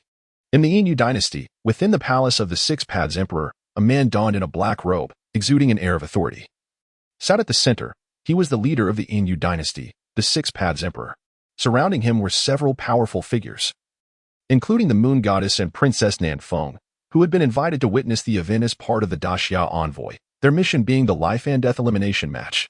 The Six Paths Emperor inquired, Princess Nanfeng, what are your thoughts on our Yinyu dynasty's life and death elimination match? Too cruel. Princess Nanfeng was horrified. In just one day, 20,000 out of 100,000 participants had perished or been injured, the gruesome scenes relentlessly testing her nerves. And she began to worry for Feng Chong. Cruel? The Six Paths Emperor smiled, choosing not to elaborate further. For the aristocratic families of Daxia, it may indeed seem brutal, but for the oppressed commoners, it was an opportunity to realize their dreams. Oh, this little fellow has quite the ambition. The projected image shifted to Qin Feng, as various powerful figures exchanged knowing glances towards the Moon Goddess. How embarrassing. The Moon Goddess was now on pins and needles, wishing to find a crack in the ground to hide herself. She never anticipated that Qin Feng would vanquish his foes in such a manner. Even if he had no shame, could he not consider the dignity of the Moon God Palace? At this moment, a similar scene unfolded along the riverbank in other locations, with Qin Feng resembling an industrious little bee, darting towards any source of eggs. Qin Feng proclaimed earnestly, "I am here for 3 matters: to gather eggs, and once again, to gather eggs." Xiao Bai, equally earnest, countered, "My rabbit is here for 3 objectives: to amass wealth, and yet again, to amass wealth." This rogue duo of 1 man and 1 rabbit quickly became notorious on the battlefield. Gradually, everyone began to recognize the issue with the water source. Coupled with Qin Feng's notorious past involving the Mad Sao, it didn't take long for them to conclude that he had tainted the water with the Mad So substance. Such a beast. The crowd seethed with anger, wishing they could rend Qin Feng to pieces. This was hardly the behavior one would expect from the pride of the ancient world. It was the epitome of shamelessness. Simultaneously, they confronted a pressing dilemma: what to do without water. Their cultivation levels had yet to reach the stage of fasting, and after consecutive battles, the absence of water would surely diminish their combat effectiveness. Water for sale, the highest bidder wins. Qin Feng set up a stall by the river, pricing each bottle of water at a base rate of 1,000 premium spirit stones. How utterly shameless! The candidates could no longer endure this affront. They set aside all personal grievances and united to confront the scoundrel, Qin Feng. Indeed, being handsome makes one a target. Qin Feng, alarmed, hastily packed up his stall and fled, not forgetting to toss a bottle of Mad So behind him, exclaiming, "Friends, we shall meet again." Just then, the darkened figure of Feng Chang arrived at the riverbank. Chapter 55, A Thought Becomes Buddha, A Thought Becomes Demon. Quick, hide. The onlookers, upon witnessing the powder released by Qin Feng, instinctively recoiled, fearing that a single misstep would tarnish their reputations irreparably. Qin Feng, the darkened Feng Chang, arrived at the riverbank. His gaze fixated on Qin Feng, filled with malice. Unbeknownst to him, Qin Feng's previous unscrupulous deeds at the river remained a mystery. All he comprehended was that his descent into darkness and participation in the life-and-death elimination match stemmed from a singular desire to rend Qin Feng into pieces. Without a moment's hesitation, Feng Chang charged forth, displaying remarkable courage. The spectators could not help but admire him, internally exclaiming their respect. How did he catch up so quickly? Qin Feng had no intention of engaging in a duel with Feng Chang at that moment. Instead, he utilized his ethereal agility to weave through the forest, preserving his strength for a more frenzied harvest on the morrow. For now, he aimed to cultivate enmity. "Qin Feng, don't run." Feng Chang's expression was terrifying. Relentlessly pursuing Qin Feng. Don't run? Remaining motionless would render one a turtle. Qin Feng scoffed, his lips curling in disdain. With the grace of a drifting snowflake, he lightly tapped his toes against the branches, propelling himself 1,000 meters away, clad in white, resembling an immortal soaring through the skies. What extraordinary agility! The audience erupted in gasps of astonishment, recognizing that this ancient prodigy possessed remarkable talent, despite his youth and relatively low cultivation level in the life-and-death elimination match. His innate gifts were undeniable, particularly in his complete state. When revealed, it had astonished the entire ancient realm, had it not been for the formidable prowess of the moon goddess, who quelled various factions single-handedly. The powers of the Yin dynasty might have clashed over Qin Feng's allegiance. Simultaneously, attention shifted to Feng Chang, who had pursued Qin Feng with such valor. Surely, he had absorbed some of the effects of the powder. And Tihi? What is that substance? Feng Chang soon sensed something amiss within himself. He was no stranger to Qin Feng's cunning tactics, having encountered them during their initial meeting. Had he not succumbed to darkness, his Buddhist cultivation could have forcibly suppressed it. However, now that he had succumbed, his disposition was altered, making it difficult to quell his inner demons. As he personally experienced the effects of the powder, a sudden clarity dawned upon him. What he perceived was not the absolute truth. Could it be that Qin Feng had ensnared the princess with that substance? The more he pondered, the stronger this possibility seemed, providing him with a flicker of solace. He began to chant the cleansing heart mantra repeatedly, and a majestic Buddha materialized behind him. However, this Buddha diverged from the conventional image. It was half a golden, solemn figure and half a black, malevolent demon. A thought becomes Buddha, a thought becomes demon. The Six Paths Sovereign and others gasped in unison, recognizing that this individual could not be left unchecked. If Feng Chang had merely succumbed to darkness, it might have been manageable. Yet, now he was grasping the profound truths of both Buddha and demon. Should he attain full comprehension, it would be akin to Qin Feng mastering an invincible sword heart, granting him the power to dominate the contemporary era. Unlike Qin Feng, who is eclectic yet lacks depth, Feng Chang has dedicated himself to the Buddhist path, inevitably maturing at a pace that poses a significant threat to the Yin Moon dynasty. Alarmed, Princess Nanfeng swiftly sought the counsel of the elder guardian accompanying her. "Fear not, my lady," the elder assured her with a grave expression. "My injuries have nearly healed. I am prepared to fight to the death." He understood the implications of Feng Chang for the great Xia. In her hand, the princess clutched a life token, ready to summon her father and grandfather if necessary. At that moment, the projections in every major city shifted to display Feng Chang. Would they witness the emergence of a new Buddha or the birth of a great demon? Just as the populace engaged in fervent debate, Qin Feng's figure suddenly appeared on the screen. Realizing that Feng Chang had not yet pursued him, he understood that the effects of the medicine were at play. Thus, his mischievous tendencies began to stir. It would be remiss not to act upon encountering a chosen one. However, upon retracing his steps, he discovered that surprises come unexpectedly. To his astonishment, he found himself in a state of redemption. It is well known that while those who succumb to darkness are invincible, those who seek redemption are severely weakened. Now is the time to act before it was too late. Ding dong. Congratulations, host, you have triggered a mission. Disrupt the Chosen One's comprehension of the Great Tao. Mission reward: 1 sword intent upgrade card. A sword intent upgrade card. Qin Feng's eyes sparkled with excitement, utterly defenseless against such a reward. Meanwhile, Feng Chang's expression shifted to one of alarm upon realizing that Qin Feng had returned. He was at a critical juncture in his progression. Any disturbance from Qin Feng could lead him to the brink of madness, resulting in severe injury. At this moment, Feng Chang could no longer afford to conceal his trump cards. A golden jade stone emerged from within him, enveloping him in a radiant golden light. It was the relic of Buddha. The onlookers gasped in astonishment, recognizing Feng Chang's extraordinary fortune. The relic of Buddha. A treasure formed from the essence of a great Buddha after their passing, not only provided immunity to malevolent forces and enhanced the potency of Buddhist practices, but its light also possessed formidable defensive capabilities. With the radiance now emanating from the relic, even Qin Feng, let alone the combined strength of all participants in the life and death arena, would find it exceedingly difficult to breach. Sighs of resignation escaped from the likes of the Six Paths Emperor, who understood that some matters cannot be forced. They had anticipated that Qin Feng's return would quash Feng Chang before he had the chance to flourish, yet they were unprepared for the latter's immense fortuity, which included the protection of the Buddha relic. However, the crowd had clearly underestimated Qin Feng's audacity. He displayed no surprise at the sudden emergence of the relic, grinning as he produced a book titled White Clean and began to read it with great flair.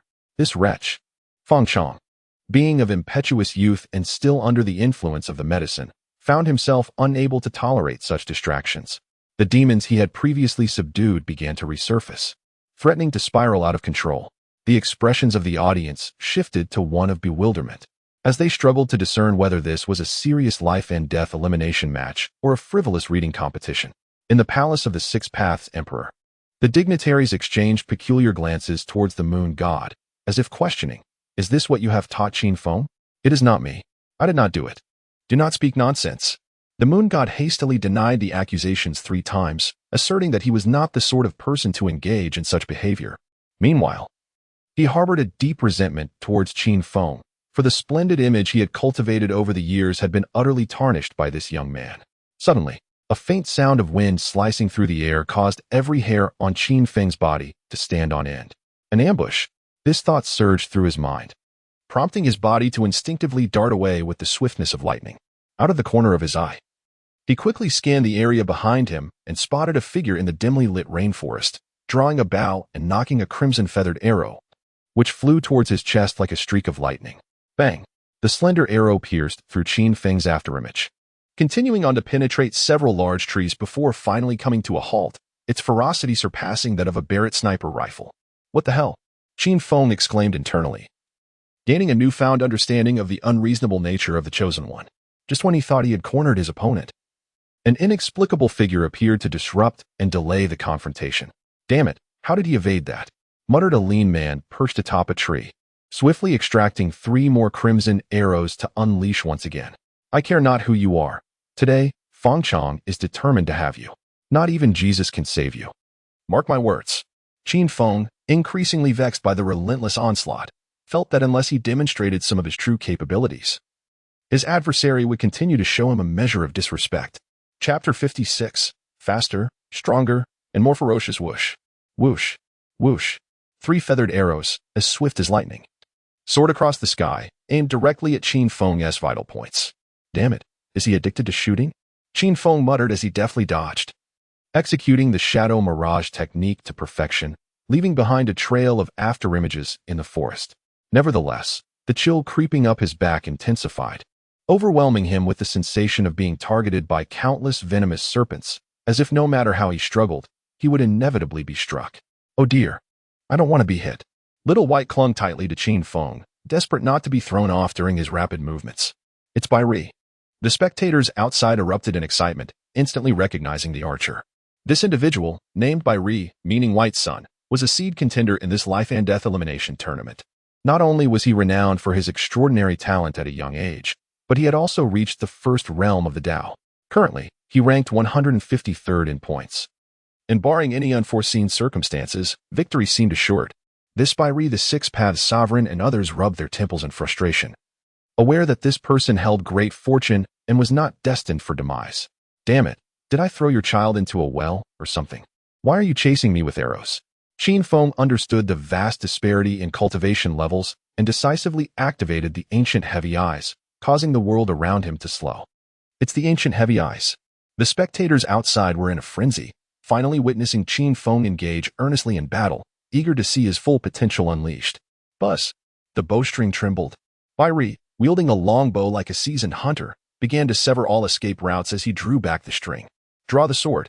Almost instantaneously as Bai Ri readied his bow, a dark, flowing sword light emerged from Qin Feng's sheath. Unlike the previous sword-drawing technique, this version incorporated second-level sword intent and the enhancement of the celestial body.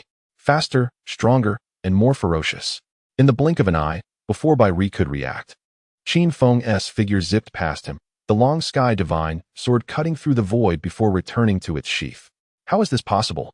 Bai Ri's eyes widened in disbelief, a bead of sweat trickling down his forehead. With a resounding crack, Bai Ri's longbow shattered, the sword technique so precise that it left only a smear of crimson beneath. At that moment, silence enveloped the spectators outside, utterly stunned by Qin Feng's sword-drawing technique. Goodness, was it necessary to be this fast? They had anticipated a fierce clash, yet before it even began, Qin Feng had already concluded it. How can this be? The Six-Paths Sovereign and other prominent figures stood up in astonishment, scarcely believing their own eyes. Even if Qin Feng's talent was unparalleled, defeating a first-realm Dao cultivator with a single strike from the 9th realm was exceedingly exaggerated. There was an entire realm of difference between them. Don't be nervous. It's just basic technique. The moon goddess immediately perked up, proudly lifting her little head. The ferocity of Qin Feng is something she has personally experienced. The only surprise is when Qin Feng's sword intent broke through to the second level. Bai Ri emitted a mournful wail over the loss of his brother, collapsing to the ground and rolling in despair, unable to accept reality. Ding dong. Congratulations to the host for achieving eternal governance, earning 1,000 villain points. Another 1,000 villain points have been credited. Qin Feng opened the system and glanced at it. His original 47,000 villain points had now surged to 121,000, signifying that 74 brothers were free from worry and could now focus on their cultivation. Truly, my merits are boundless. Qin Feng commended his own actions and began recounting the story of Bai Jie in front of Feng Chang. The audience outside was utterly speechless, unable to articulate the essence of this ancient prodigy. Despite possessing the power to vanquish all, he chose to act otherwise. At that moment, due to the projection content failing to pass review, it switched to an interview in the country of Ma Dai. The young lady could not help but ask, "Master Ma, you previously mentioned that Qin Feng was eclectic rather than refined, suggesting he would not shine in this life and death elimination match. Yet now, with extraordinary cultivation at the 9th level, he has defeated a first-level entry with a single stroke. What is your perspective on this?" Ma Dai appeared somewhat embarrassed and puzzled, responding, "From that recent strike, it is evident that Qin Feng's sword intent has indeed surpassed the second level. However, even with this breakthrough, it seems unreasonable for him to defeat Bai Ri, who is at the first level of entry with just one blow." The young lady cautiously probed, "Are you suggesting that there were other forces underlying Qin Feng's strike? Could it be some special physique?" "Impossible," Absolutely impossible. Master Ma asserted confidently. It is well known that Qin Feng possesses the ancient dual pupils. How could he possibly have a special physique? I suspect he consumed some temporary enhancement elixir. Oh, I see. The audience suddenly understood. Feeling as though they had gained the wisdom of a decade's worth of study, Master Ma continued. Qin Feng's breakthrough to the second level of sword intent indicates that he has devoted the past 7 years primarily to the sword path. Thus, his supreme bone and ancient dual pupils are unlikely to be particularly strong. Based on his single strike that defeated Bai Ri, who ranked 153rd, his limit appears to be around the 100th rank. Beyond that, he holds no advantage. Indeed, the audience nodded in agreement, convinced by the expert's analysis. The scene shifted, content that could not pass review concluded, and the situation on site changed once again.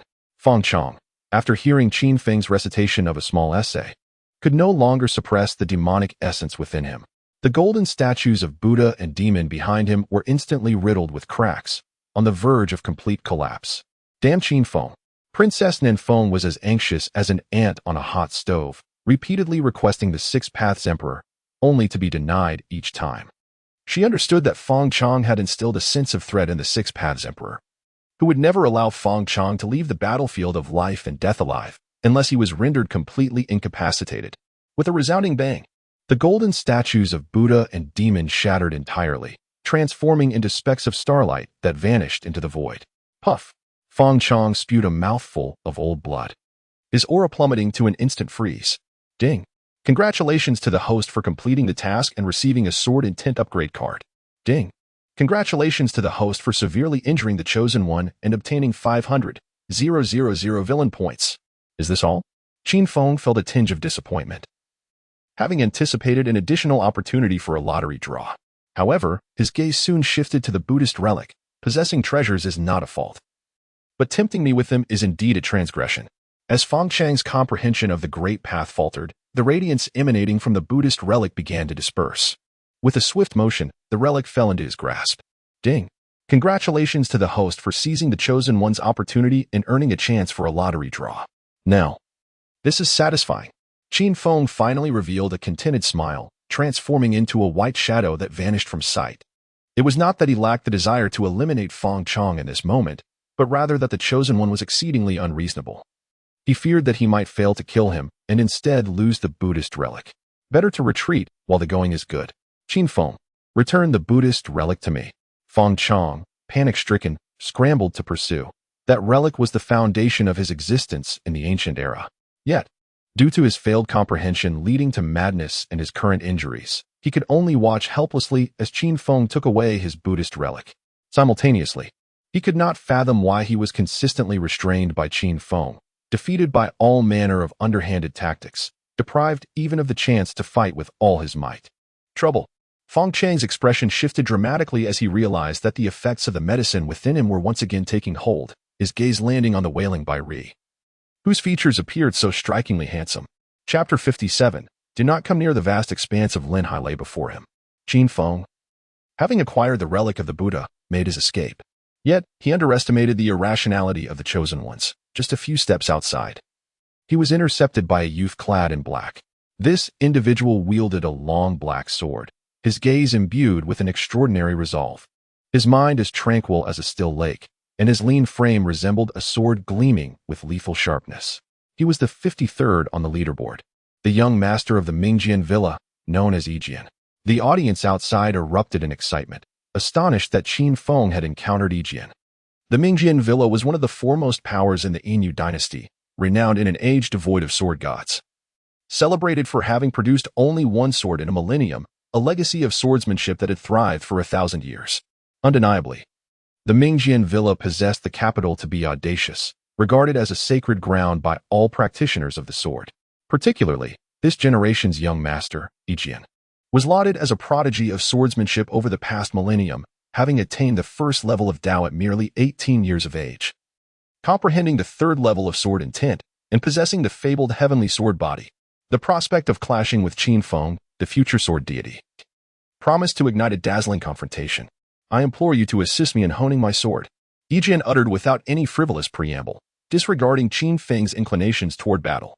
He unsheathed his long sword, embodying the essence of the King of Swords, resembling a blade thrusting into the heavens. With the faint sound of a melodious sword cry reverberating through the woods. What formidable strength! Qin Feng's pupils dilated sharply as he sensed the immense power emanating from his adversary. With the first level of Dao, third level of sword intent, and the heavenly sword body, Yijian was undoubtedly the most formidable genius he had encountered thus far. Yet, what puzzled him was that this extraordinary talent was not a chosen one. He had not heard the system's notification. Whoosh! A torrent of fierce energy surged toward him. The harmonious sound of the sword suddenly echoed through the forest. Yijian's sword erupted with resplendent light, trailing a magnificent brilliance as it surged toward Qin Feng at an astonishing velocity, stirring a sharp sound of slicing wind. Qin Feng leaned into the onslaught, moving with an ethereal grace, reminiscent of a gentle breeze swaying, yet also akin to a tempest sweeping through. A glimmer of surprise flickered in Yijian's eyes as he stomped the ground, his aura amplifying significantly. With a sweeping motion of his long sword, he unleashed a force akin to a roaring dragon, obliterating the residual shadows in an instant. Seeing Yijian's relentless pursuit, Qin Feng tightened his grip on the sword hilt, transforming into an unsheathed blade, radiating an undeniable sharpness.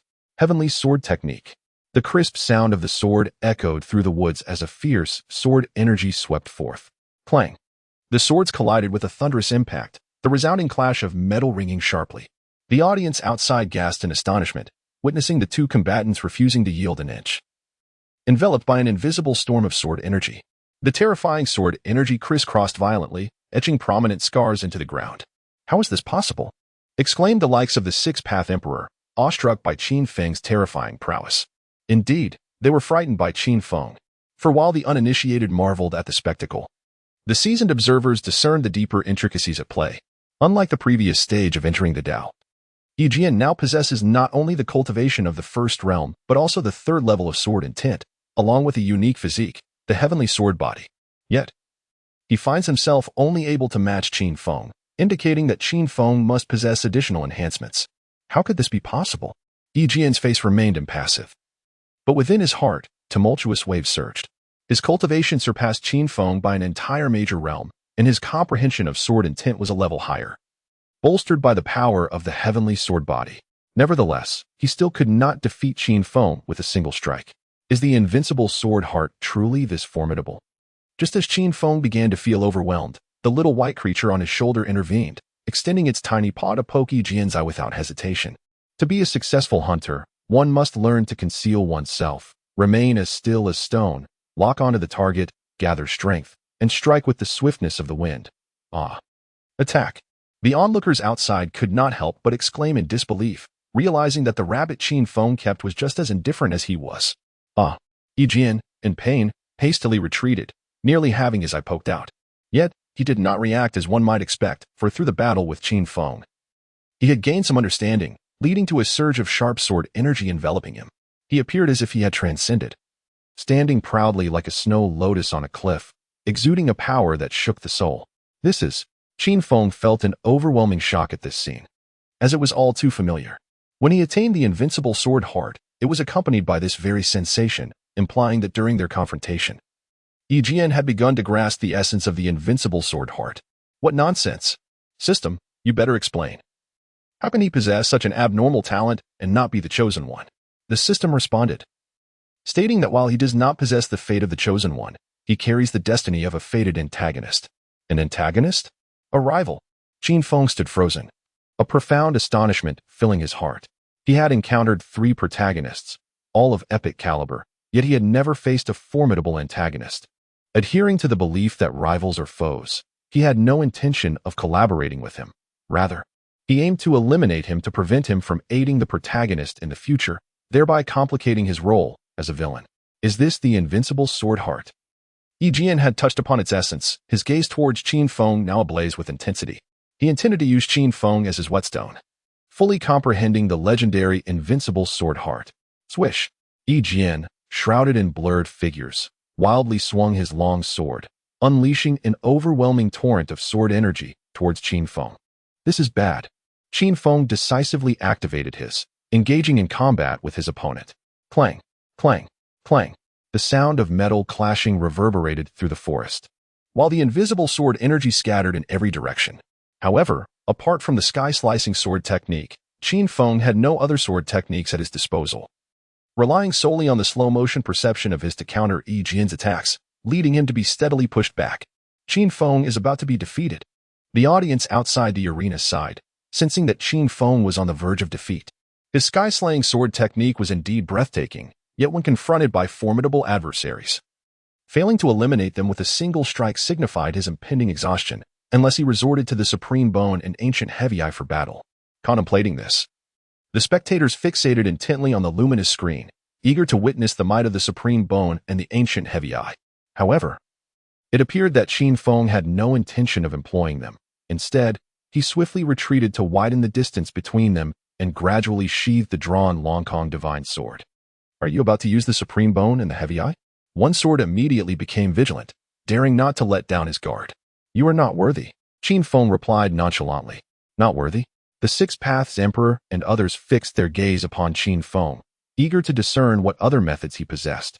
Just as the crowd brimmed with anticipation, they witnessed Qin Feng wave his hand to produce a dozen or so bottles of Mother Pig, is also crazy. In the distance, the heart-wrenching human cries of Bairi could be faintly heard. Please don't come any closer. Chapter 58, Supreme Bone vs. Heavenly Sword Body. Damn, that Qin Feng. Princess Nan Feng was beside herself with rage, ready to summon her father. The elder protecting the delegation hurriedly intervened, saying, Your Highness, you must not. This is a life-and-death elimination match of the Inyu dynasty, and Feng Chong has willingly participated. If we turn to His Majesty at the first sign of trouble, what will the ancient powers think of our great Xia dynasty? They will say we cannot bear the challenge. But, Princess Nan Feng was near tears, unable to bear witnessing her beloved in such dire straits. The elder, puzzled, murmured, Given the situation, why has Feng Chong forfeited? Has he lost his senses, or does he genuinely relish this? With a heart heavy as lead, Princess Nan Feng covered her mouth and ran away, tears streaming down her face. In the grand palace of the Six Paths Emperor, the various dignitaries turned their gazes towards the moon goddess, as if to say, This is all your Qin Feng's doing. Don't look at me. I don't know him.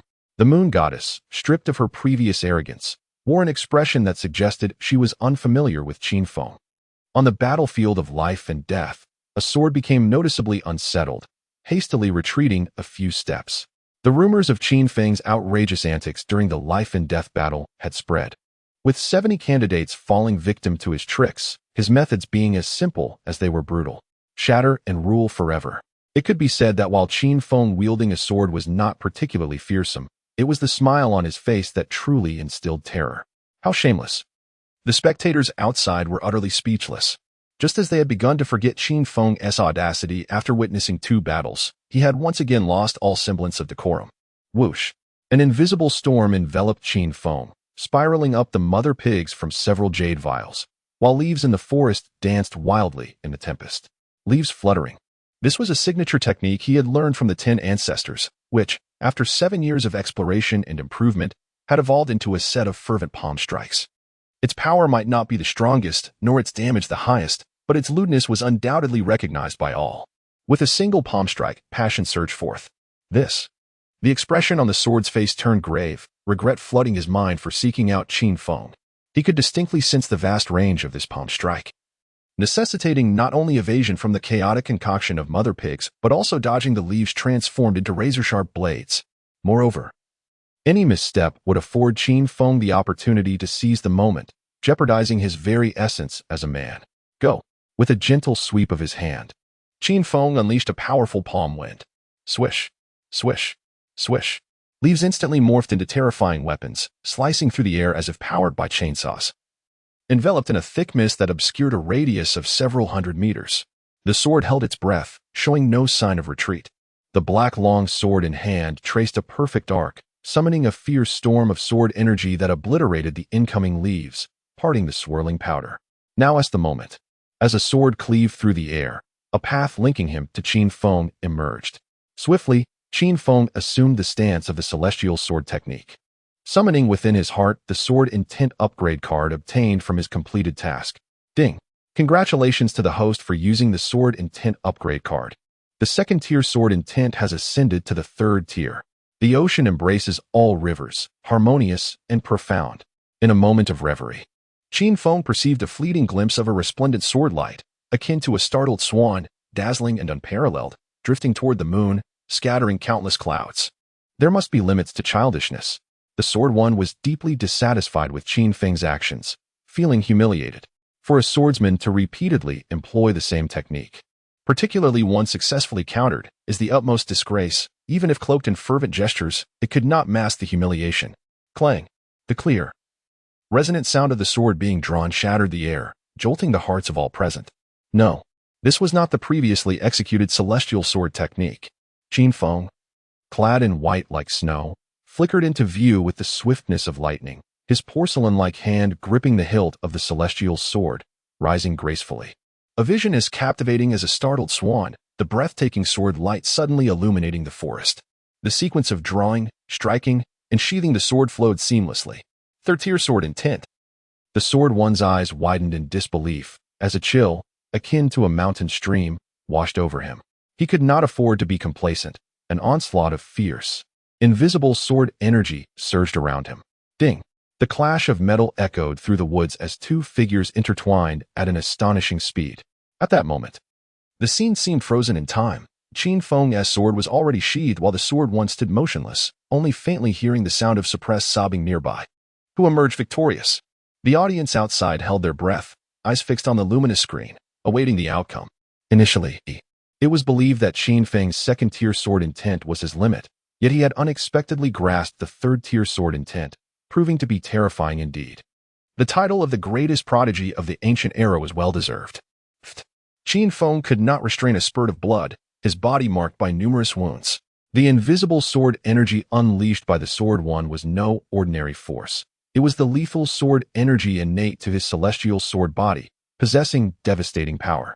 And he had been injured while breaking through with the celestial sword technique. However, according to the blood-spitting rule in sword duels, his wounds would surely be more grievous than his opponents. The Sword One, adhering to tradition, knelt on one knee, unable to suppress a mouthful of blood.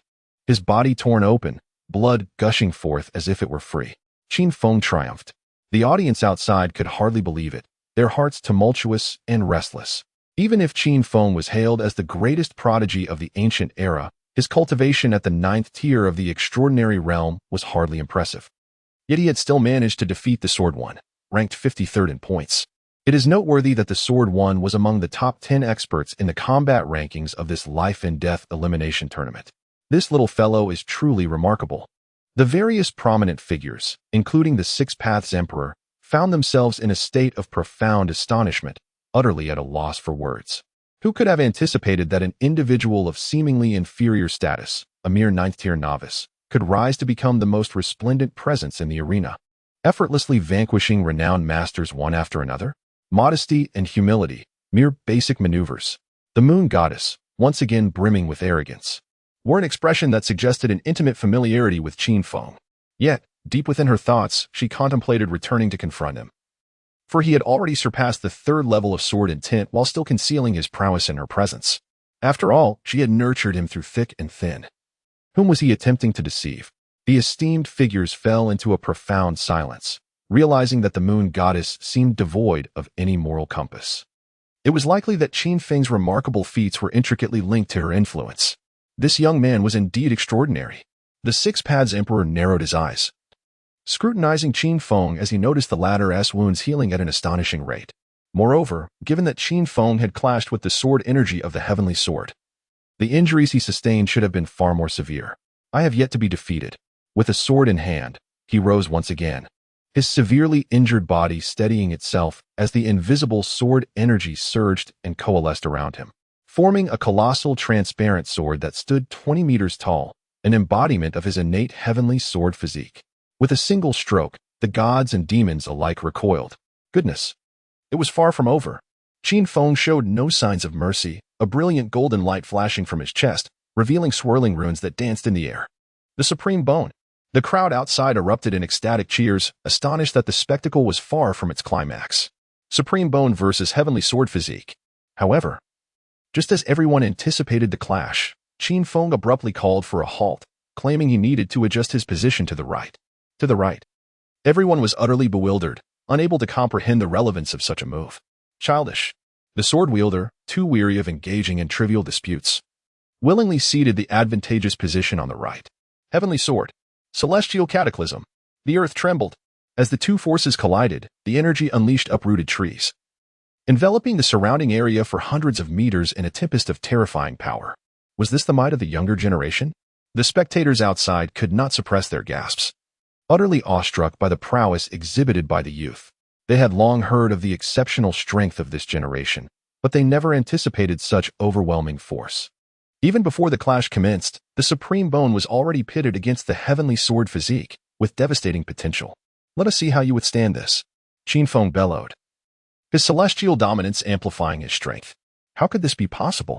The sword wielder felt on the brink of madness, utterly perplexed by the enigma that was Qin Feng.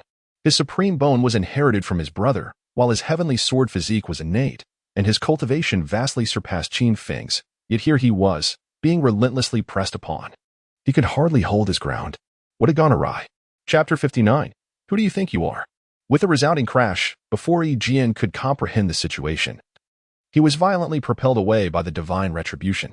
Once the tempest of energy subsided, tranquility enveloped the surroundings, now marred by chaos. Yi Jian, battered and breathless, struggled to rise, clearly drained of strength. In stark contrast, Qin Feng remained invigorated, exuding an aura of increasing vigor as though he thrived amidst the tumult of battle. Had he consumed spurious wine? Both the spectators and Yi Jian were taken aback, gazing at Qin Feng as if he were a specter.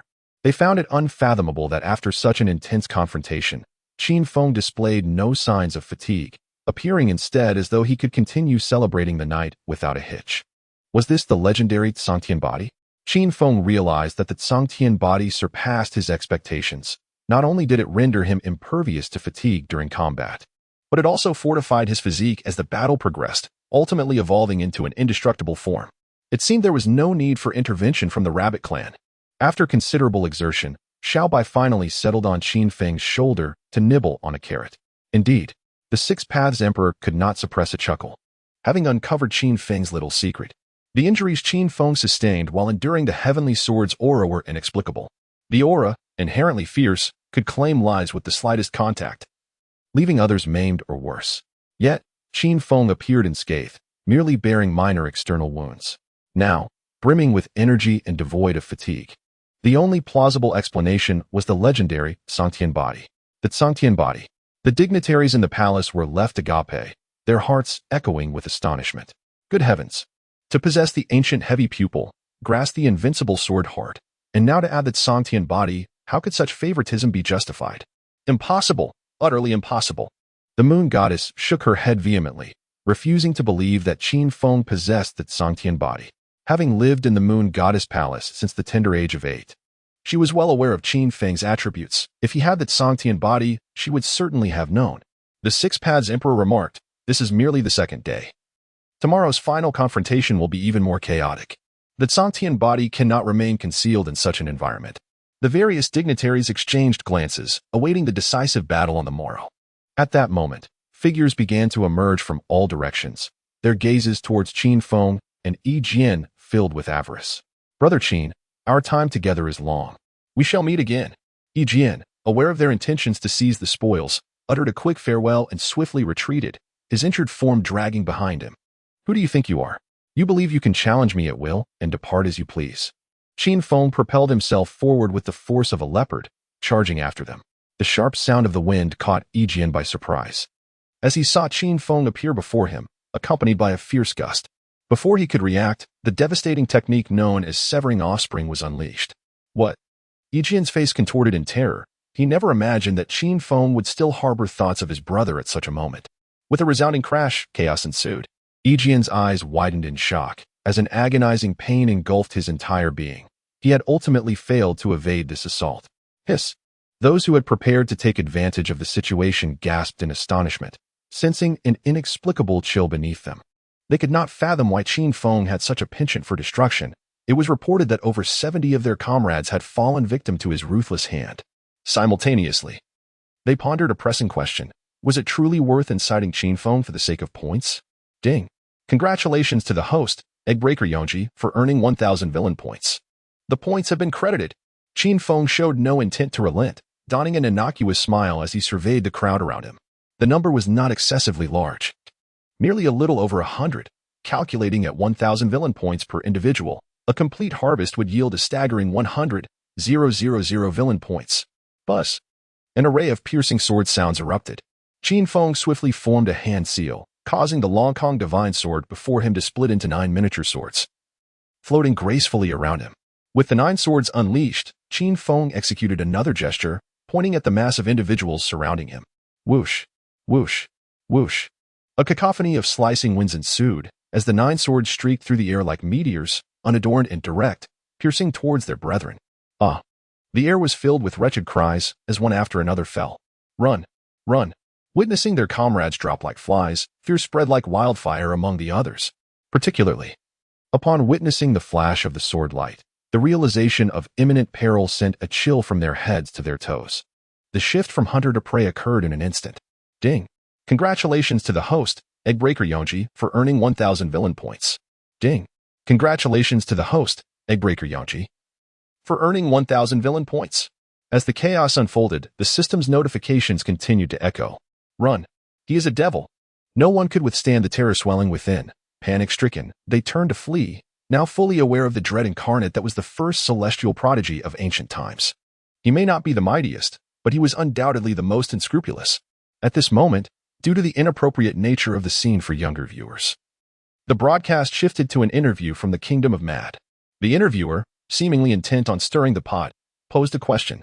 Master Ma, you previously stated that Qin Feng would rank around 100. Now that he has defeated the 54th Ijian, what do you think of his ability to crush over 100 candidates afterwards? Master Ma from the Kingdom of Mad replied awkwardly.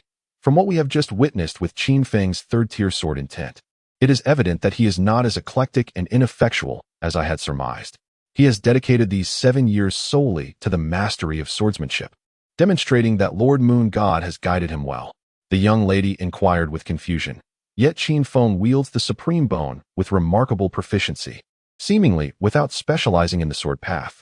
Could it be possible that Qin Feng possesses extraordinary talent, enabling him to cultivate multiple divine skills simultaneously? Absolutely not, replied the solemn figure from the Ma Dai Kingdom. One must understand that human potential is finite. Qin Feng has only lived for a mere 15 years. To have mastered the sword to such an extent is unprecedented. He could at most sacrifice his own cultivation to hone the supreme bone. But it is entirely implausible for him to cultivate multiple divine skills concurrently. Ah, I see. The audience realized, as if they had gained wisdom from 10 years of study. The representative from the Ma Dai Kingdom sighed again. It is a pity that Qin Feng has misplaced his priorities. The heavy pupil is a path to invincibility. There is no need to rely on another's bone. By neglecting his own heavy pupil in favor of the supreme bone, he risks losing far more than he gains. Indeed. The audience nodded in agreement, finding merit in the expert's words. At that moment, the scene shifted back, revealing everyone sprawled on the ground, lamenting. Ding dong. Congratulations, host. You have severed the lineage of 104 individuals, earning a total of 104,000 villain points. Over 100,000 points have been credited. Qin Feng glanced at the system, noting that he had accumulated 726,000 villain points, with one opportunity for a lottery draw remaining. It was time to strengthen his abilities. After several intense battles, Qin Feng realized that his cultivation was woefully inadequate. The final day of the life and death elimination match was upon him, inevitably leading to fierce confrontations. To survive, he must significantly enhance his strength. Additionally, he needed to thoroughly investigate the Buddha's relic he received from Feng Chong. With a resolute spirit, he departed, embodying the sentiment of humility and secrecy regarding his achievements. As Qin Feng left, the focus shifted to Feng Chong, who was seen running frantically through the woods, his clothes in disarray, tears streaming from the corners of his eyes. He could not return. He could not go back. Even knowing that Princess Nan Feng had been poisoned that night, they could never return to the past. Chapter 60, Eternal Friendship Alas. The audience outside shook their heads in sorrow, deeply sympathizing with the unfortunate fate of the other party. Despite possessing terrifying strength, they chose to engage in frivolous pursuits. It was not the sight of Qin Feng wielding a sword that instilled fear, but rather his unsettling smile that sent shivers down one's spine. Flee. Run swiftly, for delay may lead to dire consequences. At the same time, curiosity swirled around them, pondering what morally questionable actions Qin Feng would undertake next. How could this be? Even with her mental preparations, Princess Nanfeng found it impossible to accept the stark truth. How could the erudite and eloquent gentleman Feng Chang, who could conjure storms with mere words, be so utterly debased? No, it seemed he was the one who had brought ruin upon others. This man was truly a misnomer. The elder tasked with protecting the envoy suddenly sighed. Since Feng Chang had become Princess Nanfeng's advisor 7 years ago, he had indeed revitalized the declining Xia, instilling hope within the royal family of reclaiming power from the aristocracy. During this period, Feng Chang remained unfazed, as if all was under his command, which only deepened the trust placed in him by the Xia royalty. His literary prowess, often showcasing timeless verses, enchanted the princesses to no end. However, during this expedition to the Yinyu dynasty, he found himself entirely on the defensive, repeatedly thwarted by Qin Feng. If 1 or 2 setbacks could be chalked up to coincidence, 3 or 4 certainly could not. From Feng Chang's scheme to provoke Qin Feng with Zhu, it was evident that Qin Feng had anticipated his intentions, systematically cornering Feng Chang into a desperate plight. Even in his darkened state, Qin Feng held him tightly in check, ultimately costing Feng Chang his own innocence. Alas, what a tragedy! You plot against me, I plot against you. It is not that retribution does not come, merely that the time has not yet arrived. His reckoning is Qin Feng, a misnomer? Even if Princess Nanfeng wished to avoid it, she could not escape this reality. She harbored feelings of admiration for Feng Chang, yet her ambitions burned even brighter. She aspired to ascend to the throne as a woman, determined to prove that a lady could rival a man. She yearned to witness the birth of the first empress in Xia's history. But now, it was glaringly evident that Feng Chang was no match for Qin Feng. Did she truly wish to place all her bets on him? At that moment, the once downtrodden Feng Chang rose once more. Despite the dual blows to his body and spirit, he refused to capitulate to fate. He sought vengeance. He longed to trample Qin Feng beneath his feet, to instill fear in him of the Traverser's might. Feng Chang's countenance was shrouded in a chilling darkness as he limped away. The traces of tears at the corners of his eyes a testament to his painful past, one that was all too well known. Qin Feng. Princess Nanfeng's gaze was equally frigid. Her small fists clenched tightly, vowing to dismantle this rogue into fragments for the humiliation he had heaped upon her, all while tormenting her beloved man. Ding. Congratulations, host. You have tormented the Chosen One, earning 300,000 villain points. Ding. Congratulations, host. You have inflicted enduring psychological trauma on the Chosen One, granting you a chance to draw from the lottery. Torment. In Qin Feng's mind, an inexplicable and inappropriate image suddenly surfaced, causing him to shudder and interrupt the vision. However, he would certainly not refuse another opportunity for a lottery draw. Thus, he found himself with 2 chances to participate. Qin Feng sought out a secluded cave, designated for contestants to rest, where he would no longer be subjected to live broadcasting. Eagerly, he summoned the system to commence the lottery. With a flourish, the grand prize will reappeared before him, slowly beginning to spin. Ding dong. Congratulations, host.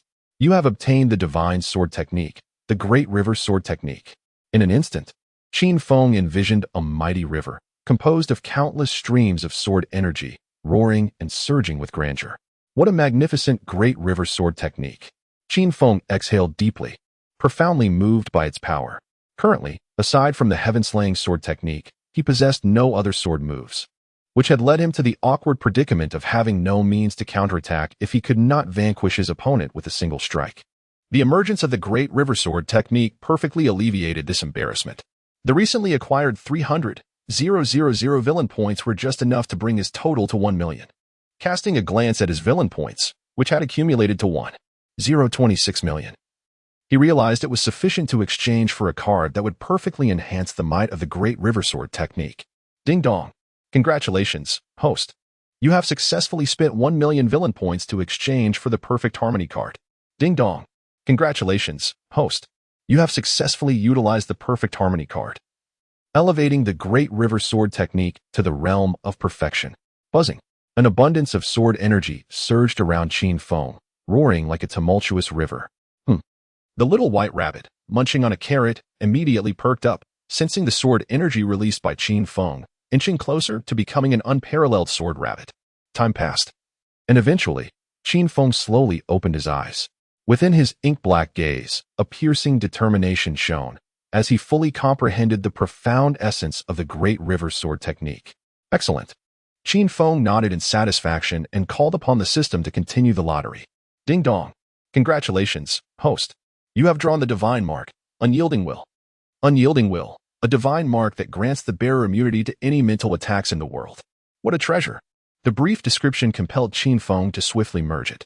In the realm of ancient cultivation, mental attacks equate to soul attacks, often the most insidious form of assault, imperceptible and intangible. A single misstep could lead to disaster. It is said that powerful mental assailants can brand the souls of their victims, rendering them enslaved and devoid of freedom. With the acquisition of this unyielding will, he would no longer need to fear such nefarious assaults. Next up, it was time for the Buddha's relic. Qin Feng retrieved the relic, and a golden radiance instantaneously illuminated the dim cave, while the dragon-shaped tattoos on his body began to stir restlessly, as if they had encountered some extraordinary treasure. The great heavenly dragon represents the essence of Buddhist martial arts. What wondrous effects would fusion with the Buddha's relic yield? Qin Feng was filled with profound curiosity. Without hesitation, he commenced the refinement of the Buddha's relic. Boom. As Qin Feng immersed himself in the relic, a terrifying and almost frenzied energy surged forth from it. His body trembled violently, and he could distinctly feel the tumult within his veins, as if an inferno had been ignited, scorching his bones and flesh. In an instant, an excruciating pain overwhelmed Qin Feng's senses, a torment he vowed never to endure again. Qin Feng, what is happening to you? Xiaobai, sensing the distress, became as anxious as an ant on a hot stove. Regardless of its efficacy, she hastily presented the sage's bamboo scroll to him, hoping it might aid him in resisting the energy of the Buddha's relic. At that moment, outside the cave, a group of individuals had gathered, whispering amongst themselves. Are we truly going to confront Qin Feng? This fellow has no limits. It is said that nearly 200 comrades have transformed into sisters. Perhaps we should refrain from provoking him. At present, Qin Feng ranked 51st in points, with his cultivation at the bottom. There was no one easier to deal with than him. What if he also has a wild boar on his side? Fear not, for true friendship endures. Our bonds will not falter. Chapter 61. Who agrees, who disagrees? Inside the cave, Qin Feng held the relic of the Buddha in one hand, while grasping the sage's bamboo scroll in the other. One was a sacred artifact of Buddhism, and the other a treasure of Taoism. Had it not been for the inability to conduct a live broadcast within the cave, the entire ancient world would likely have erupted in fervor. Thanks to the presence of Xiaobai, who placed the sage's bamboo scroll in Qin Feng's hand, the relic of the Buddha suddenly quieted, no longer exhibiting its previous ferocity. It was as if the sage's scroll had instilled a sense of awe, rendering it hesitant to act recklessly. Indeed, all things in the world are interconnected, thriving and clashing in harmony. Qin Feng seized the opportunity to breathe, adeptly circulating the 33 Heavens Transformation Sutra, channeling the energy emanating from the relic into his limbs and bones. Roar. The golden dragon patterns on Qin Feng's body resonated with a dragon's roar, voraciously absorbing the energy from the relic. With this authentic power of Buddhism enhancing him, the might of the great dragon would ascend to new heights. Bang, bang, bang. A series of muffled sounds erupted from within Qin Feng's body, as it began to tremble uncontrollably. An indescribable agony surged through his limbs, akin to the sensation of his bones shattering and flesh being torn apart. Yet, thanks to the extraordinary self-healing ability of the 33 Heavens Transformation Sutra, the fractured bones and torn flesh began to mend, rendering his physical form increasingly formidable with each reconstruction. This sensation was exquisite, yet the more exquisite it became, the greater the suffering he had to endure. He was on the verge of breaking through to the spirit martial realm. Sensing the surging energy within him, Qin Feng resolved to make a decisive leap into that realm. Unlike the external manifestation of spiritual energy in the extraordinary realm, the spirit martial realm involved the materialization of that energy. Depending on the martial techniques practiced, the forms manifested varied. Some transformed into wolves, others into tigers, while some, like Feng Qiang, morphed into a great Buddha. Currently, his heaven-slashing sword technique lacked a specific form, while the Great River Sword technique took on the shape of a mighty river, and the great dragon of heaven appeared as a flying dragon in the sky. With a perfect compatibility of his martial techniques, he needed not waste time on materializing spiritual energy. As soon as he broke through to the spirit martial realm, he could directly employ his techniques. This is why it is said that self-created martial techniques are the most potent. What suits oneself is the best. Is it all right now? Seeing Qin Feng's expression gradually calm, Xiaobai felt a deep sigh of relief, nearly becoming an unwanted stray rabbit. Clop, clop, clop. Suddenly, A flurry of hurried footsteps echoed from outside the cave, causing Xiaobai's heart to race once more. This is bad. Someone is coming. Observing Qin Feng, who was in the midst of his cultivation, Xiaobai resolutely rose to block the entrance of the cave. It was Qin Feng's rabbit. Outside the cave stood over 100 men, all of whom were at least at the 5th level of the spirit martial realm. They had heard of Qin Feng's victory over a sword, and were aware that the ancient world's foremost prodigy was not merely a name of vainglory. Yet they could not resist the allure of the points in Qin Feng's possession. However, compared to other prodigies, Qin Feng seemed the easiest target. He possessed neither the advantage of age nor cultivation level, and having just fought a fierce battle, he had severed hundreds of roots of wisdom, leading them to believe he was low on strength. My esteemed rabbit, Silver, is currently engaged in negotiations for a multi-billion venture. I offer you a piece of advice. It would be wise to depart promptly.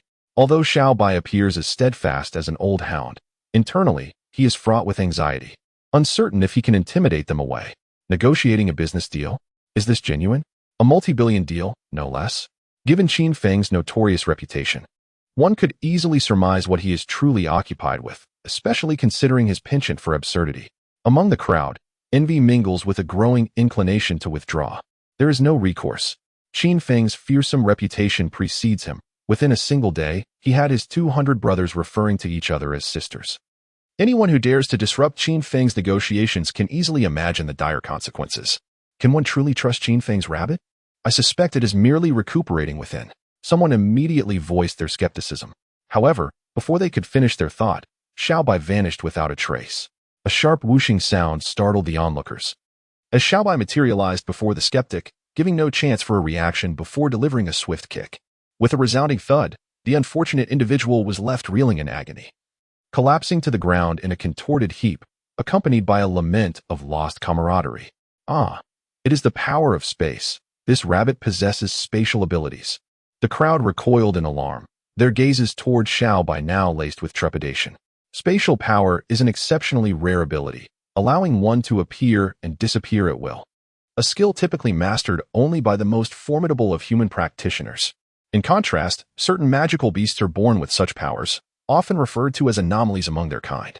To their astonishment, the seemingly adorable rabbit that Qin Feng nurtures is indeed an anomaly among magical beasts, inherently endowed with spatial prowess. Having said my piece, who stands in agreement, and who opposes? Xiaobai declared, asserting dominance as he pulled a carrot from his spatial realm and held it in his mouth, striking a pose of a formidable rabbit. At this moment, the focus shifted to Xiaobai, capturing a close-up. Is this not Qin Feng's rabbit? How audacious it is. Yet I find it oddly endearing. As bold as Qin Feng himself, it is no wonder he keeps such a companion, an anomaly among magical beasts. It is clear why Qin Feng would choose to have it by his side. The gathered crowd exchanged glances, suspecting Xiaobai was merely attempting to deceive them. If Qin Feng were truly engaged in negotiations, there would be some semblance of commotion. Silence and stillness only served to heighten their suspicion, leading them to believe it was merely a ruse to buy time. Why should there not be more trust between man and rabbit? Realizing that the crowd was not easily swayed, Xiaobai understood that he must resort to decisive action. With a swift motion, he invoked his spatial power once more. Move. Strike, shatter, in impeccable sequence. Why does this rabbit exhibit the same shamelessness as Qin Feng?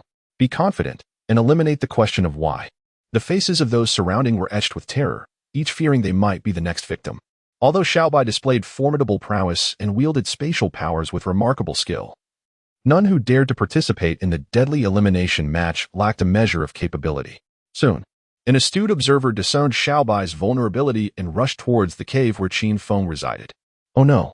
Upon realizing this, Xiaobai hastily endeavored to assist but fell for the opponent's ruse. In that precise moment, the adversary had calculated Xiaobai's arrival with acute accuracy. As Xiaobai materialized, a fist the size of a sandbag unleashed a torrential onslaught upon him. Entering the arena of life and death, it was a matter of survival or demise, and mercy was a foreign concept. Ack! Xiaobai yelped in anguish, his once pristine white fur now stained crimson with blood. The audience outside watched with bated breath, fervently hoping for the young creature's survival.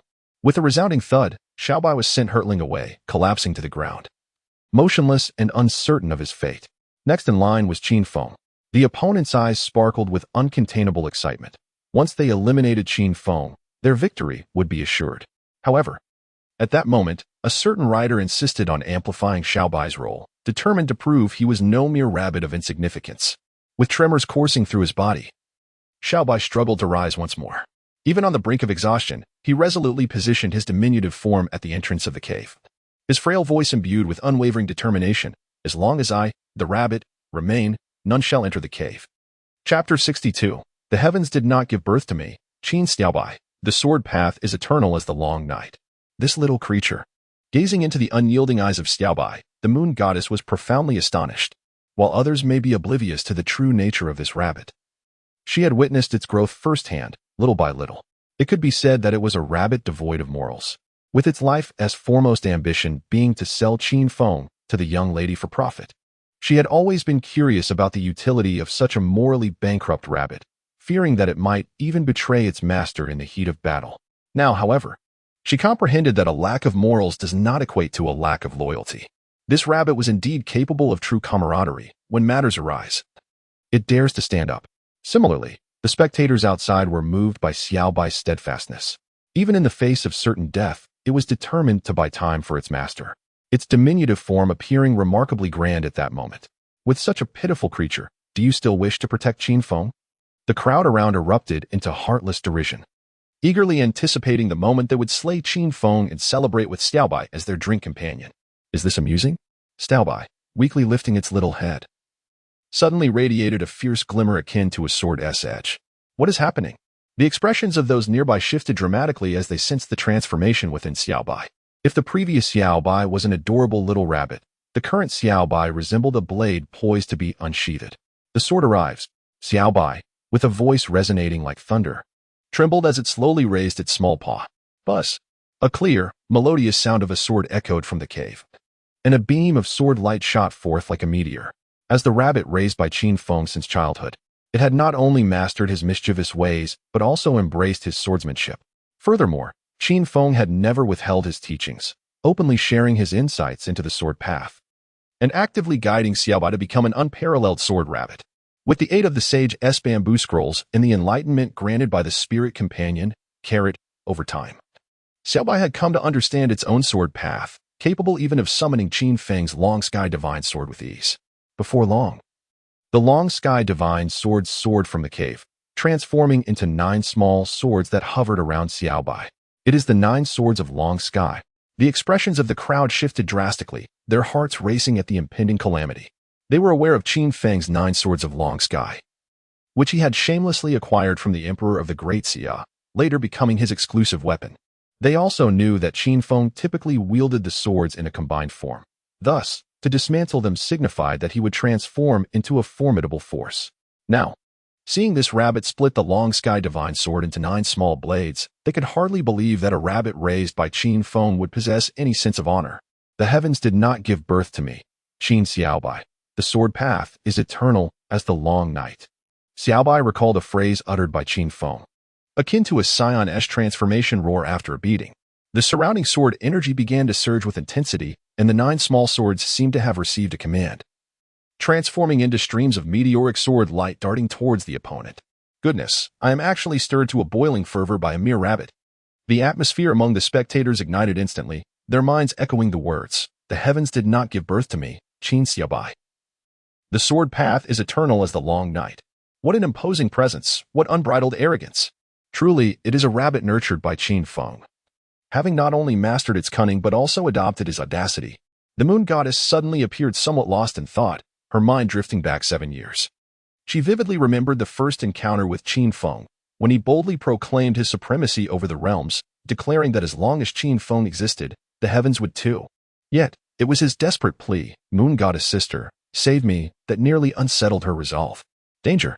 The expressions of those besieging the little white rabbit changed dramatically as they witnessed the swift approach of the 9 swords, hastily attempting to evade. However, they had grossly underestimated the combat prowess of the little white rabbit. Despite sharing the same extraordinary 9th level of cultivation as Qin Feng, it possessed an epic-level talent, effortlessly challenging opponents beyond its rank. Even against those at the 9th level of the spirit martial realm, it could hold its own for several exchanges. Swish, swish, swish. The sound of shattering eggs resonated, accompanied by cries of despair. Truly, this is a rabbit raised by Qin Feng. The onlookers could not suppress their anticipation, instinctively shielding their companions. Who exactly is Qin Feng? The moon goddess realized that after 7 years, she still could not fathom Qin Feng. He exhibited a ruthless determination to excavate his brother's supreme bone, an unwavering defiance towards his family elders, audacious desires towards the princess of the Great Xia, and a shameless array of limitless tactics.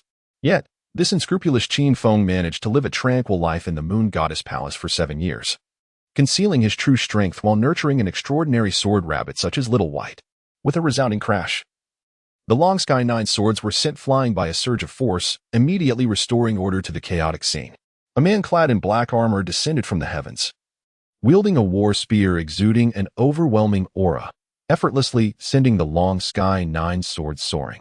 His presence radiated the unique energy fluctuations of a cultivator at the entry level. It is Qianjun. The crowd collectively exhaled, knowing their companions were safe. Although Qianjun may not be considered a prodigy, his cultivation at the entry level afforded him the capability to vie for a qualification, and suppressing the rogue rabbit, Little White, should pose little challenge. Entry level. Little White's eyelids twitched slightly, inwardly exclaiming that things were amiss. It was indeed capable of challenging higher ranks, showing no fear even against those at the 9th level of the spirit martial realm. But not all rabbits are named Qin Feng. Faced with an entry-level cultivator, the ability to kill at will was a daunting prospect. Within the cave, Qin Feng sensed the battle outside, seizing the moment to break through to the spirit martial realm. Unwilling to experience a karmic cycle akin to that of Feng Chang, interrupted by external disturbances. At this moment, the Buddhist relic in Qin Feng's hand had merged with his being, resulting in a profound transformation. His vital energy surged like a mighty river, bones and flesh gradually emanating a divine radiance, enveloped in a layer of sacred light. The celestial dominance body had been partially activated, further enhancing his physical strength. Now is the time. Qin Feng's eyes snapped open, dark as ink, glimmering with a piercing brilliance, and a tremendous wave of energy surged around him. As a river of sword energy roared behind him, the resounding roar of tumultuous waves startled everyone outside the cavern. Is it Qin Feng? A flicker of terror crossed their faces, reminiscent of a ferocious beast poised to escape its confines. They were uncertain about the source of this overwhelming sound. Yet they could distinctly sense that Qin Feng had transcended to the spirit martial realm. With his extraordinary prowess at the 9th level, he was capable of vanquishing a formidable opponent, and now, having broken through, he could not be underestimated in the perilous arena of life and death. One individual, his eyes ablaze with fury, shouted, "What are we waiting for? Let us rush in and eliminate Qin Feng. Otherwise, when he emerges, we shall all be his subordinates. With a gamble that could yield victory, let us band together and eradicate the contemptible Qin Feng today." The crowd's eyes blazed red, fueled by a gambler's mentality. They had wagered their very lives to partake in this life-or-death elimination contest, casting aside any fear of mortality. Now, the opportunity to slay Qin Feng and secure their advancement was too precious to let slip away. "Hold on." A commanding voice resonated, exuding an aura of dominance as it cut through the throng. Wielding a battle spear, it advanced to the forefront, radiating an air of invincibility akin to a god of war. How formidable! The pale-faced youth felt an intense gravity settle upon him, bracing himself for a desperate fight. The leader of the 1,000 armies exuded majesty. Instantly, the morale of the crowd surged, as if they had found a steadfast anchor in the storm. With a resounding thud, the leader of the 1,000 armies knelt without hesitation at the entrance of the cave, prostrating himself and proclaiming, "I am but a humble soldier, 1,000 armies, whose admiration for the great Qin Feng is as boundless as the ceaseless flow of the Yangtze River, akin to the uncontrollable surging of the Yellow River. Should you, great Qin Feng, refuse to accept me as your subordinate today, I shall surely perish here at your cave's threshold." Chapter 63. A wife is better found in others' homes. Silence enveloped the scene, a profound stillness. Everyone had shed their trousers and was prepared to revolt, yet you, without a moment's hesitation, chose to grovel. How absurd. Ultimately, it was a misplaced allegiance. Ah! Little White stood in astonishment, overwhelmed with incredulity. Having accompanied Qin Feng for many years, it believed it had grasped the essence of servility. Yet little did it know that beyond the mountains, there are higher mountains, and beyond the brothels, there are even more debased establishments. These fools, the multitude of warriors, undeterred by the gazes of others, prostrated themselves outside the cave. It was not that they lacked the sense of shame to fawn over Qin Feng, but rather, they were gripped by an unprecedented terror emanating from the recent cataclysmic roar. If their conjectures were accurate, it must be an exceedingly terrifying sword technique. One that resonated perfectly with Qin Feng. It is widely acknowledged that to reach the pinnacle of sacred-level martial arts, one must innovate. Qin Feng, at the tender age of 8, had already birthed the terrifying divine sword technique known as heaven-slaying sword art. The very thought of what kind of dreadfully powerful sword technique he could now conceive, given his current mastery of the sword, was unfathomable. To worship the strong is a virtue. At this moment, the terrifying roar gradually subsided, and tranquility returned to the cave. Alarmed expressions spread across the faces of the onlookers as they realized that Qin Feng was about to emerge from his seclusion.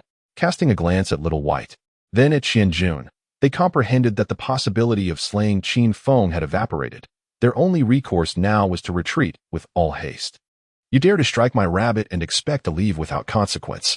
Qin Feng's icy voice resonated from within the cave, causing the Longkong Nine Swords, which had been knocked down, to tremble violently, releasing a chilling sword light far more intense than before. Run! Someone screamed in terror, and chaos ensued as they fled in all directions. However, the Longkong Nine Swords ascended into the air, transforming into 9 slender beams of sword light that cleaved through the void. Unlike the previous usage by Qin Feng during the extraordinary 9th level, after breaking through to the 1st level of the spirit martial realm, the control range of the 9 swords extended to over 1,000 meters. Ding! Congratulations, host, for achieving eternal governance, earning 1,000 villain points. Ding! Congratulations, host, for achieving eternal governance, earning 1,000 villain points. As the wretched cries echoed, the system notifications continued to sound. Oh dear, this is too disgraceful. The onlookers outside could hardly bear to watch, at a loss for words to describe Qin Feng. To call him ruthless? He was the only contender in the life and death elimination rounds who managed to rank within the top 100 without taking a life. This was unprecedented not only in this tournament, but throughout all past elimination rounds. Yet to say he was not cruel? Nearly 300 males had been transformed into sisters because of him, a phenomenon never before witnessed in any elimination contest. What terror! Beads of sweat formed on Qianjun's forehead as the sound of swords whizzed past his ears. He had endeavored to overestimate Qin Feng's fearsome prowess, yet he found himself continually underestimating him. The Longkong Nine Swords in Qin Feng's hands were on an entirely different level than those in Little White's grasp. Apart from the celestial prodigy who has entered the realm of enlightenment, it seems that none can withstand his 9 blades. Fortunately, I knelt swiftly. Qianjun wiped the cold sweat from his brow, feeling an immense sense of relief. At that moment, a voice of extraordinary chill and elegance echoed, "Halt!" A stunning maiden clad in flowing white appeared, hovering in midair on a flying sword. Upon witnessing such a brutal scene, she could not help but raise her delicate brows, swiftly forming a gesture with her fingers to ensnare the rapidly traversing 9 blades. It was none other than Fairy Yulan. The man below, as if seeing a great savior, hurriedly knelt, pleading for this enchanting lady named Yulan to save him. Is this truly Yulan?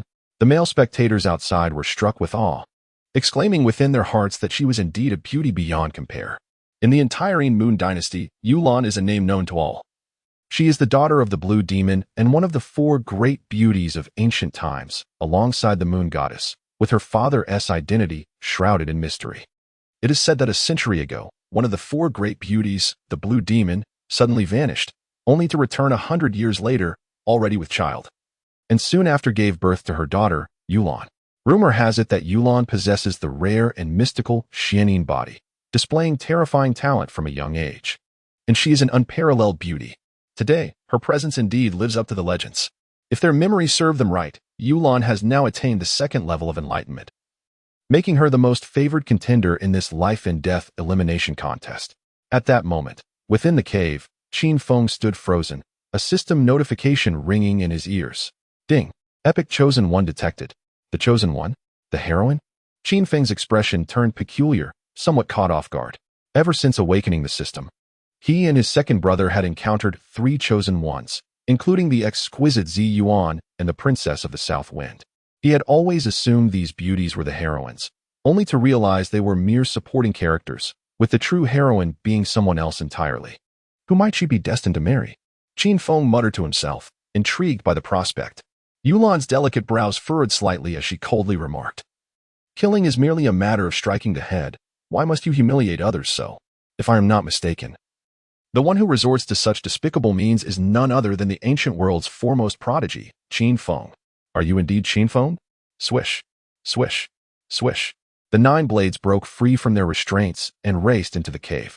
Shortly thereafter, Qin Feng emerged from the cave, clad in white, resembling a refined gentleman, wielding the Longkong divine sword, prompting those who beheld him to involuntarily exclaim, "A man like jade upon the path, unmatched in the world." Yet, recalling his methods, they could not help but scoff. "Scoundrel, you are Qin Feng." Yulan could not help but furrow her brows, struggling to reconcile this handsome youth with the notorious Egg King. "Mistress, you have mistaken the person." Qin Feng replied with an air of cultured elegance, "I am Qing Chu, the one who surpasses the blue from which he is derived." "Qing Chu? Yulan." The crowd pondered deeply, calling him shameless. "You are formidable." Yulan remained unfazed by Qin Feng's teasing, fully aware of the terrifying power he possessed. Due to Qin Feng's recent breakthrough into the spiritual martial realm, his aura has yet to be fully mastered. However, the overwhelming strength emanating from him is vastly superior to that of other practitioners at the same level. This indicates that although his cultivation has not seen significant advancements during his 7 years at the Moon God Palace, he has honed his foundation to an extraordinarily exceptional degree, foreshadowing a future of greater stability and progress. Which aspect are you referring to? Qin Feng began to assess Yulan and could not help but concede that a spouse from another family appears to be more admirable. With the snowy mountain standing tall, there seems to be an astonishing resilience. If one were to employ the technique of guiding the dragon into the sea or igniting the fire to return to its source in combat with her, it would undoubtedly trigger a significant system explosion. Despicable. The crowd was filled with disdainful glances, all too aware of Qin Feng's lustful gaze directed at her physique. Chapter 64. The Jianghu is not merely about fighting and killing indeed, it is, as the rumors suggest, utterly despicable. Yulan's delicate face flushed slightly as she felt utterly uncomfortable under Qin Feng's penetrating gaze. Though she was aware that her beauty captivated many men, she could hardly endure the burning intensity of Qin Feng's eyes, as if he might devour her at any moment. "Oh dear Mother Rabbit, you have finally emerged." Little Bai, exhausted, plopped down onto the ground, its eyelids growing heavier until it succumbed to slumber. Despite possessing an epic-level talent, it remained merely an extraordinary rabbit at the 9th level of cultivation. Faced with so many spirit martial realm experts, and even a master of the entry to Dao realm, it had been relying solely on sheer willpower to hold on. Now, seeing Qin Feng appear, it could no longer sustain itself. "Sleep well." Qin Feng gently lifted Little Bai from the ground. Unlike the domesticated rabbits of his past, this Little Bai was now drenched in blood, its pristine white fur tarnished, and its appearance far worse than that of a stray rabbit. Yet, he harbored no disdain, cradling Little Bai close to his chest, indifferent even as the blood stained his white robes. "Boss."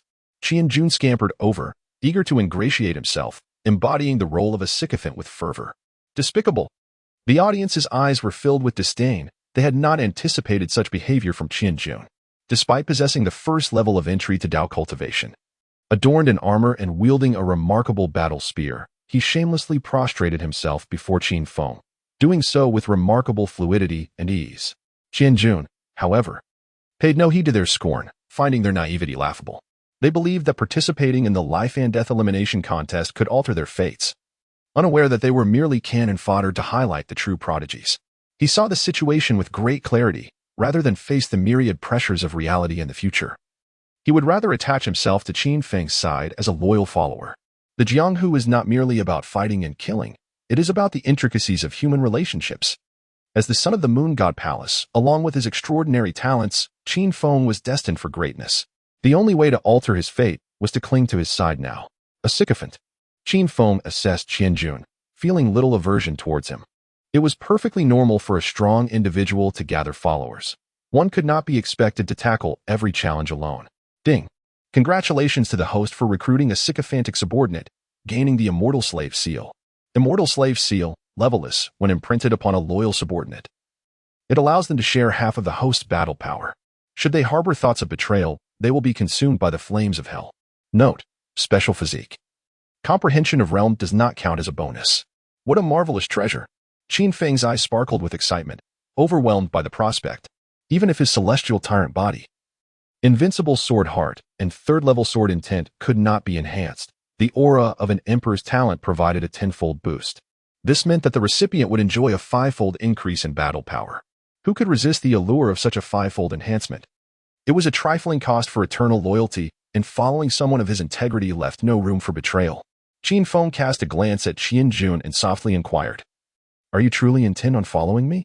"Indeed," Qianjun replied earnestly, nodding his head, entirely devoid of jest. With his innate talent, he certainly had the potential to vie for a spot in the ranks. Yet even if he succeeded, he would merely find himself at the bottom, destined to toil for others. Since they were all fated to labor, why not seek out a master with promise? Very well. Qin Feng concentrated a mysterious golden rune upon his fingertip, and before Qianjun could fully comprehend the situation, he swiftly struck the young man's forehead. The golden rune shimmered momentarily upon his brow before vanishing. Suddenly, a tremendous surge of energy erupted from within Qianjun, causing the ground around them to fissure, while his aura amplified 4 to 5 times in an instant. What was that? The onlookers, including the spectators outside and the likes of the Six Paths Emperor, were all thrown into disarray. Merely imprinting a mark upon Qianjun's forehead could yield such a massive enhancement in power. If this had occurred with a renowned figure, they would have found it unsurprising. Yet Qin Feng had just recently broken through to the first level of spirit martial arts, a whole realm beneath Qianjun. Was this a stroke of misfortune? How could this be? Qianjun stood in stunned silence, his heart swirling with tumultuous waves. He could distinctly feel the surging power within him, undeniably quintupled, though he did not experience the elation that came with Qin Feng's imperial talent. He had undoubtedly ascended into the ranks of the extraordinary. No, this master was firmly his. Even if Jesus himself appeared, it would be of no consequence. Unfazed by the astonishment of the crowd, Qin Feng gazed upward at Yulan, who stood upon her flying sword, contemplating whether bestowing upon her a celestial servant seal would yield substantial rewards. However, the efficacy of the seal depended on her willingly relinquishing resistance. Coercion would render it ineffective. Is this truly the foremost prodigy of the ancient era? Yulan's expression was grave as she sensed the overwhelming terror emanating from Qin Feng. The unparalleled talent of the ancient age. Gulp. The audience collectively swallowed hard, experiencing a profound stillness reminiscent of the calm before a storm. Throughout history, it has been said that when a great era of contention arises, myriad prodigies would emerge, bearing immense fortunes akin to mushrooms after rain. Defeating one another would allow the victor to seize a fragment of the opponent's fortune. The ultimate victor could then harness the world's great fortune to assail the legendary pinnacle.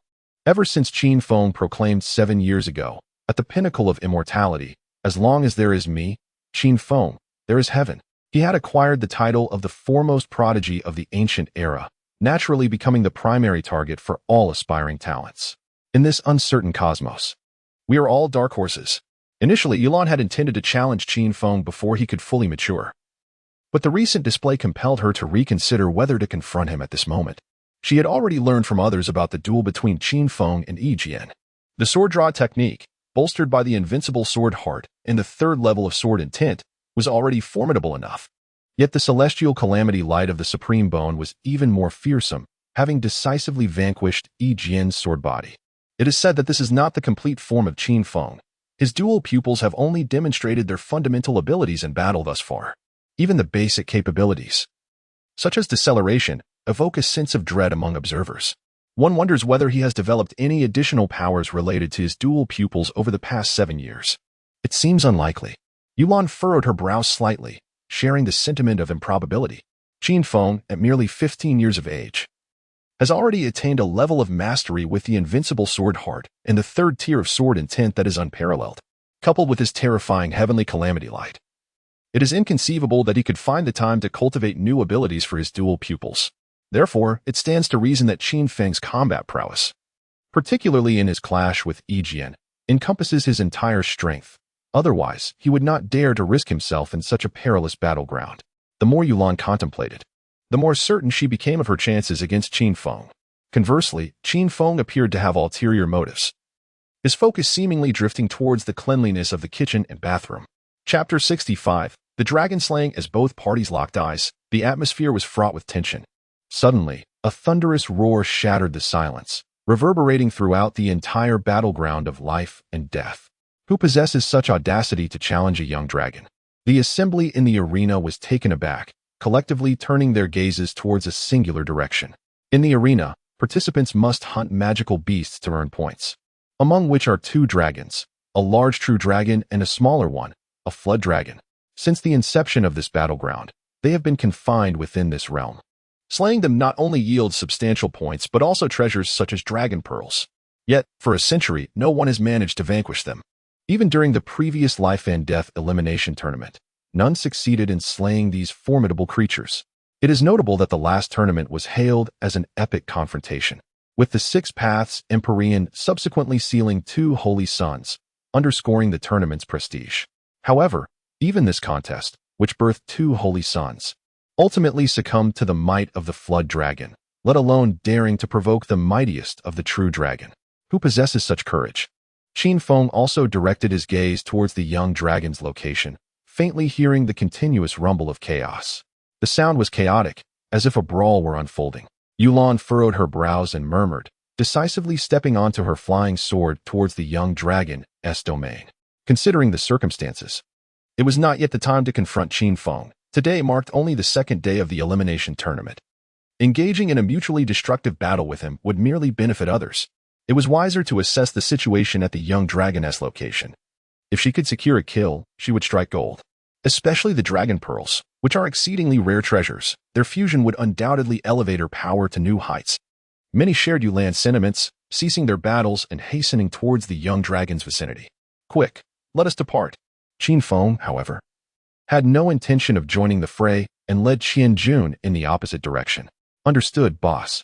Qian Jun, fully aware of his role as a subordinate, did not inquire about their destination, silently following in Qin Feng's wake. A sigh of relief swept through the surrounding crowd, grateful that Qin Feng had seemingly forgotten about them. Yet, in the next moment, 9 beams of sword light surged forth, eliciting a chorus of screams. Ding! Congratulations, host. You have shattered a total of 121 eggs, earning 121,000 villain points. He had not forgotten after all. The spectators outside could not suppress a shiver, reminding themselves not to offend Qin Feng. He harbors no grudges. Settling scores on the spot. At this moment, before the flood dragon's lair, near a cave, Feng Chang observed calmly, adorned with a smoky eye makeup. He witnessed a throng of candidates relentlessly assaulting the flood dragon, which measured around 40 to 50 meters in length. Unlike a coordinated effort to vanquish a boss, this group of candidates appeared dazed, as if they were mere automatons. Even when injured by the flood dragon, they pressed on without hesitation, determined to self-destruct in proximity to the beast. What on earth is happening? The arriving candidates wore expressions of wariness, sensing a foreboding unease. Come on, everyone, let us go. Feng Chang's lips curled into a sinister smile as an ominously malevolent giant Buddha emerged behind him. As the Buddha slowly parted its lips, an eerie and otherworldly chant resonated through the heavens and the earth. It was the demonic sound of the Buddha. Some individuals immediately covered their ears, their faces contorted with terror as they hastily retreated. This was an exceptionally formidable mental assault. Those with wavering wills would be easily ensnared, transforming into mindless, soulless husks. Yet, they had gravely underestimated the horror that Feng Chang had become after his corruption. Their resolve was swiftly invaded by the Buddha's demonic sound, their gazes dulling as they neared complete subjugation. Only Yulan, endowed with the aura of the Chosen One, managed to tenuously resist the invasion of the Buddha's sound. Who on earth is this person? Yulan pondered, baffled as to how such a malevolent entity could exist in this life and death elimination tournament. Suddenly, Feng Chang seized a man who had been enslaved, biting fiercely into his neck, voraciously siphoning his life force to mend his own injuries. The scene was grotesquely bloody. After a brief convulsion, the man fell utterly silent. This fiend had completely succumbed to darkness. The spectators outside were filled with dread, their hair standing on end at Feng Chang's brutal methods. Although he had not showcased any remarkable feats in the elimination tournament, continually outmaneuvered by Qin Laolu, the moment he grasped the true essence of the Buddha's demonic nature was vividly etched in their memories. He was undeniably a prodigious talent seldom seen in the ancient world. They could scarcely fathom the catastrophic calamity this fallen genius could unleash upon the entire ancient realm. Soon, his recovery is imminent. Feng Chang wiped the blood from the corner of his mouth, his eyes gleaming with madness. Once he slayed the flood dragon and obtained its dragon pearl, his strength would undoubtedly ascend to new heights in a brief span, allowing him to enslave even more individuals, making Qin Feng acutely aware of his suffering. At that moment, while Feng Chong wielded the Buddha's demonic sound to enslave the candidates. Unleashing a torrent of fury upon the flood dragon, Qin Feng arrived at the foot of a sheer cliff, accompanied by his legion. Above loomed a vast natural cavern, and below lay a stark array of white bones, remnants of both beasts and humans. "Boss, what are we doing here?" Qian Jun trembled uncontrollably, suspecting that his leader might be somewhat deranged. While everyone flocked to witness the slaughter of the flood dragon, hoping to partake in the spoils, he had brought them to the lair of the great dragon. Indeed, it was the true dragon with the highest score in this life-and-death battlefield. Initially, Qin Feng intended to join the others at the flood dragon's location, but upon reflection, he realized that the dragon pearl of the true dragon was incomparable to that of the flood dragon. Furthermore, with all eyes captivated by the flood dragon, it presented him with the perfect opportunity to unleash his full might against the true dragon without the fear of others seizing his rewards after the kill. Confucius once said, "The master does not speak of strange powers or chaotic spirits." Qin Feng cast a casual glance at Qian Jun.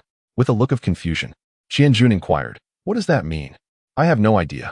The small creature in Qin Feng's arms, Xiao Bai, regained some strength, her face serious as she stated, "Using strange powers to render the questioner senseless means that your inquiries are utterly superfluous." "Superfluous? Are you saying, boss, that you intend to slay the dragon?" Qian Jun asked tentatively. "What do you think?" Qin Feng twisted his neck a few times and began his warm-up exercises in preparation for the impending battle. Is he truly going to slay a dragon? The crowd felt a wave of dizziness, convinced that their leader had gone mad. The dragon possessed a formidable strength equivalent to the 5th level of the Tao, being an exceptionally rare creature among the demon clan, far surpassing the most extraordinary talents of the human race at the same level. Even if Qin Feng's innate talent was terrifying, attempting to vanquish such a beast with merely the 1st level of spiritual martial arts seemed rather reckless. At this moment, the camera focused once more on Qin Feng. Everyone unanimously concluded that this young man must have consumed some counterfeit liquor. He was undoubtedly intoxicated to the point of losing his senses. Chapter 66. The unprincipled Qin Laolu slays the dragon. The esteemed figures, including the Six Paths Emperor, gasped in astonishment, deeming Qin Feng exceedingly arrogant. It is one thing to have recently broken through to the 1st level of spirit martial arts. Even someone at the 9th level of Tao would hesitate to provoke a great dragon. This is a true dragon clan, possessing an innate superiority far surpassing that of the human race. Historically, it has always been the dragons who challenge humans across tiers, with humans rarely daring to confront dragons. The notion of a 1st-level spirit martial artist challenging one at the 5th level of Tao is utterly preposterous. Could he possibly have a hidden trump card? "Don't look at me. I know nothing." The moon goddess raised her hands innocently, genuinely unacquainted with Qin Feng at this moment, having lived with him for 7 years. She had believed he was simply solidifying his foundation during this time. She wholeheartedly agreed that cultivators ought to strive for the future rather than immediate gains. Her intention in allowing Qin Feng to participate in the life-and-death elimination match was merely to broaden his horizons, yet unexpectedly, it had turned into a lesson for her instead. It was one thing for his foundation to be extraordinarily solid. He had also quietly elevated his sword intent to the 3rd level. Moreover, the Six Paths Emperor mentioned the celestial tyrant body. If that were indeed true, this lad would be an utter fraud and a complete anomaly. Uncertain of the truth, the Six Paths Emperor cast his gaze upon the projection of Qin Feng. He genuinely admired the talent Qin Feng had displayed, yet rules are rules. If Qin Feng did not voluntarily forfeit, the Emperor could not release him. At this moment, at the sight of the flood dragon, an unending cacophony of explosions echoed. Art is explosion. A frenzied look appeared on Feng Chang's face as he witnessed the flood dragon being relentlessly bombarded by human-shaped explosives, its scales shedding continuously, and blood raining down in torrents. Yet, even this did not satisfy Feng Chang, who sought to enslave more spectators using the Buddha's demonic sound. This fellow is exceedingly cruel. The audience outside the arena was filled with indignation, exhibiting zero tolerance for the practitioners of demonic arts. They could no longer be considered human. Their reverence for life had long since vanished.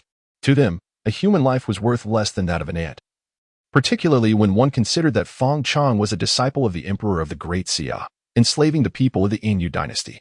Feng Chang. Princess Nanfeng's face reflected shock, utterly unable to believe that Feng Chang had transformed into such a person. He was the epitome of erudition and elegance in her mind. And the current Feng Chang was a stark contrast, selfish and unscrupulous in his quest for power. The elder tasked with protecting the envoy slowly spoke. To succumb to demonic influence is to unleash the suppressed desires within one's heart. This implies that Feng Chang's previous elegance was merely a fade deep down. He is a selfish and self-serving individual. Impossible. Absolutely impossible. Princess Nanfeng shook her head vigorously, refusing to accept that Feng Chang could be such a person. In her eyes, he was the perfect companion, possessing a broad vision that astonished all, effortlessly crafting ancient verses and adeptly resolving even the most challenging situations. The creations he produced were unprecedented. He should be the kind of person with a selfless heart. How could he possibly be a petty and selfish individual? Alas, the elderly man sighed in resignation, choosing to remain silent. Meanwhile, Qin Feng had completed his warm-up. After handing Xiao by to Qianjun, he dashed into the cave with remarkable speed. Is he serious? Qianjun was left dumbfounded, his mind a blank canvas. While he had encountered fearless individuals before, he had never witnessed someone so recklessly courting death as Qin Feng. Upon entering the cave, Qin Feng decisively activated his heavy pupils, revealing a colossal dragon head within. At that moment, the great dragon lay in serene slumber, oblivious to the audacity of anyone daring enough to challenge it. Even though it had faintly heard the cries of the flood dragon earlier, it paid them no heed, accustomed as it was to the occasional rash youth believing themselves invincible, only to meet their demise as a mere appetizer for the little mudfish. Suddenly, the great dragon's eyelids fluttered, as if sensing an intrusion. Draw your sword. Almost instantaneously, as the dragon opened its eyes, a dark, watery blade gleamed ominously from its sheath. The sound of metal unsheathing rang out, sharp and clear as it sliced through the air, startling the dragon. Danger, it realized, sensing the threat of a sneak attack. Yet before the dragon could react, Qin Feng, clad in white like fresh snow, appeared in a flash, rising gracefully, akin to a startled swan. His sword gleamed brilliantly within the cave, a stunning spectacle. Drawing, striking, and sheathing his sword unfolded seamlessly in a single fluid motion.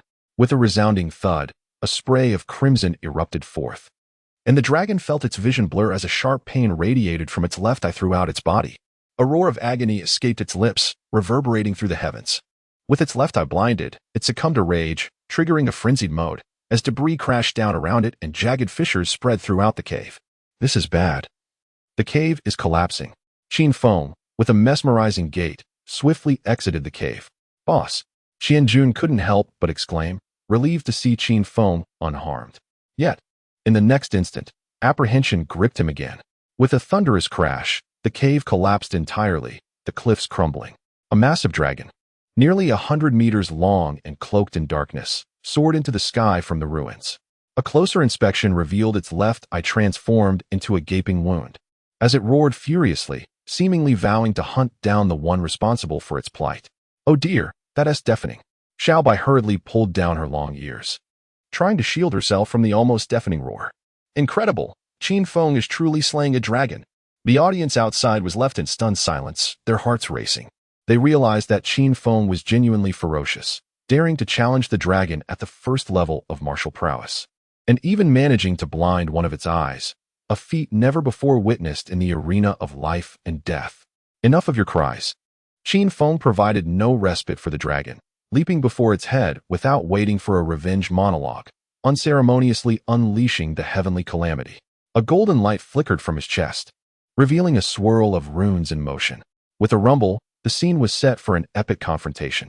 Caught off guard, the great dragon was struck squarely in the face, a vivid splash of crimson erupting in the air. This time, the dragon was utterly incensed. It had not anticipated such an unscrupulous attack from this crafty adversary, who had audaciously unleashed a powerful strike upon its visage, shattering its dignity in the process. Had it not been said that one should never strike a dragon's face? Yet, before the dragon could retaliate, Qin Feng's pupils shimmered with a violet light. Suddenly, the sky around them darkened, revealing pairs of colossal, watchful eyes. It was the manifestation of the heavy, divine ability. The spectators outside were driven to a frenzy, their minds racing with disbelief. Why did this contradict what they had been told by the esteemed master from Mad Country? Was it not said that Qin Feng lacked the energy to develop the heavy eye technique? What, then, was unfolding before them? Simultaneously, they realized that in comparison to Qin Feng, their own existence felt utterly trivial. At merely 15 years of age, he had already grasped the invincible sword heart, attained third-level sword intent, honed his supreme bone, and perfected the heavy eye training, all while creating 2 divine-level techniques. In stark contrast, they at 15 could only clutch at their 48 techniques, sporting foolish grins. Chapter 67. The frantic output of Qin Lao Lu. How terrifying. Qian Jun, due to the proximity, could vividly perceive the dread emanating from the myriad eyes in the sky, as if the heavens themselves were gazing down upon mere ants on the earth. Frightened, he hurriedly clutched Xiaobai and retreated to maintain a safe distance. Now is the time for the dual energies of yin and yang. Qin Feng's eyes shimmered with a captivating purple light, leaving no opportunity for the great dragon to react. Whoosh, whoosh, whoosh. Pairs of dual pupils in the sky unleashed beams of light, striking the great dragon with the ferocity of lasers. Roar. The great dragon emitted a pained roar, its once impenetrable scales no longer resilient, pierced directly by the divine light of the dual energies, blood gushing forth like a fountain. Yet, being a great dragon, its cultivation at the 5th level of the Tao was not to be underestimated. Even though Qin Feng's divine light was devastatingly powerful, it could not inflict fatal damage. Rather, it only intensified the fury within the dragon's heart. Roar. The dragon let out a thunderous roar, its remaining eye glaring furiously at Qin Feng, as if proclaiming, "You are finished, boy. Now it is my turn to perform." However, Qin Feng displayed no signs of panic. Instead, a sinister smile curled at the corners of his lips. This is bad. He is a cunning one. The great dragon felt a wave of unease wash over it from Qin Feng's grin. Before it could react, a sudden chill crept up its spine. The Longkong divine sword had inexplicably split into 9 blades, transforming into streaks of sword light that surged towards its exhaust openings. Roar. The dragon's eyes widened in horror as it let out a wretched scream, experiencing the true meaning of one flower, one world. Goodness, how shameless. The onlookers outside could hardly bear to witness the scene, gaining a fresh understanding of Qin Feng's lack of scruples.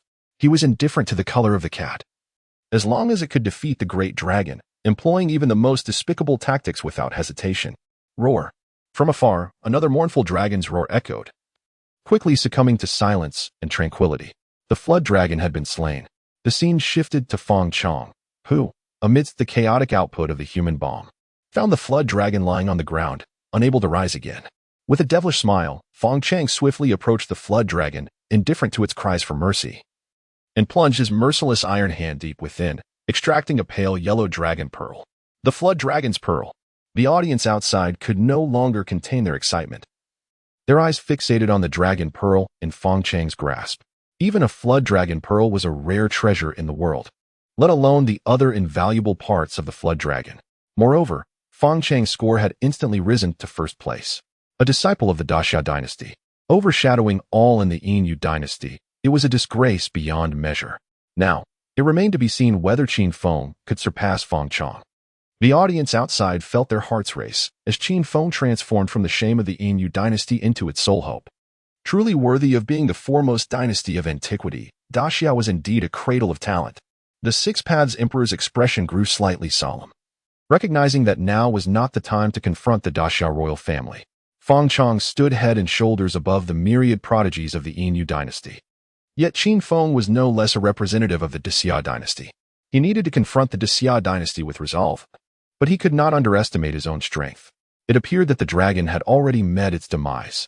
Upon hearing the sound of the dragon's passing, Qin Feng understood that he must hasten his dragon-slaying endeavors, for otherwise, he would surely attract other candidates eager to claim a share of the spoils.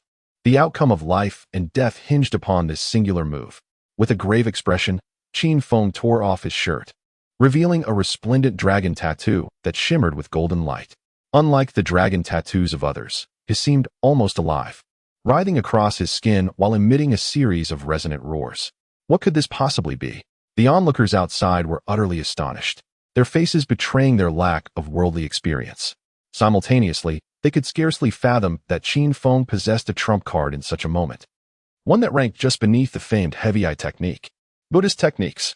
The esteemed figures, including the Six-Path Emperor, were immediately unsettled. Their keen eyes discerned that this was indeed a skill from the Buddhist tradition, having reached a state of consummate perfection. What are you staring at? I truly do not comprehend. Moon Goddess exclaimed, her expression innocent. She had indeed seen the golden dragon tattoo on Qin Feng, but she was genuinely unaware that it was a self-created Buddhist technique. What do you know? The powerful figures bristled with irritation, wishing to confront the moon goddess in a collective outburst, while others revered Qin Feng, the unparalleled prodigy, as a treasure to be cherished. She appeared utterly oblivious. This simply would not do. Once the survival elimination rounds concluded, they must rally under the banner of righteousness to rescue Qin Feng from her grasp, lest a fine piece of uncut jade be squandered by certain individuals. Great mighty heavenly dragon, great Luo spell, Prajna Buddhas, Prajna Bamakong. The dragon soared in the heavens. After performing a series of dazzling hand gestures, the dragon tattoo erupted forth from his body, transforming into a magnificent golden dragon rivaling the black dragon in stature. Roar. The golden and black dragons roared in unison, entangling themselves in fierce combat. Boom. The spiritual energy of the heavens and earth was thoroughly disturbed, and radiant light cascaded like the Milky Way spilling forth from the celestial expanse, coalescing into two colossal forms. The overwhelming pressure of the dragons permeated the atmosphere in an instant. However, the great dragon, having endured Qin Feng's sky-slaying sword technique, the celestial calamity light, and the divine light of yin and yang, was further weakened by the ravages of the nine swords upon the floral realm. Its combat prowess significantly diminished. In contrast, the great mighty heavenly dragon already possessed an innate advantage against demonic beasts, and having absorbed the relic of the Buddha, its power was further augmented, firmly asserting dominance over the great dragon. Heavens above, the audience outside was completely astir, scarcely daring to believe their own eyes.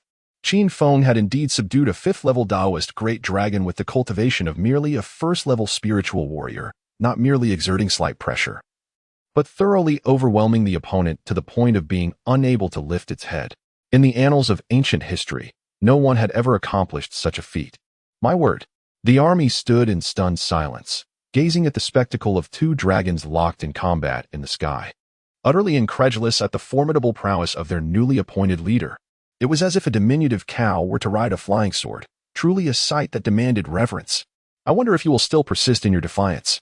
Qin Feng felt as though he were on the brink of exhausting his very essence, skillfully manipulating the long sky nine swords to wreak havoc within the colossal dragon's body. Roar. The great dragon's eyes widened in anguish, its massive form spiraling out of control as it plummeted from the heavens. Now is the moment. Qin Feng hastily formed a finger gesture, commanding the great might heavenly dragon to strike down upon the immense beast. The outcome hinged on this pivotal moment. Success would mean a delightful feast of dragon meat and beer tonight. Failure would leave him to blame Feng Chang's guidance. Boom, boom, boom. The great might heavenly dragon dove towards the earth, unleashing a tempest of energy that reverberated through the air, echoing like tumultuous waves. Roar. The great dragon emitted a final, despairing roar, seemingly accusing Qin Feng of his shamelessness. Simultaneously, it summoned the last remnants of its strength to retaliate with a furious tail swipe. What? Qin Feng's pupils constricted sharply. He had no energy left to evade. With a resounding thud, Qin Feng was struck by the dragon's tail, his ribcage shattering instantaneously, and his internal organs suffering varying degrees of damage.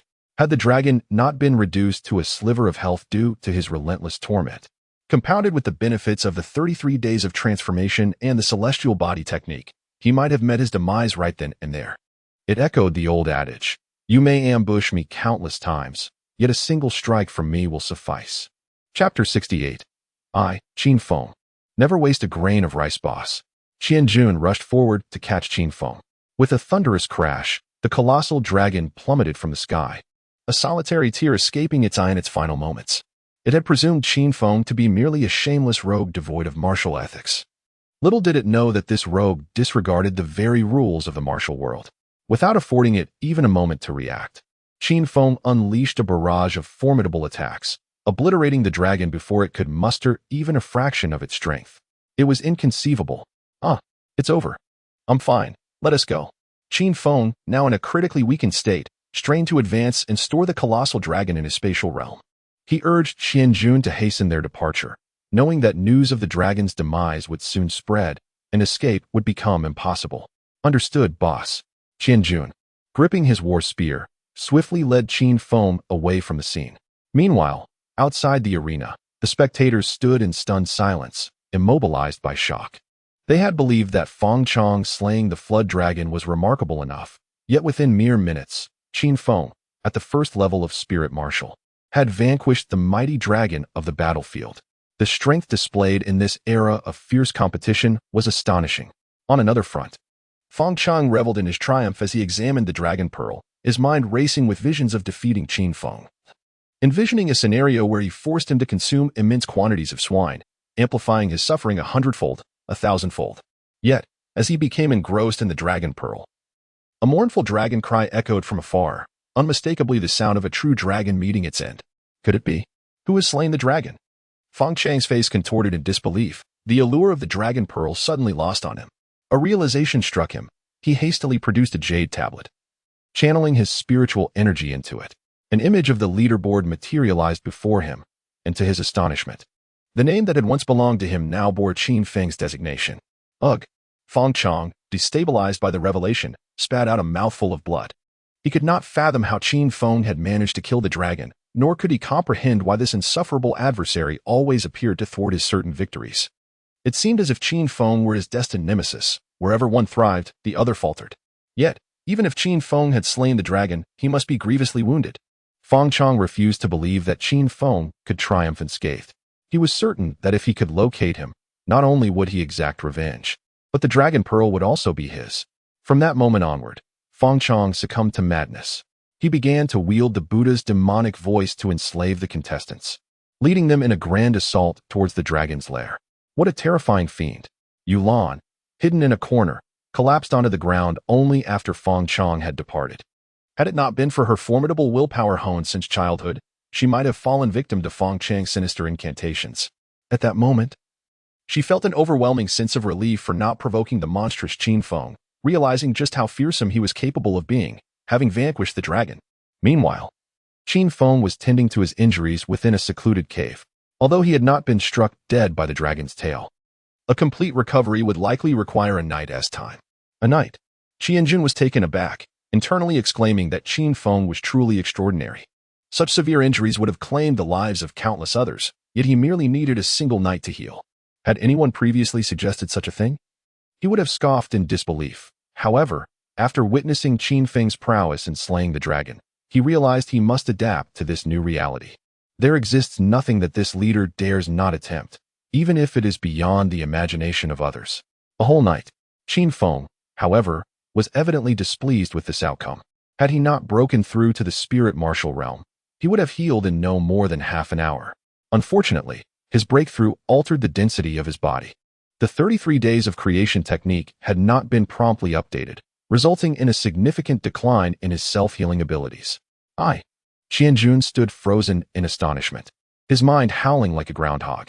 Goodness, is this even a reasonable statement? Recovering fully in a night, and he still finds it slow? If this ability were to spread, countless individuals would surely envy him. Ding dong, congratulations to the host for successfully thwarting the Chosen One's pretensions, earning 50,000 villain points. Ding dong, congratulations to the host for striking the Chosen One, nearly destabilizing his resolve, earning 100,000 villain points. Why are there only points for Feng Chang? What about Yulan? Qin Feng stroked his chin, contemplating the possibility that Yulan had developed affections for him. Waha, see you beyond. Indicating that she had experienced everything in her dreams. Never mind, I am the man she cannot have. Qin Feng shook his head, dismissing such thoughts, and opened the system to find he had 297,000 villain points. After pondering for a moment, he decided to spend 30,000 villain points to exchange for a month of 100-fold comprehension halo, aiming to elevate the 33 days of creation technique to the 4th tier. Suddenly, the system interjected. The host can exchange for a 1,000-fold comprehension halo. 1,000-fold comprehension halo can elevate comprehension by 1,000-fold, maintaining effect for 12 hours. Exchange price, 100,000 villain points. 1,000-fold comprehension. Qin Feng was immediately intrigued and decisively chose to exchange. Ding dong, congratulations to the host for spending 100,000 villain points to acquire the 1,000-fold comprehension halo. Boom. Qin Feng felt a thunderous resonance within his mind, a sensation of transcendence washing over him, as if the entire world bowed before him. Such a marvelous feeling. Qin Feng became entranced by this sensation, his mind racing to theorize the 4th tier of the 33 days of creation technique, even having the energy to explore the yin-yang duality of the as well as the divine light of the supreme bone. He could even afford to dabble in the great river sword technique, the sword draw of heaven, and the great might celestial dragon.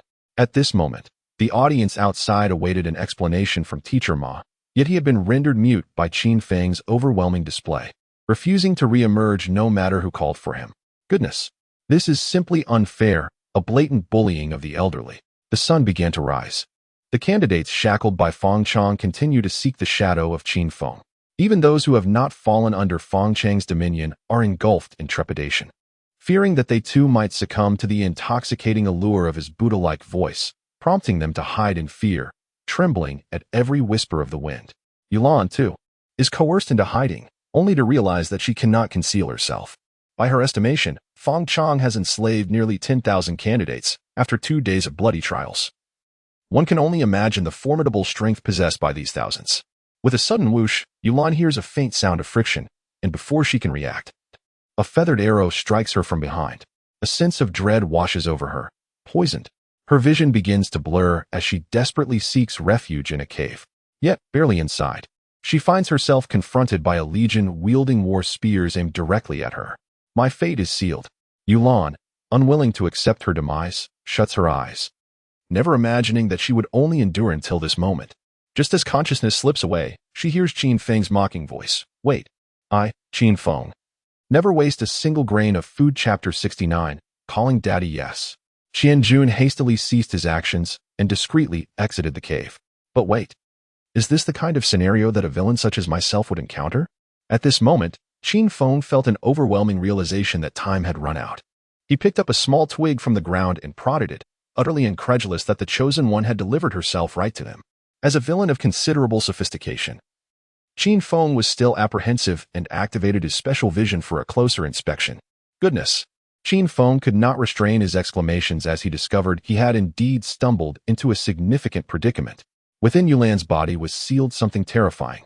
Just a fleeting glance sent a wave of oppressive fear cascading over him. Ding dong!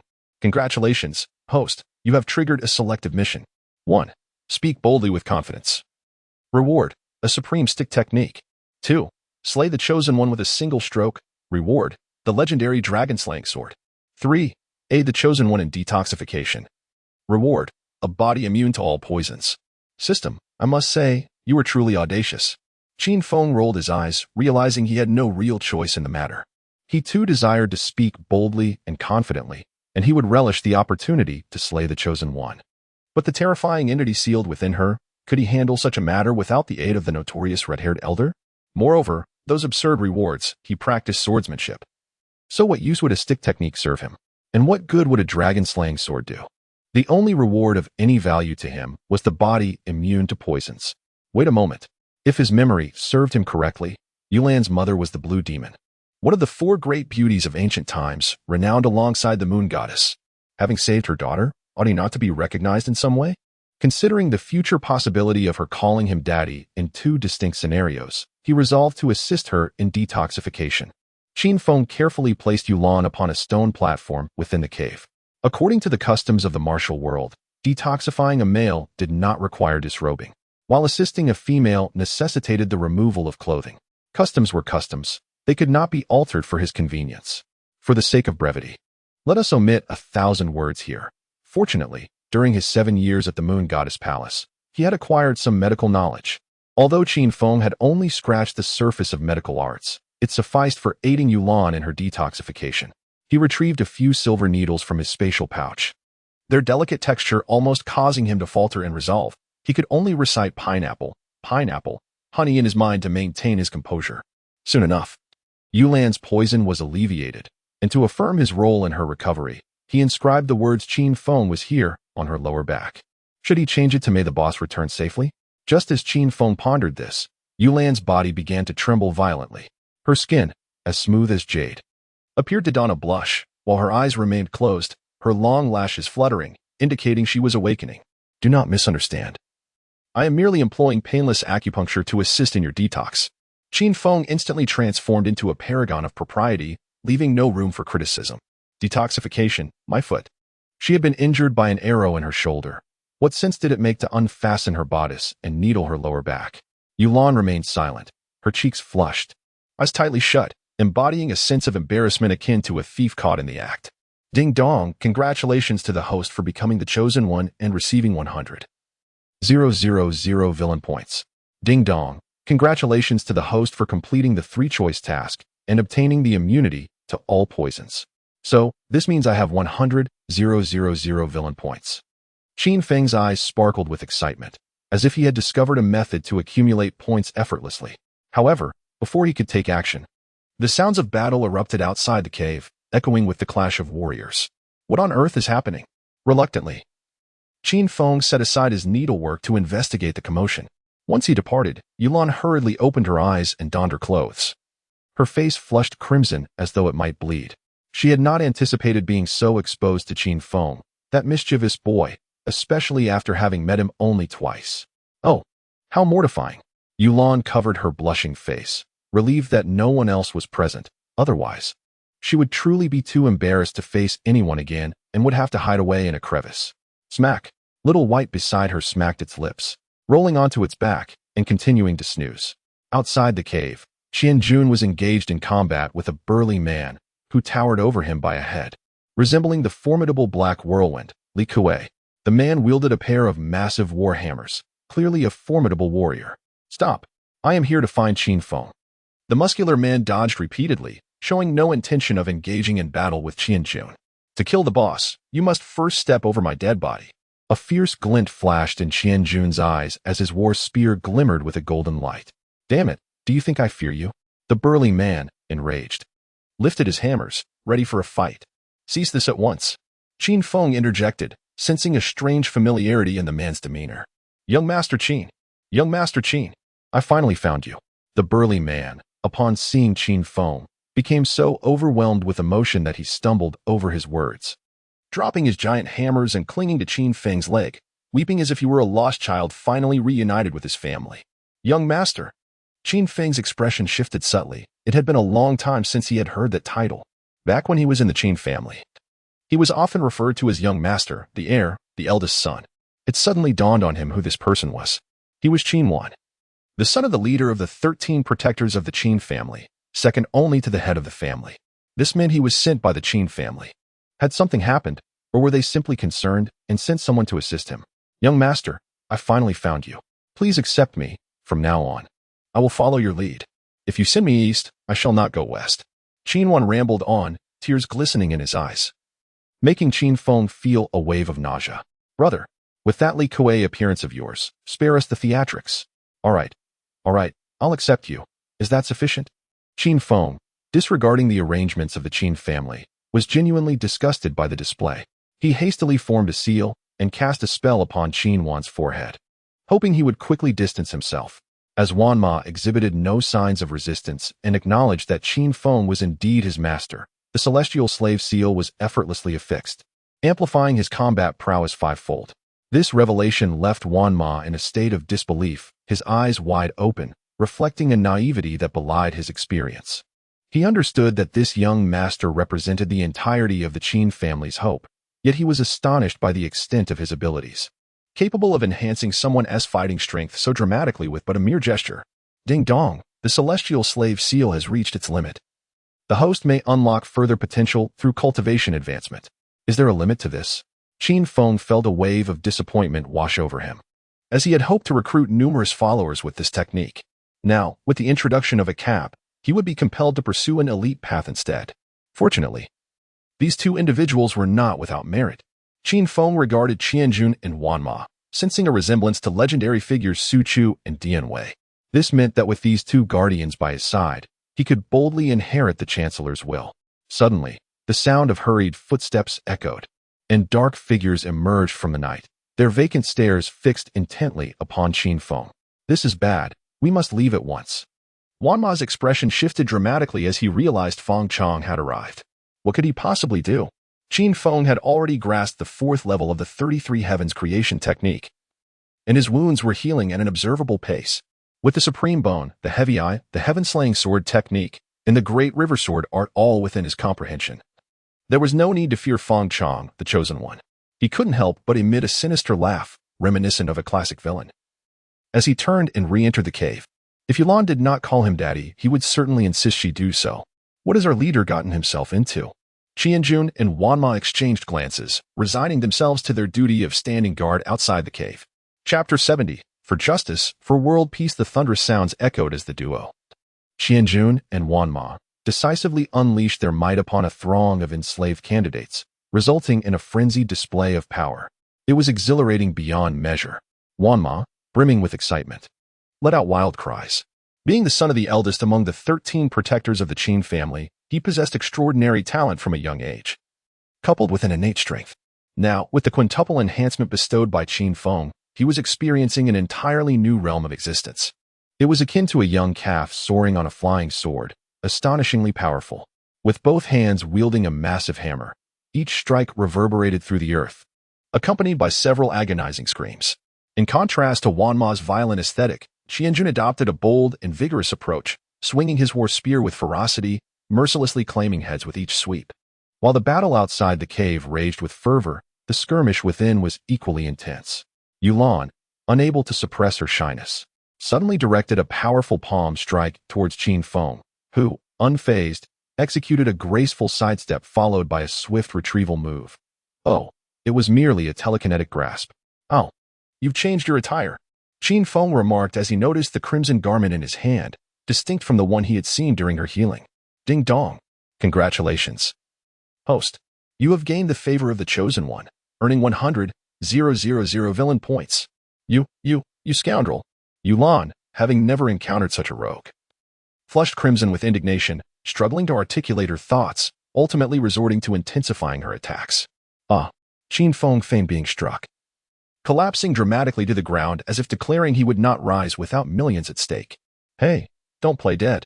I hardly applied any force with that last strike, Yulan exclaimed, noticing Qin Feng's prolonged silence, and picked up a twig to prod him. Feigning near death, Qin Feng weakly lamented, Today, I suffered grave injuries slaying a dragon. My energy was drained while aiding you with the antidote, and now, after taking your punch, alas, I may not see the dawn of tomorrow. Don't frighten me. Yulan panicked, rushing to assist Qin Feng in standing. While she was uncertain about the truth of his claims regarding the antidote, it was evident that he had indeed slain a dragon today, a feat remarkable enough given his cultivation level. Any injury he bore would further validate his tale. Where are you hurt? Yulan inquired urgently. Her instincts were correct. From Yulan's actions yesterday in rescuing someone, it was evident that the Chosen One possessed a compassionate heart. Regarding the criticisms of those who kill the compassionate at the onset, Qin Feng could not concur. It seemed a tremendous waste to eliminate such a kind soul. He resolved to seize the moment while it lasted. Leaning closer to Yulan, Qin Feng gazed at her with profound affection and asked, Do you believe in love at first sight? Yulan's cheeks flushed, and she feigned composure, stating, What a time to ask. Quickly tell me where you're injured so I can tend to your wounds. Spare your efforts. I am aware of my own condition. Qin Feng seized her delicate hand, his gaze filled with earnestness. Previously, I did not believe in love at first sight, but at the moment I laid eyes on you, I found my perspective irrevocably altered. My heart has succumbed to you, and from this moment forth, it beats solely for you, even if it means perishing by your hand. I would willingly embrace such a fate. Yulan's delicate face flushed deeper, her heart racing like a startled fawn. She found herself perplexed by this unexpected turmoil. Having always been serenely composed, even in the face of similar declarations due to her exquisite beauty. Yet today, tranquility eluded her. Was it perhaps because he had saved her? Qin Feng gently pressed his finger against Yulan's rosy lips, his voice a tender whisper amidst his weakness. Do not speak. Kiss me. A kiss? Clearly, Yulan would never acquiesce to such an audacious request.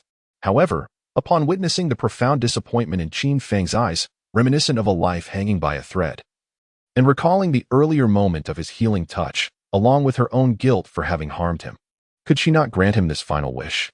Yulan, inexperienced with the harsh realities of life, fought against her modesty, reassuring herself that all that needed to be seen had been seen. After all, it was merely a kiss, one that would not lead to pregnancy.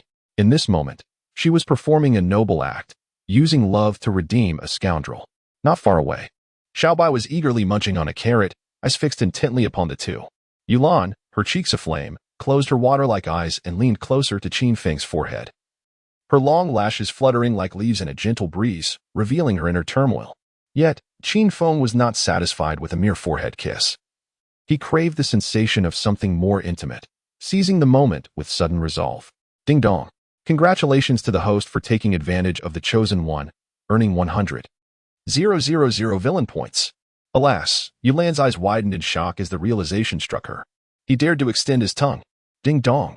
Congratulations to the host for taking advantage of the chosen one, earning 100,000 villain points. Yulan, flustered, pushed Qin Feng away, her cheeks aflame and speech eluding her. What do you mean, you? It was you who initiated this. I am the victim here. You took advantage of me. Qin Feng. The villain, played the victim, rising to dust himself off and saunter away. Yulan, incensed, felt as though she might summon her monthly visitor, unable to fathom such brazen shamelessness. Meanwhile, outside the cave, a chaotic battle raged on. The 2,000 troops and 10,000 horses had lost count of how many they had slain, yet the candidates enslaved by Feng Cheng continued to charge at them relentlessly. Even with the quintuple battle strength bestowed by Qin Feng, their endurance was waning. What on earth is happening? The spectators, having awakened from slumber, were met with this bloody spectacle. Unlike previous years, the reincarnation rate for this cohort was destined to shatter records. The number of those turned into living bombs under Feng Cheng's command easily exceeded thousands, and now 1,000 troops and 10,000 horses had claimed even more lives. This Feng Cheng does not regard my Yinyu dynasty at all. The leaders of the Yinyu dynasty wore grim expressions, itching to storm in and obliterate Feng Cheng on the spot. The Six Paths Emperor sat quietly, seemingly oblivious to the unfolding chaos. The reason he did not halt the life-and-death elimination match, aside from fairness, was to allow Feng Cheng to fully subjugate the candidates, inciting profound hatred among the populace of the Yin dynasty towards the disciples of the Great Xia dynasty. Only through a unified target of public animosity could he ensure that, in future conflicts, the people would willingly fight for him. As for the candidates who perished under subjugation, they were not exceptional individuals. True prodigies would never be ensnared by Feng Cheng's demonic voice, as exemplified by Yulan, who remained unenslaved. The demise of these lesser beings stirred no sorrow within him. At that moment, an eerie sound of sacred chants echoed in the ears of Qian Jun and Wan Ma. What was happening? Feng Cheng, concealed in the shadows, was momentarily taken aback, realizing that the Buddha's demonic melody had no effect on the two. Yet, this was perplexing. Given their stature, there was no reason they could withstand the Buddha's demonic sound. Both Qian Jun and Wan Ma shared their confusion, suspecting a connection to Qin Feng's celestial slave seal. With a thunderous crash, Feng Cheng, lacking the inclination to ponder further, personally engaged Qian Jun and Wan Ma. "It's you," they exclaimed in astonishment, recognizing the darkened Feng Cheng before them. At that moment, Feng Cheng, adorned with a smoky visage and enveloped in dark energy, emanated a chilling aura even from several meters away. Feng Cheng had refined the dragon pearl. The audience outside was filled with apprehension, uncertain of Qin Feng's current state. Simultaneously, they were eagerly anticipating the final clash between the top two contenders on the leaderboard for justice and world peace. Qin Feng proclaimed the hero's mantra as he emerged from the cave, radiating the light of righteousness. Chapter 71. Do you wish to dance as well? It is Qin Feng. The audience outside erupted into fervent cheers upon the appearance of Qin Feng, entirely forgetting his past as the disgrace of the Yinyu dynasty, having confiscated the tools of crime from nearly 300 individuals. Qin Feng. Upon seeing Qin Feng, Feng Cheng's eyes immediately welled with tears. Ever since encountering that treacherous scoundrel, Qin Laolu, he had been subjected to countless betrayals and schemes, rendering him incapable of showcasing his true abilities. Ultimately, he faced ruin and lost the woman he cherished most. Now, all notions of profit were irrelevant. He harbored but a singular thought: to slay that despicable traitor, Qin Laolu. With a resounding thud, Feng Cheng forcefully propelled himself off the ground, transforming into a shadow that darted towards Qin Feng. Such astonishing speed! Qin Feng decisively activated his heavy pupils, slowing Feng Cheng's velocity and dissecting his subsequent movements. Alas, it was too late to evade, and he could only cross his arms defensively across his chest. With a loud bang, Feng Cheng's kick met Qin Feng's arms. Yet the immense impact did not budge Qin Feng an inch. What? Feng Cheng's face was one of disbelief, questioning whether he was trapped in a dream. At that moment, he had broken through to the 7th level of Lingwu, enhanced by dark energy and empowered by the dragon pearl of the flood dragon. How could his strength possibly be inferior to that of Qin Feng, who had just ascended to the 1st level of Lingwu? This was undoubtedly the celestial body. The Six Paths Emperor's gaze remained fixed on Qin Feng, realizing that only the celestial body could possess such formidable physical prowess. Indeed, the dark transformation had rendered him stronger. Qin Feng could distinctly sense Fang Chang's newfound strength, seizing the opportunity to grasp his foot. Delivering a wild series of slams to the ground akin to the Hulk smashing Loki. With a resounding crash, the earth was left with a deep crater, and Fang Chang lay peacefully within it. What a mere student of the heavenly lineage, utterly feeble. After the onslaught, Qin Feng did not miss the chance to taunt, leaping into the air to deliver a righteous blow. With a thunderous impact, Qin Feng descended like a missile from the heavens, but Fang Chang narrowly dodged, utilizing his swiftness to engage in a tactical dance with Qin Feng. How could this be? Fang Chang grew increasingly bewildered, his mind flooded with questions. Was this truly the first level of Lingwu? Had he not just gone dragon hunting yesterday? Why was he unharmed after the encounter? Not only was Fang Chang's mind a whirlwind of queries, but the audience outside was equally perplexed. Having witnessed Qin Feng being struck by the dragon's tail just the day before, how could he, on the brink of defeat, suddenly revive with full vigor overnight? What profound companion technique had Qin Feng discovered in the womb? The Six Paths Emperor's gaze remained intensely focused on Qin Feng, suspecting that his rapid recovery stemmed from an exceptional cultivation technique. This could not continue. Qin Feng had no time to answer their questions, confronted by the swift Fang Chang. He was compelled to adopt a defensive stance, incapable of locking onto his target to unleash the sword technique of Heaven's Severance.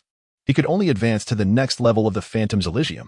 Casting a glance at the remaining 497,000 villain points, Qin Feng summoned the system to exchange for the fourth volume of the Phantom's Elysium. Ding dong. Congratulations to the host for spending 400,000 villain points to successfully redeem the fourth volume of Phantom Wanderer. Before Qin Feng, a figure materialized, his movement erratic and elusive, rendering him unfathomable. Whoosh. Fang Chang reappeared in an instant directly in front of Qin Feng with astonishing speed. The ferocious gust of wind caused Qin Feng's clothing to flutter violently. Yet his expression remained composed, his lips pressed together. Suddenly, 7 or 8 apparitions of Qin Feng emerged around him, making it impossible to discern the genuine one. Transfiguration. The audience outside erupted in astonishment, internally exclaiming that Qin Feng was a prodigy. With such a plethora of offensive techniques at his disposal, he still had time to refine his movement style to such an extraordinary level. This is dire. Fang Chang's brow involuntarily arched as he noticed Qin Feng had assumed a sword-drawing stance. Having witnessed Qin Feng's heavenly slashing sword technique, he dared not underestimate this maneuver and knew he must exert all his strength to withstand it. Buzz. Buzz. Fang Chang's internal spiritual energy surged uncontrollably, morphing into a dark, malevolent idol. With a powerful push of his feet, he charged towards Qin Feng with a frenzied intensity, akin to an unstoppable avalanche. Had it been before his corruption, he would have opted for the golden bell shield for defense. However, post-corruption, he recognized that the best defense lay in offense, even at the cost of injury or life. Unable to quell the madness within, a clash of titans awaited. It would be a test of who possessed greater fortitude. Qin Feng's eyes sparkled with electric intensity, exuding an overwhelming aura that suffocated.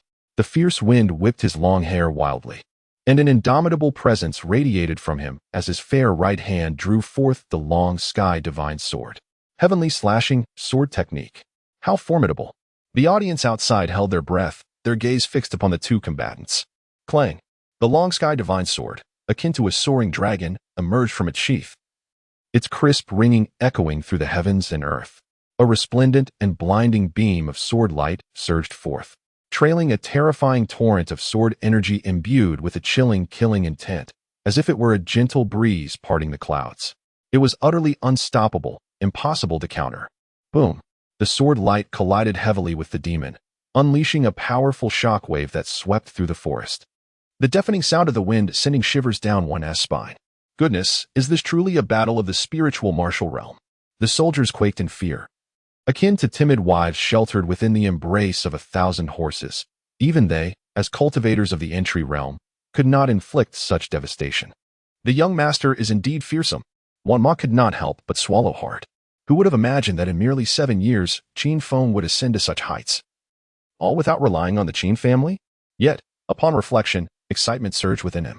Being assigned to follow Qin Feng meant he was privy to a portion of the Qin family's clandestine plans. The faster the Qin brothers grew, the closer the Qin family came to dominating the ancient world. In the blink of an eye, the two figures intertwined and passed each other. The sword of Qin Feng has been sheathed, yet his body bears several wounds. In contrast, Feng Chang's dark demon is riddled with cracks, yet shows no signs of shattering, clearly having withstood the formidable blade of heaven technique.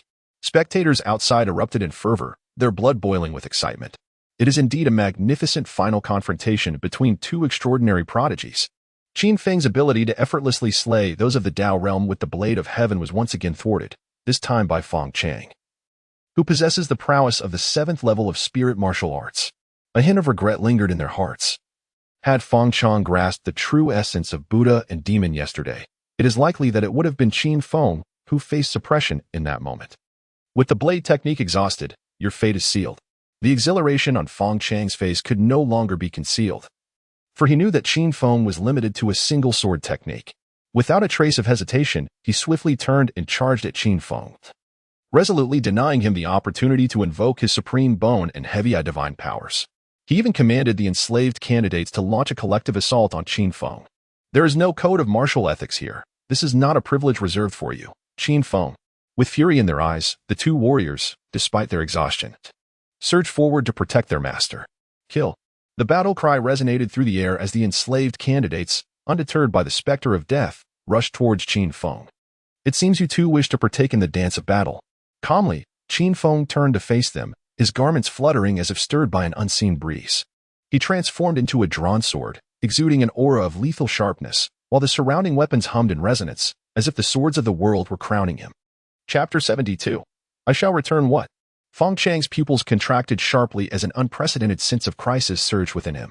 Without a moment's hesitation, he propelled himself backward, employing the strongest defense of the Buddhist sect, the Golden Bell Shield, for safety. Boom. Qin Feng's presence reverberated through the air, the sound of his sword resonating endlessly. Accompanied by a vast torrent of sword energy sweeping through the forest, the piercing sound of slicing winds filled the atmosphere, with countless sword energies converging into a rushing river, seemingly capable of devouring everything in existence. The myriad swords trembled in unison, their melodies unceasing, as the waters of the great river descended from the heavens. What? A river of gathered sword energy? Feng Chang's eyes widened in disbelief, his heart screaming that it was impossible. He was a transcendent of the Red Star. He was the protagonist of the ancient era. How could he be suppressed by Qin Feng? Heavens! The audience outside was filled with shock, awestruck by the grandeur of the great river sword technique. Is this some sort of joke? The battle had escalated to such a degree that he had already slain the great dragon, yet he still retained his trump card. There was no way he was merely 15 years old, nor could he possess a cultivation level of merely the spirit martial first layer. The Six Paths Emperors and other prominent figures maintained their calm, rendered speechless, gazing intently at the moon goddess, hoping she would provide a reasonable explanation. From the display of the great river sword technique, it was evident that Qin Feng had attained a state of great perfection, suggesting that he had comprehended this technique before the river. As Qin Feng's guardian within the Yin Moon dynasty, the moon goddess could not possibly be unaware of the great river sword technique. Weakly, the moon goddess remarked, "Would you believe me if I said there is only a small waterfall behind my moon goddess palace?" I believe your lord. As Qin Feng's guardian, how could she have spent 7 years without knowing what skills he possessed? What had she devoted her attention to during those 7 years? Was she merely to be Qin Feng's guardian or a mere caretaker? If they were to let the moon goddess oversee Qin Feng's studies, they would feel as though they were betraying their own consciences, squandering this perfect gem. The various dignitaries exchanged glances with the moon goddess, urging her to willingly relinquish Qin Feng. At that moment, thanks to Feng Chang's protagonist aura allowing him to evade disaster in time, and by initiating his defensive mode, he had not been annihilated directly. However, those candidates enslaved by Feng Chang were far less fortunate, being consumed directly by the torrent of sword energy. After the great river sword technique, the surroundings were littered with severed limbs and remnants. Gasping for breath, Feng Chang was filled with terror, haunted by the psychological shadow cast by Qin Feng. It was utterly terrifying. Not only had he toyed with him like a ball, but he could also kick him around with ease. Before him, it seemed there was no power to resist. Akin to the diminutive Sun Wukong in the hands of the Buddha, so insignificant, easily dispatched with a mere gesture. Ding dong. Congratulations to the host for instilling a psychological shadow in the heart of the Chosen One, earning 100,000 villain points. Only 100,000. Qin Feng was far from satisfied, his figure flickering as he began to counterattack. Block him. Feng Chang, in a state of terror, shouted loudly while rapidly retreating. Kill! Many enslaved candidates, still alive, rose once more and charged toward Qin Feng. The cacophony intensified as Qin Feng's heavy pupils began to shimmer with a purple light, enormous eyes manifesting in the sky above. Yin and Yang divine light. This is the power of the heavy pupils. Feng Chang gazed at the multitude of giant eyes, feeling an unsettling prickling on his scalp, his body involuntarily trembling, and his fear of Qin Feng escalating to new heights. Ding dong! Congratulations, host. You have deepened the psychological shadow in the Chosen One's heart, earning 100,000 villain points. Whoosh, whoosh, whoosh. Pairs of heavy pupils in the sky unleashed beams of light, akin to lasers, cleansing the figures below. Is this his secret to slaying dragons? Yulan stood outside the cave, witnessing the confrontation unfold. The grandeur of the great river sword technique left her in awe of his talent, while the terror of the heavy pupils instilled fear within her. Oh dear. The two, trembling, clung to each other, praying that Qin Feng would aim carefully and avoid harming their companions. Qin Feng, you have forced my hand, even if it means selling my soul to a demon. I shall slay you today. With no retreat left, Feng Chang's face contorted in rage as he howled, an overwhelming demonic aura surging around him, as if something dreadful was about to awaken. Oh my, things have escalated. Qin Feng finally recalled that Feng Chang was a chosen one and hastily withdrew his heavy pupil technique, shouting, "Is there anyone in charge? I report that Feng Chang has hired someone to fight on his behalf." Clang. The audience outside collectively collapsed, gaining a new understanding of Qin Feng's shamelessness. His unreasonable antics were now deemed commonplace. Merely emitting dark energy was claimed to be hiring someone to fight. Could he not have a shred of dignity? Boom. The earth-shattering roar reverberated throughout the battlefield of life and death, a terrifying pressure rolling in like a tidal wave, swiftly enveloping the entire arena. A towering figure appeared before Qin Feng and the others, casting a serious glance at Feng Chang. Had it not been for Qin Feng's earlier warning, he might not have noticed even from behind the light curtain. The Six Paths Emperor. The audience gasped in unison, instantly recognizing him. But why was the Six Paths Emperor present on the battlefield of life and death? Could it be true, as Qin Feng claimed, that Feng Chang had hired someone to fight for him? The young brat from the Yin Moon dynasty had actually reached such a level. Feng Chang's voice suddenly turned hoarse, an ancient aura radiating from him. The Six Paths Emperor replied calmly, "I did not expect that the elder would still be alive. However, this is a battle among the younger generation. It seems inappropriate for you to intervene. And if I insist on intervening?" Feng Chang narrowed his eyes. "Then I must apologize." The Six Paths Emperor was no paragon of martial ethics, and a terrifying pressure instantly bore down upon Feng Chang. With a raspy, eerie chuckle, Feng Chang transformed into a shadow, tearing through the void to depart. Now you wish to flee? It is too late. The Six Paths Emperor unleashed a terrifying surge of energy, also ripping through the void in pursuit. No way. The spectators outside were left agape, hardly able to believe their eyes. The Six Paths Emperor referred to that mass of black gas as a predecessor, while the black gas regarded the Six Paths Emperor as a mere fledgling. Goodness, Feng Chang truly enlisted someone to fight on his behalf. Boom. The sky above the battlefield of life and death darkened, reminiscent of an apocalyptic scene. It began with slight tremors, followed by a violent shaking. And then after a few quivers, it gradually returned to calm. The Six Paths Emperor emerged from the void, his face etched with exhaustion. Soon after, two furious voices resounded. "Damn you, Six Paths. You dare to strip away my millennia of cultivation. Just wait. Damn you, Qin Feng. I will return." Did he truly let him escape like that? Qin Feng once again experienced the unreasonable nature of the Chosen One, doubting whether he was secretly acquiring even more formidable enhancements. Ding dong. Congratulations, host, for weakening the Chosen One's fortune, earning a chance for a draw. Ding dong. Congratulations, host, for inflicting serious injury upon the Chosen One, earning 300,000 villain points. Qin Feng quietly took out a small notebook and noted down, on a certain year and month. The Six Paths Emperor weakened my opponent, hindering my ability to hone my skills, and thus requires compensation of 10 million top-tier spirit stones. The Six Paths Emperor cast a glance and vanished from the spot, utterly disinclined to converse with such a shameless being. Chapter 73. Peering into the celestial secrets after Feng Chang departed, the enslaved candidates regained their senses. Upon witnessing the dismembered remains surrounding them, they immediately recalled the events that transpired during their subjugation under Feng Chang's command. Truly, it was a blessing from the heavens. The crowd, drenched in cold sweat, felt an overwhelming sense of relief at their fortunate escape. During their time under the ensnaring enchantment of Feng Chang's Buddha-like voice, they had successfully evaded the human bomb and avoided the devastating river sword technique of Qin Feng, ultimately also dodging the formidable yin-yang divine light of Qin Feng's double pupils. Yet, they never anticipated that after evading both Feng Chang and Qin Feng, they would ultimately fall victim to a rabbit. Everyone, line up. Xiaobai approached with an air of nonchalance, exuding a fierce yet adorable demeanor, declaring, I, the illustrious and unparalleled rabbit, embody justice and wisdom, loved by all. With talents that surpass the rest, am the one who saved your lives.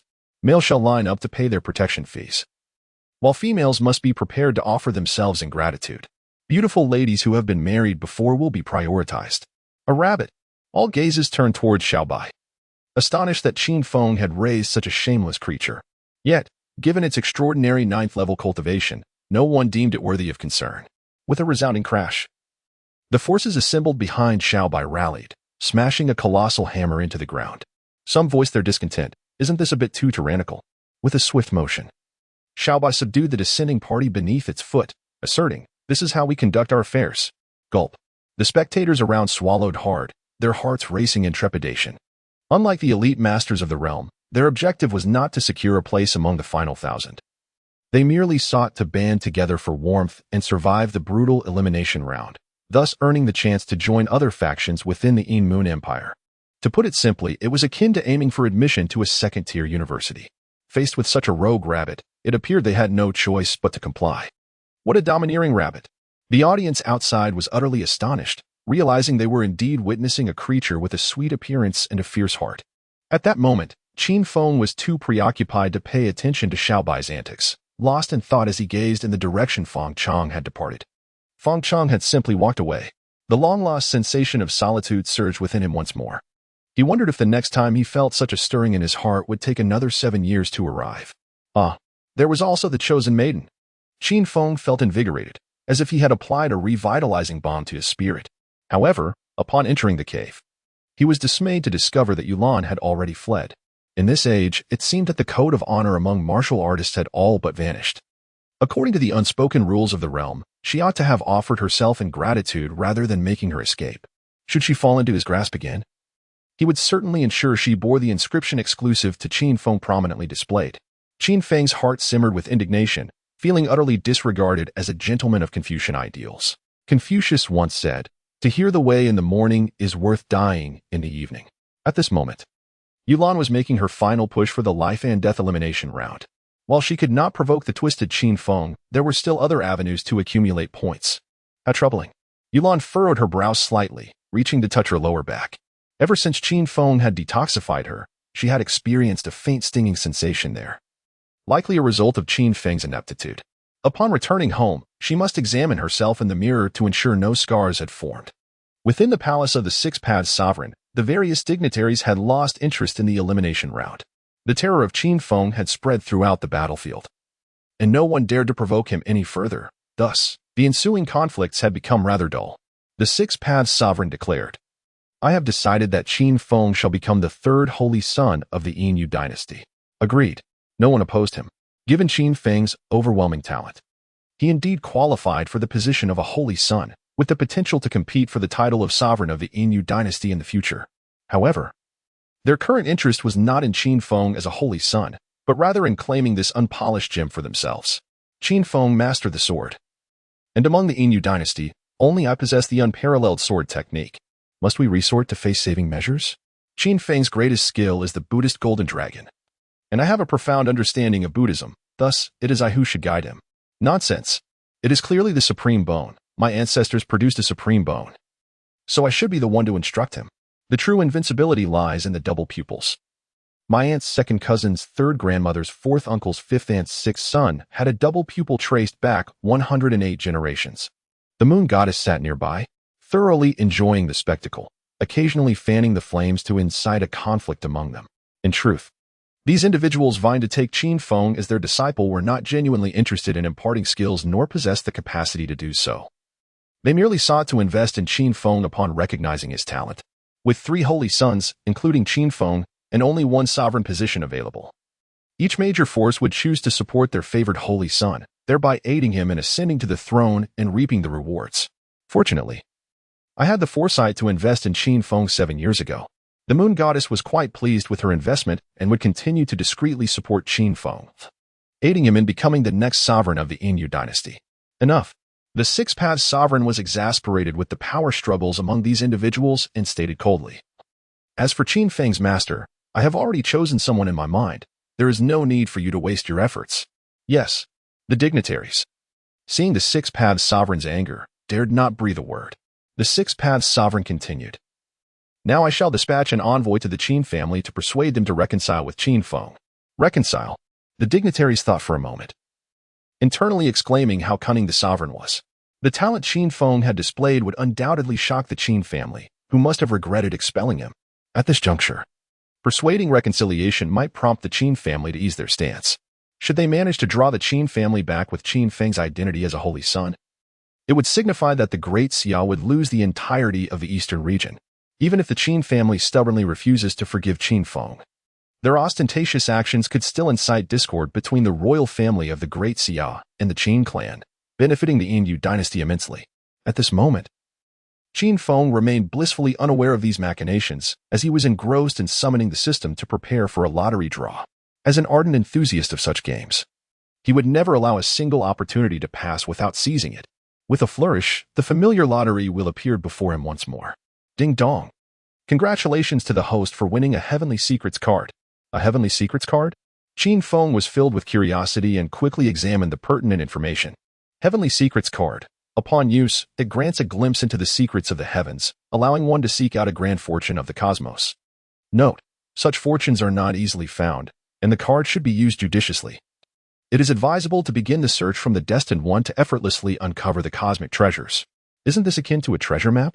Qin Feng could not help but roll his eyes, contemplating whom to target first. His younger brother? Too insignificant, posing no immediate threat. Lin San. Their relationship was amicable, not yet reaching a point of irreconcilable conflict. Yulan? The more she resisted, the more exhilarated he became. It could only be you, Feng Chang. Recalling the terrifying dark energy within Feng Chang, Qin Feng decisively activated the Heavenly Secrets card. With a thunderous roar, his consciousness began to waver, as if traversing through time and space. Moments later, Qin Feng awakened with an odd expression. Not only did he witness Feng Chang discovering a monumental fortune, but he also uncovered a small secret about himself. His protagonist's fate was, astonishingly, intertwined with 6 emperors. This fate, if bestowed upon a woman, would lead to a tragic existence, reduced to a mere plaything for men to contest. However, when it manifests in a man, provided there is no external interference, it bestows a life of nobility and wealth, destined to be favored by 6 emperors throughout his life. In simpler terms, there are 6 slots available, regardless of gender. And as time unfolds, one could defy fate and attain the position of an emperor. Goodness! Qin Feng could not help but marvel at this revelation. He had always assumed Bai Ri was the victim his name suggested, only to discover that he was quietly amassing great wealth. Chapter 74. A Grand Transformation of Heaven and Earth. Why is there such a vast disparity among those who were equally gifted? Qin Feng pondered over his own imperial talents, which had enhanced all attributes tenfold, a feat already formidable in its own right. Yet, when compared to Feng Chang, he felt woefully inadequate. The latter could ascend to the throne of an emperor with but a mere poke. 6 times, no less. Is there still a semblance of law? Perhaps this is simply fate. Qin Feng sighed in resignation, aware that envying others bore no fruit. Life must be lived on his own terms. As a devoted disciple of Confucianism, he naturally kept quiet about the little secret of Feng Chang being favored by 6 emperors. However, he did not hesitate to accept the grand transformation he had gleaned from Feng Chang. Using the Heavenly Mechanism card, he successfully discovered that the Kunlun secret realm would open in a month. This ancient realm, said to surface once every millennium, only permitted cultivators under the age of 30 to enter. Inside, one could find a wealth of heavenly materials and treasures, as well as the legacies of many ancient strongmen. To his astonishment, he had seen through the Heavenly Mechanism card that Feng Chang would also enter the Kunlun secret realm and discover the supreme treasure birthed by heaven and earth, the pure spring. After a cleansing, it would bestow upon him the purest Tao heart in existence, enabling him to cultivate the Tao heart of demonic paths, a concept previously relegated to theory. From that moment onward, he wielded both the demonic body and the Tao heart, dominating the myriad young prodigies in the Kunlun secret realm. What a plot twist! Qin Feng could not help but exclaim. Just when I had stripped away the Buddhist nature, a month later he encounters the Tao heart. This is nothing short of blatant exploitation of us villains as mere experience points. At that moment, he could no longer contain his resolve. The pure spring in the Kunlun's secret realm was a treasure he intended to claim, come what may. However, given his current cultivation level of the spirit martial first stage, obtaining the pure spring would be a daunting task. The realm would attract all young prodigies under 30 from the ancient world, each possessing at least a sword. Akin to a master like Yulan. Even with the strength to slay great dragons, he would struggle against such formidable competition. He would be fortunate to survive, let alone navigate freely within the realm. To truly roam the Kunlun's secret realm, he needed to ascend to the Tao entry stage. A month seemed dreadfully insufficient. Qin Feng realized that time was slipping away. Even if he devoted every hour without sustenance to relentless training, he might only manage to advance 2 minor levels at most. There was also the risk of destabilizing his foundation, rendering such efforts counterproductive. Suddenly, the system interjected. The host may exchange for a spirit martial foundation pill. A single pill can instantly solidify your foundation, saving a significant amount of time and stabilizing your cultivation. Spirit martial foundation pill. This pill can solidify the foundation of the spirit martial stage, with no usage limits, restrictions, or side effects. Exchange price, 500,000 villain points. How can you sell me a product with no drawbacks for 500,000? Do you not possess a conscience? Qin Feng exclaimed inwardly, feeling the weight of the unfairness. According to the requirements of a lower tier, one must possess a single foundational essence, necessitating a total of 9 to solidify the foundation of the spirit martial stage, which translates to an impressive 4.5 million villain points. Currently, he holds a mere 597,000 villain points in his account, barely enough to acquire one, leaving him short by over 3.9 million points. Since obtaining the system, he has never amassed such a sum of villain points. The system remarked with a hint of indifference, a system is a system, devoid of conscience, cursing the system's ruthlessness. Qin Feng felt a gnawing urge to exchange for one essence. Ding. Congratulations, host, for spending 500,000 villain points to successfully exchange for a foundational essence pill of the spirit martial stage. In his hand, Qin Feng now held a dark, glossy pill, exuding a rich medicinal aroma. Upon ingestion, a warm energy began to spread from his abdomen. True to its description, it bore no usage limits, restrictions, or side effects. Within mere seconds, he felt a smooth and robust flow of spiritual energy within him. Was this the sensation of having an advantage? Qin Feng was utterly astonished, internally exclaiming in disbelief. He had spent 7 years rigorously honing his foundation in the extraordinary realm, only to discover that a single pill from the system produced the same effect. It seemed he could no longer afford to remain passive at home. He must actively seek out the chosen ones. Bong. A bell tolled across the entire arena of life and death, signaling the conclusion of the 3-day elimination contest. Finally, it was over. Qin Feng exhaled deeply, his form fading from the spot. When he reappeared, he found himself in a large square teeming with people. At least tens of thousands surrounded him. Mother, your son has succeeded and emerged alive. This year's survival rate was alarmingly low, with just over 20,000 remaining. In previous years, the mortality rate was 50%, yet this year it had soared to 80%. All due to that arrogant disciple of the great Xia, Feng Chang. The emperor should never have allowed his participation. After all, he was from the great Xia envoy. How could one refuse such a request? Rumor had it that Feng Chang was playing unfairly, hiring someone to fight on his behalf. The surviving candidates were ecstatic, akin to students celebrating the end of their final exams, reveling in their newfound freedom. Suddenly, Qin Feng heard a voice filled with gritted teeth behind him. Turning around, he came face to face with his rival, the young lord of the Mingjian Manor, Yi Jian. Oh, Jian brother. Qin Feng, seemingly forgetting their past grievances, enthusiastically approached Yi Jian. Step aside. Yi Jian's eyes blazed with fury, unwilling to forget the scoundrel who had ruined his chance. Now, that's rather ungracious. Qin Feng began to reason. We were participants in the life and death elimination contest, and conflict was inevitable. Now that the contest has concluded, wouldn't it be better to make friends rather than enemies? More friends mean more paths. What a far-fetched notion. The crowd around them was taken aback, utterly bewildered by Qin Feng's audacity. Given his actions during the elimination contest, how could he still dare to seek friendship? As Qin Feng observed Yi Jian's lingering anger, he pondered for a moment before declaring, very well, I shall reveal to you a colossal secret as compensation. However, you must promise not to disclose it to anyone else. A colossal secret. The crowd around him immediately perked up, eagerly straining to hear what this secret might entail. Lowering his voice, Qin Feng scanned the surroundings and continued, I possess a method to swiftly attain the status of a great emperor. The status of a great emperor. The onlookers, including Yi Jian, momentarily held their breath in astonishment. Qin Feng further lowered his tone, proclaiming, the key to achieving the status of a great emperor can be summarized in 4 words. The days to come are long. You must be jesting with me. Yi Jian erupted in anger. Who is jesting with you? Qin Feng pulled Yi Jian aside, crouching down as he whispered, listen closely. You absolutely must not share this with anyone else. In truth, the fate of longevity is governed by 6 emperors, as long as the days to come are long. One can defy destiny and ascend to the status of a great emperor. Originally, there were 6 slots available, but now only 5 remain. Upon concluding his revelation, Qin Feng lifted his head, only to find himself encircled by a throng of eager listeners. Chapter 75. A long road ahead. How could you betray me like this? Jianqi's face darkened as he realized he had fallen prey to the deceitful words of that wretched woman. To think he had entertained the notion of 6 emperors playing him, what a ludicrous idea. I am the one who has been wronged, Qin Feng lamented, insisting he spoke nothing but the truth. Indeed, Feng Chang was entangled with the 6 emperors, and the prospect of turning fate on its head to achieve the status of a great emperor was palpable.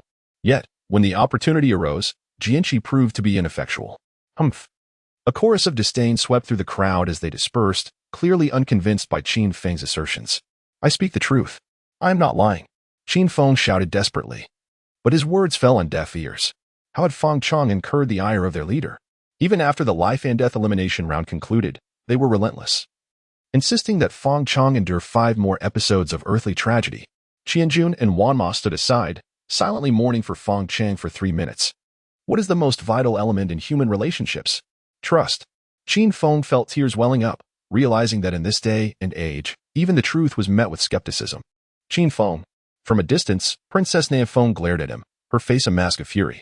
If looks could kill, Qin Feng would have been reduced to mere fragments at that moment.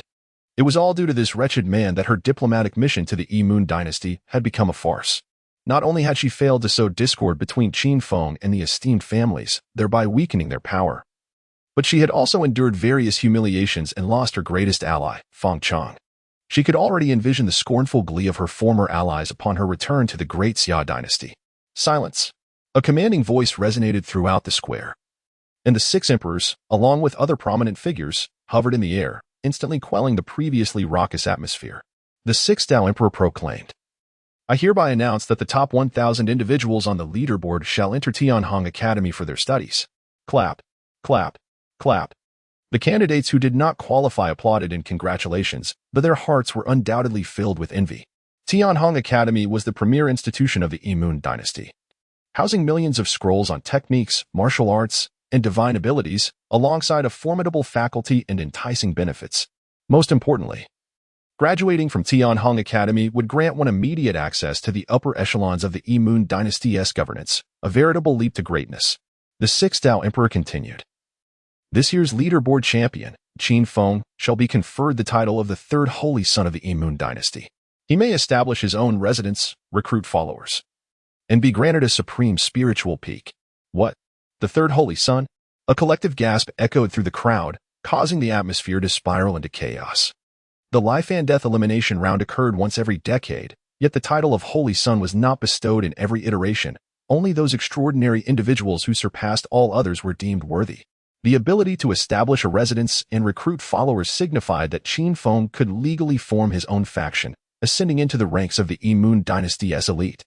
And that supreme spiritual peak was a coveted sanctuary for practitioners. Should Qin Feng choose to open it to the public, countless cultivators would flock to him. All of this now belongs to Qin Feng, a mere 15-year-old boy. No, I must go to the boss's room tonight and beg for mercy.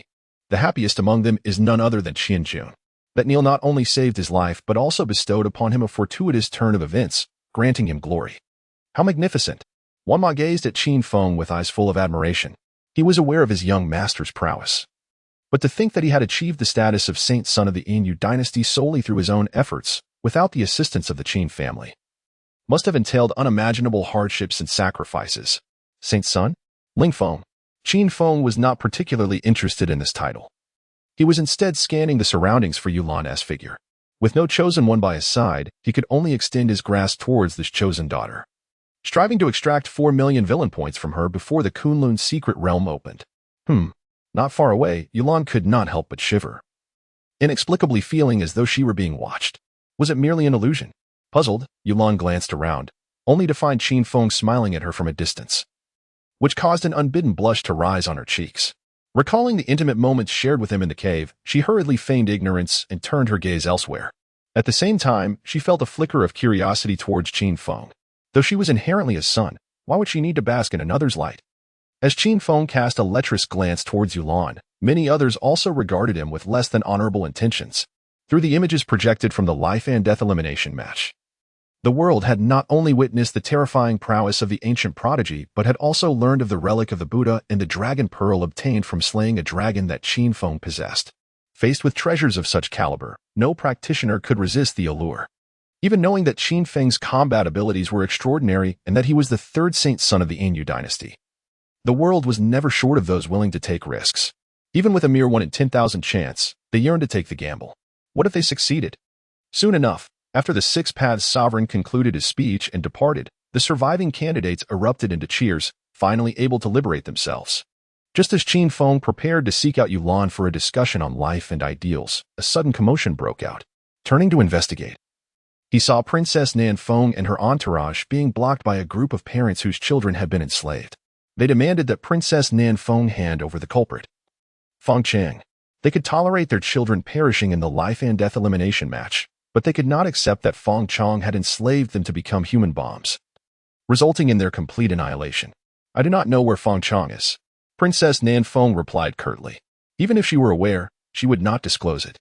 The successful escape of Feng Chang from the Six Paths sovereign spoke volumes. Even if he was not as monstrous as Qin Feng, he was still a rare and unparalleled prodigy. How could she possibly hand over such a genius? I don't know. The crowd could no longer contain themselves and surged forward, ready to fight. Impudence! The disciples of the emperor were enraged. As the esteemed scions of the great Xia, they had never before encountered such indignity, and thus, they immediately engaged in a confrontation with these individuals. This promises to be entertaining. Qin Feng, ever fond of revelry, scampered over with Little White, finally grasping why Princess Nan Feng was not the protagonist of this tale. With no future to speak of, how could one hope to defy fate? At that moment, Yulan chose not to join the fray. Instead, she returned home, shedding her garments to reveal her fair and delicate skin, preparing for a soothing bath. However, upon glancing into the bronze mirror and noticing the tattoo proclaiming Qin Feng was here adorning her slender waist, her demeanor swiftly soured. A piercing, indignant scream erupted throughout the palace of the Blue Demon. Cursed Qin Feng, I shall not let you escape my wrath. Ding dong. Congratulations to the host for successfully humiliating the Chosen One, earning 100,000 villain points. Qin Feng, who was savoring the spectacle, could only inwardly wish Yulan well upon hearing the system notification, hoping that in the days to come, she would become even more beautiful and graceful. Chapter 76. I require your assistance in my cultivation, alas. The square echoed with incessant wails as parents were struck down, one after another. As disciples of the great Xia and scions of noble families, their combat prowess far surpassed that of these parents, effortlessly toppling them to the ground. However, their brazen actions incited the ire of the onlookers in the square. This was the domain of the Anyu dynasty, and the arrogance displayed by the disciples of great Xia was utterly intolerable. Was there no law? Was there no justice? Take them down. A voice rang out, igniting an immediate escalation of the conflict. How outrageous! How utterly preposterous! Princess Nan Feng's chest heaved with barely contained fury. The humiliation inflicted by that scoundrel Qin Feng was already intolerable, yet now these commoners dared to disregard her entirely, treating the princess of Great Xia as if she were mere clay to be molded. Princess, be cautious. An elder tasked with the protection of the envoy rushed forward to shield Princess Nan Feng. Cease this at once. A commanding voice reverberated through the square, instantly restoring order to the chaotic scene. Everyone turned to see a group clad in black armor approaching, each exuding an aura of formidable strength, neither merely spiritual martial nor entry into the path, but rather at the celestial realm. It was the Qian Nyo Guard. The surrounding onlookers paled, hastily parting to make way for these individuals. The Qian Nyo Guard was responsible for the safety of the imperial city of the Anyu dynasty, with the lowest ranks requiring cultivation at the celestial realm. Though their official ranks might not be particularly high, They carry the weight of the Six Paths Emperor's authority, and none dare to disrespect them within the Inyu dynasty. Humph. Princess Nanfeng showed not the slightest regard for the Qian Yo Guard, coldly snorting as she prepared to return to the envoy's residence. The leader of the Qian Yo Guard raised a hand to block her path, speaking icily. Princess Nanfeng, this is the Inyu dynasty, not your great Xia. These disciples have assaulted our citizens and must accompany us for questioning. What did you say? We must accompany you? The disciples of the great Xia could not suppress their laughter, convinced that this individual was quite deranged. They were the esteemed disciples of great Xia, the pride of noble families, members of an envoy, and this mere captain of the Qian Yo Guard dared to detain them? They were utterly oblivious to the meaning of danger. Take them all away. The leader of the Qian Yo Guard was evidently not jesting, with a command. His men swiftly advanced towards the disciples. True, they were the esteemed disciples of great Xia, but their cultivation levels were merely its spiritual martial and entry into the path. And they were no match for the celestial realm Qian Yo Guard. Within moments, they were all subdued. You dare. The disciples seethed with rage, clamoring to report to the Six Paths Emperor. Yet, the Qian Yo Guard paid them no heed, efficiently escorting them away, much to the crowd's acclaim. This is an affront too great to bear. Princess Nanfeng's chest heaved violently as she resolved to seek an audience with the Six Paths Emperor for retribution. The elder guarding the envoy interjected, Princess, your visit may prove futile. If the Six Paths Emperor truly intended to intervene, these individuals would not have dared to besiege the envoy, nor would the Qian Yo Guards have seized the disciples of the Emperor. Are you suggesting that the Six Paths Emperor is orchestrating this from behind the scenes? Princess Nanfeng quickly regained her composure, realizing the gravity of the situation. If she were to encounter an adversary like Feng Chang, she too would seek to eradicate him. It was evident that it was not these individuals seeking Feng Chang's whereabouts, but rather the Six Paths Emperor himself. The elder continued, Your Highness, with Feng Chang's whereabouts currently unknown, there is little purpose in remaining in the Inyu dynasty. We may encounter peril, so it would be prudent to return to the Great Xia. However, Princess Nanfeng's expression revealed her inner turmoil. She felt it unthinkable to return empty-handed. She had embarked on this diplomatic mission with a purpose, and not only had she failed to complete her task, but she had also lost track of Feng Chang.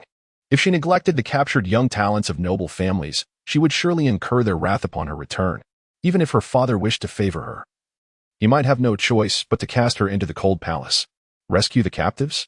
The elder felt overwhelmed. In the unfamiliar territory of the Inyu dynasty, lacking power and influence, how could they persuade the Six Paths Emperor to release them? Just then, Princess Nanfeng raised an eyebrow, spotting a familiar figure. Qin Feng, now recently proclaimed as the third holy son of the Inyu dynasty, might be the key to swaying the Six Paths Emperor's decision. Your Highness, no. The elder urged fervently. Seeking assistance from that scoundrel Qin Feng was akin to courting disaster. Yet, with no other alternatives at hand, Princess Nanfeng was resolute in her decision to seek out Qin Feng alone. Meanwhile, after the performance concluded, Qin Feng, accompanied by Xiaobai and two companions, made his way to his exquisite spiritual peak. Along the way, he took the opportunity to impart a heartfelt lesson. You all witnessed the fate of those disciples of the Emperor, did you not? This is the consequence of neglecting one's studies. You must not emulate them. Instead, strive to learn from me and become proper Confucian gentlemen. Do you understand? Xiaobai nodded earnestly, committing every word of Qin Feng's to memory. Confucius said, learning without thinking leads to confusion, while thinking without learning leads to peril. Thus, he diligently pursued knowledge in both Qin Feng's martial arts and his dubious philosophies. Proper gentlemen? The two companions, Qian Jun and Wan Ma, exchanged glances. Unable to suppress their reactions to the raucous shouts from the square, opposed Qin Feng as the holy son. Down with that scoundrel. Punish Qin Feng, return our dignity. A protest of 300 to 400 individuals filled the square, vocally expressing their discontent.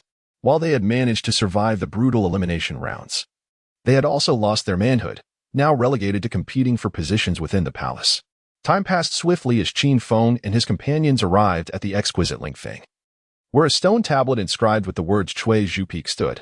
The entire mountain emanated of verdant vitality, adorned with various spiritual herbs, while fish in the babbling brook leaped joyfully. Upon entering, one could feel an exceptionally rich aura of spiritual energy cascading down like gentle raindrops, allowing for considerable savings in precious spiritual stones during cultivation. Chui Zhu Peak, indeed a splendid choice. Qin Feng nodded in satisfaction, executing a few agile leaps to find himself amidst a bamboo growth. Surrounding him was a formation that gathered spiritual energy, denser than before, complemented by a quaint bamboo house beside a flowing stream. I absolutely adore this place, Little Bai exclaimed joyfully, jumping off Qin Feng's shoulder to frolic exuberantly across Chuizhu Peak. Every creature residing on the peak seemed compelled to assert their dominance. Even the mice in their burrows and the fish in the brook were not spared. You all should find a spot for your own cultivation, Qin Feng, with no intention of shortchanging his two companions, encouraged them to seek their own dwelling on the mountain. Yes, Qian Jun replied with uncontainable excitement, while Wan Ma remained remarkably composed. Before long, Princess Nan Feng arrived at Chuizhu Peak. The presence of a scheming individual is not to be feared, but rather the predicament of being beholden to such a person, in order to return to the Great Xia with an explanation to the prominent families. She had no choice but to muster the courage to enter the bamboo house and seek Qin Feng's assistance. Is this how you approach someone for help? Qin Feng remarked disdainfully, twisting his lips. She didn't even flaunt a Bentley emblem and still dared to seek his aid. In truth, he was somewhat surprised by the princess's arrival, yet it was not entirely unexpected. While using the Celestial Insight card to glean information, he had seen that the disciples of the Great Xia Emperor had been captured, but they were not permanently imprisoned by the Lord of Six Paths. Instead, they were released after approximately half a month due to Feng Chang's reckless behavior, committing acts of violence and chaos. Knowing Feng Chang's whereabouts rendered the continued confinement of the Great Xia disciples meaningless, leading to their eventual release. Now, with Princess Nan Feng presenting herself, it would feel remiss not to seize the opportunity to extort her. What exactly do you want? The princess's tone softened. I require your assistance in my cultivation. Hee. Qin Feng could not suppress a villainous laugh, finding the princess audacious for arriving at his Chuizhu Peak without even a single attendant. Did she truly believe he would be easy prey? As the sun began its descent, the sky gradually darkened. A blush crept onto Princess Nan Feng's cheeks as she emerged from the bamboo house, her hair disheveled. Humph. Qin Feng, this is not over between us. She spat defiantly. Her face flushed, feeling the strain of her words had been wasted. Fortunately, the scoundrel Qin Feng agreed, promising to release her companions within half a month. And aside from a fixed deposit, the 5 million precious spiritual stones for the balance was indeed a fair price. Chapter 77. No more white moonlight. Only black pearls, ding dong. Congratulations to the host for seizing the opportunity while the chosen one is away, taking advantage of his beloved white moonlight, and earning 100,000 villain points. Qin Feng instantly felt invigorated, realizing that old Feng's absence was indeed fortuitous. From this moment on, there would be no more white moonlight. Only black pearls. He promptly resolved to devote time to his cultivation, with the intention of spreading warmth when time permitted. Qin Feng had already consumed a foundational elixir, solidifying his cultivation at the first level of spiritual martial arts. With the Kunlun secret realm approaching in a month, he needed to hasten his breakthrough into the Dao realm. Subsequently, Qin Feng seated himself on the bamboo bed, effortlessly circulating the 33 Days of Creation Sutra. The spiritual energy within him surged like a raging river, and his aura progressively intensified. At that moment, Qian Jun and Wan Ma had located their training ground, carving out a cave dwelling on a stone wall not far from the bamboo grove, in close proximity to Qin Feng's humble abode. Any sign of disturbance would allow them to rush to his aid without delay. Oh, is that not Princess Nan Feng of the Great Xia? What brings her to the Emerald Bamboo Peak? Wan Ma was momentarily taken aback, observing the princess descending the mountain, her face flushed with indignation. Qian Jun analyzed. Her face is nearly crimson, indicating she has encountered something quite embarrassing. Yet, the anger reflected upon her visage suggests discontent with the situation. Notably, she is departing from the direction of our leader's bamboo hut, which implies that if she is displeased, it means our leader has found some satisfaction. Wan Ma had heard tales of the entanglement between Qin Feng and Princess Nan Feng, but he was left with a multitude of questions regarding what the leader had done to incite her displeasure. Qian Jun continued his analysis. It is highly likely that she has developed feelings for our leader and, after a rejected confession, has fallen into a fit of mortification and rage. Sigh. Wan Ma couldn't help but lament, truly, to encounter the young master is to mislead one's lifetime. To never see the young master is to misguide one's entire existence. In the Great Xia, at the Qin residence, Qin Hao is diligently cultivating in his chamber, with the ethereal figure of an elder hovering nearby.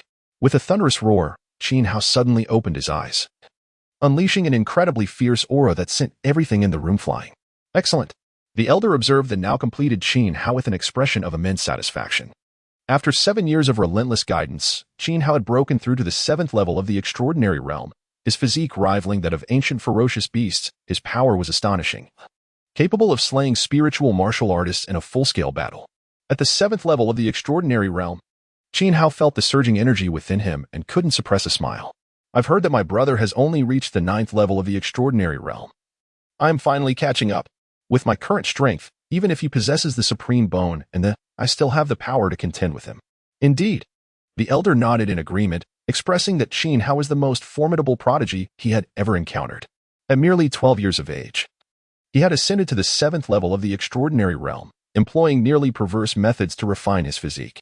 Not to mention a mere 12-year-old. Even seasoned ascetics might struggle to endure such trials. When fully unleashed, he would be a match for Qin Feng. Lin Xiner, the 3-year pact awaits. In Qin Hao's eyes sparkled an indomitable spirit, a fervent resolve to demonstrate his ascent to the world within the 3-year pact.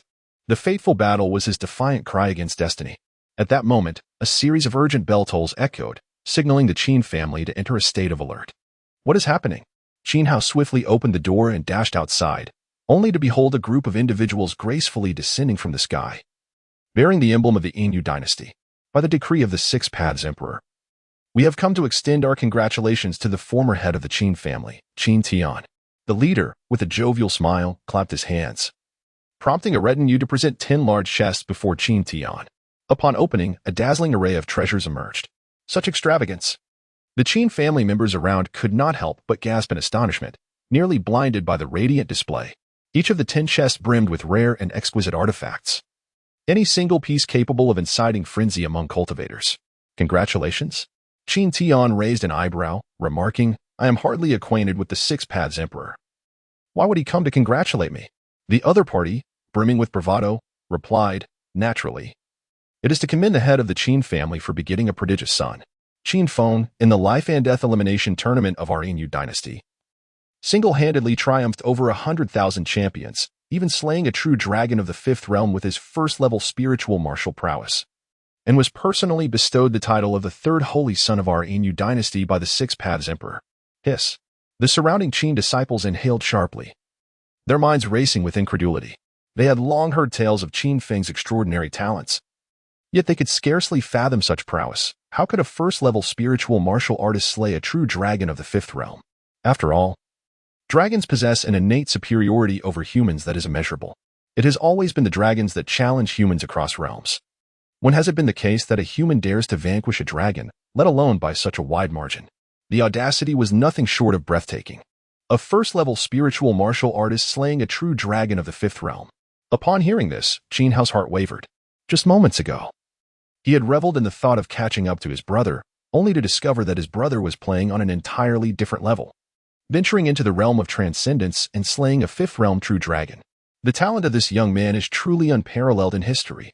The old man's phantom was equally astonished, his heart in a tumultuous state. He had once believed that Qin Hao was a prodigy unmatched in the ages. However, compared to his brother, he felt as though he were but a feeble shadow.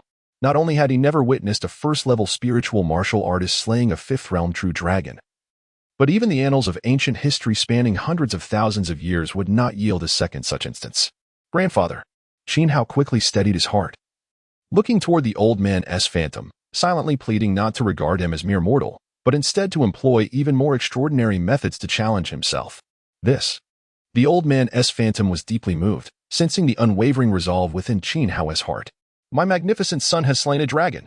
Qin Tian's heart raced with excitement, having suppressed his emotions for 7 long years, yearning to shout, my son Qin Feng possesses the potential of an emperor.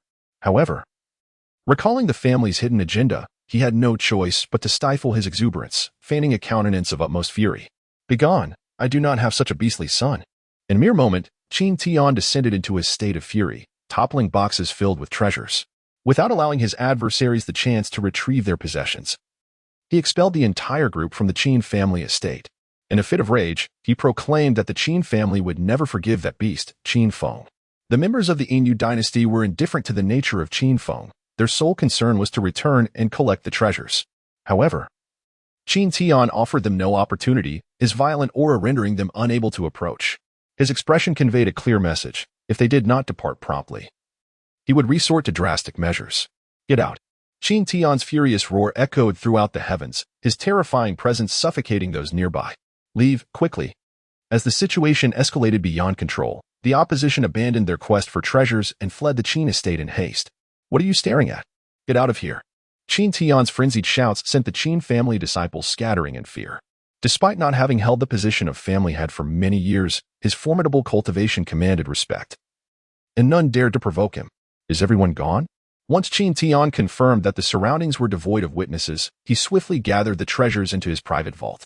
Chapter 78, the legendary shower at the summit of Suizhu Peak, within a humble bamboo cottage. Qin Feng successfully ascended to the second level of spirit marshal after a night of rigorous cultivation.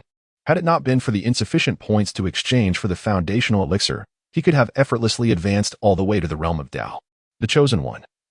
Not only blessed with an extraordinary spouse, but also endowed with invaluable treasures. Qin Feng could not help but express his awe as he gently caressed his abdomen. Ever since he fused with the relic of the Buddha, it had continuously released an exceptionally pure energy. A portion of this energy was absorbed by the great might heavenly dragon to enhance the Buddha's radiance, while the remainder was harnessed by him for his own breakthroughs. However, he remained unable to gain the relic's acknowledgement, unlike Feng Chang, who could summon a formidable protective barrier. It felt like a blatant affront aimed at him as a villain, and it was utterly unrestrained. This predicament left Qin Feng both frustrated and powerless against the relic. Surely, he could not simply discard it. There was still a dragon to handle. Rising from his seat, he stepped outside the bamboo cottage and summoned the black dragon from his spatial pocket. Though lifeless, the dragon's aura lingered. Its mere presence sent the small creatures of Suizhu Peak into a frenzy, birds scattered, and animals scurried to their burrows, while the wayward Xiaobai returned from some hidden nook. How immense! Xiaobai exclaimed, standing before the giant dragon, feeling utterly minuscule. Boss, Qianjun and Wanma, upon hearing the commotion, emerged from their lairs. Their expressions reflecting sheer astonishment at the deceased dragon, despite its size being merely 100 meters and its cultivation at the 5th level of Tao. It was undeniably a true dragon of the lineage. The most valuable aspect of it was undoubtedly its dragon pearl. With a swift motion, Qin Feng penetrated the dragon's skull, extracting a golden dragon pearl, roughly the size of an infant's fist, radiating a brilliant golden light, accompanied by an overwhelming draconic aura. What formidable draconic might! Qin Feng's eyes sparkled with excitement, envisioning the great might heavenly dragon growing even more powerful after absorbing it. With the Buddha's radiance and now this potent draconic force, its suppression over the demon clans would become even more formidable. What to do with the rest? As he gazed at the colossal dragon, he found himself at a loss. He knew that the dragon's hide and bones could be fashioned into divine armaments, that its blood could fortify the body and imbue it with enchantments, and that its sinews could be crafted into whips or other weapons, not to mention the potential for brewing potent spirits. Yet, merely knowing their uses was futile without the requisite skills. Perceiving his confusion, Qianjun hastened to flatter him, saying, "Boss, the Tianhong Academy is the foremost institution of the Yinyu dynasty, filled with numerous powerful beings. Dealing with a dragon is but a trifling matter for them." Tianhong Academy. Qin Feng's expression shifted to one of realization. He had completely forgotten about it. At that moment, a melodic and ethereal voice resonated. "Sister, I thought you had returned last night because you were abducted. Turns out you came to Suizhu Peak. Now that you have your own Suizhu Peak, you disdain my moon god palace? Salutations, moon goddess, divine maiden." As the two individuals hurriedly paid their respects, they beheld the moon goddess gracefully descending from the heavens, accompanied by Ziyuan. "Oh, how unjust!" Qin Feng exclaimed passionately. "From a young age, I vowed to repay the moon goddess for her life-saving grace with my very being. My relocation to Suizhu Peak is merely due to my impending adulthood, which is still 3 years away. Once I come of age, the moon goddess may come to claim me in a grand procession. How about Suizhu Peak as a dowry?" The moon goddess chuckled merrily, finding Qin Feng's earnestness delightful. Since their first encounter in his childhood, he had persistently expressed his desire to marry her, and 7 years had not dulled his resolve. This only served to affirm her allure. No woman would ever disdain her own charm. "Oh, how infuriating!" Ziyuan fumed, stamping her foot in frustration. "All he ever thinks about is my aunt. Does he not realize how easily she can be wooed? Such audacity!" The two companions, though intimidated, remained silent, donning expressions of ignorance. Despite the fact that the moon goddess was one of the 4 renowned beauties of antiquity, tales of her ruthless nature were abundant. After all, she could not have risen to become the guardian of the Yinyu dynasty by mere happenstance. "Enough of this banter, young one. Prepare yourself. I shall take you to meet someone." The moon goddess effortlessly cradled the little white creature in her arms. Upon noticing the creature's reluctance, she offered a spirit fruit as a bribe, allowing it to touch her. "Who are we meeting?" Qin Feng inquired, waving his hand to summon the great dragon back. Ziyuan, with an air of mystery, replied, "Your master, personally selected by the Six Paths Emperor, is the most erudite individual in the Inyu dynasty. He is not only proficient in music, chess, calligraphy, and painting, but also possesses a deep understanding of various martial arts, alchemy, tool refinement, and runes, as well as extensive research on unique physiques." Qin Jun, unable to contain his astonishment, exclaimed, "Could it be the esteemed Dishio, one of the four prodigies of antiquity?" "Indeed, it is he." The moon goddess's expression grew distant, as if lost in memories. Since the events of a century ago, he has been utterly ruined, drowning his sorrows in alcohol. The Six Paths Emperor wishes to see if Qin Feng can inspire him to regain his former vigor. Ruined? How can I possibly stimulate him? Qin Feng felt utterly bewildered, unsure of how he might provoke Xiao into action. Am I to don women's attire to entice him? Before long, Qin Feng learned the tale of Xiao. It was said that a century ago, this esteemed figure had become one of the four prodigies through his vast knowledge, striking appearance, and formidable strength, akin to a super idol of that era, the Prince Charming in the eyes of all young women of antiquity. He eventually fell in love and had a son with his beloved, just when it seemed they would lead a carefree life. It was revealed that she was a transformed great demon. In the world of antiquity, humans and demons were destined to be at odds, an insurmountable chasm separating them. Thus, he made the heart-wrenching decision to slay their newborn child. The heartbroken transformed demon departed, leaving him with a haunting promise that he would pay a steep price for his actions. However, his actions did not garner the support of the human race. Instead, they led to the perception that he could even harm his own son, resulting in Di Shou being labeled as a scoundrel that everyone denounced and gradually distanced themselves from. From that point on, he fell into a state of despair, drowning his sorrows in alcohol, losing the brilliance he once possessed. Now, the Six Paths Emperor hopes to salvage the situation, wondering if Qin Feng's extraordinary talent might reignite his desire to take on disciples. Only a polymath like Di Shou could possibly guide someone as exceptional as Qin Feng. Upon hearing this, Qin Feng was momentarily taken aback, realizing that this individual was more ruthless than he had anticipated. The fact that he had personally taken the life of his own son, despite the stark differences between their worlds, left Qin Feng, an avid fan of cat-eared maidens, rabbit-eared girls, and fox spirits, fearing he might be cast aside as a mere tool of retribution. Chapter 79, continuing the legacy of Qin Laolu. Not long after, Qin Feng and his companions followed the moon goddess to the Tianhong Academy, where it was said that Shou'er was currently in a state of despondency. At first glance, the academy appeared no different from an ordinary institution. However, Qin Feng could subtly sense the presence of numerous terrifying auras.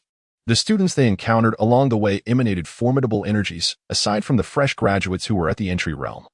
The majority were at least at the heavenly sect level, and they even encountered several students at the Yuan Dan level, surpassing the heavenly sect. Truly, this was a cradle of talent for the Inyu dynasty. Qin Feng felt the palpable pressure, as his cultivation at the second level of spirit martial seemed utterly out of place here.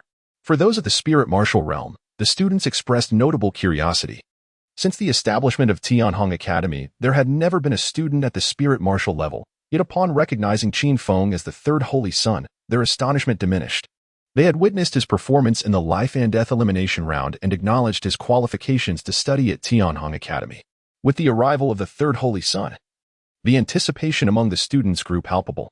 It is worth noting that Tianhong Academy was not home to only Qin Feng. The previous elimination round had produced two holy sons, both currently studying at the academy. The rivalry had escalated to a life-or-death struggle, dividing the students into factions that fervently supported their respective holy sons. Now, with the third holy son's entrance, the situation was bound to become even more tumultuous. Whether through alliances or suppression, peaceful coexistence was out of the question. From the moment they were named holy sons of the Inyu dynasty, it was clear that only one could ascend to the imperial throne. "Boss, should we begin recruiting?" Wan Ma's eyes sparkled with eagerness, yearning to charge into battle for the young master. "Boss." Qian Jun looked at Qin Feng with hopeful anticipation, awaiting orders for recruitment. With Qin Feng possessing a supreme spiritual peak, should he announce his intention to gather followers, countless formidable allies would surely flock to him. There's no rush. After a brief moment of contemplation, Qin Feng decided against confronting the other two holy sons directly. They had been entrenched in Tianhong Academy for many years, and a hasty confrontation might lead to severe backlash, ultimately harming himself. Instead, he resolved to continue embodying the spirit of Qin Laolu, laying low while digging traps and burying foes with flair. At that moment, a cold voice filled with venom pierced the air. Qin Feng. Ah, Yulan. Qin Feng's eyes brightened instantly, inwardly exclaiming that the heavens favored him. Just after breaking through to the second level of Spirit Marshal, Yulan had come to him, and now he had a target to focus on, allowing him to strive for the third level of Spirit Marshal that very night. Seeing Qin Feng, Yulan's countenance reflected a fierce animosity. The memory of the despicable act he had committed, inscribing "I was here" behind her, stirred the primal force within her, leaving her wondering how she could ever marry after this. Whoosh! A sharp gust of wind rushed by, whipping Qin Feng's garments with its fierce intensity. As Yulan approached with swift, graceful steps, her flowing ebony hair swayed gently in the breeze, emanating an intensely chilling aura that froze everything in her wake. It was the manifestation of Yulan's profound physique. Gasps echoed among the surrounding students, who instinctively recoiled in fear. They had long heard tales of Yulan's formidable body, yet had never witnessed its power firsthand. They were astounded by the sheer terror of the icy energy she unleashed, which even those at the heavenly sect level would find daunting. Such chilling energy was indeed formidable. However, Qin Feng showed no inclination to retreat. Instead, his eyes sparkled with excitement as he charged forward. He discovered that the terrifying coldness accompanying Yulan's body stimulated the growth of his celestial overlord physique, allowing his body to strengthen under the onslaught of the frigid air. What an extraordinary anomaly Qin Feng was! The students around him were utterly unsettled, as if they had encountered a ghost in broad daylight. While others instinctively fled from the menacing chill, fearing being frozen in place, he boldly advanced, showing no signs of being affected by the freezing temperatures. How could this be? The moon goddess was equally astonished, recalling the words of the Six Paths Sovereign. He had mentioned during Qin Feng's participation in the life and death elimination contest that Qin Feng was likely the fabled celestial overlord. Yet, Qin Feng's capabilities exceeded all expectations. Despite being at the lowest cultivation level, he had triumphed in the contest without fully revealing his prowess. Observing his indifference towards the frigid air, she could no longer doubt the Six Paths Sovereign's judgment. What kind of prodigy was this? The moon goddess's eyes brimmed with astonishment, struggling to comprehend that during the life and death contest, Qin Feng had not even displayed his full strength and still had hidden cards yet to be played. With a resounding crash, the two collided, and the terrifying coldness burst forth like icy blossoms. Before Yulan could react, Qin Feng pressed his lips against hers, fervently drawing the cold energy from her body into his own. Gasping in shock, Yulan widened her eyes, taken aback by Qin Feng's audacity. Ding dong! Congratulations to the host for taking advantage of the chosen maiden, earning 100,000 villain points. Fuming, Zi Yuan grabbed Little White, squeezing it in frustration. Having grown up alongside Qin Feng, she couldn't fathom how he had kissed two outsiders while neglecting her. How could he treat her, the little rabbit, so unfairly? Little White, with its tiny round face squished, laboriously pulled out a notebook and scribbled, "On this day, I, the rabbit, endured suffering unbefitting my age for Qin Feng, and demand compensation of 20 carats." The surrounding students could hardly contain themselves, overwhelmed by the spectacle. They had long heard of the Third Saint's lack of boundaries but were utterly taken aback by his brazen actions under the open sky, employing such despicable tactics. Shameless. Angered, Yulan pushed Qin Feng away, disdainfully wiping her lips.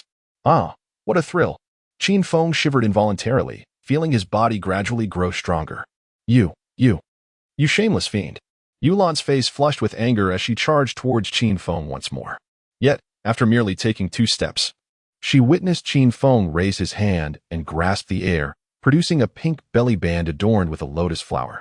You. Yulan was so utterly enraged that words failed her, and she hastily halted, pressing her palm against her chest. Ding dong.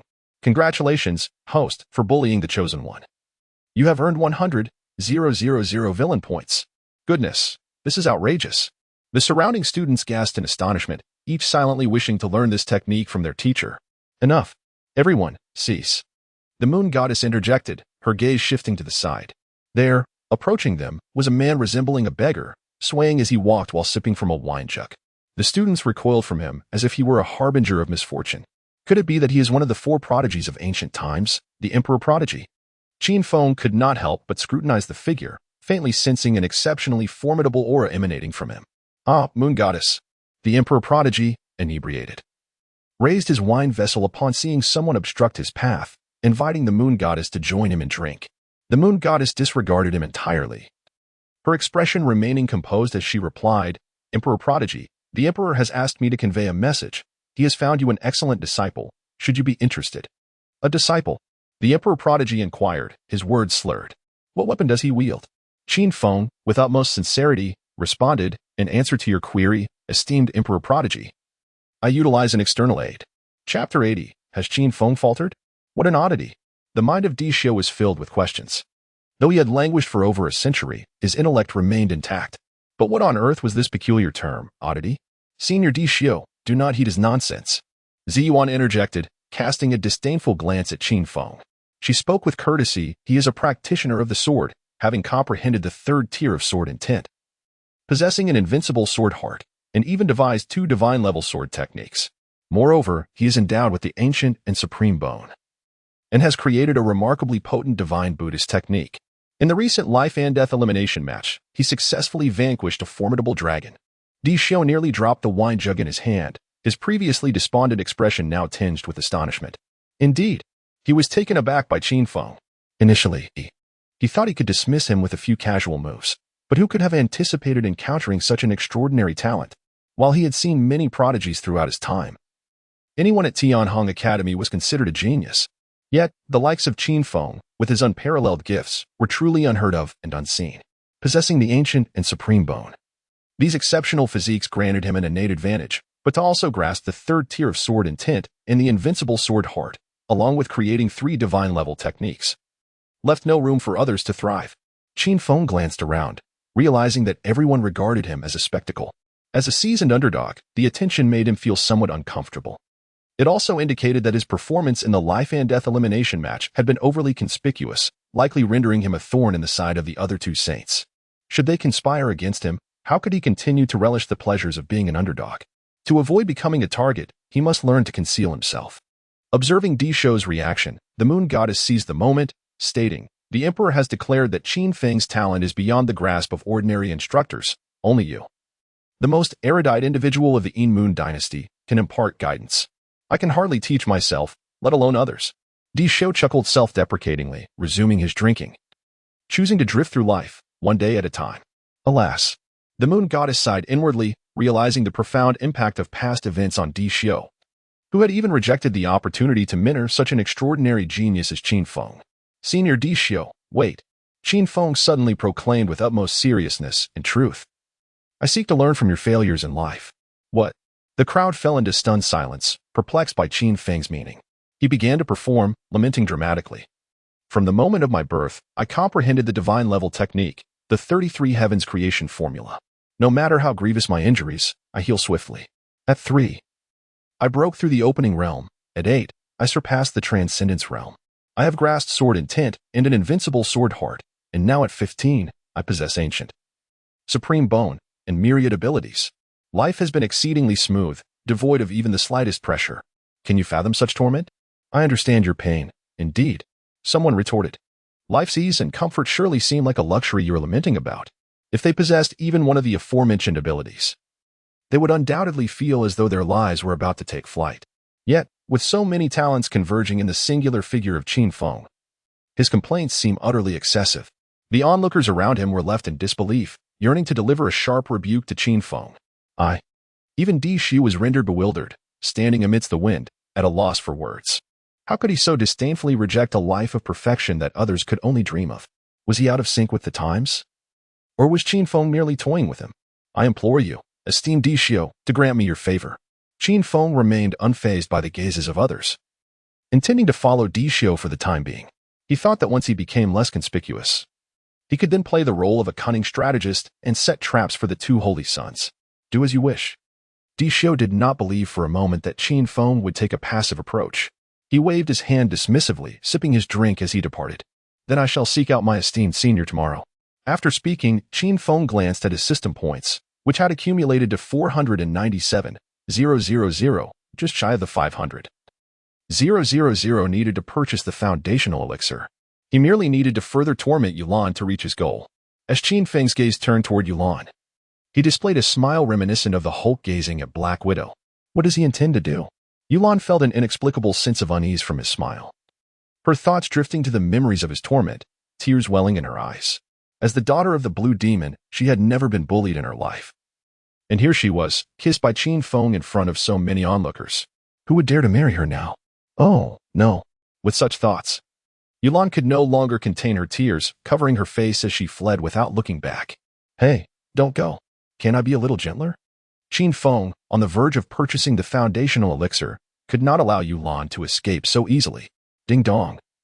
Congratulations to the host for making the chosen one cry, earning 100,000 villain points. This is possible too. Qin Feng immediately displayed an expression of delight. Having discovered yet another path to prosperity, he was still smiling. How shameless. The surrounding female classmates were filled with indignation, shocked to learn that Qin Feng was such a person. This was turning into quite the spectacle. The moon goddess perked up at once. For women, any woman more beautiful than themselves is regarded as a rival. And as one of the four ancient beauties, she had always maintained a facade of cordiality with the Blue Demon while harboring ill feelings. Now, with Qin Feng publicly kissing the Blue Demon's daughter, one could only imagine the vivid expression that the Blue Demon would wear upon learning of this. Alas, the Blue Demon was currently in seclusion. The moon goddess felt a twinge of regret in her heart, deciding to pay a visit as soon as the Blue Demon emerged. Ah, this infuriates me. Ziyuan, in a fit of rage, grabbed Little White and began to squeeze it mercilessly. Woo-woo. I told you not to treat the bunny this way. Little White's round face was once again squished into an unrecognizable shape. As it struggled to pull out a small notebook, writing down on this date. My bunny has endured the undue stress caused by Qin Feng and requires compensation of 30 carats. Not far away, two figures were observing Qin Feng, having witnessed the entire scene unfold. What do you make of this? If he truly intends to lie low, this holy son would naturally offer his full support. But will he? It is implausible. If he were content to remain idle, how could he possibly excavate the supreme bone of his younger brother?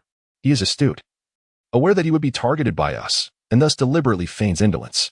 However, this performance is excessively contrived, and no one would genuinely believe it. Two figures exchanged a knowing smile before vanishing from the scene. Has the contest among the three great saints commenced? The moon goddess turned her gaze toward the spot where the two had disappeared, recognizing that they were the other two saints of the Shadow Moon dynasty. They are exceptionally rare prodigies in this world, and in certain respects, they may be even more formidable than Qin Feng. It is likely that he will find it challenging to gain any advantage over them. At this moment, a group of students from Tianhong Academy were eagerly stepping forward, wishing to become Qin Feng's subordinates. Beyond Qin Feng's possession of a supreme spiritual peak, many were attracted by the prospect of being branded with the celestial slave mark, thereby receiving a five-fold enhancement in combat prowess. Yet, contrary to everyone's expectations, Qin Feng appeared to genuinely embrace a state of lethargy. He blatantly ignored the eager subordinates who approached him, spending his days like a street urchin, accompanied by Xiaobai as he tormented young girls.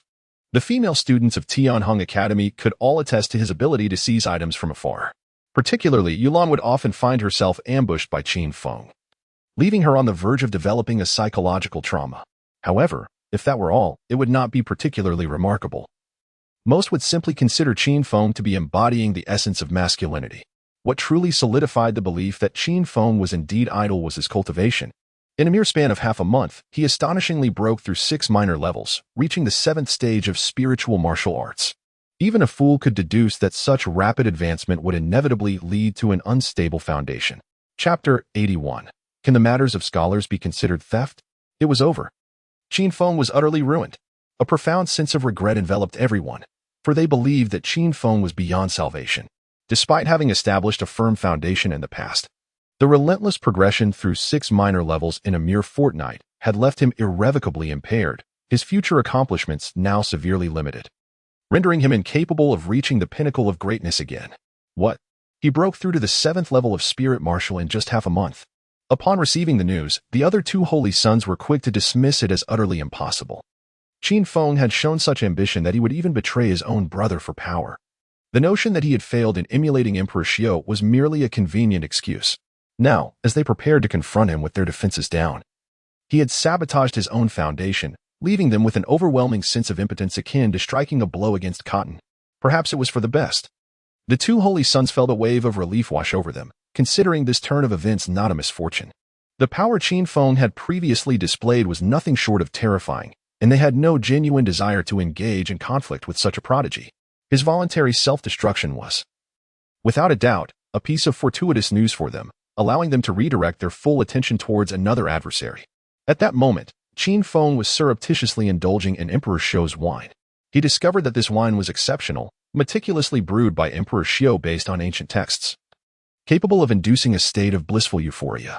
Originally concocted to alleviate his own suffering, the wine failed to deliver such an experience for Qin Feng. Instead, the energy contained within it catalyzed the evolution of his Zhangtian dominant body. Stop drinking. You cannot continue like this. Emperor Xiu could no longer remain passive. Unable to witness such a raw talent waste away like he had, it was imperative to find a way to stabilize Qin Feng's foundation. If you truly feel guilty, then do me a favor. Qin Feng grinned, gesturing grandly as he produced the carcass of a great dragon. As the most erudite man of the Inyu dynasty, handling the remains of the dragon posed no challenge for him. I can assist you with the dragon's body, but you?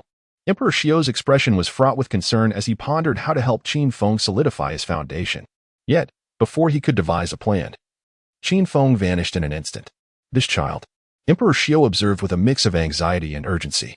He could not comprehend what Qin Feng had endured, nor why he had resorted to such self-destructive behavior. However, the sight of Qin Feng reminded him of his own past, when he too had lost his spirit and succumbed to despair. Meanwhile, Yulan was strolling along a path at Tianhong Academy when she suddenly felt something amiss. Without a doubt, it was that shameless Qin Feng who had pilfered her belly band. Ding dong. Congratulations, host, for bullying the chosen one, earning 100,000 villain points. Why is the embroidery so poorly done? Qin Feng had once again employed his ability to retrieve objects from a distance, yet this time, the embroidery on the belly band was far from exquisite. Why is this happening? Yulan seethed with frustration, wishing fervently to exact revenge upon Qin Feng. Given that this was a personal item, meticulously crafted by her own hands, her embroidery skills could not possibly keep pace with Qin Feng's thievery. Theft. Can the affairs of scholars truly be labeled as such? Do you think I have read the Analects in vain? Qin Feng immediately expressed his displeasure, asserting himself as a genuine disciple of Confucianism. You? A scholar? Yulan scoffed disdainfully, dismissing the idea that someone as shameless as Qin Feng could be worthy of such a title. What do you mean unworthy? Qin Feng's mood darkened further. Unlike his inept father, who could only recite Ode to the Goose, he possessed a masterpiece, Ode to the Kuan. Kuan, idle trainee, you're simply too beautiful. Playing ball with a middle part, shameless. Yulan, bewildered by Qin Feng's nonsensical ramblings, attempted to reclaim her apron. Yet, Qin Feng, agile as a shadow, evaded her grasp, leaving her bewildered. Was this fellow truly lacking in foundation? The more they fought, the more Yulan felt a sense of dread.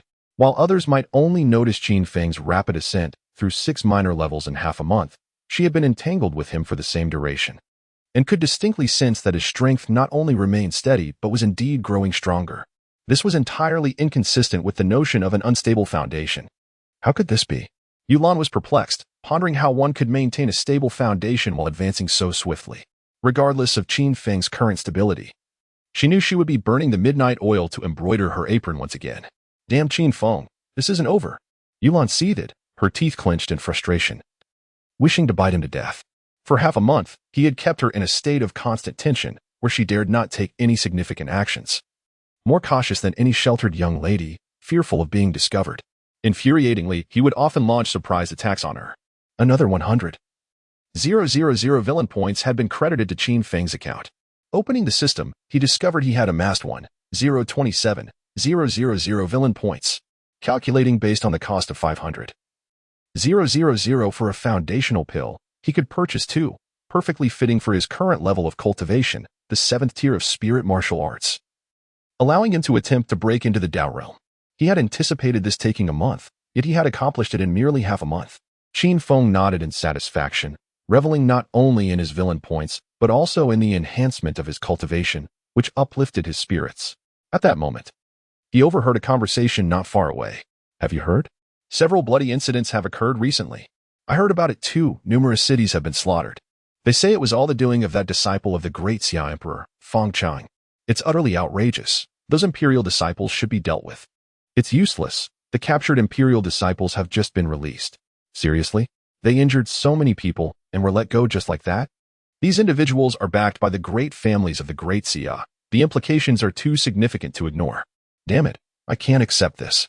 The Great Xia dynasty and our Inu dynasty have yet to sever ties. A small grievance could disrupt the grand strategy. Upon hearing this, Qin Feng's interest peaked.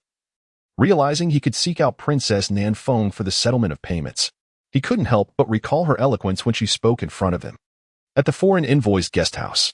Ever since Princess Nan Feng sought out Qin Feng, she has become utterly withdrawn. She isolates herself in her chamber, unwilling to meet anyone. Her mind consumed by the vivid recollection of that day when Qin Feng ascended with such force, compelling her to engage in a battle of wits. Feng Chang. Where on earth are you? The princess curls up in bed, tears streaming down her cheeks, feeling wronged. Had Feng Chang still been present, she would not have worried about rescuing the emperor's disciples, nor would she have endured such bullying from Qin Feng. Your Highness, you possess considerable talent. An elder guarding the delegation outside murmurs in admiration, realizing he had underestimated the capabilities of this princess. Initially, he thought her attempt to confront Qin Feng was akin to seeking a tiger's skin, yet it ultimately proved that Princess Nan Feng is indeed formidable. She faced him head-on. A woman who stands shoulder to shoulder with men and managed to handle Qin Feng solely through the power of her words. Chapter 82. The Spirit of Jianan and the Legacy of Wei Wu. At this moment, the disciples of the Heavenly Sun gathered together, expressing their dissatisfaction with the Inu dynasty for their arbitrary detention. What is the meaning of this? They can arrest us at will and release us just as casually. This is utterly disrespectful to us, the disciples of the Heavenly Sun. Inu dynasty, I will not let this matter rest. As the disciples vented their frustrations, Qin Feng strode in with an air of indifference. Qin Feng, what brings you here? The disciples regarded him with suspicion, apprehensive that he might engage in some outrageous act. I am here to collect payment, Qin Feng replied nonchalantly. The only reason you were released is that I interceded on your behalf with the Six Paths Emperor. Now, it is time to settle the dues. 5 million top-tier spirit stones, not a single coin less. 5 million top-tier spirit stones. The disciples gasped in disbelief, their minds racing at the audacity of Qin Feng's demand. They doubted his benevolence in advocating for their release. Qin Feng continued, you are correct. My intentions are far from altruistic. It was Princess Nan Feng who exerted considerable effort to persuade me to assist you. Silence. The furious voice of Princess Nan Feng echoed from the loft, realizing that Qin Feng was disregarding the unspoken rules of their world. Had he not heard the saying, do not speak of matters above while descending the mountain? Simultaneously, she commanded her attendants to promptly procure the 5 million spirit stones, eager to dismiss this insufferable individual. Yes, the elder tasked with protecting the envoy complied without hesitation, retrieving the prepared sum and handing it over to Qin Feng. Having received the payment, Qin Feng suddenly remarked, Princess Nan Feng, I trust you do not wish for Feng Chang to be in peril, do you? What do you mean? Princess Nan Feng's heart raced, and she hurriedly emerged from the loft. She saw Qin Feng already departing the envoy's lodge, casting her a significant smile that left her perplexed. Pondering his true intentions, what could he possibly mean? Princess Nan Feng felt a sense of unease, convinced that Qin Feng's words concealed deeper implications. Soon, Princess Nan Feng discovered that Feng Chang had laid waste to several cities, and the Six Paths Emperor had issued a command for indiscriminate extermination. The elite of the Inu dynasty were fully mobilized to hunt Feng Chang down. What should she do? Should she rush back to the Great Xia to seek her father's aid, or plead with that insufferable Qin Feng? However, considering her incomplete mission in the Inu dynasty, it would be a daunting task to request her father's help. On the other hand, approaching Qin Feng would require considerable persuasion. Princess, Feng Chang's actions are pivotal to the greater situation. We cannot afford any missteps. The elder, having witnessed Princess Nan Feng's formidable resolve, urged her to seek Qin Feng's assistance, asserting that it would merely require some eloquence. On Suizhu Peak, Qin Feng ambled along a mountain path, humming a cheerful tune. Yet, after only a few paces, he was met by a frantic duo, rushing to inform him that Ziyuan was in his small bamboo house, throwing a tantrum and wreaking havoc within. Ziyuan is causing a ruckus. Qin Feng furrowed his brows slightly, sensing an underlying discord. Over the span of 7 years, he had thoroughly dissected the essence of Ziyuan. She was the type of girl who would sulk if not teased, yet would brood if he flirted with other girls. Regardless of her anger, a mere jest from him would instantly earn her forgiveness. To simplify, she embodied the quintessential innocent sweetheart. The act of recklessly throwing objects seemed reasonable for Princess Nan Feng, but was evidently out of character for the naive Ziyuan. Qianjun timidly inquired, "Boss, have you been flirting with any unwed maidens again?" "Nonsense. Am I the kind of person who pursues unwed maidens?" Qin Feng retorted, his displeasure palpable. He inherited the indomitable spirit of Jianan and the legacy of Wei Wu. Before long, Qin Feng and his companions arrived at the small bamboo house. From a distance, they observed Ziyuan in a fit of rage, not so much destroying objects as searching for something. "Damn you, Qin Feng! How dare you return?" Upon seeing Qin Feng, Ziyuan displayed an air of a spoiled young lady. Clang! Before Ziyuan could approach, Qin Feng's demeanor shifted dramatically. Proud as a snow lotus standing against the wind on a precipice, he exuded an overwhelming force, his clothing billowing as if stirred by an unseen breeze. And a fierce sword aura surged around him. "Qin Feng, what are you doing? Be careful, or I will tell my aunt." Ziyuan's expression changed slightly. Yet she did not halt her advance. "What is happening?" Qianjun and Wanma sensed the anomaly and swiftly drew their weapons, readying themselves for confrontation. "You are not Ziyuan. Who are you?" Qin Feng's eyes gleamed with a sharp light, instantly recognizing the impostor as a quintessential innocent sweetheart. Ziyuan would never address him in such a tone nor threaten him with the moon goddess. Even if he flirted brazenly, she would merely sulk in silence. "I do not understand what you are saying." The false Ziyuan continued to approach Qin Feng, quickening her pace. Thunderous sounds erupted as Qin Feng's surroundings trembled, the resonance of his sword echoing eternally, accompanied by an overwhelming sword aura sweeping through the air.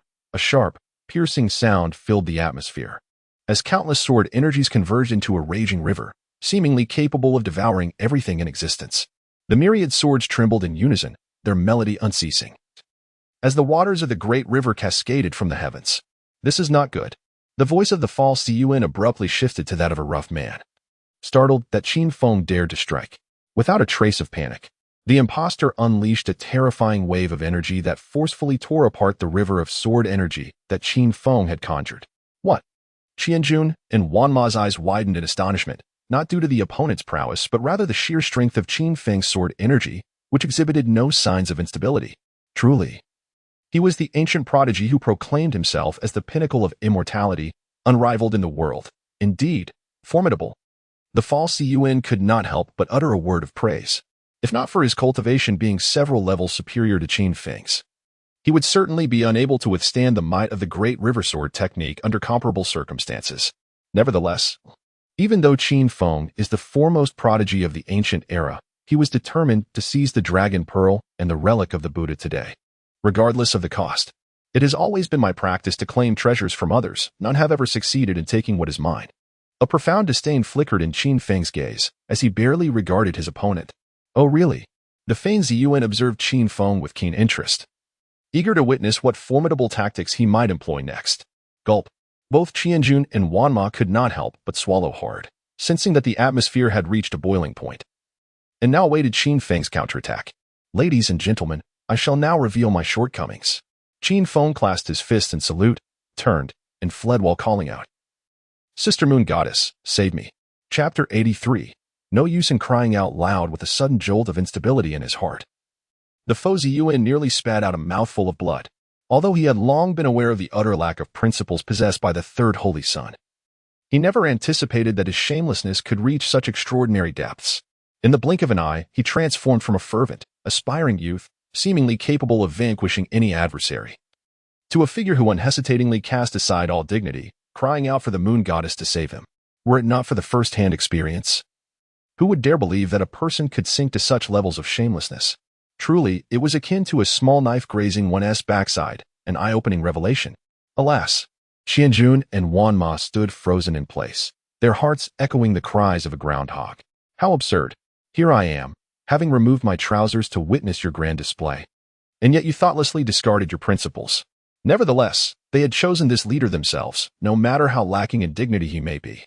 They were bound to follow him to the bitter end. "Help! Help!" Qianjun and Wanma frantically dashed about, loudly beseeching the moon goddess for salvation. How utterly disgraceful. The foe Ziyuan was rendered speechless, surveying the trio from 3 different angles, realizing that forceful confrontation was futile. Given that Qin Feng had secured a position near the Emerald Bamboo Peak, which lay not far from the moon goddess palace, should she truly heed any commotion and descend, even 10 lives would not suffice for him to atone. He dared not gamble. It was best to make a hasty retreat to avoid a true encounter with the moon goddess. After all, one could escape the first day of the month, but not the 15th. With a cold huff, the Fozi Yuan transformed into a swarm of bats and vanished from sight. Before long, Qin Feng and his companions stealthily returned to their humble bamboo abode. Surely they must have left by now? Qin Feng inquired. They should have departed. Wan Ma glanced around and confirmed that no figures were in sight. I suspect that individual is none other than the legendary shape-shifting Demon King, Qianjun remarked. The shape-shifting Demon King? Qin Feng furrowed his brow, recalling having heard of such a character. It was said that this individual, having mastered an unknown technique, could transform into various forms, be it man, woman, child, elder, or even an array of small animals.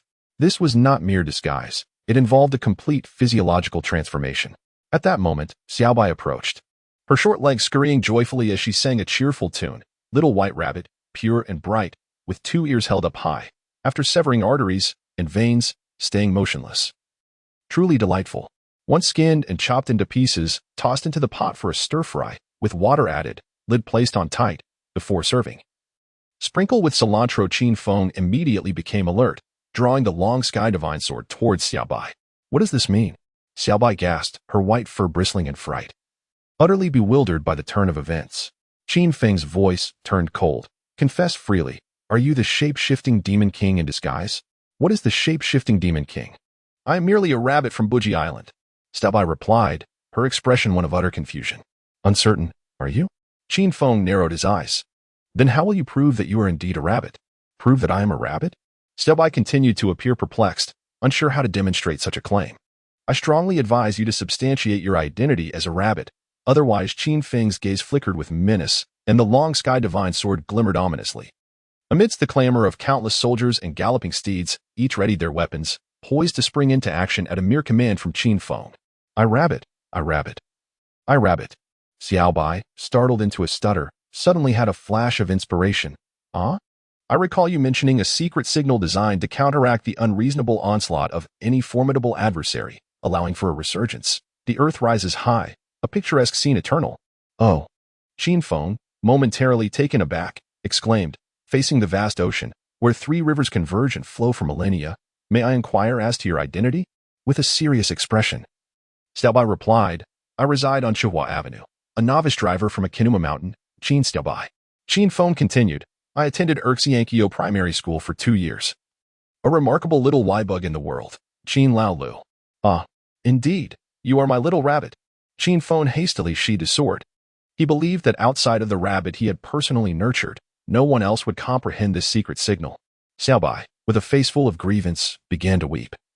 Not forgetting to pull out a little notebook to jot down on this day, I was terrified half to death by Qin Feng and require compensation of 10 carats. A profound silence enveloped the scene. Countless soldiers and steeds stood frozen, unable to regain their composure, utterly captivated by the whimsical exchange between the man and the rabbit. Though they comprehended not a word, there was an inexplicable aura of sophistication about it.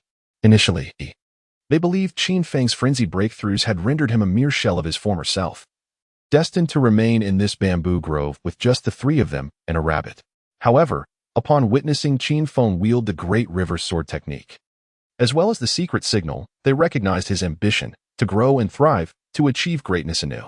Suddenly, a gentle breeze swept through the bamboo forest, carrying with it a delicate fragrance. What in the world? The soldiers exchanged puzzled glances, perplexed by the sudden, faint aroma. Before they could investigate further, they felt as if the ground had shifted beneath them, their legs weakened, and they collapsed, utterly drained of strength. Cackling, cackling. Your cries are futile. Now, let us see where you can flee.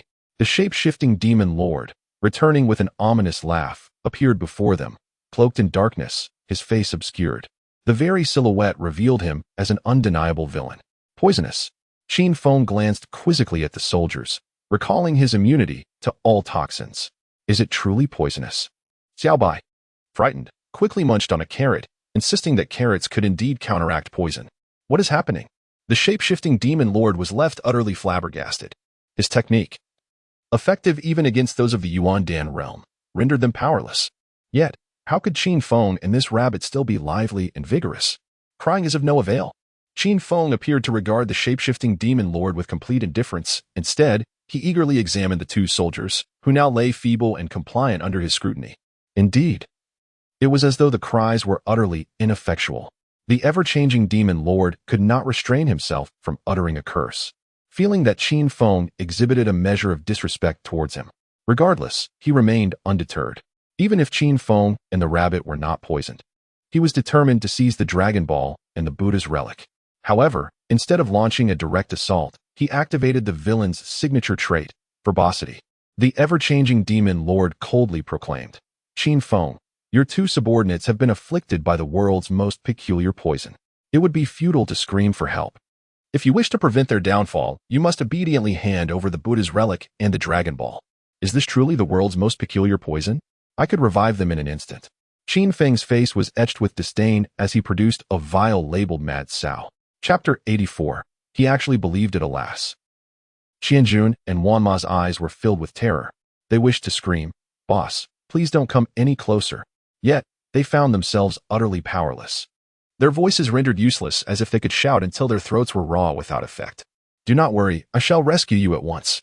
Qin Feng discerned the urgency in their blinking signals and wasted no time in uncapping a vial to administer the medicine. Oh no. Qianjun and Wanma's eyes widened in shock as they felt an inferno igniting within them, yet their bodies remained completely unresponsive. It was akin to a cannon loaded but unable to fire, teetering on the brink of an explosion. How can this be ineffective? Qin Feng pondered.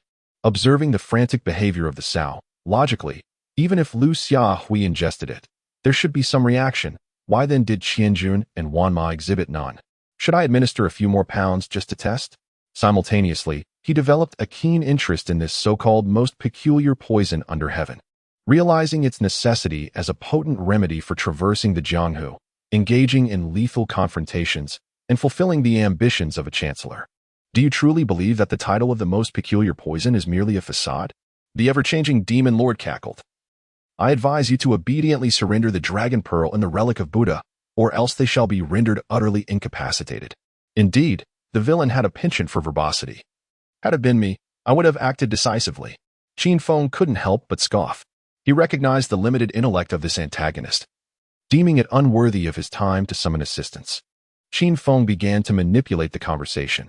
Even if I were to hand over the Dragon Pearl and the relic of Buddha, do you truly believe that with my talent, it would take me long to surpass you? And given my character, do you think I would ever spare you in the future? The demon lord furrowed his brow, a murderous intent brewing within him. Unperturbed, Qin Feng continued his persuasion. Even if you desire to eliminate me, to eliminate future threats, do you imagine that the moon goddess would allow you to go unpunished? She has invested too much in me over these past 7 years, even elevating me as the third holy son of the Anyu dynasty. To slay me would mean her investment goes to waste. Moreover, the Six Paths Emperor, whether for the sake of the Anyu dynasty's reputation or as a warning to others, would undoubtedly seek retribution against you. Do you think you will enjoy peaceful days ahead? As one ages, it is wise not to be arrogant. One must act with careful consideration. The demon lord paused, suddenly finding merit in Qin Feng's words. In the face of such a powerful antagonist, apart from the protagonist who dared to confront him head-on, others simply lacked the courage to challenge him. Qin Feng continued, "Furthermore, even if I were to bestow upon you the Dragon Pearl and the relic of Buddha, how much would your combat prowess truly increase? Why not engage in a trade instead?" What trade? The demon lord, feeling somewhat insecure, found himself compelled to consult the seasoned villain. With a smirk, Qin Feng replied, "You provide me with the formula for the so-called ineffective poison, and I shall reveal to you a method to attain the status of emperor." The status of emperor. The demon lord's breath hitched, his mind racing with the realization that this transaction could yield tremendous profits. Even if one were to shout until their throat was raw, it would be futile. The legendary poison is indeed formidable, but it pales in comparison to the esteemed position of the emperor, which exists in an entirely different realm. It is over. The 2,000 troops and 10,000 horses despairingly closed their eyes. They understood that Qin Feng's method for achieving the emperor's status likely referred to the Six Emperors game. Yet such deceitful words are hardly convincing even to a child, let alone to a formidable opponent like the shape-shifting demon lord. Clearly, it was an abandonment of hope, a deliberate ploy to buy time, anticipating a desperate cry for aid. "Sister Moon Goddess, save me." Wait, could it be that you are deceiving me? The shape-shifting demon lord suddenly grew wary, recalling Qin Feng's lack of scruples. How many of his words held truth, and how many were mere fabrications? Only he could discern. Even if the method for attaining the emperor's status were genuine, it would undoubtedly be fraught with peril. One must not risk their life in pursuit of such power without securing the title of emperor. Rest assured, I, Qin Feng, am a genuine Confucian gentleman. And I swear by heaven that there is not a single falsehood in my words. I can guarantee that this method is as simple as riding a horse. Qin Feng asserted, patting his backside for emphasis. Do you truly believe I would take you at your word? The shape-shifting demon lord shot Qin Feng a glance. As if to say, I graduated from elementary school. As simple as riding a horse. Do you think the emperor's title is as easily attainable as plucking a cabbage from the ground? If such a method for ascension existed, why would Qin Feng not retain it for himself instead of offering it at a bargain? There must be a hidden scheme at play. After a moment of contemplation, Qin Feng spoke again. Have you ever heard of a particularly unique fate known as the Six Emperors Game? The Six Emperors Game? The Six Emperors Game. The shape-shifting demon lord momentarily fell silent, then erupted in disbelief. He had chanced upon this concept in an ancient text. Every woman possessing this fate met with a tragically grim end, yet simultaneously, it led to the rise of 6 emperors. 1,000 troops and 10,000 horses stood frozen, utterly perplexed by this development. He actually believed it. He genuinely accepted Qin Feng's fanciful tale. He believed in the existence of the 6 emperors game. My goodness, I have finally found someone with discernment. Qin Feng was so moved that tears flowed freely. He had not anticipated such trust from a fellow practitioner. Who is this person you speak of?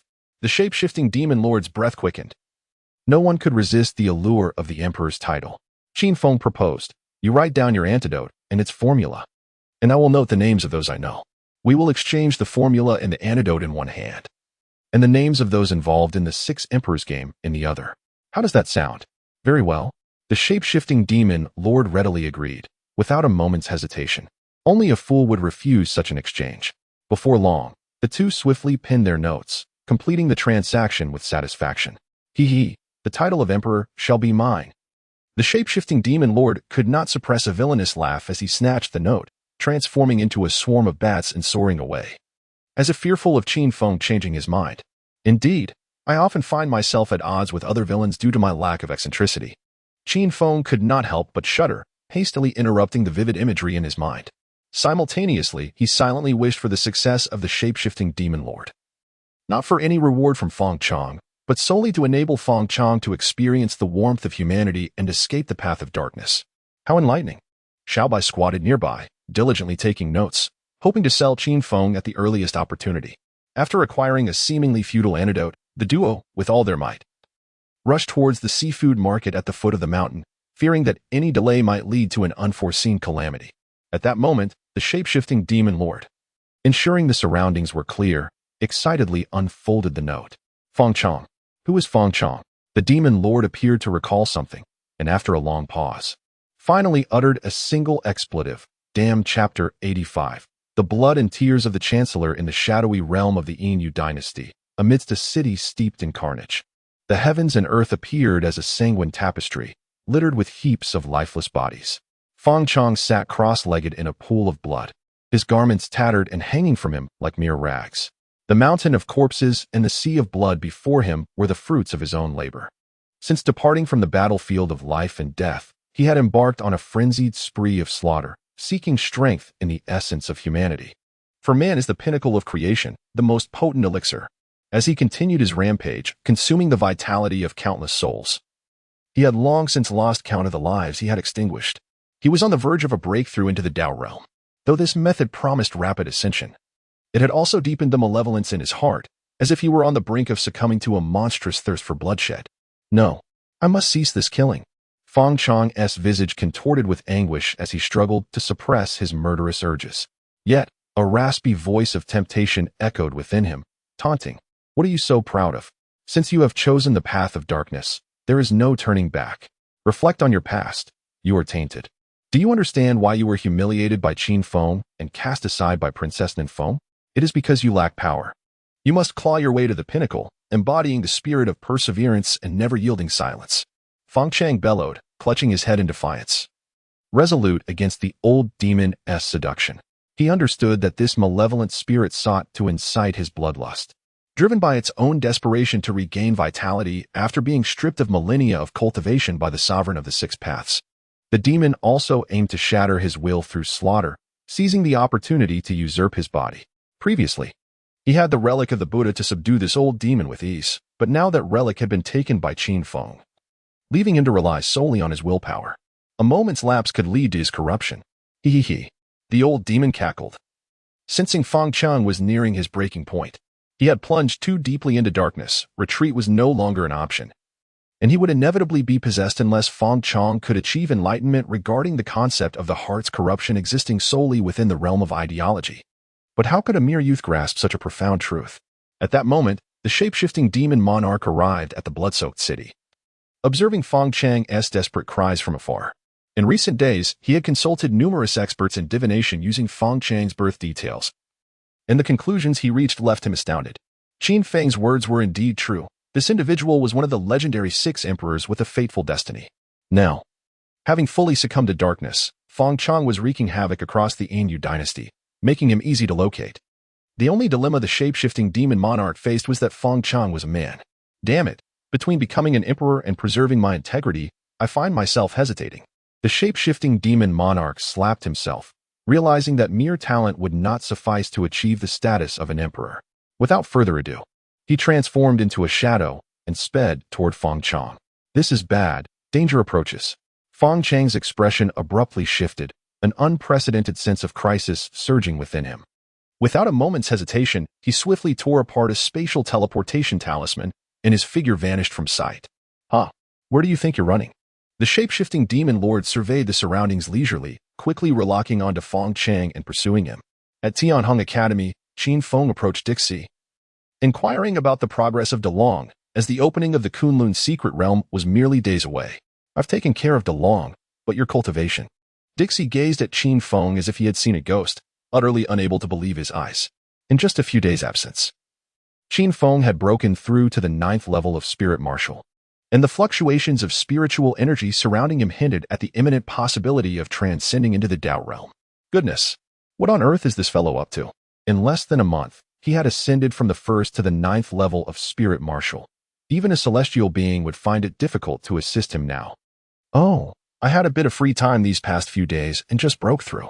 Qin Feng spoke with nonchalance, yet to Dixie, it was far from comforting.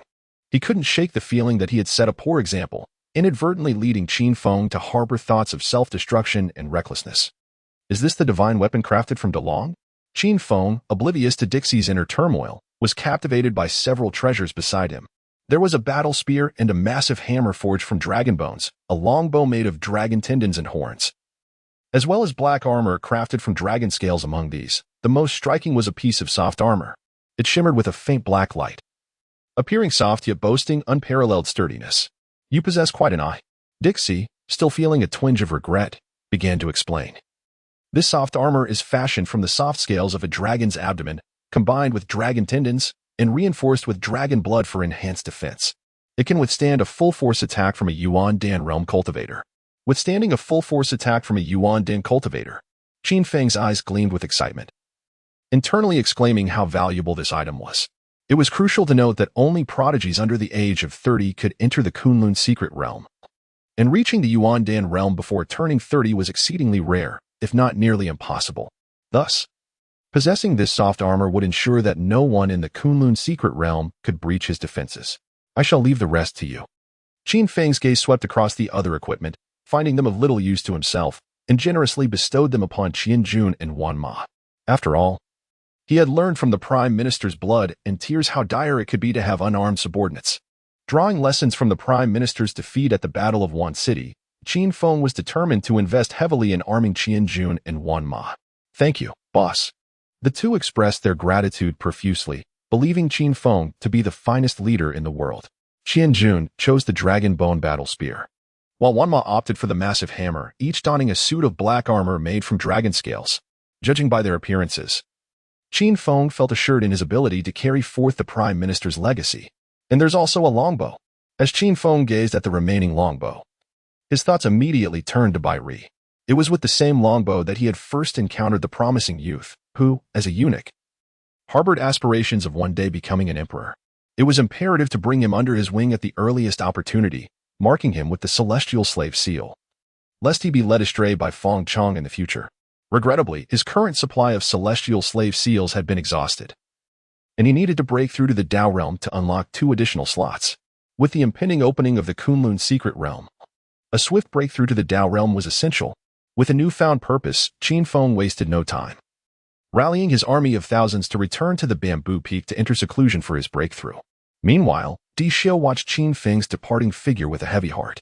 Such a prodigy, yet he had chosen to succumb to despair. It was perplexing and utterly incomprehensible.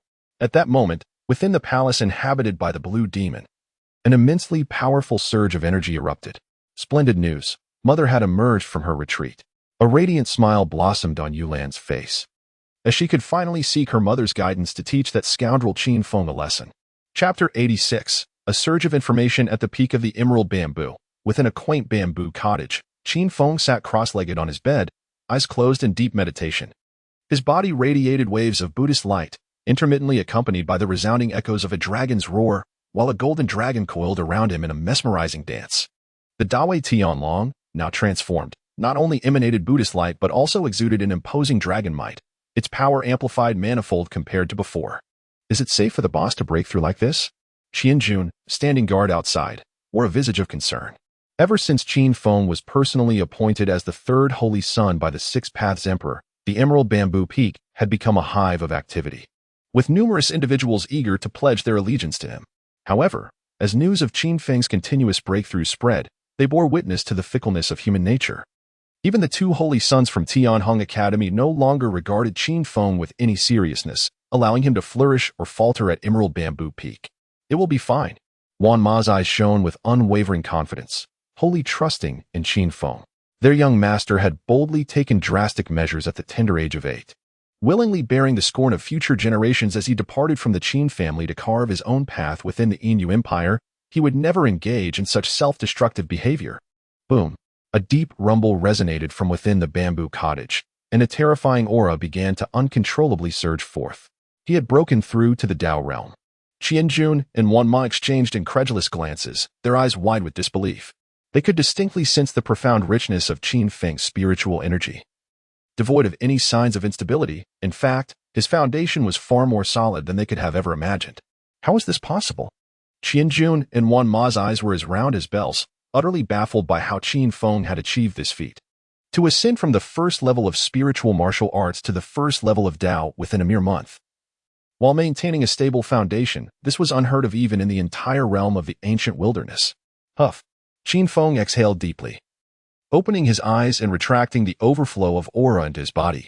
Following his breakthrough to the Tao realm, his most significant transformation was an exponential increase in combat prowess, amplified several dozen times, along with an extension of nearly 1,000 years to his lifespan. Furthermore, his connection to the Chang Kong Divine Sword had grown increasingly intimate. According to the 10 ancestors, the Chang Kong Divine Sword possessed a spirit, which was why he had been able to wield it even in the Kaiyuan realm. Now, with his cultivation reaching the Tao realm, controlling the Chang Kong Divine Sword became even more effortless, allowing him to easily manipulate its size and soar through the skies upon it. Rise. Qin Feng formed a hand sign and pressed forcefully towards the Chang Kong Divine Sword. Buzz. The Chang Kong Divine Sword responded to his call with a resonant hum, transforming into a flying sword that hovered before him. At last, it can fly. Qin Feng, unable to contain his excitement, leaped onto the flying sword and, with a whoosh, soared out of the bamboo cottage. Simultaneously, he noticed his spiritual energy rapidly depleting. With his current cultivation at the 1st level of the Tao realm, he could manage to fly for only about half an hour. Now I understand why many Tao cultivators no longer use flying swords. After a brief excursion outside, Qin Feng returned to the bamboo cottage, still yearning for more. However, upon his return, he discovered that visitors had arrived at his abode. Apart from the moon goddess and Ziyuan, Yulan also brought along a voluptuous beauty with an exquisite demeanor, whose formidable presence made the multitude tremble in awe. It was evident that the lady in question was none other than the Blue Demon, one of the 4 great beauties of antiquity. After enduring nearly a month of harassment from Qin Feng, Yulan was elated to finally see her mother emerge from seclusion, without a moment's delay.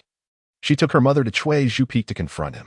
Meanwhile, upon receiving news of the Blue Demon's return, the moon goddess hurriedly brought Ziyuan along to secure a prime position, preparing an assortment of snacks, fruits, and fine wine. Entering the Tao, the moon goddess furrowed her brows, internally lamenting the swiftness of it all. She had heard whispers regarding Qin Feng's astonishing breakthroughs and initially dismissed them as mere rumors. For someone of his steady and methodical nature would hardly forsake his foundation for hasty advancement. Little did she anticipate the truth. In less than a month, he had indeed reached the Tao realm. Mother, that is Qin Feng. Yulan glared at him with indignation, as if to say he was doomed this time. Yet, she had clearly underestimated Qin Feng's audacity. Upon seeing the blue demon, he remained unfazed and affectionately wrapped his arms around her slender waist. Lan baby, you are truly mischievous. Why didn't you inform me beforehand that our mother was coming? Lan baby. Yulan felt a wave of revulsion, hastily swatting Qin Feng's hand away. What was happening? The blue demon was at a loss. She had been informed that her precious daughter was being bullied by a boy named Qin Feng, yet what she witnessed appeared to be two young lovers bickering instead. The moon goddess, too, was bewildered, unable to comprehend how these two could have found common ground. Logically, given how Qin Feng had bullied Yulan, she should harbor nothing but hatred for him. Could it be that the blue demon's daughter had some peculiar preferences? Did he dare to call her baby? Zi Yuan's face turned crimson with indignation as she scanned the surroundings for little Bai. Are you still angry? Qin Feng continued his charade, casting a helpless glance at Yulan. I've told you before, Zi Yuan and I are childhood friends. Even if you wish to repay me for saving your life during the elimination round, you can only be a concubine at best. Who would want to be your concubine? Yulan retorted, flustered and insisting that Qin Feng was speaking nonsense. What did he mean by that? Childhood friends equated to a wife. A blush crept onto Zi Yuan's cheeks as her heart raced like a startled deer. She had thought Qin Feng held no romantic feelings for her despite their shared upbringing, but to realize her significant standing in his heart was unexpectedly delightful. Not a concubine. But what then? Qin Feng took Yulan's hand with utmost seriousness. Rest assured, I, Qin Feng, am a responsible man. The removal of clothing during your detoxification was unavoidable, and as for your gift of the belly band as a token of affection, I shall keep this matter confidential and not disclose it to outsiders. The blue demon stood frozen in disbelief, overwhelmed by the sheer magnitude of the information. Goodness! While the detoxification and removal of clothing could be understood, what on earth was this about a belly band as a token of love? She has always nurtured her daughter as a refined young lady, yet unbeknownst to her, the girl has been indulging in such wild escapades. Ahem! As a mother of profound understanding, it is imperative not to intrude upon her daughter's interests and passions. Who has bestowed upon you a belly band as a token of affection? Yulan was utterly exasperated, taken aback by Qin Feng's unabashed demeanor. What are these? Before Yulan could utter another word, Qin Feng nonchalantly produced a belly band, as Yulan's biological mother. Lanmo immediately recognized her precious daughter's needlework, confirming that these belly bands indeed belonged to Yulan. Alas, a daughter must not be kept. Lanmo could not help but let out a sigh. She had initially thought her beloved daughter was being wronged, prompting her to seek retribution, only to discover that her darling had deceived her into coming to witness this farce. Qin Feng glanced at the flustered Yulan and, noting her unwillingness to call him BB, decided that he would compel her to do so. Chapter 87. A just act must be supported. You are absurd. It was clearly he who stole it. Yulan exclaimed, her chest heaving with indignation as she hurried to report to Blue Demon. No need for explanations. Every mother has been young and understands.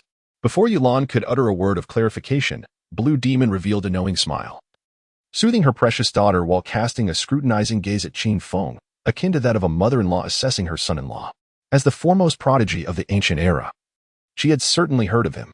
Although she had been in seclusion and had not witnessed Qin Feng's prowess in the life and death elimination matches upon her return to the world, she had heard tales of his remarkable feats, slaying great dragons, contending against the disciples of the Emperor of Heaven, and dominating countless heroes, culminating in his exaltation as the Holy Son by the Six-Path Sovereign. Most significantly, he was the legitimate heir of the foremost family of the ancient times. Even if Qin Feng had fallen out with the Qin family, it was only a matter of time before his prodigious talents would compel his return. By her standards for selecting a son-in-law, Qin Feng was undoubtedly the epitome of perfection, and thus she wholeheartedly endorsed this union. As for her beloved daughter's childhood acquaintance, a penniless boy, she found nothing redeeming about him from the very start. What do you even know to have agreed to this? Yulan felt an overwhelming sense of frustration, questioning whether this was truly her biological mother. Which mother would willingly marry off her precious daughter to a scoundrel, let alone the most notorious scoundrel of the ancient times? Ding dong. Congratulations!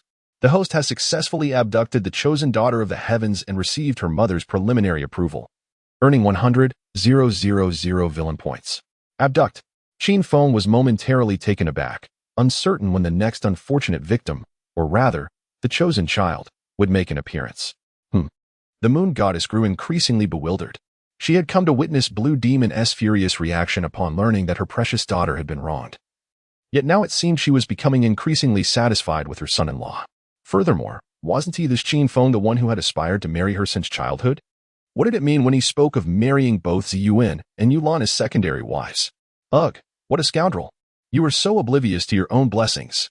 Blue Demon shot a flirtatious glance at Yulan, as if to say, had I not been born early, you little girl would never have had a chance against the foremost prodigy of the ancient era. I would have pounced on him myself. However, Blue Demon's tone shifted, turning cold as she declared, my daughter will absolutely not be a concubine. Alongside the moon goddess, she was one of the four great beauties of the ancient times, their strengths comparable, with the only difference being the absence of a legendary tortoise. Yet this did not diminish her standing within the Moon dynasty. While she could not claim to be above all, she certainly ranked among the top 5. To have her daughter serve as a concubine would tarnish her reputation. The moon goddess would likely never consent to such a thing. Qin Feng cast a troubled glance at the moon goddess, shifting the burden onto her. Why am I involved in this? The moon goddess, initially enjoying the spectacle, was momentarily stunned, inwardly cursing Qin Feng for being a little rascal. All this talk of childhood bonds with Ziyuan and marrying Yulan as a concubine was merely to stoke the flames and provoke a conflict between her and Blue Demon. Is that so?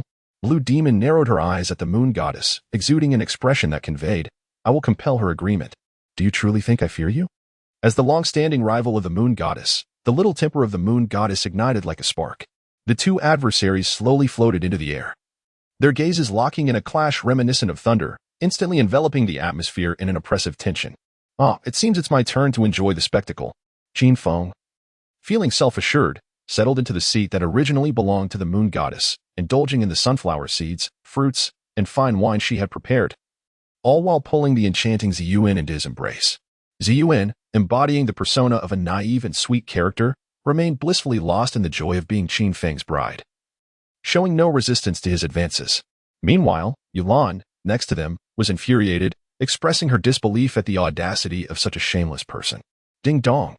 Congratulations to the host, the chosen one Nighting, for earning 10,000 villain points.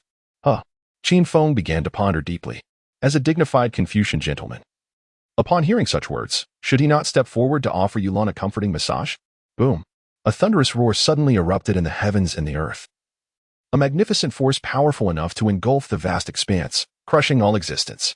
A low growl resonated, as the ancestral Xuanwu of the moon goddess emerged from the void, overshadowing the sky, unleashing a tempest of thunder and dazzling light.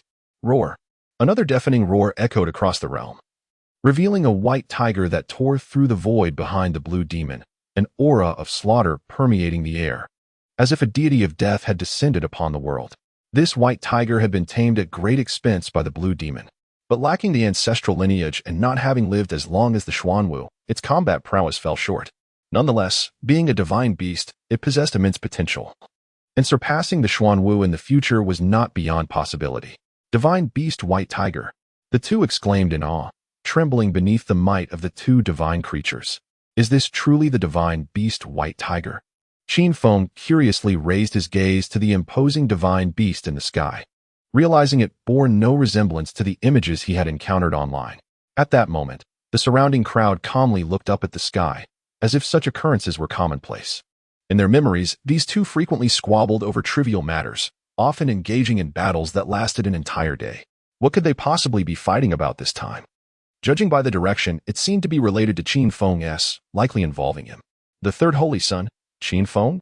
Wasn't he already rendered useless? Though he was indeed incapacitated, he remained functional. True, he was a bit disreputable, but as a breeding stallion, he was undoubtedly a prime specimen. Indeed, the next generation could inherit some abilities and greatly bolster our illustrious Inyu dynasty.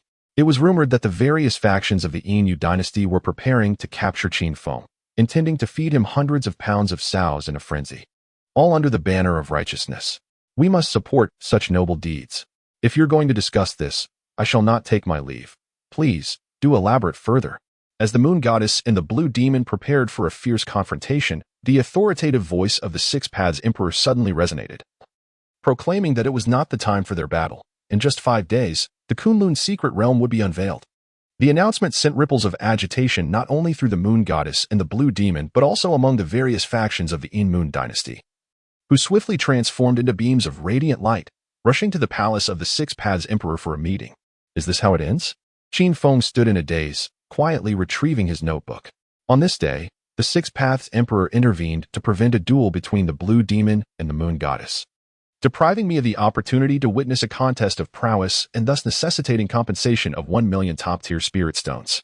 Out of nowhere, Little White appeared, also producing a notebook to jot down his grievances. On this day, Qin Feng instigated a conflict between the moon goddess and the blue demon, causing such a commotion that I, the rabbit, could not sleep, and thus required compensation of 10 carats. At that moment, a swarm of bats swooped into the bamboo forest of Emerald Bamboo Peak, and it was evident without a glance that the shape-shifting Demon King had arrived. This rascal is back again. 1,000 armies, 10,000 horses knew that such base lies would inevitably be unveiled, hastily drawing their weapons to buy time for Qin Feng. One must admit, the shape-shifting Demon King certainly knows how to choose his moments. With the moon goddess and the blue demon and other formidable figures occupied in the palace of the Six Paths Emperor, he could act with impunity. What is there to fear? Qin Feng still regarded the shape-shifting Demon King with indifference, prepared to employ the divine technique of causality, compelling 1,000 armies, 10,000 horses to adopt the name of Elbu and acknowledge the adversary as their sworn father. Chapter 88. The Chosen One in Action, the Shape-Shifting Demon Lord. Ziyuan and Yulan's expressions changed dramatically as they hastily drew their weapons, alert and on guard. They had heard of the notorious shape-shifting Demon Lord. While not classified as a true villain, this figure certainly did not embody virtue, often using their formidable prowess to bully the younger generation, never engaging in combat with those of equal standing. Do not be alarmed. I harbor no ill intentions. The shape-shifting Demon Lord revealed their true form, still cloaked in a dark robe that obscured their face. No ill intentions. Qianjun and Wan Ma were utterly unyielding in their vigilance, brandishing their newly acquired equipment in readiness for any unforeseen actions from this formidable opponent. With the wisdom garnered from a decade of voracious reading, Qin Feng interjected, "You are not genuinely seeking Fang Qiang, are you? After suffering a significant defeat at his hands, you now come to me for assistance. How did you know?" The shape-shifting Demon Lord was taken aback, suspecting that Qin Feng possessed an uncanny knack for divination. Initially, they had resolved to abandon their principles in pursuit of the imperial throne, yet they never anticipated that a mere entry-level practitioner would prove so troublesome. Despite being on the verge of capturing him, unforeseen circumstances consistently thwarted their efforts. They either encountered adept hunters from the Inyu dynasty or were interrupted by other powerful beings who admired Fang Qiang's prowess. Even when transformed into an unparalleled beauty, Fang Qiang remained unperturbed, leading the Demon Lord to momentarily ponder whether Fang Qiang possessed peculiar preferences. In a desperate attempt, they even assumed Qin Feng's guise, which indeed elicited a reaction from Fang Qiang. Regrettably, Fang Qiang harbored an ancient demon within, whose strength, despite being diminished by 10 millennia of cultivations, was still formidable enough to threaten the Demon Lord. Had it not been for their swift escape, they might have faced a devastating counterattack. Yet, relinquishing their ambitions was not an option. Thus they approached Qin Feng with a tentative hope for assistance. What? Qianjun and Wan Ma stood dumbfounded. They had expected the shape-shifting Demon Lord's return to be prompted by the exposure of their deceit. Yet they were astonished to learn that the Demon Lord genuinely believed in the existence of 6 imperial figures and had taken action in pursuit of them. Was this quest for the imperial throne genuine, or merely a guise for their true obsession with Fang Qiang? Impressive. Qin Feng could not help but commend the Demon Lord, taking a few steps back to maintain a safe distance from the nefarious figure. At the same time, he silently mourned for Fang Qiang for 3 minutes, asserting that this matter was of no concern to him, merely a consequence of the situation, and he had not anticipated the Demon Lord as peculiar inclinations. However, these chosen ones were endowed with immense fortune, and their incursions into others' realms were always marked by ease. Attempting to invade theirs would undoubtedly prove to be a Herculean task. Growing impatient, the shape-shifting Demon Lord urged, "Enough of your theatrics. I simply wish to know if you can assist me." "There are indeed ways," Qin Feng, still compelled by circumstance, replied, "but what treasure do you intend to offer in exchange?" "Offer a treasure in exchange." The countenance of the shape-shifting Demon Lord shifted through a spectrum of emotions. contemplating whether to barter with a precious item or resort to binding Qin Feng and coercing him with implements of persuasion. No, this will not do. Qin Feng's demeanor is far too composed. He had encountered Qin Feng 3 times, and although his seemingly erratic behavior suggested a lack of coherence, it was imbued with an enigmatic confidence, as if he were playing a game with the world, harboring some sort of ultimate trump card. Moreover, given the formidable nature of Feng Chang, it was reasonable to assume that this ancient prodigy would be even more challenging to deal with. The ever-changing demon lord ultimately refrained from taking action and instead inquired, "What do you desire?" "I wish for you to serve me for a century," Qin Feng stated directly. "And I shall ensure that you can enjoy a long life in the future." "A century? Impossible." The demon lord shook his head vehemently. "At most, I can agree to obey you for 3 years. A century is absolutely out of the question." "Very well, it's a deal," Qin Feng replied with alacrity as soon as the demon lord finished speaking. "What?"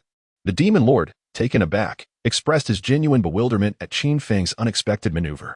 He had anticipated a negotiation, with his ideal time frame being around 50 years, yet upon merely proposing 3 years, Qin Feng had readily acquiesced. For Qin Feng, however, the distinction between a century and a single day held no significance. Once he had branded the demon lord with the celestial slave seal, it would bind him for eternity, compelling him to comply with any transformation Qin Feng desired.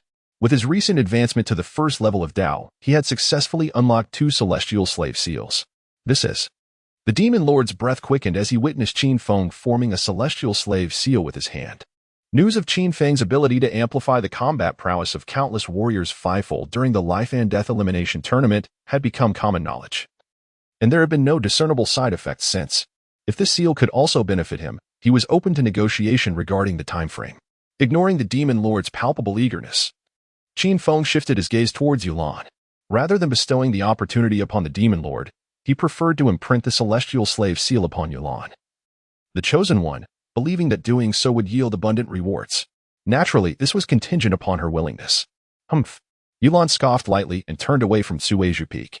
Although she was intrigued by the prospect of quintupled strength, her understanding of Qin Feng led her to conclude that while she might gain, he would certainly not lose. What a pity. Qin Feng could not help but sigh, resigning himself to marking the demon lord instead, given that the demon lord exhibited no resistance. The celestial slave seal was easily affixed to him. With such intelligence, he would soon bid farewell to his bicycle. Qin Feng had not anticipated that the demon lord would be so easily swayed, nearly allowing pride to swell within him. What an extraordinary seal this is. The demon lord's eyes widened in disbelief as he sensed his own combat power surging dramatically. He had expected that Qin Feng's seal would only slightly enhance his strength, considering the considerable disparity in their cultivations, yet, who could have foreseen that it would amplify his combat prowess fivefold, akin to the enhancement experienced by countless warriors? Not only was his combat strength quintupled, but his physical form, speed, defense, and power were all similarly augmented fivefold. In that moment, the demon lord's mindset underwent a profound transformation. From this moment forth, no one is permitted to speak to him in a loud voice, not even that scoundrel Qin Feng.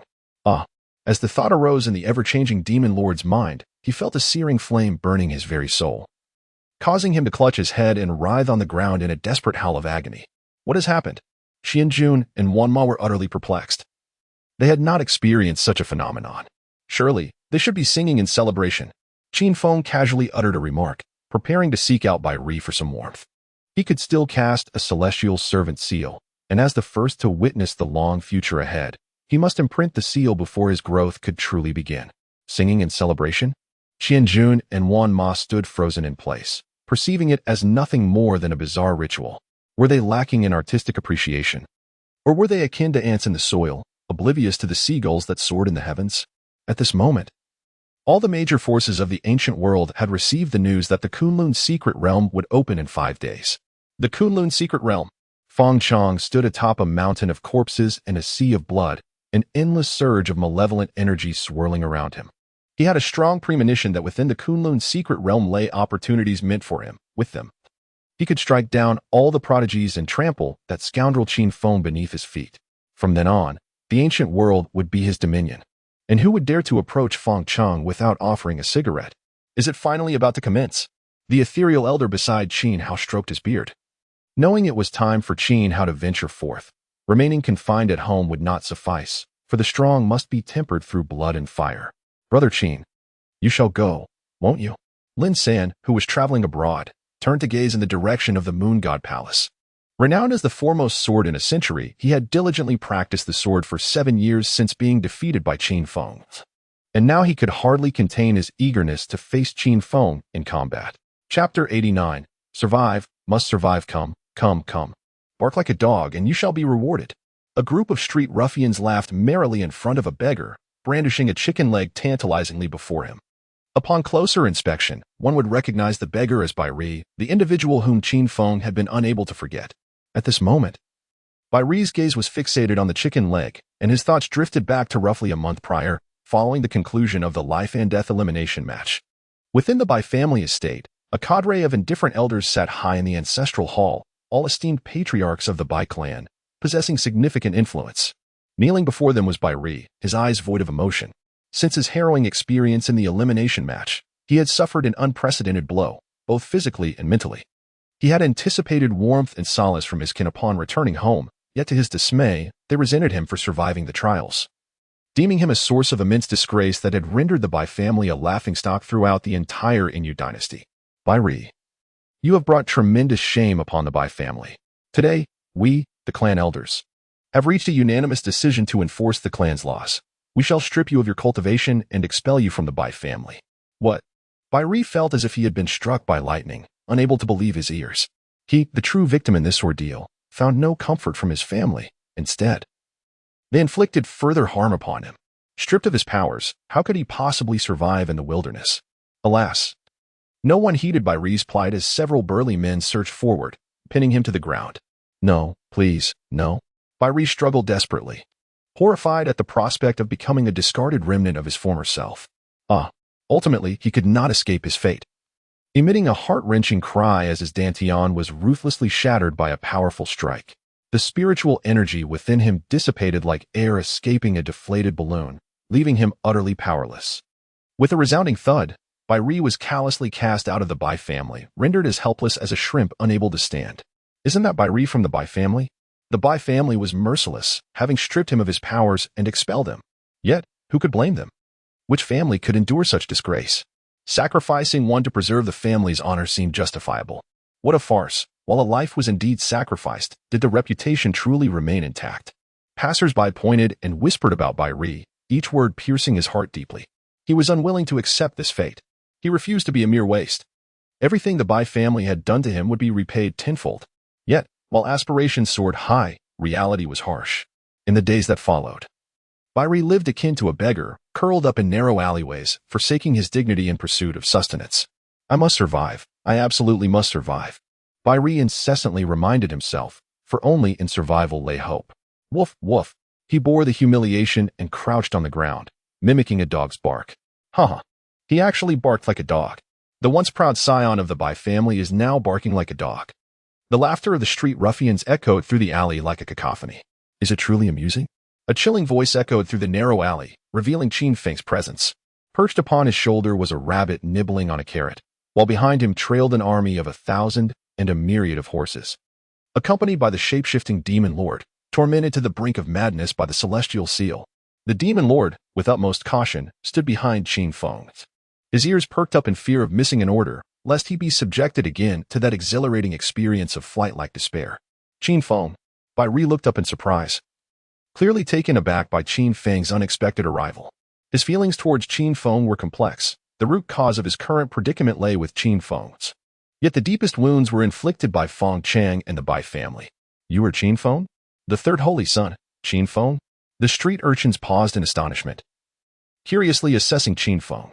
While they may not have recognized the third holy son of the Inyu dynasty, they were certainly familiar with Qin Feng's notorious exploits and his audacious rabbit.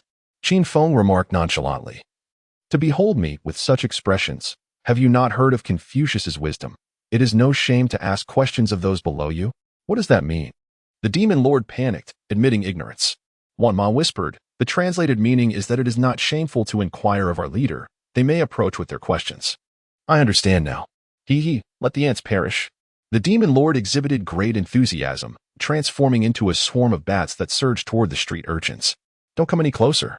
The street urchins screamed in terror, only to be swept away by the bats. I still arrived a moment too late. Qin Feng approached Bai Ri, squatting beside him, unfazed by his crippled state. Drawing from a decade of literary knowledge, he discerned that Bai Ri's fate had begun to alter, to ascend to the status of an emperor. He must endure a tragic tale, lest he feel embarrassed to greet others. With a sweeping motion, he retrieved the dragon horn bow from his spatial pouch. Crafted by the hands of the ancient four prodigies, the bow shimmered with ethereal light. Its string, forged from dragon tendons, could conjure invisible energy arrows. Complemented by 20 tangible arrowheads, each tip honed from razor-sharp dragon claws, possessing formidable armor-piercing capabilities. This is. Bai Ri's eyes gleamed momentarily. As an expert archer, he recognized the bow's extraordinary nature. However, the realization of his current impotence dulled the spark in his eyes. Qin Feng, seamlessly embodying the moment, infused his gaze with a blend of 5 parts regret, 3 parts compassion, and 2 parts righteous indignation. This dragon horn bow was crafted specifically for you. I had not anticipated the trials you would endure this past month while I poured all my effort into its creation. Rest assured, regardless of the challenges ahead, I shall assist you in restoring your dantian, enabling you to rise once more. I will not let go of anyone who has wronged you. Oh, what? Qian Jun and Wan Ma exchanged bewildered glances, perplexed by Qin Feng's intentions. The present day has become a mere shadow of its former self. Not only did he bestow upon him the dragon horn bow, but he also pledged to assist in mending his dantian and avenging him, which appears to be a rather unprofitable transaction. Could it be that he, too, harbors intentions akin to Feng Chang, wishing to engage in unspeakable acts towards Bai Ri? Bai Ri gazed into the tender eyes of Qin Feng, feeling overwhelmed. Uncertain of Qin Feng's true motives, he recognized that during his most desolate moments, Qin Feng's arrival was undoubtedly a beacon, illuminating his once dim world. In this poignant instant, as their gazes locked, Bai Ri felt no animosity towards Qin Feng. Instead, he was inexplicably moved. He perceived Qin Feng as a genuine man, one who stands firm and takes responsibility, infinitely superior to that scoundrel Feng Chang's, who fled without a second thought. Xiaobai glanced back and forth between the two, sensing that music ought to fill the air. You are a beam of light that has fallen into my world, rushing towards me, where all things flourish, and the night sky is gradually illuminated. The glow rests upon your hands, as the evening breeze unfurls the chapters of our story, secretly brewing for you. Chapter 90, The Unfortunate Sixth, Qin Hao. In the Kunlun secret realm, it is said that this independent world was forged by an ancient being of unparalleled cultivation, housing not only the legacies of many mighty figures from antiquity, but also an abundance of natural treasures and opportunities birthed by heaven and earth. Regrettably, entry is restricted by age. Only those under 30 may venture within. Although formidable beings have attempted to breach this barrier in the past, they invariably fell victim to the realm's formidable laws, instilling a deep-seated fear in others and deterring any further attempts to invade the Kunlun secret realm. At this moment, the various factions of the ancient world are fervently arranging transmission arrays, striving to send as many family disciples under 30 into the Kunlun secret realm as possible. The urgency of these factions is driven not only by the immense treasures and opportunities within, but also by the coveted celestial crystals produced therein. These crystals, imbued with unique energies, become essential for cultivation once one's prowess reaches a certain threshold. Each opening of the Kunlun secret realm effectively represents a reshaping of power within the ancient world. Should the younger generation of a family succeed in extracting more celestial crystals, the strength of their ancestors will significantly increase. Conversely, failure would signify stagnation, and if a family's foundation falters, they risk being obliterated by rival forces. Big brother, the Kunlun secret realm is about to open. What are we doing here? Questioned Qianjun and Wan Ma, perplexed. Originally, both the Tianhong Academy and the Moon Goddess Palace extended invitations to Qin Feng, offering to transport him directly into the Kunlun secret realm via their transmission arrays, ensuring his safety alongside the main forces. Yet, Qin Feng declined their goodwill, opting instead to journey with Qianjun, Wan Ma, the ever-changing demon lord, and Xiaobai to the small border town of Hualuo in the Inyu dynasty. As for the White Day, after being marked by Qin Feng with the celestial slave seal, he was left to fend for himself on the Chui Bamboo Peak, with the notion that he possessed great opportunities and should pursue his desires based on intuition. Although they suspected Qin Feng was merely weaving grand illusions, they lacked evidence to substantiate their doubts. Of course, we are going to the Kunlun secret realm, Qin Feng declared, gazing ahead at the town of Hualuo, assured that he had not erred in his choice. Each time the Kunlun secret realm opens, numerous random entrances manifest, easily encountered by those favored by fortune. Conversely, others must expend considerable resources to establish transmission arrays to forcibly transport individuals inside. According to the insights gleaned from his Tianji card, Feng Chang would soon discover a secret entrance to the realm within this very town, leading to the fabled pure spring of heaven and earth, where he would cultivate the heart of demonic paths that exist solely in concept. Could there be an entrance to the Kunlun's secret realm here? The ever-changing demon lord appeared to have an epiphany, increasingly sensing the depths of Qin Feng's capabilities. The fact that he could discern the location of an entrance even before the Kunlun's secret realm had opened was a feat beyond the grasp of even the most elite figures, such as the Six-Path Sovereign, who would not have invested so heavily in establishing transmission arrays otherwise. Simultaneously, the ever-changing demon lord felt quite aggrieved. He had long heard of Qin Feng's lack of scruples, yet he still chose to pursue trivial gains through transactions with him, ultimately losing a lifetime's worth of effort in the process. "I am a person of integrity," Qin Feng suddenly remarked. There is still some time before the Kunlun's secret realm opens, and Feng Chang happens to be in the city of Huoluo. It might be an opportunity to set a trap for him. If that's the case, I certainly won't feel wronged. The ever-transforming demon lord instantly perked up, declaring himself ever ready. In the Qin family, ever since learning that Qin Feng had slain a dragon with his first level of spiritual martial arts, Qin Hao had plunged into a frenzied self-punishment mode. Each day, he would venture into the forest teeming with demonic beasts, refusing to return home until he had exhausted every last ounce of his energy. Heavens, what kind of monsters have I spawned? Qin Tian lamented, feeling both pained and amused. While it was indeed a good thing for his second son to achieve success, the boy returned home covered in injuries every day. This compelled him to draw from his little treasury to aid in his son's healing, causing his once plentiful savings to dwindle. How he longed for his eldest, Qin Feng. Qin Tian began to reminisce about his firstborn. Not only had he been a source of ease and relief since childhood, but after turning 8, he set off to explore the world alone, eventually becoming the third saint son of the Yinwei dynasty. Just recently, he had sent 10 chests of treasures home. In stark contrast, his second son, Qin Hao, had always been a troublesome child, offering no respite to his parents. At 12 years old, he was still reliant on them, a veritable drain on their resources. "Fenger, do you know how your father has endured these past 7 years?"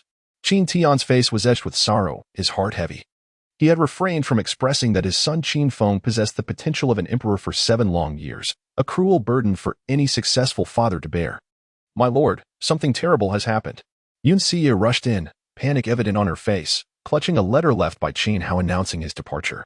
The gist of it was that he intended to venture out into the world, urging them not to worry for him, promising to defeat his brother and become their pride, leading the Qin family to annihilate the Daxia royal family, conquer the ancient wilderness, and trample across the myriad realms. He even mentioned that he had emptied his father's little treasury. What? Qin Tian's voice rose sharply, his composure shattered. Having felt a sense of relief upon hearing the first part, his second son finally making something of himself, his heart plummeted upon hearing the latter. That ungrateful sixth child. Out of paternal affection, he had drawn from his treasury to aid his son's injuries, only for the boy to set his sights on his father's savings and deplete them entirely. Truly, the heart of a son can be treacherous. Yun Xiu brandished a large stick, her tone menacing. "I believe you owe me an explanation as to how you came to possess a treasury." At that moment, outside the Qin family estate, Qin Hao was astride a galloping horse, speeding down the road. "Grandfather, will we catch up on horseback?" Qin Hao inquired. "Absolutely," the ethereal old man replied. "I assure you, I shall not err in my calculations. There lies the entrance to the Kunlun's secret realm. It was there that I first encountered the cataclysmic divine thunder. Alas, in my youth, I was not yet 30 and lacked the strength to subdue it. However, you are different. If you heed my counsel, you shall integrate the cataclysmic divine thunder within yourself, summoning tempests and annihilating all with thunderous might, becoming the god of thunder. With a stroke of fortune, it may even stimulate the rebirth of your supreme bone." "I understand." Qin Hao's eyes were filled with unwavering determination, regardless of the peril. He was prepared to take a gamble. His intent was not to prove his greatness, but rather to reclaim that which he had lost with his own hands. As night fell over the border town, a figure cloaked in black traversed the deserted streets. Should anyone have looked closely, they would have recognized him as Feng Chang, the most wanted criminal of the Yinyu dynasty. Given his status, he was unable to utilize the teleportation array to enter the Kunlun's secret realm and could only risk a perilous journey through the border town of Huoluo to return to the Great Xia dynasty. Rumors circulated, instigated by an unknown schemer, suggesting that he toyed with 6 emperors, drawing the attention of the formidable shape-shifting demon lord, who sought to investigate further. Even he, with his peculiarities, felt the weight of this madness. Had it not been for his fortuitous fate, he might have fallen victim to their schemes. Who could this cunning individual be, plotting against me from the shadows? Feng Chang warily scanned the empty streets. Ever since his arrival in Huoluo, he had sensed the gaze of the schemer upon him, as if danger lurked at every corner within this town. Chapter 91. Young Master. Saving at this moment, Qin Feng and his companions arrived at the most vibrant flower street in the city. The entire street was bustling with voices, teeming with gentlemen from all corners of the town. "Boss, what brings us here?" Qianjun and Wanma asked, their eyes sparkling with anticipation. "Of course. We are here for serious matters." Qin Feng, clad in elegant white attire and wielding a folding fan, exuded a charisma that drew the attention of passers-by. Serious matters? Qianjun and Wanma immediately became excited, uncertain if their thoughts aligned with Qin Feng's intentions. "This is the place," Qin Feng announced as he approached an establishment adorned with an antique charm, its name alone signifying its reputable nature, Yiheng Courtyard. "Oh, this young master seems unfamiliar. Is this your first visit?" A plump matron with a professional smile approached, striding gracefully. With years of experience, she sensed that Qin Feng and his entourage were no ordinary guests, especially with him radiating an air of nobility. The celestial gourd hanging from his waist clearly indicative of a prestigious lineage. "It is indeed my first time," Qin Feng replied as he entered, casting his gaze around.